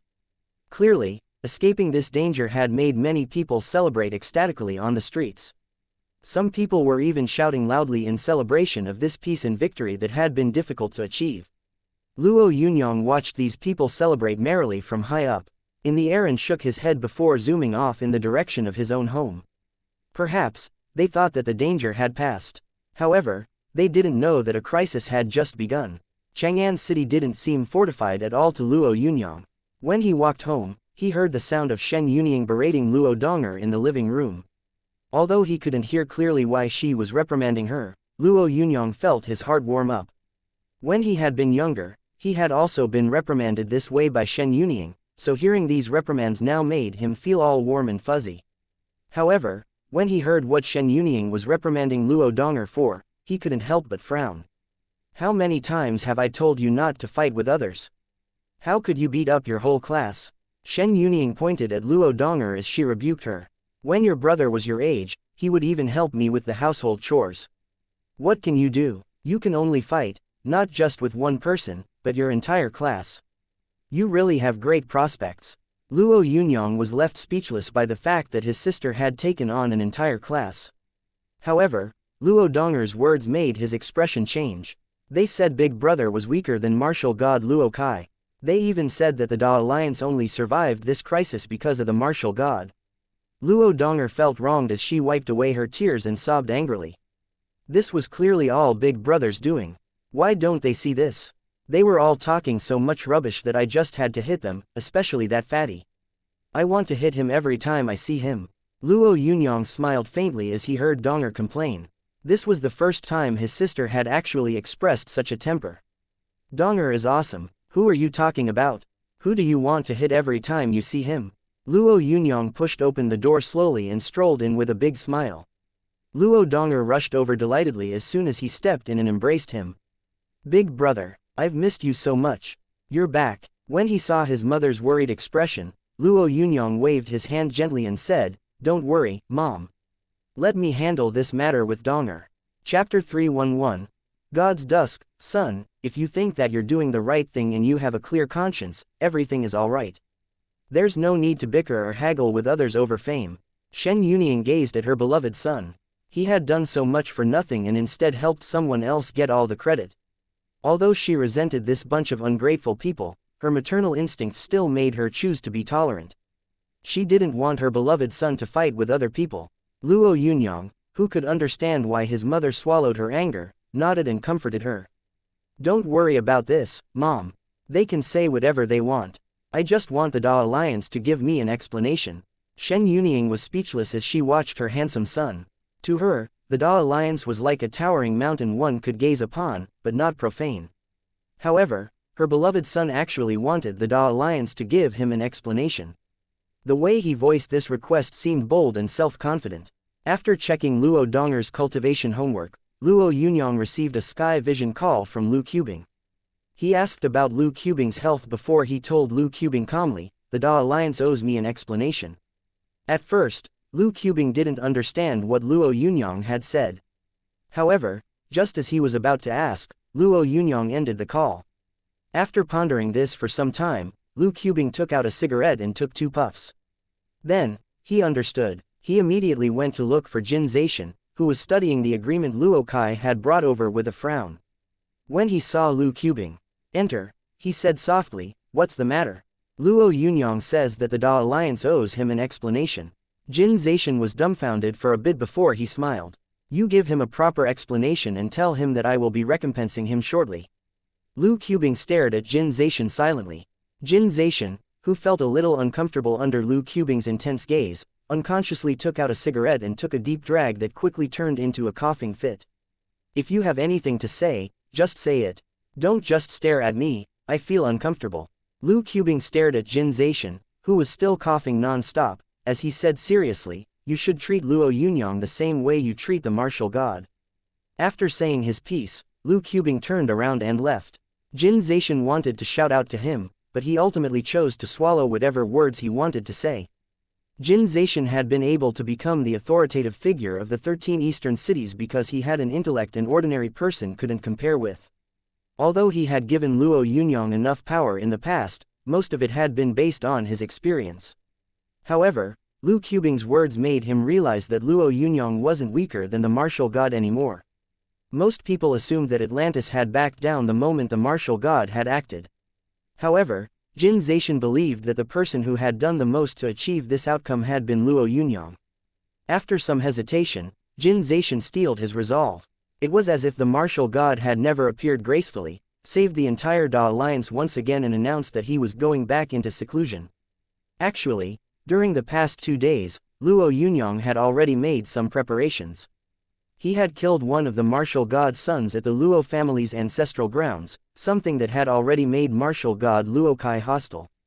Then, Luo Kai had easily taken the glory that should have belonged to him in Murad while Atlantis had been suppressing the entire Da Alliance.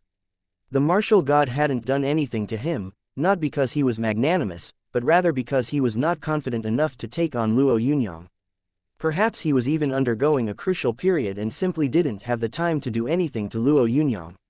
Although Luo Yunyang had thought about striking first to gain the advantage, he hadn't been able to find the place where martial god Luo Kai secluded himself. Plus, Murad was right. Not only was the martial god's reputation and name currently very high, but he was also an ally of Atlantis. If Luo Yunyang wanted to move against him, he would first need to ensure that he could win, as well as guarantee the safety of his mother and younger sister, both things that were very difficult to achieve right now. The day the martial god left his seclusion would probably be the day he took his revenge.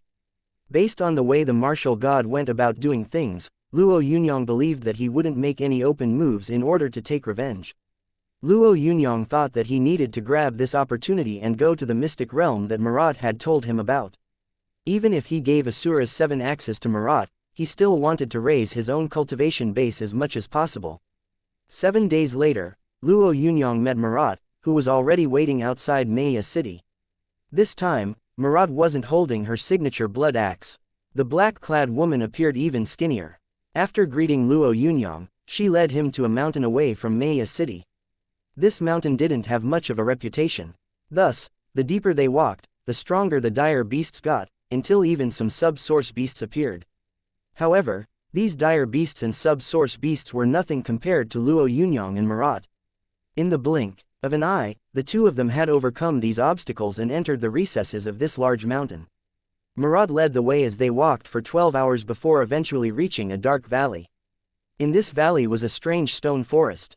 Not a single sound could be heard in the area. A hint of an expression appeared on Marat's face when they reached this valley.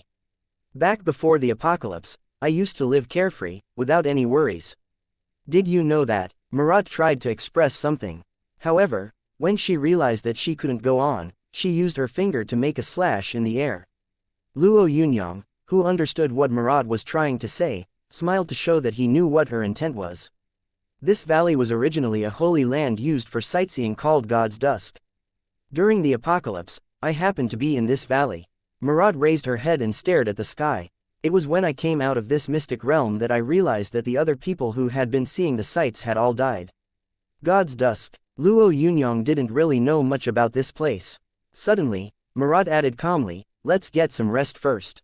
In half an hour, the mystic realm will open." "Oh, I forgot. The longer you persevere in this mystic realm, the greater the rewards will be. You must grab this opportunity. I believe that your potential is even higher than mine." The flash of a doubt flickered across Luo Yunyang's eyes. "Don't tell me you won't be entering the mystic realm along with me." "I have already entered the mystic realm's third checkpoint, so when the mystic realm opens, I will enter the third checkpoint immediately," Marat said firmly. "The complete Asura's 7-axis technique is at that checkpoint. Based on what I know, everyone who enters God's Dusk faces a different scenario. Therefore, I don't have much experience that I can share with you. Plus, any experiences I imparted to you might hurt you." As Marat was speaking, a red blush started to spread in the dark mountain valley. As black and red converged, the valley seemed to have a strange, mystical charm. Luo Yunyang steadied himself. Although he wanted to sense where this red color came from, when he raised his mind attribute to the max, he was still unable to determine its origin. When the red glow lit up the dark valley completely, a red vortex appeared before Marat and Luo Yunyang. "Come on, let's enter the vortex. It will take us into the mystic realm." Marat met Luo Yunyang's gaze before she jumped into the vortex. Luo Yunyang hesitated slightly before stepping into the vortex as well. He urged his strong mind power to scan the mysterious vortex as he tried to determine where it was taking him. However, the instant he stepped into the vortex, his mind power, which usually reached miles around him, was strangely restricted to a 3-meter radius around him. When Luo Yunyang's mind power was liberated, he discovered that the dimension he was at was already blood red. He saw a blood red sky, a blood red horizon, blood red rocks, blood red trees. Just as Luo Yunyang was taking in this strange environment, a massive axe cleaved towards him. This axe contained the might of a martial grandmaster. Although Luo Yunyang wasn't prepared, he gently flicked his finger and deflected the blood red axe. The person wielding the blood axe was a figure clad in red armor and a helmet. The figure, whose face wasn't visible, stared at Luo Yunyang as though it had just seen its greatest enemy and charged frantically towards him. "Kill, kill, kill."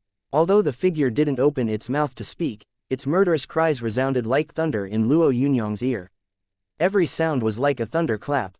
Although the blood-red figure was only as strong as an ordinary martial grandmaster, when it came to fighting strength, it was twice as strong as an ordinary martial grandmaster.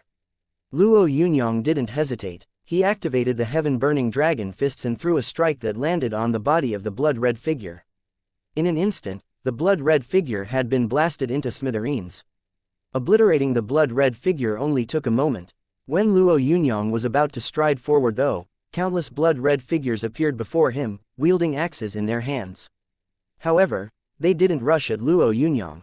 Instead, axe-wielding shadows whistled towards him. They all brandished their axes at the same time, so Luo Yunyang discovered that the technique they were using was exactly the same. It was the first form of Asura's 7 axes. Luo Yunyang was already a god-grade entity, so he naturally didn't fear these blood shadows. His body was like a water dragon as he swam between the blood-red figures. In an instant, the 10 figures were shattered by Luo Yunyang. He had reached the last figure, when a blood axe he had seized landed coincidentally in his hands. He immediately waved the blood axe and used the first form of Asura's 7 axes to chop down the remaining figure. When that figure was cleaved into two, Luo Yunyang suddenly felt a hint of comprehension appear in his mind. It was a hint of comprehension regarding the first form of Asura's 7 axes. Chapter 312. Asura's Sea of Blood intent. When he grasped the true intent of this move, Luo Yunyang realized that unleashing Asura's 7 axes had gotten even easier for him and its power had also increased. Luo Yunyang stopped brandishing the axe in his hand and switched to the heaven-burning dragon fists. He immediately blasted a fist strike at a blood figure. The blood figure turned to ash as soon as Luo Yunyang's strike hit it. However, after killing the blood figure, Luo Yunyang felt like it hadn't been any help. When he went back to using the first form of Asura's 7 axes to cut down another blood figure, yet another tiny hint of comprehension appeared in his mind. Suddenly, Luo Yunyang understood the benefits of this mystic realm. This mystic realm was actually a cultivation ground for Asura's 7 axes. All these blood-red figures contained the true intent of the first form of Asura's 7 axes. When he discovered this, Luo Yunyang stopped using any other techniques and only unleashed the first form of Asura's 7 axes as he cleaved through the blood figures surrounding him. Even if a blood shadow didn't come over, Luo Yunyang would head over himself. In 10 minutes, he had already advanced 1,000 meters and slain more than 1,000 blood shadows. While his technique was still improving, the blood shadows he encountered were getting stronger. 5 minutes later, the opponents he met were god-grade blood shadows. Although these blood shadows also unleashed the first form of Asura's 7 axes, there was a great difference between them and the ones he had faced earlier. The same technique had a completely different effect when it was used by ordinary martialists and martial grandmasters. Sometimes, it was as different as day and night. This situation was just like that. The blood axe being swung had already turned into a bloody light, so the blood figure that had been attacking him had turned into 10 blood shadows. According to Marat, even if one was murdered in this mystic realm, they wouldn't die. Instead, they would immediately be sent out of this realm. Marat still didn't know why this happened. Die. Luo Yunyang waved his own massive blood axe as the 10 blood figures brandished their massive blood axes. Although this was a weapon Luo Yunyang had picked up, each time he used this technique, the axe seemed to form a flesh and blood relationship with him. All it took was one cleave for the 10 blood figures to be cut in two. Layers of blood-red light kept flowing into Luo Yunyang's body, while 10 crisscrossing scars appeared on his skin. Although these wounds weren't deep, the intertwining scars seemed terrifying. When these glowing lights entered his body, not only did Luo Yunyang's comprehension of the first form of Asura's 7 axes get stronger, but the name of this move also appeared in his mind. Indiscriminate bloody massacre. This information was followed by quite a bit of other information that entered Luo Yunyang's mind. Right now, he had two choices. He could either move forward to the end of this wasteland or enter the second-level passage. The fact that he had cleaved the 10 blood shadows with one move meant that he was qualified. From then on, the blood shadows he would encounter would be even stronger, so it would become increasingly difficult to beat them. Luo Yunyang pondered this for a short while before he decided to advance forward. Although these 10 blood shadows had hurt him, he didn't feel like he had reached his limits yet. 20 steps forward, Luo Yunyang encountered 10 more blood shadows. The aura coming from these blood shadows surpassed his own. Furthermore, each of the blood axes they held seemed to grow even bigger. They were god general grade blood slaves. When he saw these blood shadows, this term appeared in Luo Yunyang's head. As this thought went through his mind, the 10 blood shadows swung their axes towards him at practically the same instant. Indiscriminate bloody massacre. As he cleaved, a feeling emerged in Luo Yunyang's mind. His comprehension of the indiscriminate bloody massacre was even stronger than when he had killed the previous 10 blood shadows, as these new blood shadows were even stronger. Their comprehension of true intent was no worse than his, so their cultivation bases weren't lacking either. Most importantly, there were still 10 of them. Unless Luo Yunyang comprehended a stronger true intent, this scenario could only end in death. As he considered this, he opened his attribute regulator.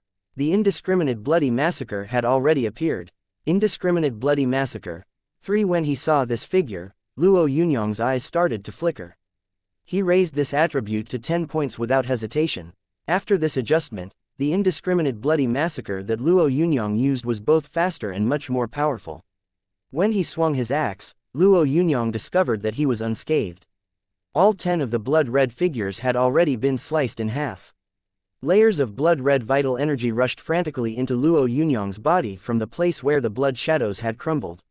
This vital energy not only raised Luo Yunyang's comprehension of the indiscriminate bloody massacre to a higher level, but it also seeped into his body and improved its quality. When this vital energy dissipated, Luo Yunyang felt the vital energy within his body reach a level that made him feel as though he was crazy. Now that this vital energy had seeped in, his sun and moon source cores had swelled up. If Luo Yunyang had raised them through his own cultivation methods, it would have taken him at least a year to reach this level. Luo Yunyang kept moving forward without hesitation. This experience had made him understand that the more he moved forward, the more rewards he would gain. This sort of reward had originally been meant for an exceptionally talented person who cultivated Asura's 7 axes. However, the person responsible for imparting this knowledge had never expected to encounter a sicko like Luo Yunyang. Luo Yunyang was a cheater. God Emperor powerhouses were no weaker than Sea God Rider Captain Xianxia. The comprehension these 10 had of the indiscriminate, bloody massacre even surpassed Marat's. Their combined strike was actually an attack that would ensure victory. Even the most exceptional genius would suffer against this encirclement. When Luo Yunyang and the 10 blood shadows met, a message appeared in his mind. The message was that Luo Yunyang could currently choose to walk away from this challenge. Clearly, the owner of this mystic realm was more lenient with an exceptional young man that could reach this point. He had allowed the net to be cast before showing him a way out. However, Luo Yunyang couldn't retreat now that he had reached this point. He once again used his attribute regulator and increased his indiscriminate bloody massacre 5 times before he swung the huge axe in his hands at the 10 blood shadows. A lightning-like, bloody light slashed towards them. Although the blood shadows had also used their blood axes, they were ultimately blasted to the ground. 10 rays of blood-red light flowed into Luo Yunyang's body frantically. The vital energy contained within these blood pillars made Luo Yunyang's sun and moon source cores turn red immediately. His green wood source core also swelled rapidly. In the blink of an eye, his wood source core had also entered the God-grade realm. As his sun and moon source cores had been improving continuously, Luo Yunyang had found less and less use for his green source core. Although his related cultivation hadn't diminished, his rate of progress had dropped slowly. However, this blood-red vital energy had made his green source core improve tremendously and reach the God-grade realm. Luo Yunyang felt as though he wanted to fly. These grounds really felt like they had been specifically made for him. He felt lucky to even be able to cultivate in this mystic realm.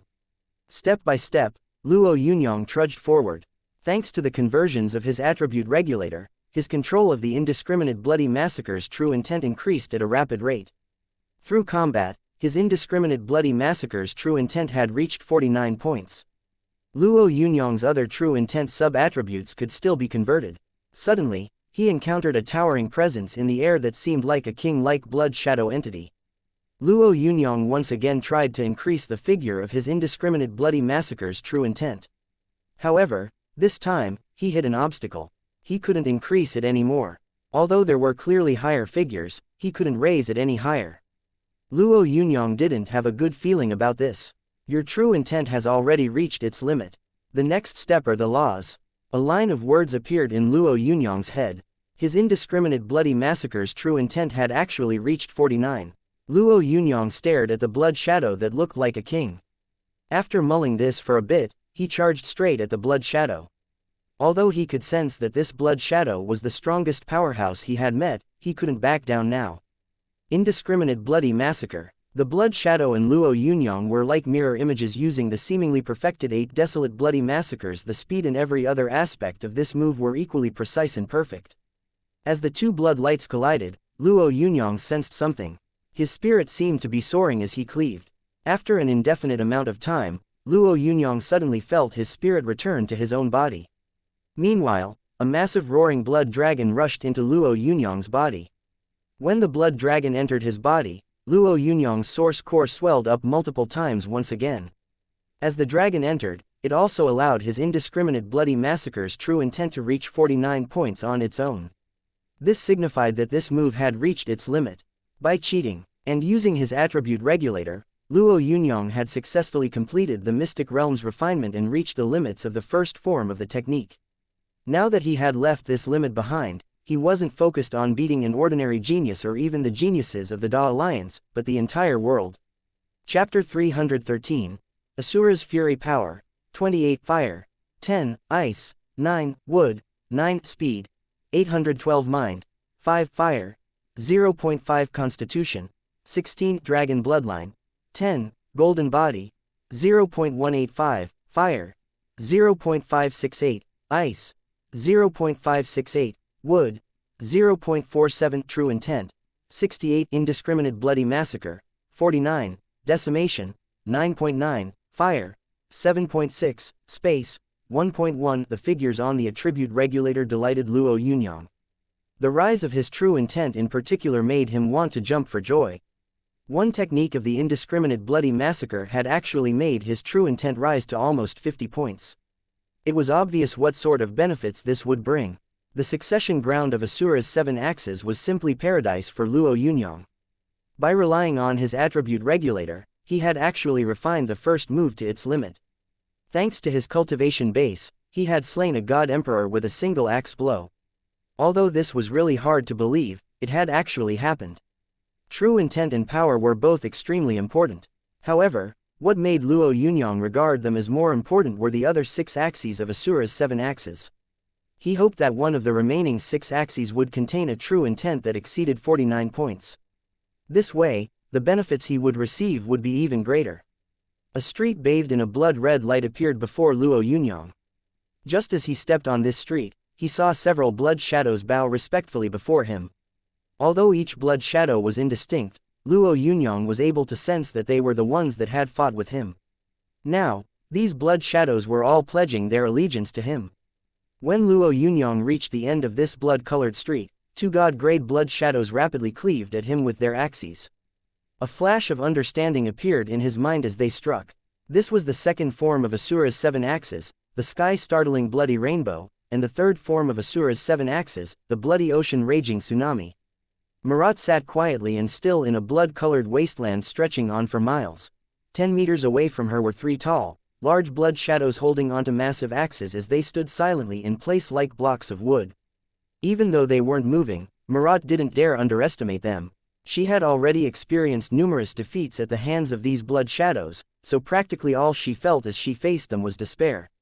In terms of cultivation base, speed or control over their true intent, the 3 blood shadows outpowered Marat. Plus, they could attack with a combined strike of the 4th, 5th and 6th form of Asura's 7 axes. Ever since Marat had ascended to the 3rd level, she had been repeatedly defeated by them. After these consecutive defeats, Marat had started feeling that she simply had no possibility of winning. This was why she had dragged Luo Yunyang along. She was hoping that he would be able to help her break through the combined attack of these 3 shadows. It seemed as though time didn't move inside the mystic realm. Even though instruments that kept track of time were brought in, they would cease to work there. After what Marat felt was a long time, Luo Yunyang had still not come. Had he already failed? In that case, Marat's plan would also have failed. She would not only be unable to cultivate Asura's 7 axes, but her life would also be threatened. Otherwise, Marat wouldn't have dragged Luo Yunyang into this mystic realm. She had already thought this through. Despite the possible benefits, her life was more. Time passed silently. Based on Marat's experience, the time that she could stay in this mystic realm had been becoming increasingly shorter. Could this trip have been a waste of time? Could she have made a mistake? Was Luo Yunyang incompatible with Asura's 7 axes, or had he perhaps advanced too rashly? Marat's expression changed when she thought of this last possibility. She understood the consequences of advancing rashly very well. If Luo Yunyang advanced rashly and was expelled, the losses she would suffer would be terrible. Had she forgotten to explain this to him repeatedly? Actually, she had believed that after Luo Yunyang gained some first-hand experience of the preceding difficulties, he would ultimately choose to retreat. Therefore, she hadn't thought there would even be a need for reminders. However, Marat had never expected that Luo Yunyang would actually move forward. What could she do? Return defeated or keep waiting there? No fighting desire arose in Marat's heart when she saw the 3 massive blood shadows. However, she knew very well that if she didn't have any intention of fighting, the outcome of a forced battle wouldn't be very good. Just as Marat was wondering whether she had gone there for nothing, she discovered that the three massive blood shadows before her had suddenly turned to face a certain direction, arched their backs and bowed respectfully. This was the salute of a servant who had seen their master, or a subject who had met their monarch. To Marat's knowledge, these blood shadows had never shown any emotion, let alone bowed in such a manner. What exactly had happened? As Marat stood there in silent shock, the blood shadows suddenly walked in a different direction, as though they had been spurred on by someone. Marat had no inkling whether what lay ahead was good or bad, so all she could do was grit her teeth and follow the blood shadows. She had never suffered any injuries by getting expelled from the mystic realm. Plus, she couldn't wait any longer. The lurking peril within her body was already making it difficult for her to go on. At first, Marat had thought that, besides the mountain passes, the mystic realm was a never-ending plain. However, as she advanced further, she discovered that within these plains was actually a mountain. A blood-red mountain. Its lofty peak was like a plateau where countless blood shadows stood still. None of these shadows seemed to have any intention of fighting. They just stood there without moving. What exactly was going on? Marat mustered up her courage and headed up towards the peak. She held the blood axe in her hand tightly, ready to retaliate and cleave off the head of anyone who tried to hurt her. Luckily, even though these blood shadows seemed stronger than her, they didn't lift a hand. Not a single blood shadow even looked at her. Marat felt her heart calm down as she trudged up the mountain step by step. As she approached the summit, she felt ardor and zeal coursing through her blood. Suddenly, she felt like a soldier who had been ordered to attack. Her entire body felt an impulse to charge maniacally. Deep down in her heart, a figure was roaring frantically. As the third-in-rank powerhouse on the Da Alliance's divine list, Marat endured this strange impulse forcibly and kept striding forward with some difficulty. 1 meter, 2 meters, 3 meters. After walking for less than 20 meters, Marat discovered that she wasn't able to budge anymore. A strange pressure was crushing down on her, making her feel as though she couldn't even breathe. Marat suddenly witnessed the most unforgettable thing she had seen in her lifetime. She saw a sea of blood drown everything. Everything within that churning sea of blood was turned completely into dust. Marat felt like an insect trying its hardest to escape. However, no matter how hard she tried to fly away, or how much she struggled, she was ultimately drowned by this inexhaustible sea of blood. Asura's fury. These words were clearly reflected in her mind. Suddenly, Marat understood that the gulf between Asura's 7 axes and Asura's fury was too big. Although Asura's 7 axes was considered a god-grade cultivation technique in the Da Alliance, right now it was completely useless. However, she could vaguely understand that Asura's 7 axes was only a fundamental technique that evolved into Asura's fury. Unfortunately, this evolution wasn't something that she could understand. When the vast sea of blood vanished within the void, Marat saw Luo Yunyang standing where the sea of blood had been with a blood-red axe in his hand. Luo Yunyang stood silently on the summit of the mountain without moving. He seemed to be in deep thought. When Marat saw him, she felt an impulse to prostrate and worship him from the depths of her heart. However, she didn't utter a word. She even held her breath, afraid that any movement would disturb Luo Yunyang. After an indefinite amount of time, Luo Yunyang slowly opened his eyes. A trace of a smile appeared on his face the instant he saw Marat. "You've come. Greetings, Asura." Marat saluted him, her eyes filled with respect and reverence. Luo Yunyang was stunned. He had never imagined that Marat would act this way when she saw him. However, he still smiled at her. "There's no need for formalities. I have to thank you, though. If you hadn't brought me here, I wouldn't have been able to master this supreme mystic art." Marat shook her head. "I am a mere subordinate of yours. I wouldn't dare claim any credit. You are Asura's most suitable successor. Even if I didn't bring you here, you would still have been able to enter this mystic realm in the future and inherit Asura's wisdom." Luo Yunyang waved his hands dismissively with a chuckle. "You wouldn't believe it if I told you, but this mystic realm isn't a precious treasure. It's just a drop of blood." Although Marat was being suppressed by Luo Yunyang's imposing might, she still felt doubtful when she heard his words. A drop of blood? How could this place be a drop of blood? From her point of view, this was clearly a hidden world that could only be accessed through the use of mystical abilities. "I only learned about this from the information contained within this world while I was cultivating Asura's fury." Luo Yunyang pointed at the boundless horizon as he spoke. "This really is a drop of blood. A drop belonging to an ancient time. The blood of a powerhouse that we have no way of imagining." As Marat wondered whether she had heard right, Luo Yunyang reached out and made a clawing motion with his hand. The blood-colored sky and earth, as well as the blood shadows wielding blood axes, all vanished completely in an instant. Suddenly, a blood-red gemstone the size of a chicken egg appeared in Luo Yunyang's hand. Chapter 314. Killing the martial god. A drop of blood was an entire world. This theory was very difficult to believe. However, Marat had no choice but to believe it. In her heart, she knew very well that Luo Yunyang had no reason to deceive her. If this drop of blood is an entire mystic realm, then what are the blood shadows? Marat said solemnly as she stared at the blood-red gemstone. Luo Yunyang glanced at the bright gemstone before he said softly, willpower. A sort of remnant of a martialist's will. Although this will has already been shattered and left only with the instinct of Asura's 7 axes, it can be combined with the power within the blood to create these blood shadows. They are a higher entity. Something that we cannot understand. As they were speaking, Marat realized that she had once again returned to God's dusk. She hesitated for a bit before she said, "You should be able to see through me, Asura. I am willing to serve under you." And Marat stopped and gritted her teeth. As she was about to force these words out, Luo Yunyang reached out with his hand and tapped Marat's chest lightly over her heart. In a flash, all his comprehension regarding Asura's 7 axes was assimilated into Marat's mind. Although there was a lot of information, Marat was only able to comprehend a small portion of it. However, by corroborating some of this information with what she had learned before, she discovered that the cure for the illness she had so painstakingly searched for was within the knowledge Luo Yunyang had imparted to her. She was so ecstatic that she nearly jumped for joy. Although Luo Yunyang's face appeared calm, his heart felt like a churning ocean. The same set of cultivation techniques could reach different levels when cultivated by different people.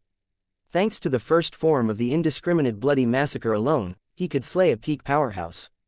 However, if Marat were to use this technique, she would only match the power of a peak powerhouse. Marat, are there also different grades of God-grade powerhouses? Luo Yunyang, who suddenly recalled some of the messy information in his head, asked Marat right away. God-grade powerhouses aren't distinguished by grades in the Da Alliance. However, during an assembly, the martial god said that he had learned from certain historical remains that God-grade powerhouses could actually be divided into different grades. These grades included Ordinary God grade, General God grade, King God grade, and Emperor God grade.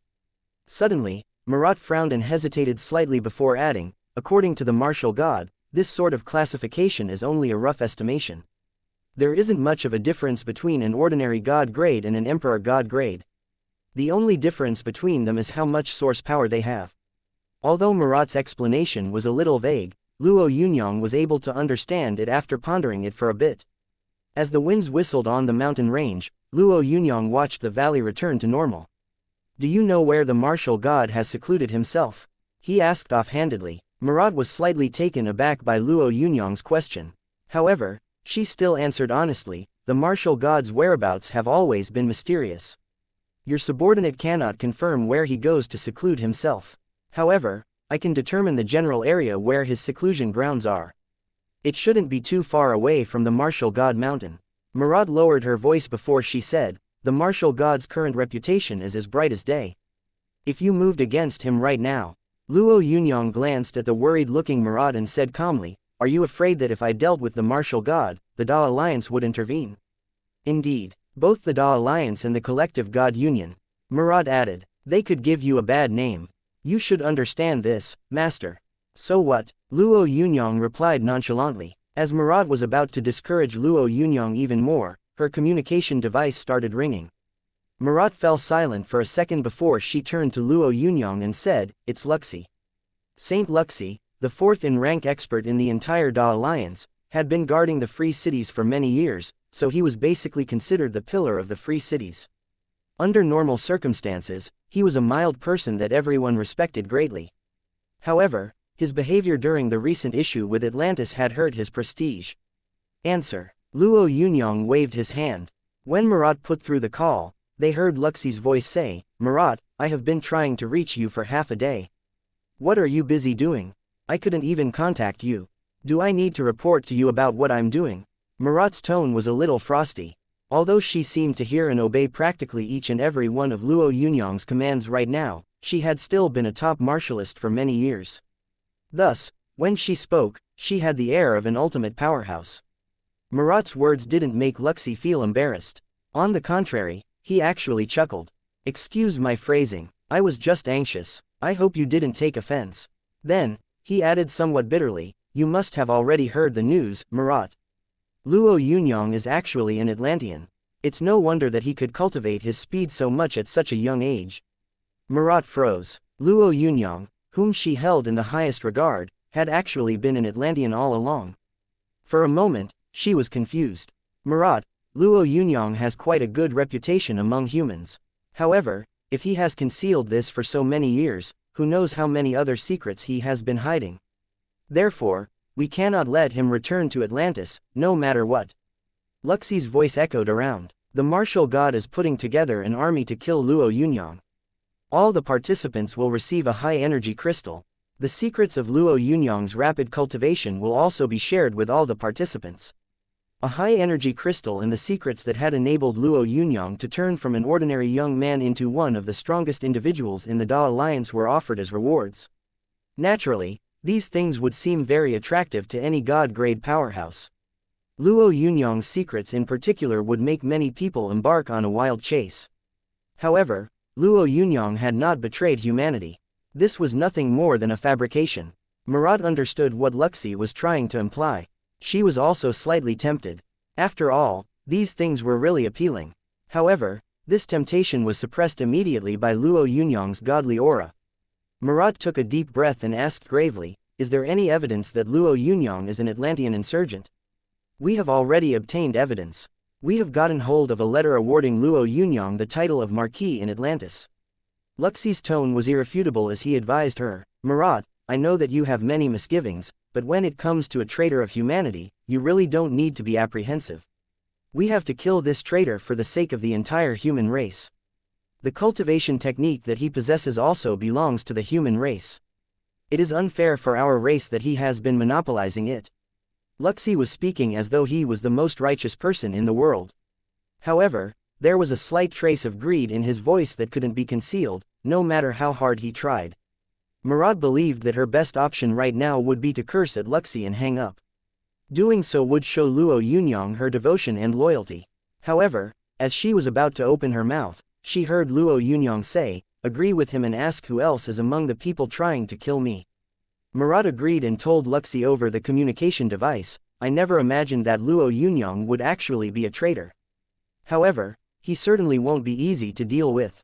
Can I know who else will be moving against Luo Yunyang besides us?" "Who else? A bunch of old friends. Ha ha, of course, there are also some new friends that are very happy to help us." Then, Luxi added, "We will gather in Chang'an City in 3 hours. You better not be late, Marat." When Luxi ended the call, Marat's expression turned extremely grave. She gazed solemnly at Luo Yunyang and said, "Asura, my actions regarding you have been, it's fine. I just wanted to see how many people will hop out this time," Luo Yunyang told Marat without batting an eyelid. "When you go to Chang'an City, you must guard my family properly. You don't have to worry about anything else." As Luo Yunyang was speaking, his communication device started ringing.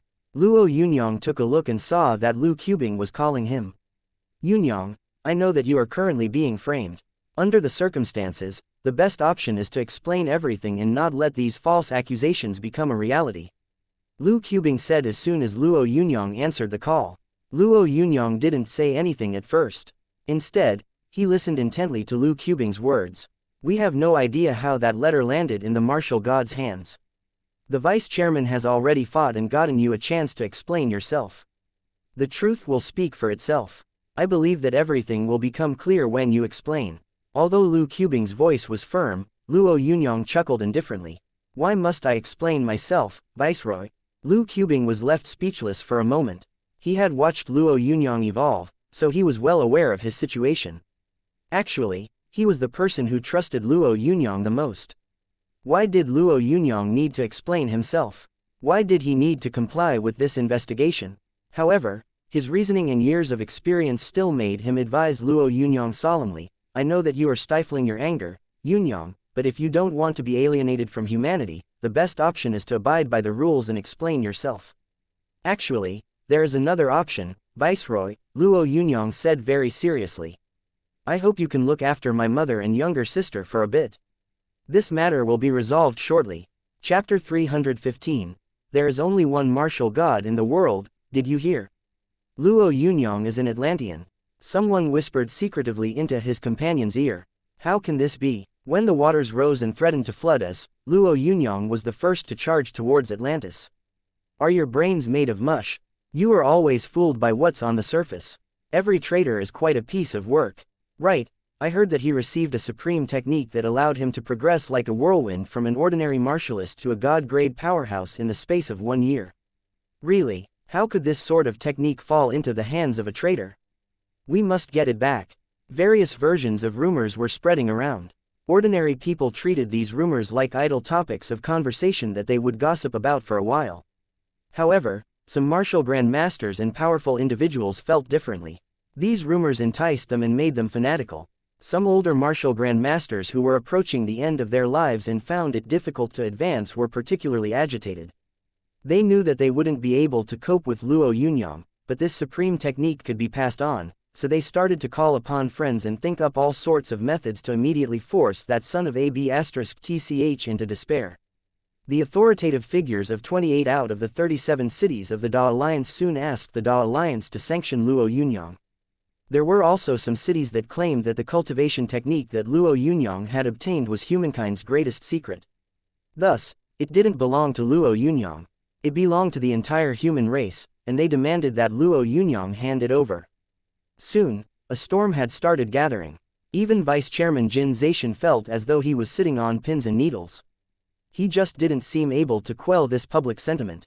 Vice Chairman, given the current situation, all we can do is side with the majority, Zhu Yi, who was standing beside Jin Zaishan, suggested solemnly. Most of the time, Zhu Yi would serve as Jin Zaishan's advisor. As such, he had always put a lot of thought into every situation and used his farsightedness before suggesting appropriate solutions to Jin Zaishan. He had gained Jin Zaishan's trust, so Jin Zaishan would usually approve of his proposals. However, Jin Zaishan seemed uncharacteristically agitated this time. Don't tell me that you can't see that someone is deliberately trying to create trouble. He asked icily. Not only do I understand, but I actually even know who that person is. Zhu Yi, who wasn't upset by Jin Zaishan's angry reaction, replied calmly before writing 2 words on the desk with his finger. When he saw these words, Jin Zaishan's eyes narrowed slightly. Don't you think that making this choice is unfair to Luo Yunyang? A lot of unfair things happen in this world. However, fairness still exists in everything, Vice Chairman. We will do this, because we have to. This is the support of one person against the support of the entire world. Zhu Yi stiffened. Just like we needed the support of the 37 cities in order to resist Atlantis. As he was speaking, Shi Tiaochen walked in and said in a flustered manner, Vice Chairman, the chairman has already announced that he is stripping Luo Yunyang off his title and position as the Blood Strike Guard Commissar and is asking him to head immediately to the ancient Freedom City for a hearing. He's also stated that Luo Yunyang needs to agree to being restricted by magnetic shackles before the hearing. Otherwise, he will be deemed a traitor of mankind. Jin Zaishan's expression turned extremely ghastly. The 13 eastern cities, and especially the power of the East's 8 armies and 3 guards, had always been under his control. All these years, the Da Alliance had allowed these powers into the 13 eastern cities. However, this man, who had always maintained an equal status, had just given an order without checking with him. Jin Zaishan felt a shiver go down his body. The martial god held incomparable dormant power in the Da Alliance. Compared to him, he was just an inferior being. This power, in combination with a supreme imparted technique, had formed a force that made him tremble. He felt helpless before the face of this massive force. After mulling this over for a bit, Jin Zaishan asked Shi Tiaochen, where is Luo Yunyang? Lu Qubing has been trying to contact him, but he hasn't been able to get in touch with him. Shi Tiaochen hesitated for a bit before saying, someone has suggested that Luo Yunyang's family members could be used to threaten Luo Yunyang into showing up. Jin Zaishan's palm slammed against the table heavily before he said icily, no matter the reason, nobody is allowed to target Luo Yunyang's family. Tell Lu Qubing that if anyone tries to capture them, I will permit him to use taboo weapons if necessary. When he said this, Jin Zaishan felt his tense, frayed nerves relax considerably. Although he knew that this decision would cause him a lot of trouble, he believed that this way he would be able to have a clear conscience. Zhu Yi wanted to advise him against this, but Jin Zaishan had already put his hand up to stop him. All Zhu Yi could do was swallow the words he had been about to say. He knew Jin Zaishan very well. This was actually why he had stayed with him for so long. Vice Chairman, there has been some new information on Luo Yunyang. He is currently headed to the Martial God Mountain. Lu Qubing walked over with a faint fire in his eyes. When Jin Zaishan saw Lu Qubing's fierce expression, he patted his shoulder lightly. He understood what Lu Qubing was feeling right now. He felt exactly the same way. Although they were considered powerful in the eyes of the public, this matter involved the martial god and the majority of the people on the divine list. These people, along with the longing for that supreme technique, had already formed a massive, unstoppable force. This force wasn't much weaker than the ocean waters Atlantis had used to try and crush them. If the martial god was heading to the Martial God Mountain, then he already knew the origin of this issue and wanted to use his martial ability to solve this problem at once. Would everything go as he wished, though? Jin Zaishan didn't know, but he knew very well that the martial god's fighting strength would be even greater than Luo Yunyang's. We can wash our hands off this matter, but we must absolutely protect Luo Yunyang's mother and sister. Jin Zaishan instructed after pondering this for a bit. Seal Chang'an and prohibit any martial grandmasters or stronger entities from entering. If necessary, use taboo weapons. By the time Jin Zaishan made this decision, news of Luo Yunyang's appearance had already reached the ears of the public. Inside a green bamboo house under the Martial God Mountain, a middle-aged man dressed in white exercise attire was playing a bamboo flute. The melodious sound of the bamboo flute was filled with a dense killing intent. Although the middle-aged man had a gentle face, his slender eyes seemed to contain a boundless intellect. Greetings, uncle. Two middle-aged men in cultivation robes bowed before the man playing the bamboo flute and greeted him. The middle-aged man nodded his head when he saw them and said, "Hengkong, Tianyi, what's the matter? Why have you two rushed over here?" Ko Hengkong was the martial god's most senior disciple, who was also regarded as the powerhouse with the highest possibility of becoming a god-grade powerhouse on the sky list. Unfortunately, he still had a long way to go before he became a god-grade entity.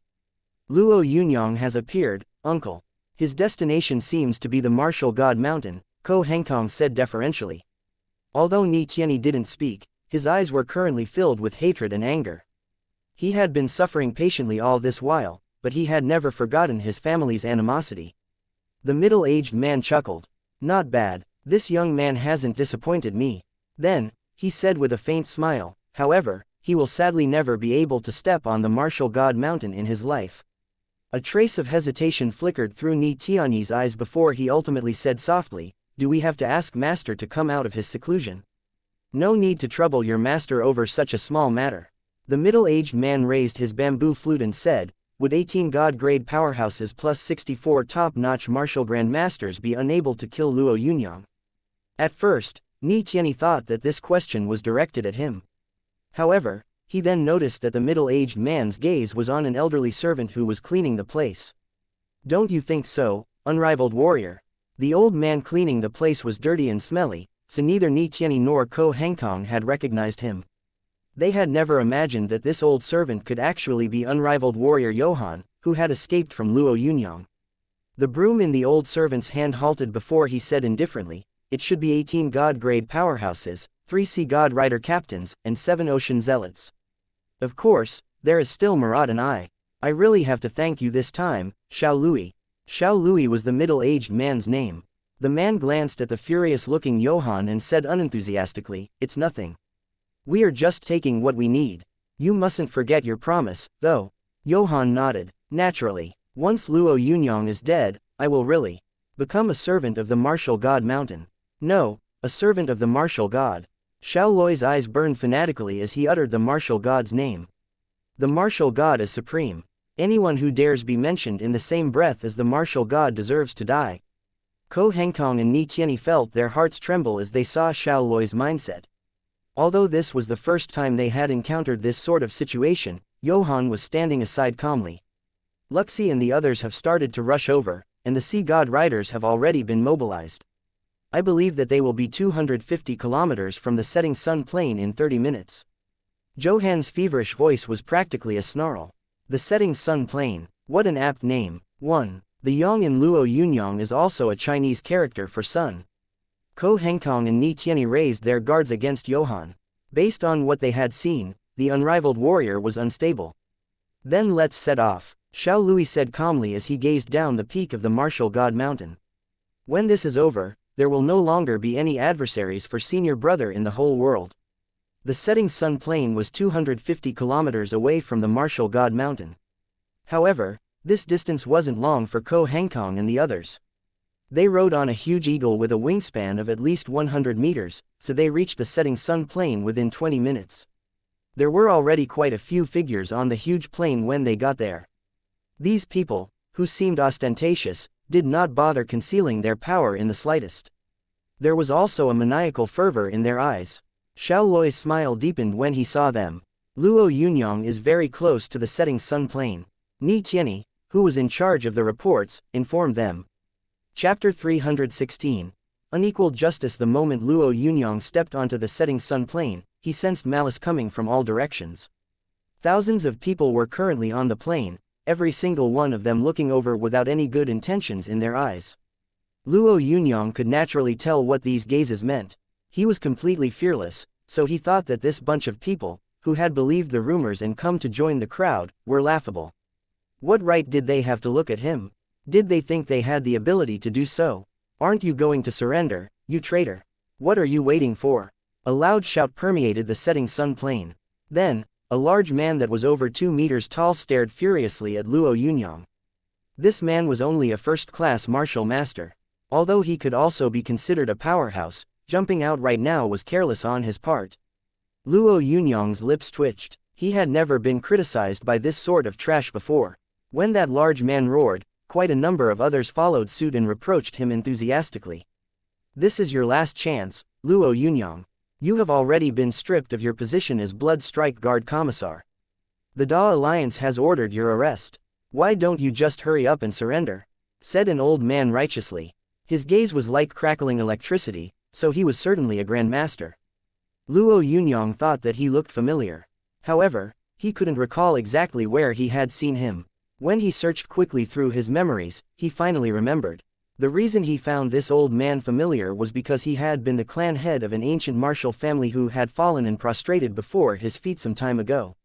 When Luo Yunyang scanned his surroundings quickly, he realized that among the thousands of people there, at least 10% were people from ancient martial families. Is it just you people? When these words left Luo Yunyang's mouth, someone shouted loudly, we know that you used despicable means to obtain a fearful power, Luo Yunyang. We aren't afraid of you. We might be hot-blooded, but we are fighting for justice. Justice isn't afraid of evil, said the same old man who had spoken earlier. His words were met with a chorus of cheers from the crowd. Unrivaled warrior Johan watched delightedly as he stood somewhere among the crowd. His shriveled body was filled with an explosive power. Did you arrange this? He asked Xiao Lui. That's right. The corner of Xiao Lui's mouth curled up. Only a third of the people here were invited by me, though. The others came on their own accord. Johan chuckled. People are right. Men do die for riches, while birds do die for food. These people really came here. Don't tell me that you aren't afraid that Luo Yunyang could slaughter them all in the blink of an eye. You already said that men die for riches. In their eyes, Luo Yunyang's cultivation base is a mountain of gold, said Xiao Lui calmly. They believe that no matter how strong Luo Yunyang is, he is just one person. Once his energy has been more or less depleted, they might be the lucky person to end his life. Do you know how many of them hope to become the second martial god? Johan nodded his head after hearing Xiao Lui's analysis. What do you think their chances of succeeding are? He asked. I don't know, but I hope they succeed. As the two of them conversed, an old man with a head full of white hair stepped forward. If you wish to explain yourself, we could give you a chance, Luo Yunyang. If you put on these magnetic shackles, I promise that I will personally take you to the hearing. I believe that the chairman and the other representatives would listen to your appeal. The magnetic shackles in the old man's hands had the force of a small mountain. An ordinary weapon would get crushed to death by them. Luo Yunyang glared at these righteous people who assumed they could just slay him if he didn't comply. Then, he rubbed his nose. Scram. This one word echoed like roaring thunder the moment it left his mouth. A hint of fear appeared on the face of that righteous old man before he shouted, "We are giving you a chance here, Luo Yunyang. Do you really wish to alienate yourself from humanity? Humans have groomed and nurtured you for so many years, even though you were really a spy from Atlantis. Seize this traitor. We can't let him escape. Over 10,000 heroes of mankind are currently trying to capture this traitor. I believe that the heroes will prevail. The traitor will definitely be killed." Someone holding a communication device in his hand was making a live broadcast for the Sky Vision. Although they were the ones attacking, not a single one of the people crowded together dared act rashly. They just observed silently, waiting for the God-grade powerhouses to make a move. Unfortunately, not a single God-grade powerhouse lifted a hand. "Luo Yunyang, I will fight you for the sake of humanity." A grizzled old man rushed towards Luo Yunyang maniacally. Luo Yunyang's expression was very calm. As the old man charged over, a thought flickered through his mind and the Buddha discs that he hadn't used for some time rose in the air. "You are all crazy. My kind words can't persuade suicidal idiots. If you don't leave, all I can do is send you on your way." The moment he said this, some people started to retreat. However, even more of them raised their voices. "You have stolen our supreme technique. Why don't you hurry up and hand it back? The Da Alliance is facing an imminent threat from both source beasts in Atlantis." Why? Because Luo Yunyang has stolen all the good stuff left behind by our ancestors for humanity and appropriated it. We have to make Luo Yunyang hand it over, not just for ourselves, but for all of humankind. As all sorts of incitement stirred up the emotions of the crowd, someone suddenly drew a knife and threw it at Luo Yunyang. The long knife was filled with source power as it streaked over towards Luo Yunyang like a meteor. Unfortunately, although it contained quite a lot of source power, it was still nothing more than child's play for Luo Yunyang. The knife got within 10 meters of him before it suddenly fell to the ground soundlessly. As it fell, Luo Yunyang flashed a mocking smile at the righteous old man.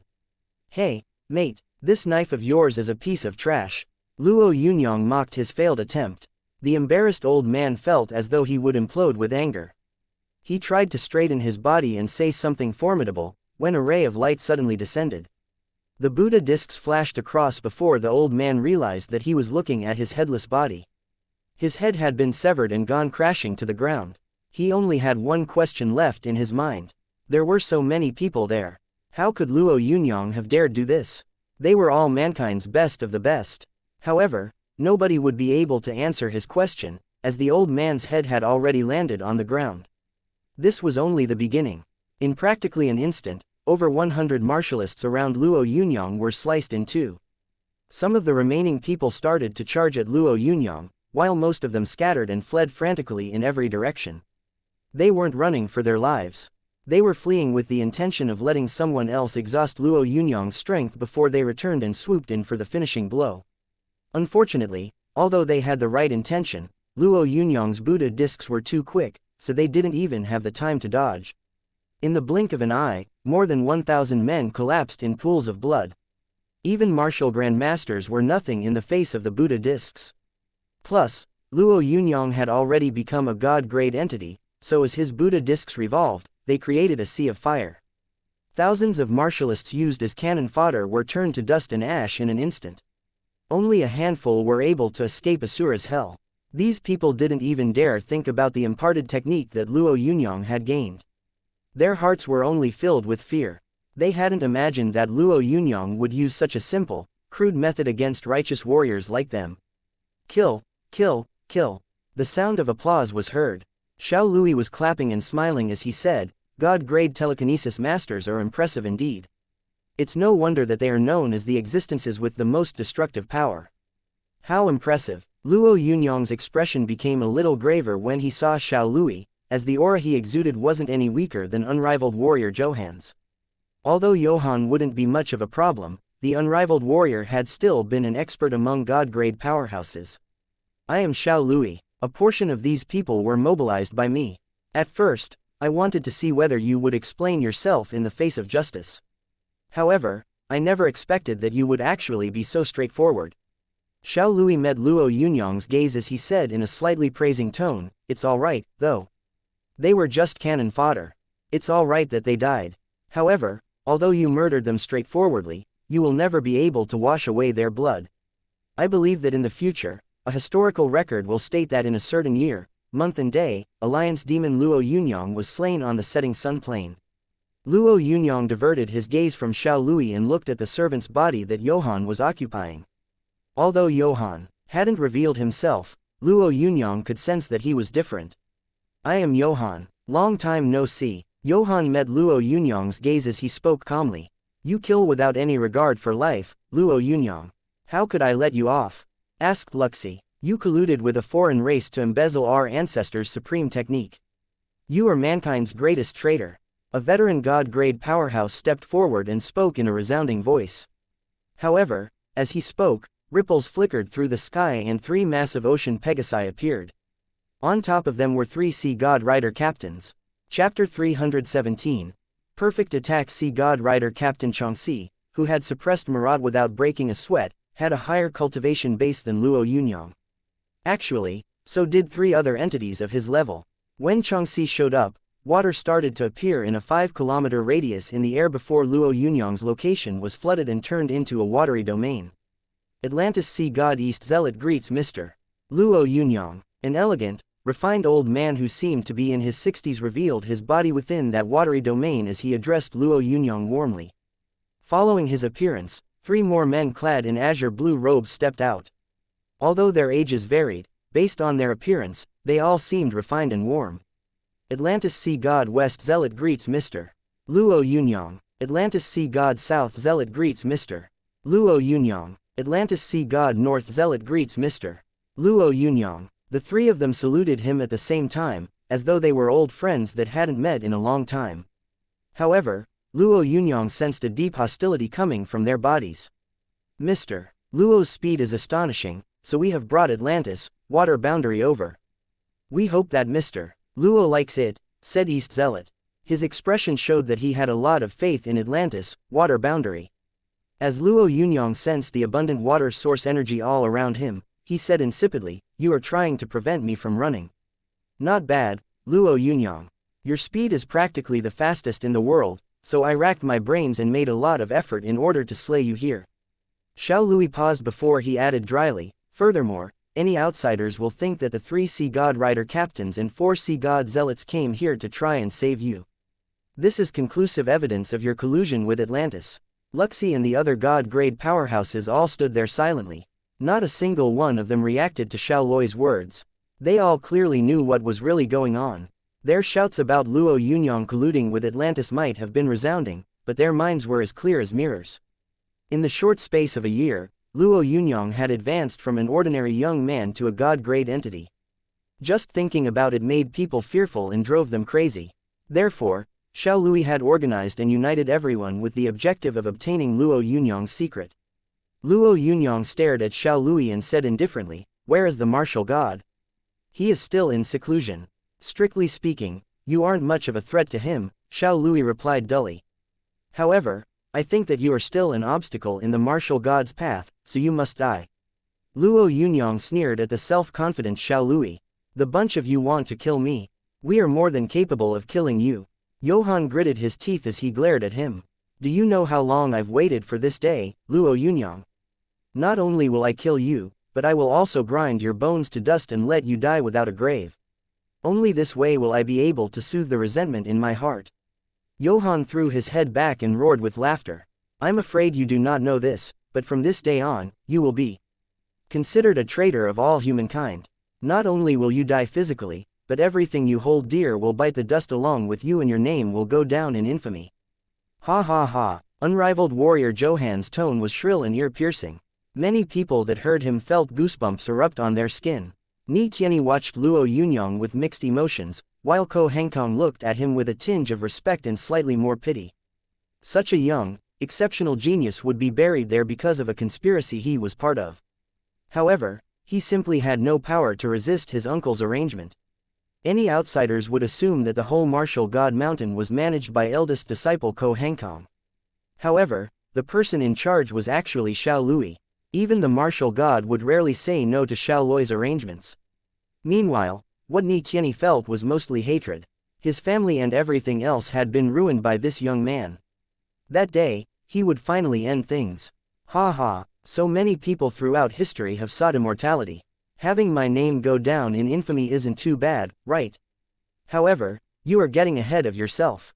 Luo Yunyang studied unrivaled warrior Johann with a slightly concerned look as he asked, "Why do I sense that you have become a hermaphrodite?" Johann nearly flew into a mad rage. He immediately raised his finger and pointed furiously at Luo Yunyang. Although he wanted to use many vile, malicious words to attack him, he really didn't know what to say at the moment. This was his biggest secret and hugest taboo, so he couldn't allow anyone to say this in his face. Kill him, kill him, kill him. Johann lost all rationality as he yelled hysterically. However, as he was about to rush forward, Xiao Lui pulled him back. Be patient, my old friend Johann. You will get your revenge. Xiao Lui then added, this is a done deal. You can stop struggling already. Oh really? Luo Yunyang stared at the gentle, reserved Xiao Lui before he said dryly, actually, killing the lot of you could also solve this problem. As he said this, an axe appeared in his hand. This axe was pretty ordinary. It could not even be compared to Marat's blood axe. Actually, it even looked shabby compared to an ordinary axe one could buy to chop firewood. However, it was already in Luo Yunyang's hand. Xianxia and the other two Sea God Rider captains had no intention of making a move. The three of them stood in three different spots, each holding an azure lance. They just accumulated power, ready to deal a startling blow on Luo Yunyang at any moment. Luxi, who had been hiding behind the others all this while, stepped forward slowly. He smiled at Luo Yunyang before he moved his hands in his direction.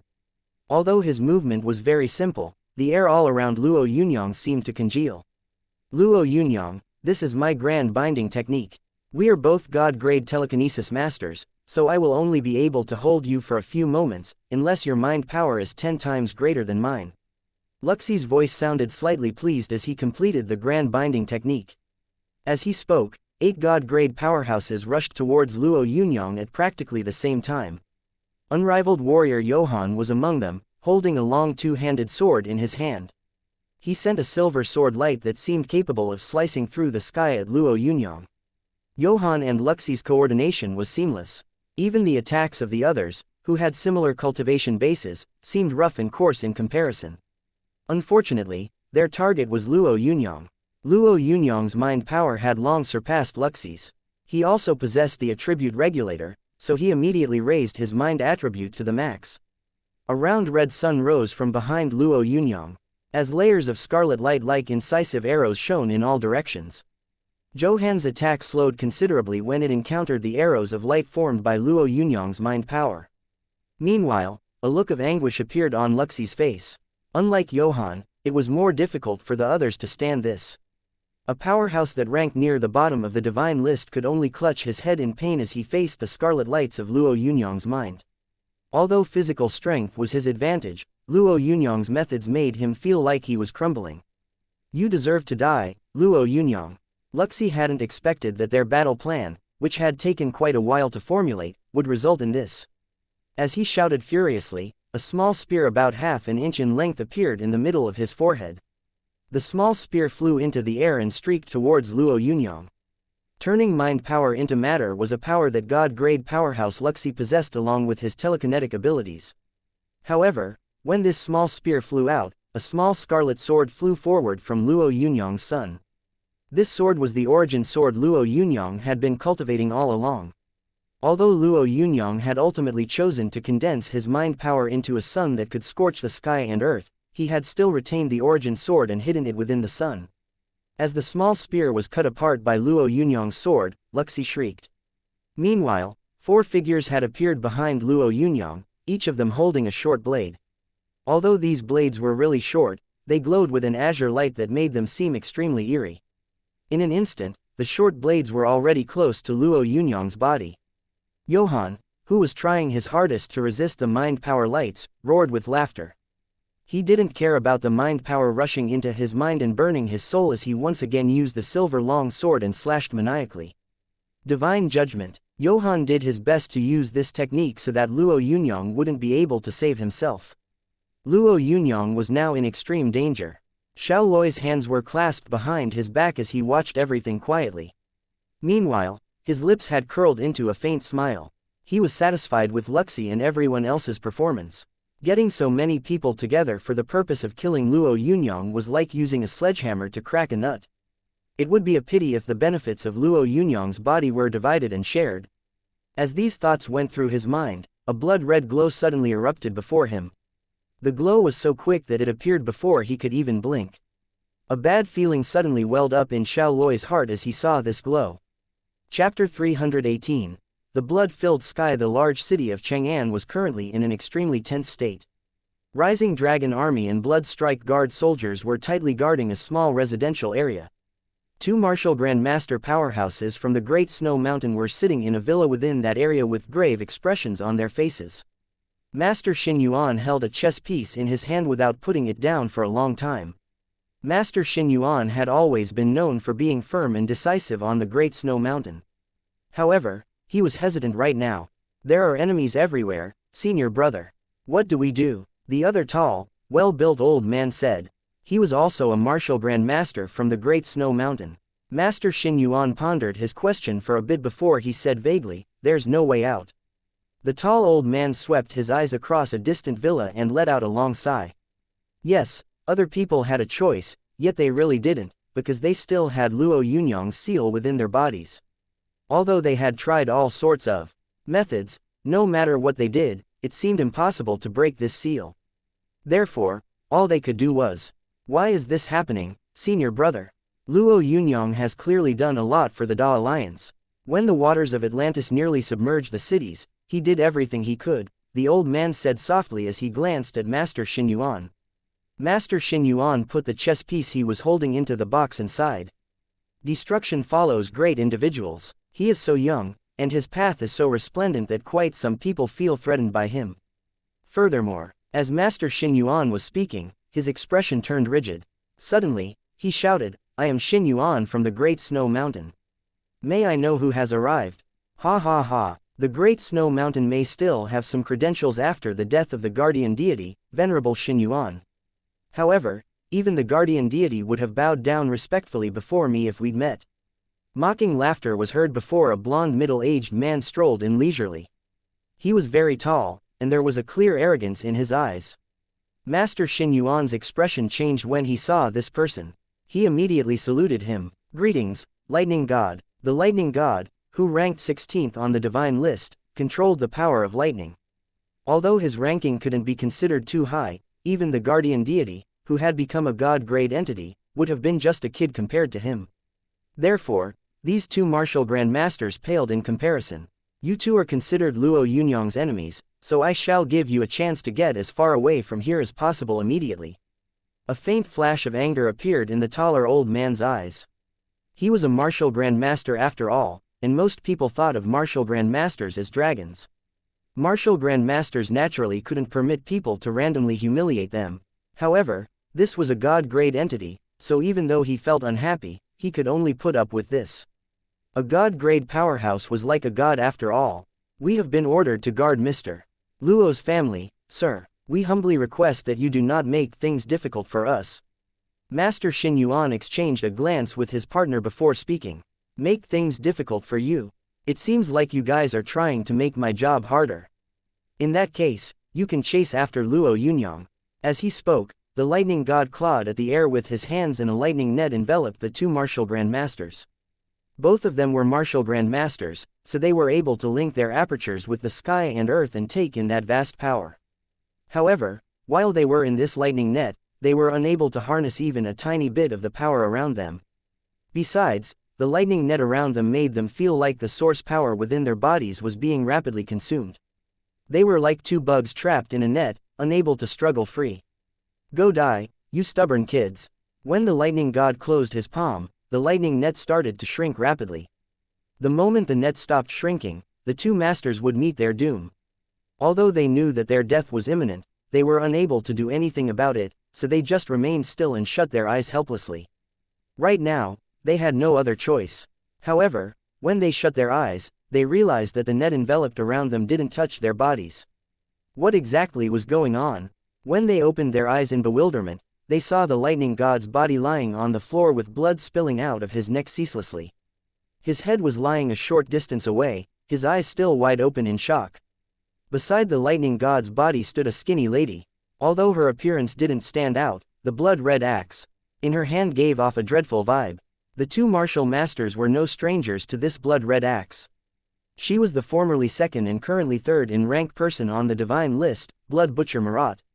"Greetings, Senior Marat," the two men said at practically the same moment. Marat groaned. "All right, you just keep standing guard here. If a god-grade powerhouse comes, go ahead and send them in." Master Xin Yuan felt encouraged by Marat's frosty voice. He felt as though a ray of sunlight had shone on his dark, gloomy fate. You and our sect master." Marat shot a look at Master Xin Yuan. Her look made him feel as though he was about to crumble. Deep down he knew what sort of existence Marat was after all, so he was aware that his words had been a little rude. "I am just like you too." Master Xin Yuan, who had been expecting a furious reply, suddenly felt as though he had just gotten a reprieve from death. Marat was just like him. This meant that she was also Luo Yunyang's subordinate, so Luo Yunyang's chances of surviving were. As Master Xin Yuan felt inwardly ecstatic, far away on the setting sun plain, the various god-grade powerhouses situated within the strange Atlantean boundary watched in alarm the scene unfolding before them. When the four blade-wielding figures were sliced into 8 pieces, azure blue blood started flowing from them. Although there was disbelief in their eyes, there was nothing they could do. 4 of Atlantis, best sea god shadow assassins had been cleaved into pieces by the axe in Luo Yunyang's hand. Luo Yunyang had already refined the indiscriminate bloody massacre to its limit in the mystic realm, so 10 blood shadows at xianxi's strength level would also have been cut up. These sea god shadows simply didn't have any power to retaliate. "Die!" Luo Yunyang's shout shook the majority of his stunned enemies.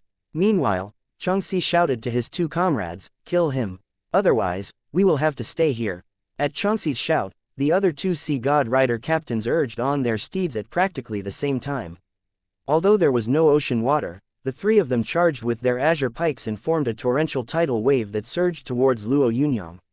A strange power gathered inside that torrential tidal wave and formed a 300-meter-long trident that threatened to swallow Luo Yunyang. As Johann roared furiously, that small crown appeared once again on his head, dazzling with silver lights.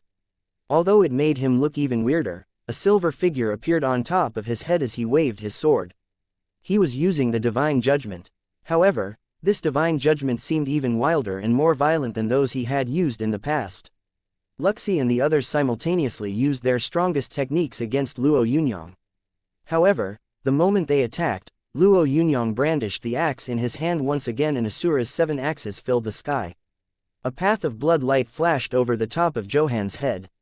Although Johann's eyes were filled with malevolence, this sinister expression would remain etched on his face forever. The tiny crown immediately fell to the ground and Johann's vengeful soul was extinguished completely. Wuxia shouted. As a telekinesis user, the only thing he could do against this sort of attack was retreat frantically. In just an instant, Wuxia had already retreated more than 10 paces. His heart was beating like crazy. He had originally thought that slaying Luo Yunyang would be easy, yet he hadn't imagined that this son of AB*TCH would actually be so powerful. Johann was dead. Although there didn't seem to be anything wrong with Johann falling at the hands of Luo Yunyang, Johann was above him on the divine list, so his death made him lose any intention of fighting. "Take another axe," Luo Yunyang spat out. His roar made Wuxia feel as though his surroundings were filled with layers of blood shadows. It was the blood-filled sky of Asura's 7 axes. These blood shadows didn't give him any time to dodge. What was going on? His powerful mind power couldn't even tell whether the blood shadows were real or fake. As a sense of unprecedented fear filled his heart, he wanted to scream. Unfortunately, before he could even react, the blood shadows had already cleaved at his neck. Wuxia was a god-grade telekinesis master, so his mind power surpassed an ordinary human's by far. As his body was being cleaved, he wanted to use his mind power to escape from this place. If he had known earlier, he would never have run out and tried to kill Luo Yunyang. Unfortunately, before he could lose his consciousness, a vigorous power shattered it. In an instant, Wuxia's soul was also shattered. When the blood-filled sky was over, only Xiao Lui was left behind, howling like a wild beast with one arm. His eyes were bloodshot, and his entire body was shivering. Just a moment ago, he had felt so close to death. If Ni Tianyi had not been close by and Xiao Lui had not grabbed him to shield himself, he would have been killed by Luo Yunyang's violent attacks. When he looked all around him, he realized that more than half of the 18 god-grade powerhouses who had gathered there were dead. The only martial grandmaster fighter left was Ko Hangkong. Chapter 319. The sea god doppelganger Ko Hangkong was a prideful person. Although it wasn't so bad that he considered everyone beneath him, there weren't many people that he thought highly of. Unfortunately, that day his heart was shaking. Those individuals he had regarded highly had all been turned into dust in succession. Even unrivaled warrior Johann and Saint Luxi had fallen before his eyes. All the martial grandmasters had fallen in battle, so there were only a few god-grade powerhouses left. This situation made him keep questioning himself. That son of Ab*tch Luo Yunyang was so difficult to deal with. Would the martial god be able to do the same? Nobody could answer his question. He no longer had any confidence in himself, and he was unable to get rid of his fear of Luo Yunyang. Ni Tianyi's death had made him instinctively retreat a few steps away from Xiao Lui. Although he knew that this action would not have escaped the petty eyes of his uncle, he had no other choice. He didn't want to die or be killed like Ni Tianyi, who had died under shady circumstances. Ko Hangkong stood behind the three great sea god rider captains. This way, he felt a bit comforted. However, the majestic and imposing sea god riders of the past now all cut sorry figures. The long azure lances in their hands stood still as they overlooked the blood-dyed ground. The three ocean pegasi, which had been very difficult to obtain, had already fallen and were now lying in pools of blood. This deadly silence created a fearful pressure that made everyone feel as though they were about to go berserk. I know you still have some tricks up your sleeves.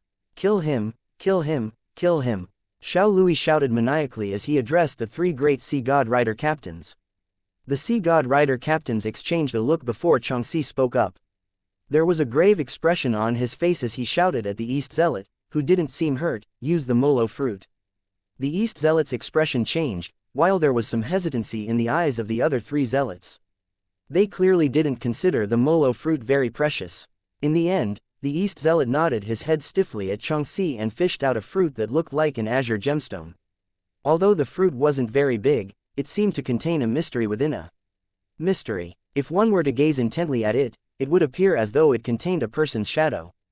Luo Yunyang soared into the air and waved his axe, cleaving at the East Zealot when he noticed his actions. Meanwhile, Xiao Lui and the others predicted Luo Yunyang's intention and shouted simultaneously as they unleashed their strongest techniques. Xiao Lui gave this his all. Although he was only left with one arm, by relying on it, he could still use the martial god's signature technique. The Heaven Splitter was a shot that split the sky and caused it to rupture and surge towards Luo Yunyang's blood axe. The three great sea god rider captains looked calm. When Luo Yunyang rushed over, the three of them raised their lances, creating a wall of waves in front of the four great zealots. In an instant, the East Zealot urged the power within his hands. Meanwhile, bright radiating lights started to glow from the azure molo fruit. Although the West, South and North Zealots were sitting in a lotus position, the powers within their bodies poured into the circle of light. The circle rose in the air and quickly converged into a figure. This figure, which was 30 meters tall, had a man's body and a fish's tail. On top of its head was an azure crown with a halo-like glow. When this big figure opened its eyes, the air all around seemed to condense. Luo Yunyang, who had already broken through Xiao Lui's Heaven Splitter, felt as though his attack had met a great obstacle. Progressing even a little had become extremely difficult. This aura felt like a god who had arrived in the human realm. I shall offer my body to the master and transform into a sharp blade to punish all evil. The three great sea god riders shouted at the same time. As their pious cries echoed around, the three azure pikes flew out of their hands and turned into a 3-meter-long trident in the hands of that spirit. The trident grew even larger as the spirit held it, its eyes glaring at Luo Yunyang in disdain. Die. Although it was only one word, when the spirit spat it out, it resonated through the skies. As that huge trident was brandished, vast amounts of sea water appeared beneath it. While the trident descended, the entire sky looked as though it was being blasted apart. The trident's power was boundless. The god-grade experts that were still alive were shivering uncontrollably. Even the prideful Xiao Lui had crept down on the ground in the face of this divine might. This might was like the ocean. Luo Yunyang felt as though the sky and earth all around him had been completely sealed with this attack. Other than resisting, there was nothing else he could do right now. The majestic power of the water gathered into this strike. Luo Yunyang, who was the target of this strike, felt like a lonely person in the ocean. He just couldn't find the right words to describe this attack. In an instant, Luo Yunyang made a decision. Compared to this strike's grandiose power, which was filled with a vast divine might, he believed that his own power was considerably lacking. Thus, if he wished to win, the only thing he could rely on was his true intent and the laws. When this strike came crashing down, Luo Yunyang converted all the attribute points in his body and used the techniques of the heaven battling ape dragon chart.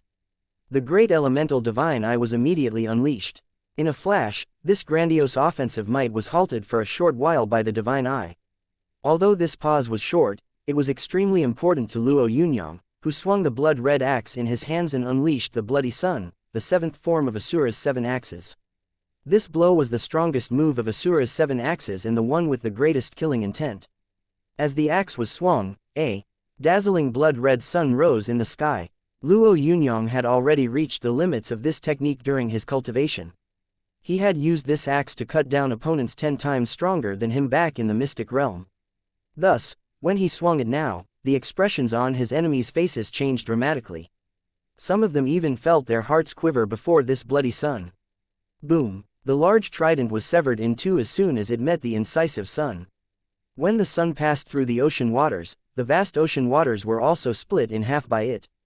As that blood-red sun rose, everything was sliced in two. The sun moved along the surging waves and headed straight for the massive sea god doppelganger. The sea god doppelganger only had a trace of the sea god's will, yet still surpassed a god-grade powerhouse. Its figure had been formed from the combined power of the 4 great zealots and 3 great sea god riders. However, when its trident was shattered, the huge sea god doppelganger let out a furious roar. As soon as its dignity was provoked, the mysterious power it drew from made it grow even bigger. However, before it could use any of its methods, the dazzling sun had already rushed before it, filled the sky and charged past it. Everything in its way was cut in half. Even that lofty, unparalleled figure was split down the middle by its might. Meanwhile, a mouthful of fresh blood spurted out of xianxia and the other 2 sea god rider captains. However, they didn't pay any attention to the injuries on their bodies. Right now, all they felt was fear and disbelief. When they had used the sea god doppelganger, the figure had immediately started to accumulate might. However, just as all the stored energy had been about to be liberated and turn everything into dust, it had actually been cut into 2. This outcome was unbelievable. However, the sun that was still up in the air told them that it was very real. The blood-red sun contained a boundless killing intent. As it shone down, the 3 great sea god riders felt as though they had no power to resist. Run! Xianxia, who had regained his senses, was the first to shout. He had already sensed that their fail-safe plan to kill Luo Yunyang had failed completely. Although their preparations had been meticulous, their opponent had been too strong. Actually, their opponent had exceeded their expectations.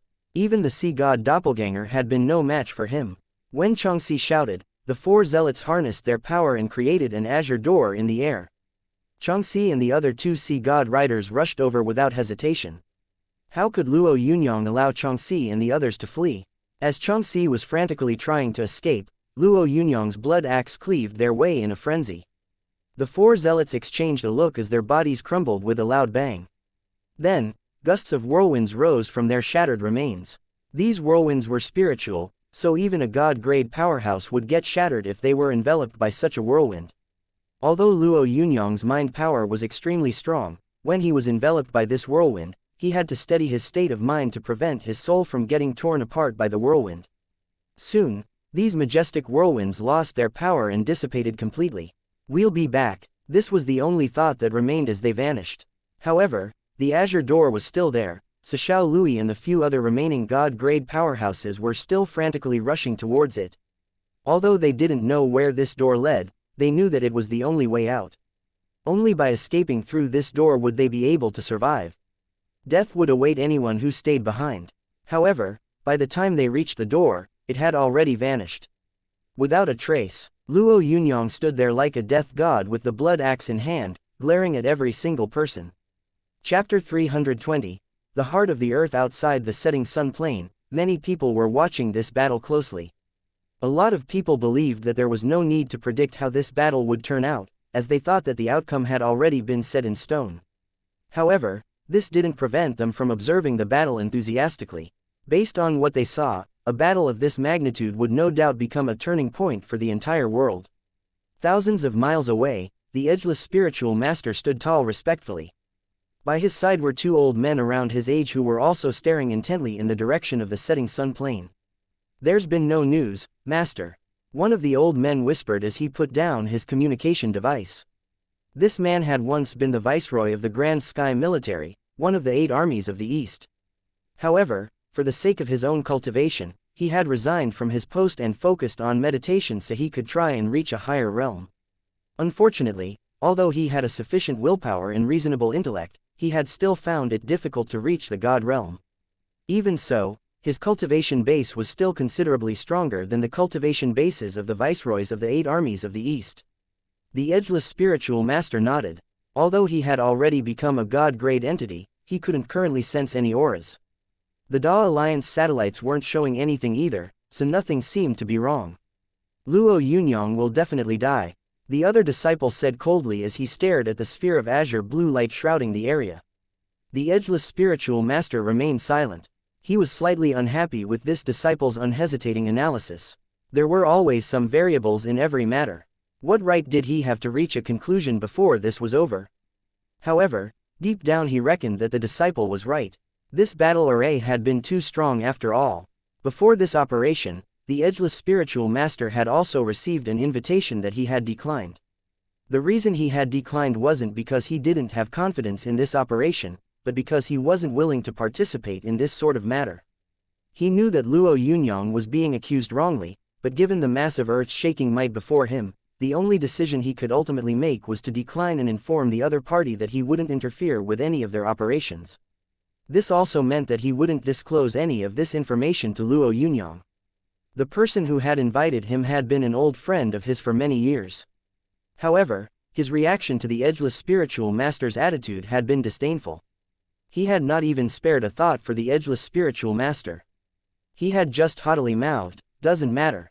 His answer had naturally implied that he thought nothing of the edgeless spiritual master's decision and that the operation would be successful with or without his participation.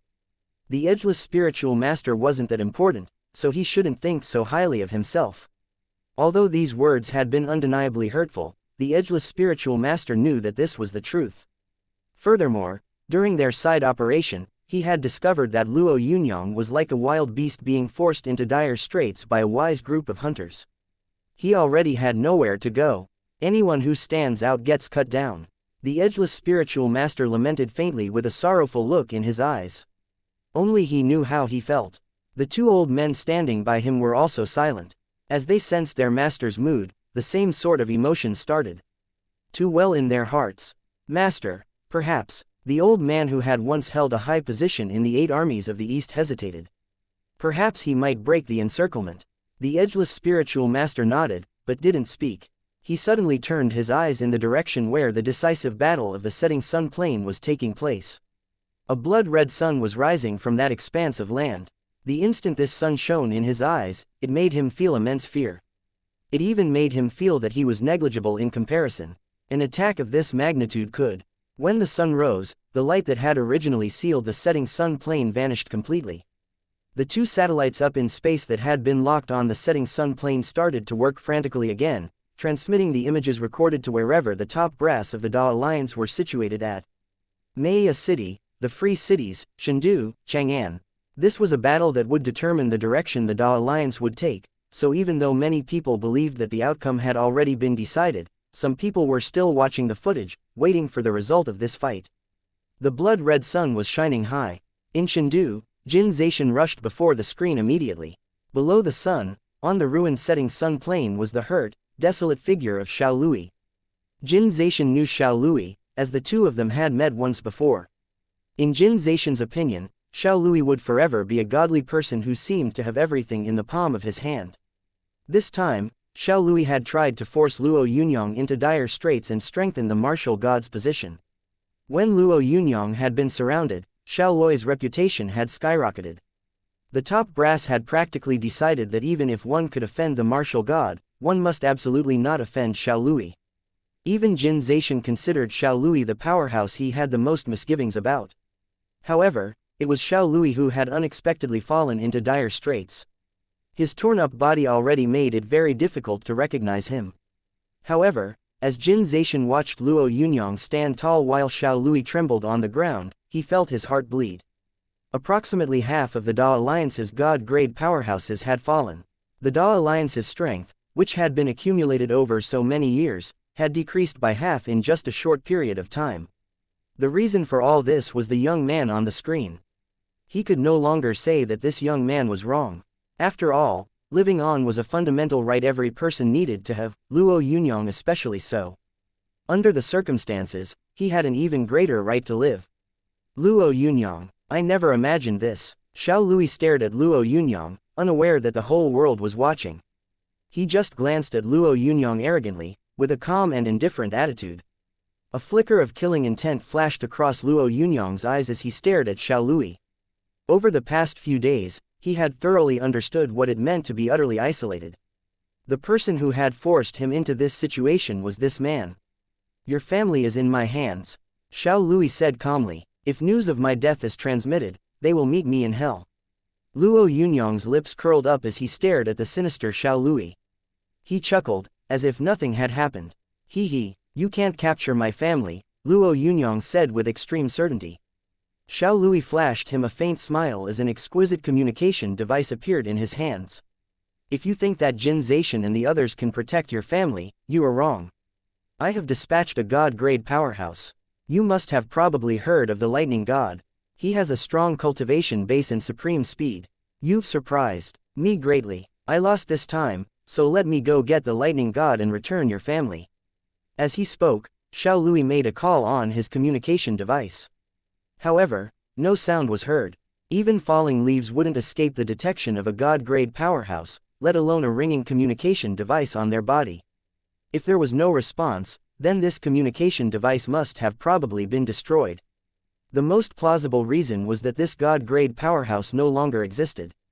Xiao Lui looked shocked. Although he didn't really care about the lives and deaths of others, he was extremely worried about his own fate. The lightning god must already be dead. Luo Yunyang clasped his hands behind his back as he strode over towards Xiao Lui leisurely. So now you can die as well. As he spoke, Luo Yunyang's palms slowly descended. If these palms struck, Xiao Lui would be completely obliterated. Xiao Lui's expression was terrified. The fear in his heart had already reached its peak. He had forgotten how many years it had been since he had last experienced such a threat to his life. Although he wanted to resist, his remaining arm was already broken. He simply didn't have the ability to face Luo Yunyang right now. Furthermore, the gulf between him and Luo Yunyang was just too wide. Time and space seemed to pause as he waited for his imminent death. When time seemed to stop, an arm made of earth slowly extended from where Xiao Lui was sitting and smashed against Luo Yunyang's palm, which had been sweeping in Xiao Lui's direction. This arm had appeared strangely, without form or sound, but at exactly the right time. Its appearance astonished the people watching through the feeds of the satellites. Even some top martial grandmasters were confused. Why had such a thing happened? The arm, which had appeared in the blink of an eye, was an earthen arm of congealed soil and dirt that thwarted Luo Yunyang's attack. How could this be? The earthen arm crumbled in the air, but Luo Yunyang's attack had already been ruined. Although Xiao Lui's face was covered in a thick layer of soil and ash, he looked at the sky and laughed heartily. Ha ha ha ha, ha ha ha ha, ha ha ha. Xiao Lui laughed wildly, as though he was hysterical. There were even tears flowing down his cheeks as he roared with laughter. The heart of the earth was successful. It finally succeeded. Xiao Lui roared loudly as he got to his feet wobblily. Suddenly, a figure appeared on the ground. Although the body of this figure was the color of soil, he stood there like a godly emperor. Let's end this now, shall we? Chapter 321, Who permitted you to stay by my side? Luo Yunyang had imagined countless scenarios about meeting the martial god, yet he had never imagined actually meeting him this way. Although this wasn't the martial god's real body, but a specter, everything about it indicated that this was the almighty martial god. The words, "Let's end it," might seem simple, but when they came from the martial god's mouth, they implied something else. The instant the martial god said these words, the sky and earth seemed to resonate and a massive willpower pressed down against Luo Yunyang's mind. Luo Yunyang was a god-grade telekinesis master, so his cultivation base could be considered extremely strong. However, he still couldn't help but shudder when he heard these words. Although he didn't know what the heart of the earth that Xiao Lui had mentioned was, based on the martial god's clay form and his tone, Luo Yunyang could sense that he had already reached a mysterious state. "What if I refuse?" Luo Yunyang said icily after expelling the pressure on his own mind and calming down. The clay martial god didn't get angry. He actually took a step forward. Indeed, the martial god took a step forward just like a real person. Then, he looked down at Luo Yunyang and said indifferently, "You should agree." Although his answer was only 3 words long, the earth rumbled as he uttered these words. Xiao Lui gazed at the martial god reverently. He currently seemed to be the martial god's most sincere subordinate. Xiao Lui laughed loudly. "Do you know who you are speaking to, Luo Yunyang? You must have AD*MN death wish. Second strongest in the world, second on the divine list. Those titles are dog's tea compared to the martial god. No, no, no. Calling you dog's tea is too good for you. Compared to the martial god, you are just a worthless ant." Suddenly, Xiao Lui added with a slightly maniacal expression, "The martial god has already harmonized himself with the heart of the earth. Do you know what the heart of the earth is? It's the will of this planet, which means that the planet's will and the martial god have become one. He is a living god. He is the controller of this planet. If you're wondering why the martial god hasn't come out all these years, that's because he has been harmonizing himself with the heart of the earth. Did you know that, as long as the martial god fuses with the heart of the earth, the threat of source beasts won't be a problem? Nothing will be a problem. Do you understand? You aren't talking to a person right now, but to a god. A god that controls the fate of this planet." Xiao Lui's words were transmitted to the entire Da Alliance via the 2 satellites. The top brass of the Da Alliance was left dumbfounded upon hearing this. They didn't understand what the heart of the earth was, but the technique the martial god had just used had already allowed them to sense that he was different. Traversing 1,000 miles with one step was already a godly technique, but the martial god's will could actually go through the earth and form a body. This was simply, although nobody could describe this adequately, they all understood. If god-grade powerhouses were legends that men spoke of, then the martial god had already surpassed that state. Before such a powerful entity, the best option would be to pledge allegiance and. The edgeless spiritual master could see the martial god in the distance. There was a zealous look in his eyes as he glanced at his concentrated form, which was made of yellow soil. "How could we describe the martial god's current state, master?" The disciple who had once been a viceroy of the 13 eastern cities asked. "He is a god walking among us, a supreme entity that possesses the strongest power."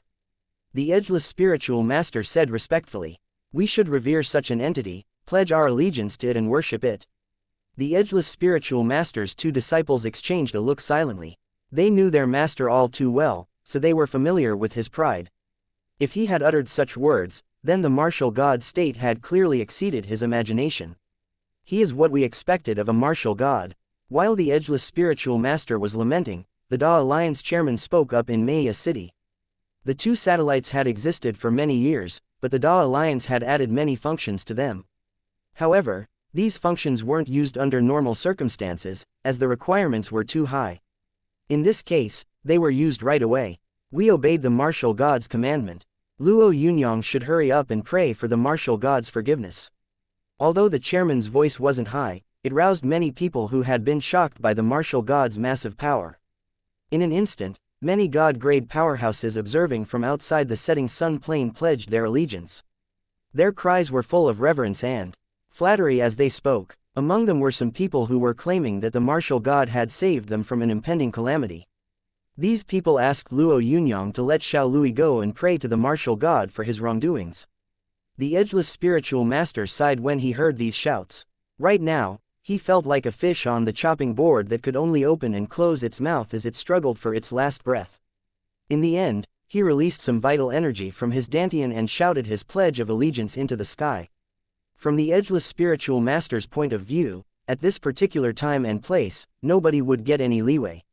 Thus, all he could do was pledge his allegiance. The martial god's step had been very powerful indeed. It was so overwhelming that it made them feel that there was nowhere to turn to. It was akin to someone using taboo weapons or steel fortresses during a close combat fight with swords and spears. Jin Zaishan had also called out.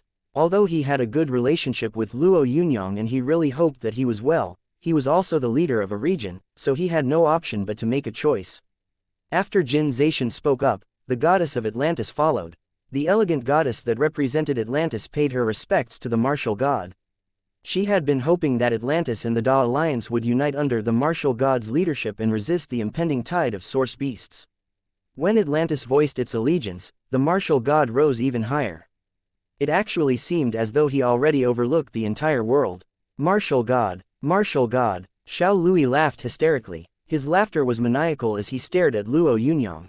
Given his temperament, he should have stood aside expressionlessly and watched this victory that clearly belonged to him. However, he really couldn't help it. Plus, he believed that the ups and downs of life were just too fickle and surprising. This operation's goal had been to allow the martial god to break through and have one less rival. However, this seemingly easy operation had been ruined completely by Luo Yunyang. When the sea god doppelganger had been obliterated, Luo Yunyang had seemed to be possessed by a death god. Johan had died, Luxi had died, Ni Tianyi had died, Ko Hengkong had also died. Each comrade's death had made Xiao Lui fear that he would also be killed by Luo Yunyang. Yet, he had never imagined that just as he had gotten desperate, the martial god would comprehend the heart of the earth. He was now a true god that walked among men, an entity that had authority over the world. You have no other choice, Luo Yunyang. If the martial god permits you to keep living in this world, you should pledge your allegiance to him and become his subordinate and devoted warrior. Xiao Lui roared heartily as he gazed at Luo Yunyang. Most people thought that Xiao Lui's suggestion was Luo Yunyang's best choice. No, it was actually his only choice. He had no other choice. Unless he wanted to die there, he could only pledge subservience to the martial god and live carefully under the pressure of his might. Luo Yunyang could already sense the martial god's pressure as his eyes were staring intently at the martial god's body, which was made of concentrated earth. Could he beat the martial god right now? As thoughts flitted through his mind, he thought about the consequences of compromising and everything that he could do. The martial god was already a god among men. Xiao Lui's words were probably true, so if they came to fruition, Luo Yunyang would live on like a dog. Xiao Lui was the martial god's aide, so he was someone who was close to the martial god. And when all these thoughts were combined in his mind, Luo Yunyang became extremely resolute. In an instant, he made a decision. Living like a dog was something he couldn't do. If the martial god wanted to kill him, he would slay the god. If the devil wanted to kill him, he would eliminate the devil. As Luo Yunyang's heart filled with staunch resolve, he felt the crushing pressure around him weaken by half. Xiao Lui was a shrewd person, so when Luo Yunyang met his gaze once again, he immediately sensed the difference. However, he didn't show any alarm. He glared back at Luo Yunyang without any fear. Are you aware of the consequences of rebelling? Not only will you be unable to kill me, but you will also become a public enemy. Do you know what being a public enemy means? Let me tell you, it means that you will find yourself utterly deserted in the whole world. Nobody will support you. You will die as countless people yell at you in disdain. As Xiao Lui growled, the martial god's yellow earthen body stood in his way. Meanwhile, Luo Yunyang's blood-red axe had become a bloody sun that blasted forward. The earthen martial god was the picture of calmness. As the blood-red axe cleaved out, he raised a fist. When he did, a glowing light the size of a mountain shot forward. Xiao Lui, who was behind this glowing mountain, felt that the distance between him and Luo Yunyang had become extremely wide. They were separated by this mountain, so the gulf between them was really great. You have lost your last chance, Luo Yunyang. Anyone who ignores the god's commands must die. Xiao Lui's heart was shuddering from the thrill and fury he felt. He was both ecstatic and hysterical as he delighted in Luo Yunyang's downfall. He would live on. He wouldn't die. However, Luo Yunyang already had no way out. Chapter 322. There is someone better at every turn. Mountains converged, blocking out the sky and earth. However, these vast mountains could not block out the inexhaustible light. When Xiao Lui shouted loudly, he felt his body being bathed in this blood-colored light. As this blood-colored light touched him, he felt as though his body was ripping apart. He suddenly sensed an unprecedented fear in his heart. He couldn't die. Xiao Lui couldn't die, he was just about to reach the absolute top, he was just one step away. He couldn't die now, however, although his plan had been good, he now had nowhere to go. As this light broke down, he felt as if his body no longer belonged to him. Luo Kai, save me! Xiao Lui shouted, sounding slightly hysterical. Although his shout was loud, the martial god didn't save him in time. As those mountains crumbled in the air, the earthen martial god had a furious look on his face. Die! The earth rumbled for thousands of miles. Meanwhile, the setting sun plain filled with the martial god's wrath. Behind the earthen martial god appeared a huge palm. This massive earthen hand that covered the sky like a lofty mountain swatted down at Luo Yunyang. By the time it descended, Luo Yunyang had already taken to the skies. Instead of retreating, his body pressed forward. The blood-red axe in his hand was brandished, using the 1,000-mile tracking blood. The most important aspect of this move was speed. The greater the speed, the stronger its offensive might. Thus, as that overwhelming attack descended, Luo Yunyang's blood-red axe chopped away frantically at the condensed earth in the sky. Boom! As the earth crumbled, Luo Yunyang bore a huge hole within the earthen hand. However, a trace of blood suddenly flowed out of the corner of his mouth. The earthen martial god behind the hand had turned into a pile of soil at Luo Yunyang's strike. It seemed as if he had never existed. As the massive earthen hand crumbled in the sky, the huge setting sun plane was turned upside down.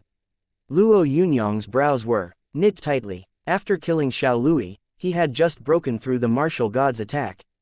However, during this clash with the massive palm, Luo Yunyang sensed that cracks had appeared on his three source cores.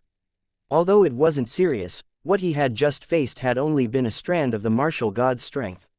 He didn't even know where the real martial god was. The skies were silent, but the earth was torrential. As he stood on the setting sun plane, Luo Yunyang felt extremely alone. Right now, even the endless skies seemed to be rejecting him. You should die, Luo Yunyang. A furious voice reverberated through the sky before two tall mountains came from different directions and crashed towards Luo Yunyang. This move, which could no longer be considered a martial technique, was extremely terrifying. As he faced the two charging mountains, Luo Yunyang pondered his options for a second and chose to retreat. After the previous clash, he had already realized that another clash like this would not do him any good. Boom! When the two mountains crashed together, the world shook violently.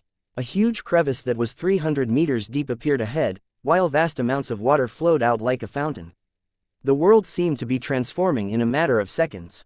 Although the martial god had yet to appear, the setting sun plane quickly fell silent. These god-like techniques had already allowed the entire Da Alliance to witness the might of the martial god. Who could even hope to match the all-powerful martial god? Lu Qubing sighed as he watched Luo Yunyang's figure on the setting sun plane from Chengdu. Although Luo Yunyang had ultimately killed Xiao Lui, he had placed himself in a path of absolute despair. A path that would never allow the martial god to forgive him. Even though the martial god's doppelganger had crumbled, it had only been a puppet. Nobody knew how different it had been compared to his real body. In the past, many people had believed that the martial god was a truly unparalleled entity. However, now everyone thought that he was a true god. A true supreme, divine entity. The young man's body seemed extremely frail on the setting sun plane. After hesitating for a bit, Lu Qubing tried to call Luo Yunyang's communication device. Sorry, the number you are trying to dial has been restricted. A mechanical female voice said in Lu Qubing's ear. Restricted? What is going on? A hint of fury flickered in Lu Qubing's eyes. Just as he was about to put down his communication device, he heard the mechanical voice again. This number is being monitored. Anyone who tries to call it again will be arrested by the Koi guard for questioning. Lu Qubing was furious. As he clenched the communication device tightly in his hands, the expensive device started to malfunction. Old Lu, this is Shi Tiaochen. I know that you are very displeased. I feel the same. However, practically the entire Da Alliance's representatives have made a decision. As military personnel of the Da Alliance, we can only comply with their orders. Shi Tiaochen's voice sounded heavy as it came out of the deformed communication device. Everyone has already abandoned him. You have to be prepared. Who knows, a violent storm could be about to start. Lu Qubing calmed himself down before he said dejectedly, did those people abandon him so quickly because they were afraid that he wouldn't beat the martial god? Shi Tiaochen fell silent. After a prolonged silence, he replied gloomily, "Beat the martial god. I hope that he can come out victorious. However, you should understand that this is wishful thinking on our part. This is impossible. I have no idea what the heart of the earth is, but the martial god has already become a true god. He can make the earth split. With just a thought, the Da Alliance's 37 cities simply can't defend themselves against his power. He has already become a truly divine being. Although Luo Yunyang is very strong and has reached the limits of a human being, he still can't compete with a divine entity," Shi Tiaochen added. Given Luo Yunyang's current status as a public enemy, everyone has to stay away from him. A teardrop trickled down Lu Qubing's cheek as he shut off his communication device. A public enemy, he had never imagined that this young man, who had always pulled out pleasant surprises at every turn, would actually fall into such dire straits. Viceroy Lu Qubing, the Da Alliance Legislative Assembly has temporarily stripped you of your post as the Rising Dragon Army's viceroy. A man in a black uniform said sternly as he walked slowly over to Lu Qubing. Lu Qubing had been working for the Rising Dragon Army for so many years that it had seemed like this post had been specifically designed for him. However, he had actually been removed from his post. On the letter was Jin Zaishan's signature. Vice Chairman Jin might have been unwilling, but he is now on vacation. The affairs of the 13 eastern cities will be handled by Vice Chairman Ni. The man in the black uniform sounded a little pleased. As he spoke, over 10 first-class martialists walked forward. Lu Qubing didn't really care about them. What really made him feel apprehensive were the few powerful auras he felt. Although these people didn't show themselves, Lu Qubing could sense that these auras belonged to top-notch martial grandmasters. If he resisted now, he would suffer an extremely powerful attack soon. Lu Qubing remained silent for a bit before he chose to accept this. Although he was not too weak, he wouldn't attempt to do the inevitable. Even though Luo Yunyang's communication device was useless now, Marat and his Great Snow Mountain subordinates still sent him all sorts of information. The changes Jin Zaishan, Lu Qubing and other familiar people had gone through made Luo Yunyang's mood even worse. He had already considered the consequences of killing Xiao Lui. However, he had never imagined that things would actually change so quickly. Too many people wanted to sever any ties with him and express their loyalty to the martial god. Although his family was protected by Marat and wouldn't face any problems for the time being, what would happen in the long term? A few hundred kilometers beyond the setting sun plain was the martial god mountain. As Luo Yunyang eyed a rapidly ascending mountain peak in the distance, the resolve on his face increased several times. Even though he couldn't see the real status of the martial god, he knew that he had no other choice. Luo Yunyang moved in the direction of the martial god mountain with large steps once again. Right now, his objective was to slay the god that walked among the men of this world. Luo Yunyang is headed to the martial god mountain. He wants to challenge the martial god. This information circulated to the entire Da Alliance as soon as Luo Yunyang took the first step. Challenge the martial god. He actually wants to challenge the martial god. He must have a death wish. A consul said bitingly. Meanwhile, people were publicly calling for large quantities of taboo weapons to be used to kill the disrespectful Luo Yunyang on behalf of the martial god. However, no matter how resounding these calls were, nobody pandered to them. After all, they knew that the martial god would definitely not fall at the hands of Luo Yunyang. It was clear that everyone had already reached a conclusion about him and the martial god. However, Luo Yunyang's power terrified people. They weren't like the martial god, so they didn't have the qualifications to try to harm Luo Yunyang. There is always someone better at every turn. Some older people lamented when they heard that Luo Yunyang was heading to the martial god mountain. As this notion circulated, quite a number of people said that if Luo Yunyang had been born a few years earlier, perhaps the outcome would have been entirely different. The martial god mountain lay ahead, growing taller and bigger. When Luo Yunyang got close to the mountain, its visible growth was so massive that it looked like a pillar supporting the heavens. It was a sky-supporting pillar taller than any mountain. Chapter 323. Stepping on the earth, unrivaled in the world, it was a pillar that held up the sky. However, the person at the top of the pillar seized away all its brilliance as he stood loftily on top of it, overlooking the blue skies and the earth. The person at the top trumped all. It currently appeared as though the martial god was standing on the highest peak in the entire world. Although they were separated by more than 100 kilometers, the moment Luo Yunyang looked at the martial god, the martial god turned to gaze over at Luo Yunyang. His gaze was calm and emotionless. When their eyes met, a thought popped into Luo Yunyang's mind. This was the gaze of a real god. I like your courage. A mild voice reverberated through the land. As this voice was heard, layers of earth swelled up, forming platforms that reached all the way to the martial god mountain peak. Luo Yunyang's fighting intent intensified as he watched the continuously rising earth form a stairway to heaven that reached the martial god. This time, he hadn't come to the martial god mountain certain of his victory. However, he also hadn't come to give his life away. He still had a hidden trump card that only belonged to him. It took Luo Yunyang a short while to ascend to the martial god mountain by stepping on the platforms of condensed earth. Luo Yunyang, you are the first person on this planet that has ever astonished me, the martial god said dryly the moment Luo Yunyang reached the summit. As he said this, he waved the sleeves of his robe. Suddenly, the steps that had sent Luo Yunyang up slowly descended to the ground. Do you know what the heart of the earth is? The martial god didn't act immediately. Instead, he spoke with a smile. The heart of the earth. Luo Yunyang really didn't know, but judging by the martial god's mystical expression, it had to be something great. The heart of the earth is just a name. It is actually the willpower of some certain stars. The will of stars is usually hidden within a constellation, so nobody is able to refine it.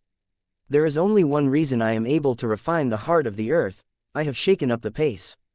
The stars have gone through some massive changes, so the will of the stars began to converge until it chose me. Suddenly, there was a slightly pleased look in the martial god's eyes. He looked down at the world below him as he said placidly with a tinge of arrogance, the vicissitudes of heaven and earth are determined by me. Luo Yunyang waited silently for the martial god to finish speaking. Actually, he was slightly appalled right now. He could understand how terrifying a person's will replacing the will of an entire star could be. However, it wasn't that frightening at this point in time. Martialist, martial master, martial grandmaster, god-grade entity. The martial god said calmly. The differentiation between these boundaries is actually wrong. You must have probably entered a dimensional fracture, so you should be able to understand that the boundaries of cultivation are classified according to source cores in every world. The martial god waved his hands before he said, God grade is actually moon grade, so I am a moon grade entity. My source core hasn't reached the planet grade state yet.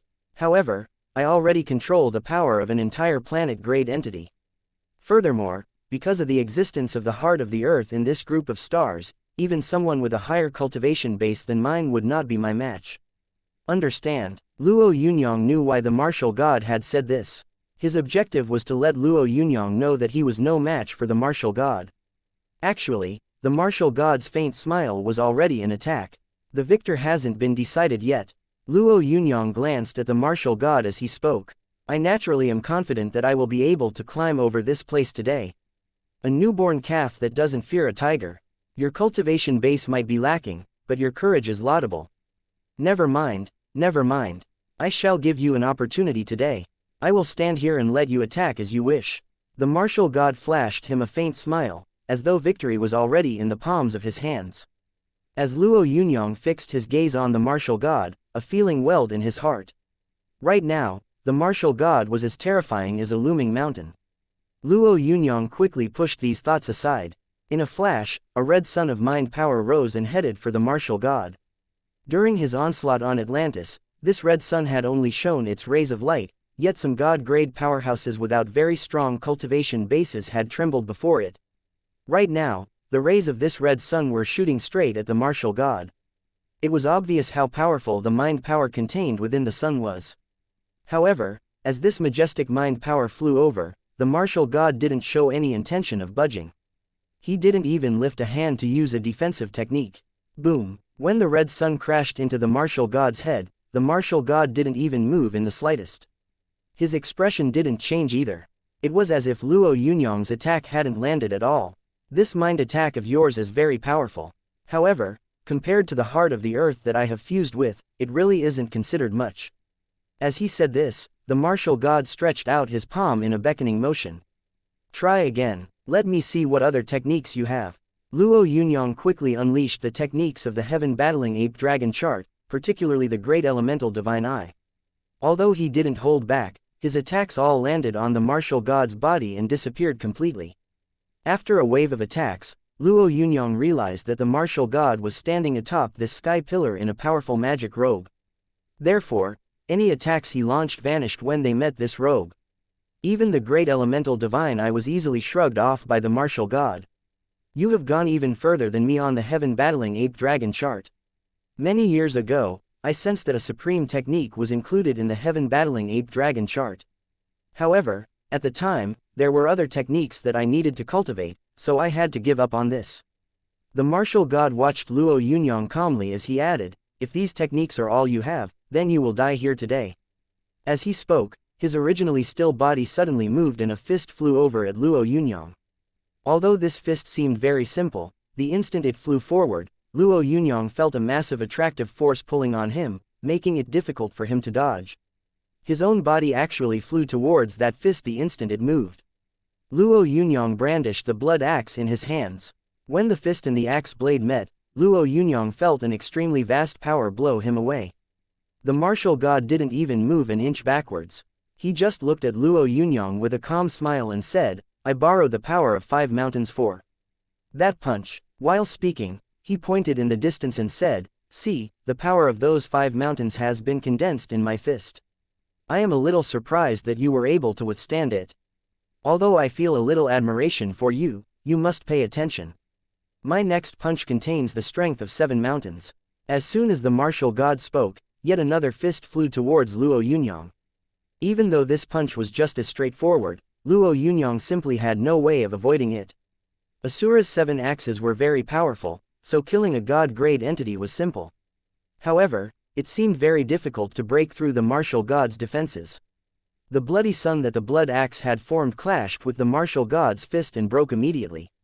The matchless defense of those 2 fists could break countless techniques. This was what Luo Yunyang gathered from this exchange with the martial god. Although he had just used these techniques to probe the martial god, this alone was enough to shock Luo Yunyang. In his mind, Luo Yunyang had originally given the martial god a rather high assessment. However, he had just become aware that his assessment had been way too low. This was a true god walking among men. This thought appeared in Luo Yunyang's head once again. If you really only have this much ability, then I will have to let you off today, the martial god said gently as he gazed at Luo Yunyang. However, as he spoke, his 2 fists flew in Luo Yunyang's direction. Although this strike was as simple as the previous ones, the instant this simple attack was launched, Luo Yunyang felt like he was standing between 2 massive slabs. The top slab had the crushing force of 10 mountains, while the bottom one was the vast earth. These slabs will crush anyone who isn't immortal. If you can survive this move, then it must be your fate. The martial god folded his arms, while his feet stepped on the sky pillar again. As he spoke, he really seemed like a genuine divine entity passing judgment on Luo Yunyang. Luo Yunyang faced these slabs, which could possibly extinguish any life forms, with a grave expression on his face. Meanwhile, the blood axe in his hand was raised high. He immediately used the indiscriminate bloody massacre true intent and the bloody sky rupturing true intent of Asura's 7 axes. Then, he used the blood sun overhead true intent of Asura's 7 axes. 7 types of true intent that had been painstakingly raised to 49 points gathered in Luo Yunyang's body and merged together in an instant to form a completely new set of rules. Asura's fury could obliterate everything now. This was what Luo Yunyang had relied on the most as he had walked persistently towards the martial god mountain. According to the succession records of Asura's 7 axes, Asura's fury wasn't a technique an entity of Luo Yunyang's level could harness. However, Luo Yunyang had cultivated the forms of Asura's 7 axes to their max and managed to touch a corner of Asura's fury. When Asura was furious, all living things turned to dust. When Asura was furious, the sky fell and the earth split apart. When Asura was furious, everything was thrown into chaos. The instant all these types of true intent gathered, Luo Yunyang used Asura's fury. An ash-gray axe light immediately split the air and cleaved towards that massive slab. Chapter 324. The Heaven Splitter. The martial god had been in control of everything ever since Luo Yunyang had stepped on the sky pillar. However, the moment Asura's fury was released, his expression turned ghastly. Although the martial god could be considered the god that controlled this star, Asura's fury transcended beyond his understanding. Besides regular rules, there were also rules of destruction. Based on these rules, the willpower of the star wasn't very effective. To the martial master's knowledge, such a rule surpassed the power of ordinary humans, so it should not be in the hands of a mortal like Luo Yunyang. Suddenly, layers of earthy yellow armor appeared around the martial master's body. Meanwhile, his palm had started to glow like yellow jadeite. The slab made of earth crumbled as it came into contact with Asura's fury. This was a power that could practically obliterate anything made out of paper paste, so it made it collapse in an instant. The power of Asura's fury and the power of the yellow glow collided frantically. Boom, boom, boom, both the Da Alliance and Atlantis shook. Meanwhile, mountains shuddered and toppled and huge crevices appeared on the ground. The two satellites of the Da Alliance that hung high in the sky came crashing down like meteors. One of them crumbled instantly, while the other one was left hanging in midair after falling partly. The battle between the martial god and Luo Yunyang concerned humanity as a whole. Thus, although many people believed that the martial god would surely win, everyone was paying attention and watching for any anomalies. The martial master did not object to their attention. Many people cheered when they saw the invincible posture of the martial god. However, when Luo Yunyang waved Asura's fury, silence prevailed all around. Only one satellite remained. Although it kept transmitting footage after it was stabilized, the images had become blurry. Through the images one could see that, thanks to the will of the martial master, the first peak had been formed by forcibly extracting the power of the earth that had collapsed. The martial god mountain had been left in ruins. Is this really a human power? A shaking voice asked. No matter who wins, an era of gods is about to begin. These were the dark words of some wise people. Although there were no satellites in Atlantis, Sea God Palace, the water mirror reflected the situation. Xianxia, the other three great sea god rider captains and the four zealots who had recondensed were all sitting in silence alongside the high-level officials of Atlantis. When Atlantis had reappeared, they had all thought that they would sweep through mankind with the snap of a finger. However, the current situation had made them realize that they had been too arrogant and had indulged too much in their own fantasies. Regardless of who won, the two people fighting both had the ability to resist their ultimate strength. When the blurry mirror suddenly became clear, the goddess saw a figure with only one arm and one leg. This figure belonged to the martial god. The martial god had always overlooked the world. However, although he had preserved his life against Asura's fury, he had only been left with half a body. Nevertheless, it was undeniable that the martial god was still alive. Layers of yellow light constantly flowed from the earth. In a moment, half of that yellow body had also appeared in the sky. From a distance, the martial god was still the same. However, when one looked closer, the vibe the martial master gave off seemed extremely strange. The martial master is still alive. Xianxia looked at the martial god with eyes full of fear. The martial god, who had used slabs of mountains and earth, had made Xianxia feel too much pressure. He believed that if the martial master had dealt with him this way, he wouldn't have had the slightest power to retaliate. His heart, soul and body would all have been crushed to pieces by this force. Luo Yunyang is also alive. A restrained roar was heard inside the hall. This loud roar was inexcusable in Atlantis, where people put emphasis on manners and conduct. However, no one dared say anything about it, as deep down they were all still reeling from shock. Luo Yunyang was alive, but he wasn't in good shape. Although his body wasn't like the martial gods, there were still 7 wounds on his chest and abdomen. Blood kept gushing out of his wounds. Although the wounds were shrinking rapidly, each time they shrank, they would be torn open again by an earthy yellow force. Luo Yunyang, who had a great understanding of his body, looked at the martial god with a solemn expression. If he hadn't just broken the limits of speed and taken that step in the face of death, he would have died a long time ago. You constantly surprise me. The martial god looked at Luo Yunyang as he spoke frostily. He no longer maintained his elegant demeanor. Unlike Luo Yunyang, the martial master had nearly died. That power, which could obliterate anything, made him feel a lingering fear just by thinking about it. Before merging with the heart of the earth, the martial god had never imagined what death would be like. Death was a distant scenario for him after all. However, Luo Yunyang's might had exceeded the imagination of the martial god by far. This sick fellow had made the martial god feel that death had never been closer before. The martial god fixed his furious eyes on Luo Yunyang. You have lost your last chance, he said matter-of-factly. I will never allow someone who can threaten my fate to exist in this world. You can go die now. As he spoke, the martial master moved. This time, a pike had appeared in his palm. The yellow pike contained unlimited power. With the pike in hand, the martial god looked really like the god of the entire earth. The heaven splitter, the strongest cultivation technique of the martial god, was used once again. Thanks to its majestic power, the pike streaked like electricity and pierced the void. The pike light locked onto Luo Yunyang as a wave of powerful ripping force enveloped him. The moment the pike light moved, the illusion of a blue planet appeared behind the martial god. The power of the planet converged. This sort of terrifying ability could make one go crazy.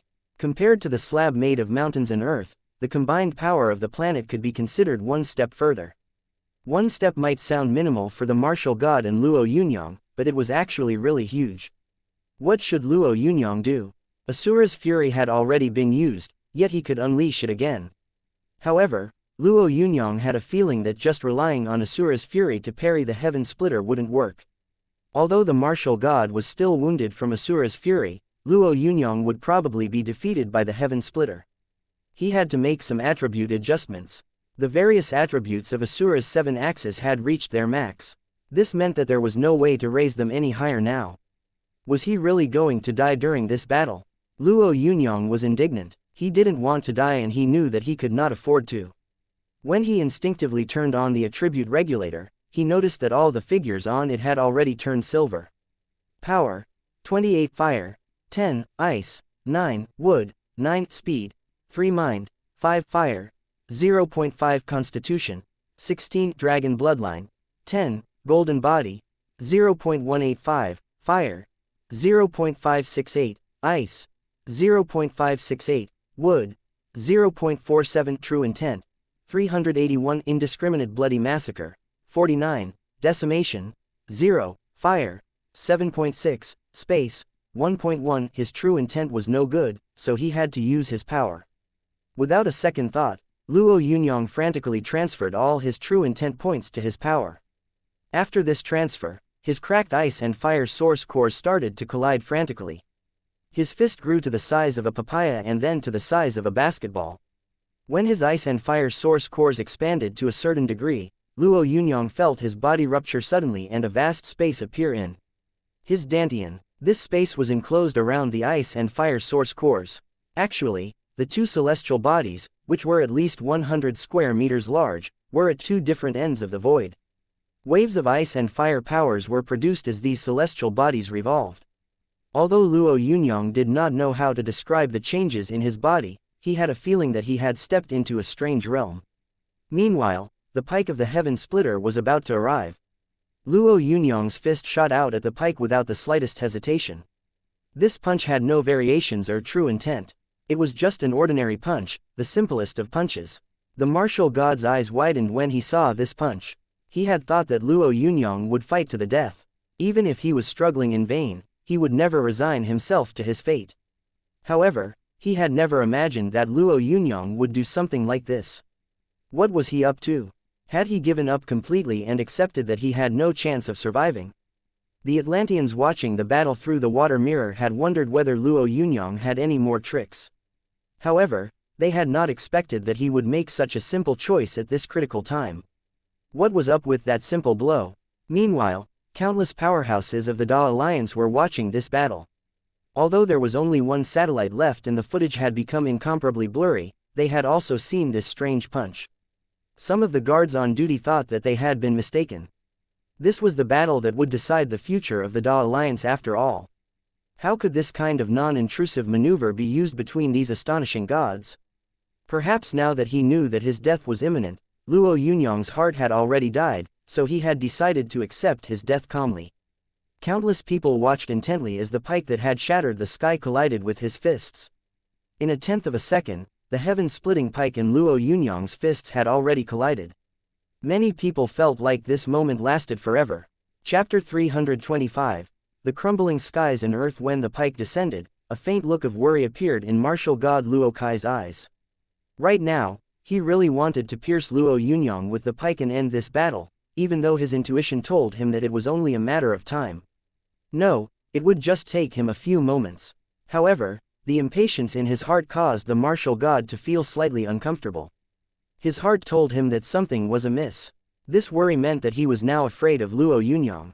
How could he actually be afraid of him? The corner of Luo Kai's lips curled up in a mocking, sardonic smile.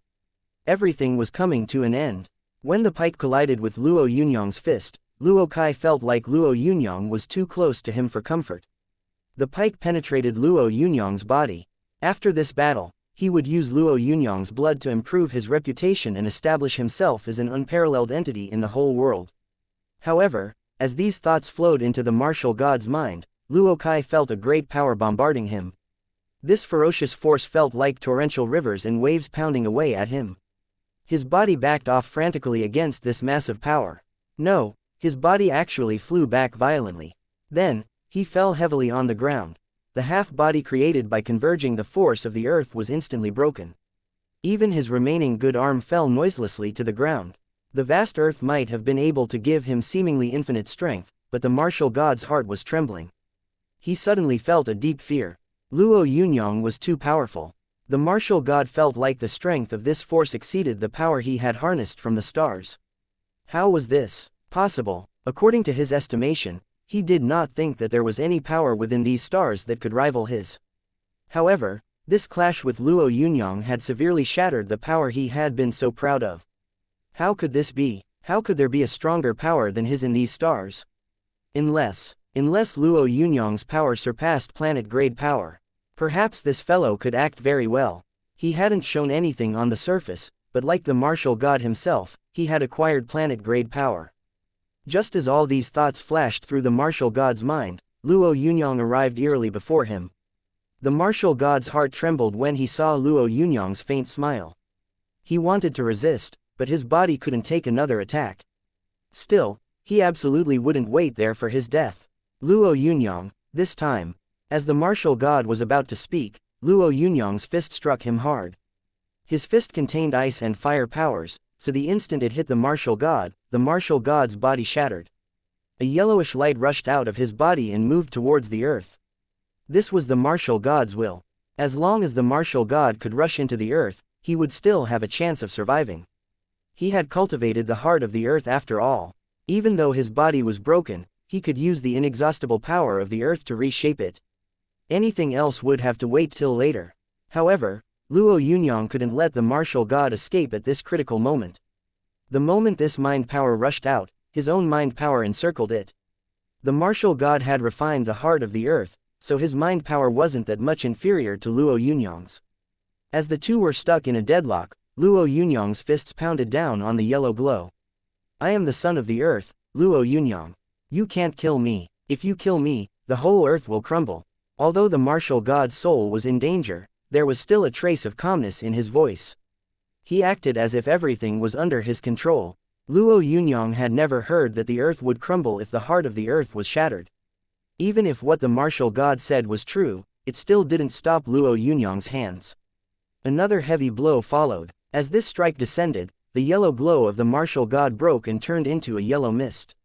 The moment the martial god's yellow glow was shattered, Luo Yunyang's mind power condensed into a sun and flames that enveloped the yellow glow. In a matter of seconds, the glow became a pure white spiritual force.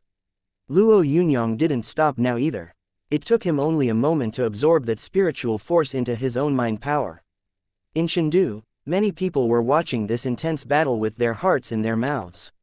There were expressions of surprise, doubt and shock on their faces.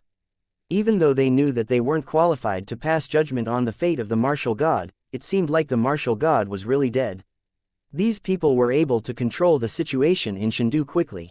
Besides the fact that all of them possessed considerable strength, they were also under the big banner of the martial god.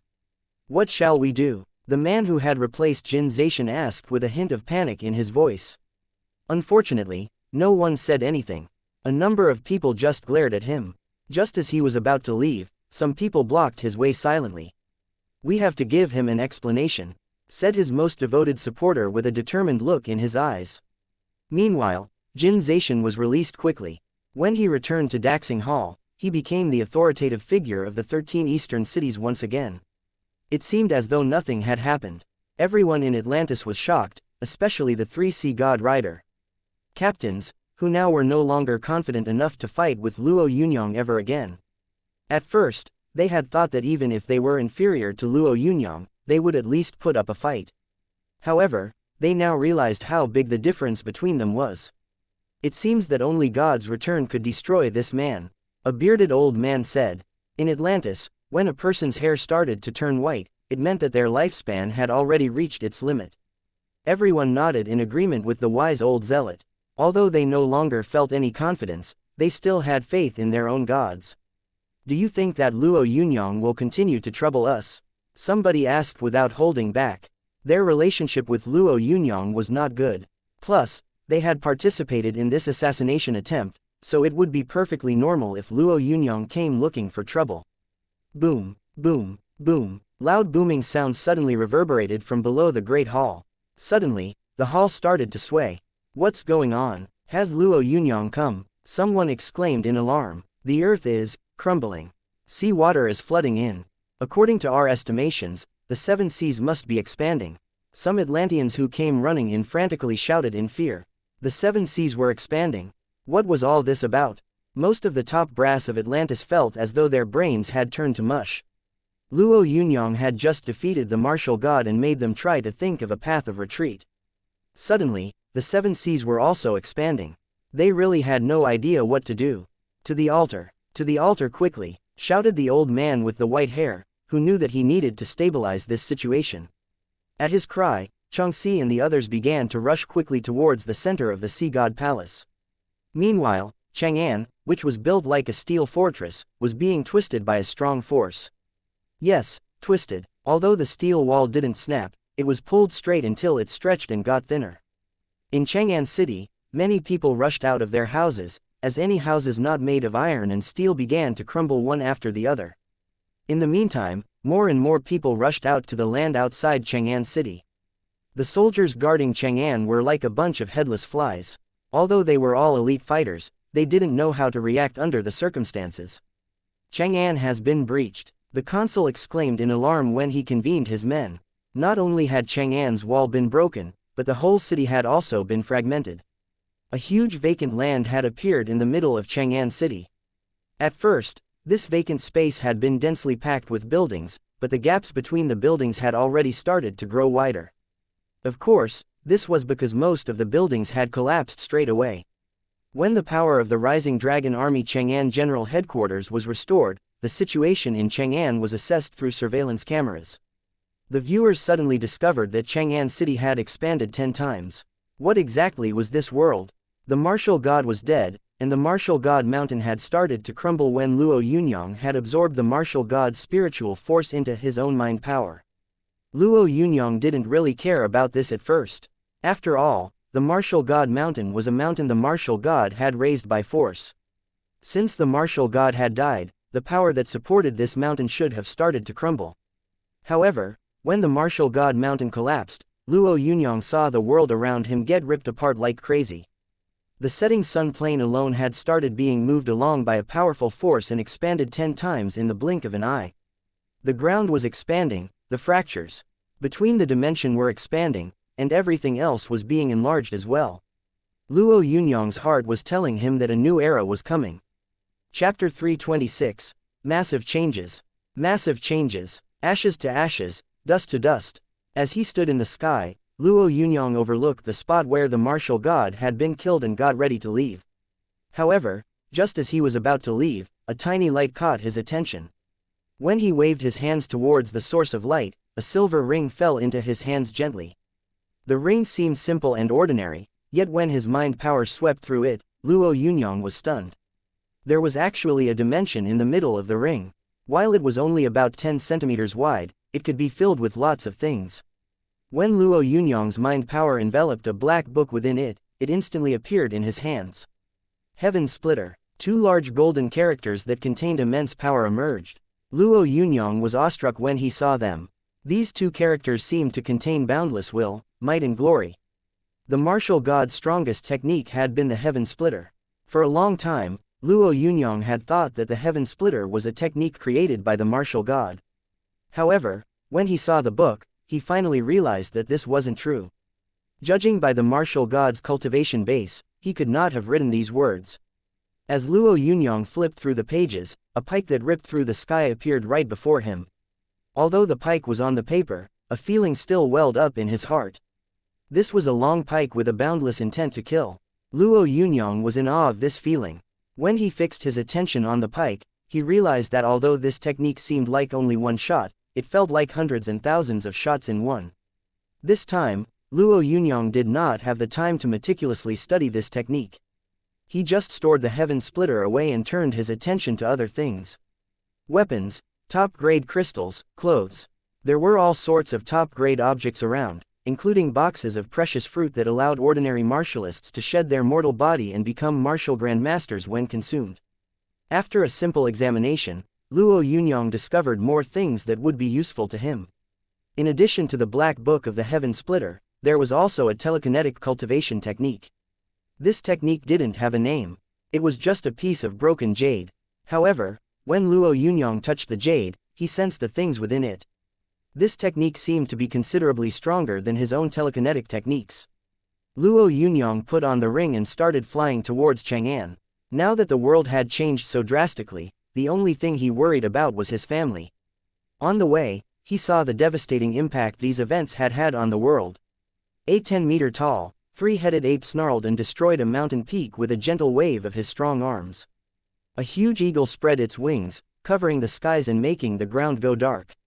However, none of these dire beasts dared lay a hand on Luo Yunyang. They could sense the power emanating from him, so they crept on the ground respectfully. As the dire beasts left the forests, the source beasts also grew in number. The source beasts that could be seen in the dimensional fractures, as well as hidden in the rivers and lakes of the dimensional fractures, increased a lot. 2 hours later, Luo Yunyang captured a giant eagle and rode it until he finally was 200 kilometers away from Chang'an. His communication device suddenly started ringing frantically. Luo Yunyang picked it up, only to hear the Flame Emperor shouting, "Yunyang, Chang'an is in danger.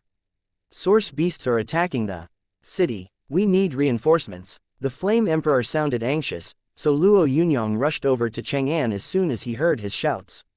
The steel fortress of Chang'an City was in shambles. While it seemed like Chang'an had expanded 10 times in size, a 100-meter-tall tiger was currently spewing fire without any restraint.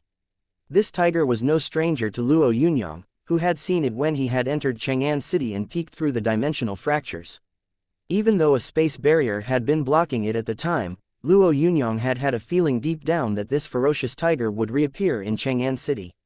Now, it had finally reappeared outside Chang'an with a large number of dire beasts and source beasts behind it. Marat was holding off the tiger with her blood-red axe.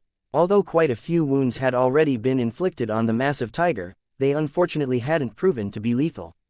The full force of Chang'an was gathered outside the city, equipped with all kinds of weapons. Wild roars rang out as dire beasts kept falling to the ground. However, many human warriors were also turned to ash and dust from the attacks of the source beasts and dire beasts. In an instant, the ancient spear was in Luo Yunyang's hands. When the ice and fire energy from his 2 source cores poured in, the spear left his hands and flew towards the massive tiger. The tiger swung its claws, which were like small mountains, towards Marat. By the time Marat felt the threat, Luo Yunyang's spear had already arrived before the tiger. It was too late for the tiger to react. The pike pierced through its defenses and its flourishing power entered the massive tiger's body. In an instant, the mountain-like tiger crashed to the ground. When the brightly colored tiger collapsed, the dire beasts and source beasts intending to attack Chang'an let out sad cries and quickly made their way away from Chang'an and into the surrounding mountains. In the blink of an eye, they had all completely disappeared. Although the Flame Emperor's face was covered in soot and ash, he ran over to Luo Yunyang the moment he saw him. He raised a hand, punched Luo Yunyang playfully and said while laughing, "I knew you could do it, kid." Luo Yunyang understood the Flame Emperor's overwhelming joy, which contained praise for slaying the multicolored tiger and grief for defeating the martial god. Luo Yunyang nodded at the Flame Emperor and turned his gaze towards Marat. "How is everything?" he asked. Marat knew that Luo Yunyang wasn't worried about her. The fellow was just anxiously trying to ask about the condition of his family. Therefore, Marat replied straight away, "Ma'am and the little miss are unscathed." Luo Yunyang finally relaxed. Although he had faith in Marat, the sudden, drastic changes of the earth had made him feel afraid that something unexpected would happen. How did Chang'an City end up like this? Luo Yunyang turned his attention to the Flame Emperor. The Flame Emperor sighed, "Never in my wildest dreams had I expected that Chang'an would end up this way. However, this isn't something we can change." The Flame Emperor pointed to a mountain in the distance and asked, "Do you see that peak?" The peak he was pointing at was 3,000 meters tall, so it probably was the tallest mountain close to Chang'an. On top of this majestic peak was a humongous tree. Although Luo Yunyang wasn't in Chang'an that often, he was still quite familiar with the city's surroundings. Thus, he was sure that he had never seen this peak before. "This is the primal imperial peak," the Flame Emperor said bitterly. "You might not have heard of it, but I have a deep impression of it. We have named every mountain within the space barrier around Chang'an City. This was a mountain that had originally been beyond the space barrier." When he heard the Flame Emperor's words, Luo Yunyang asked, "Does this mean that the planet we live on now has merged with the dimension beyond the space barrier?" "Absolutely. Take a look at this," the Flame Emperor said as he pointed to an injured soldier. There was a wound the size of a baby's fist on the soldier's hand. Under normal circumstances, such a serious injury would have to be treated at the hospital. However, the wound was healing at a rate visible by the naked eye. The sixth factor in the world kept increasing. Luo Yunyang, who was bathed in sixth factor, felt very comfortable. Just as he was about to speak to the Flame Emperor, the great roar of a beast reverberated all around them. It sounded like a dragon or a tiger had roared. After this roar, a message suddenly appeared in Luo Yunyang's mind. "I am the Cold Moon Dragon Rhino. This place belongs to me. Anyone who doesn't agree will die." The Cold Moon Dragon Rhino. Luo Yunyang racked his brains, but found no information on the Cold Moon Dragon Rhino. However, judging by the beast's roar, the strength of the Cold Moon Dragon Rhino made Luo Yunyang apprehensive.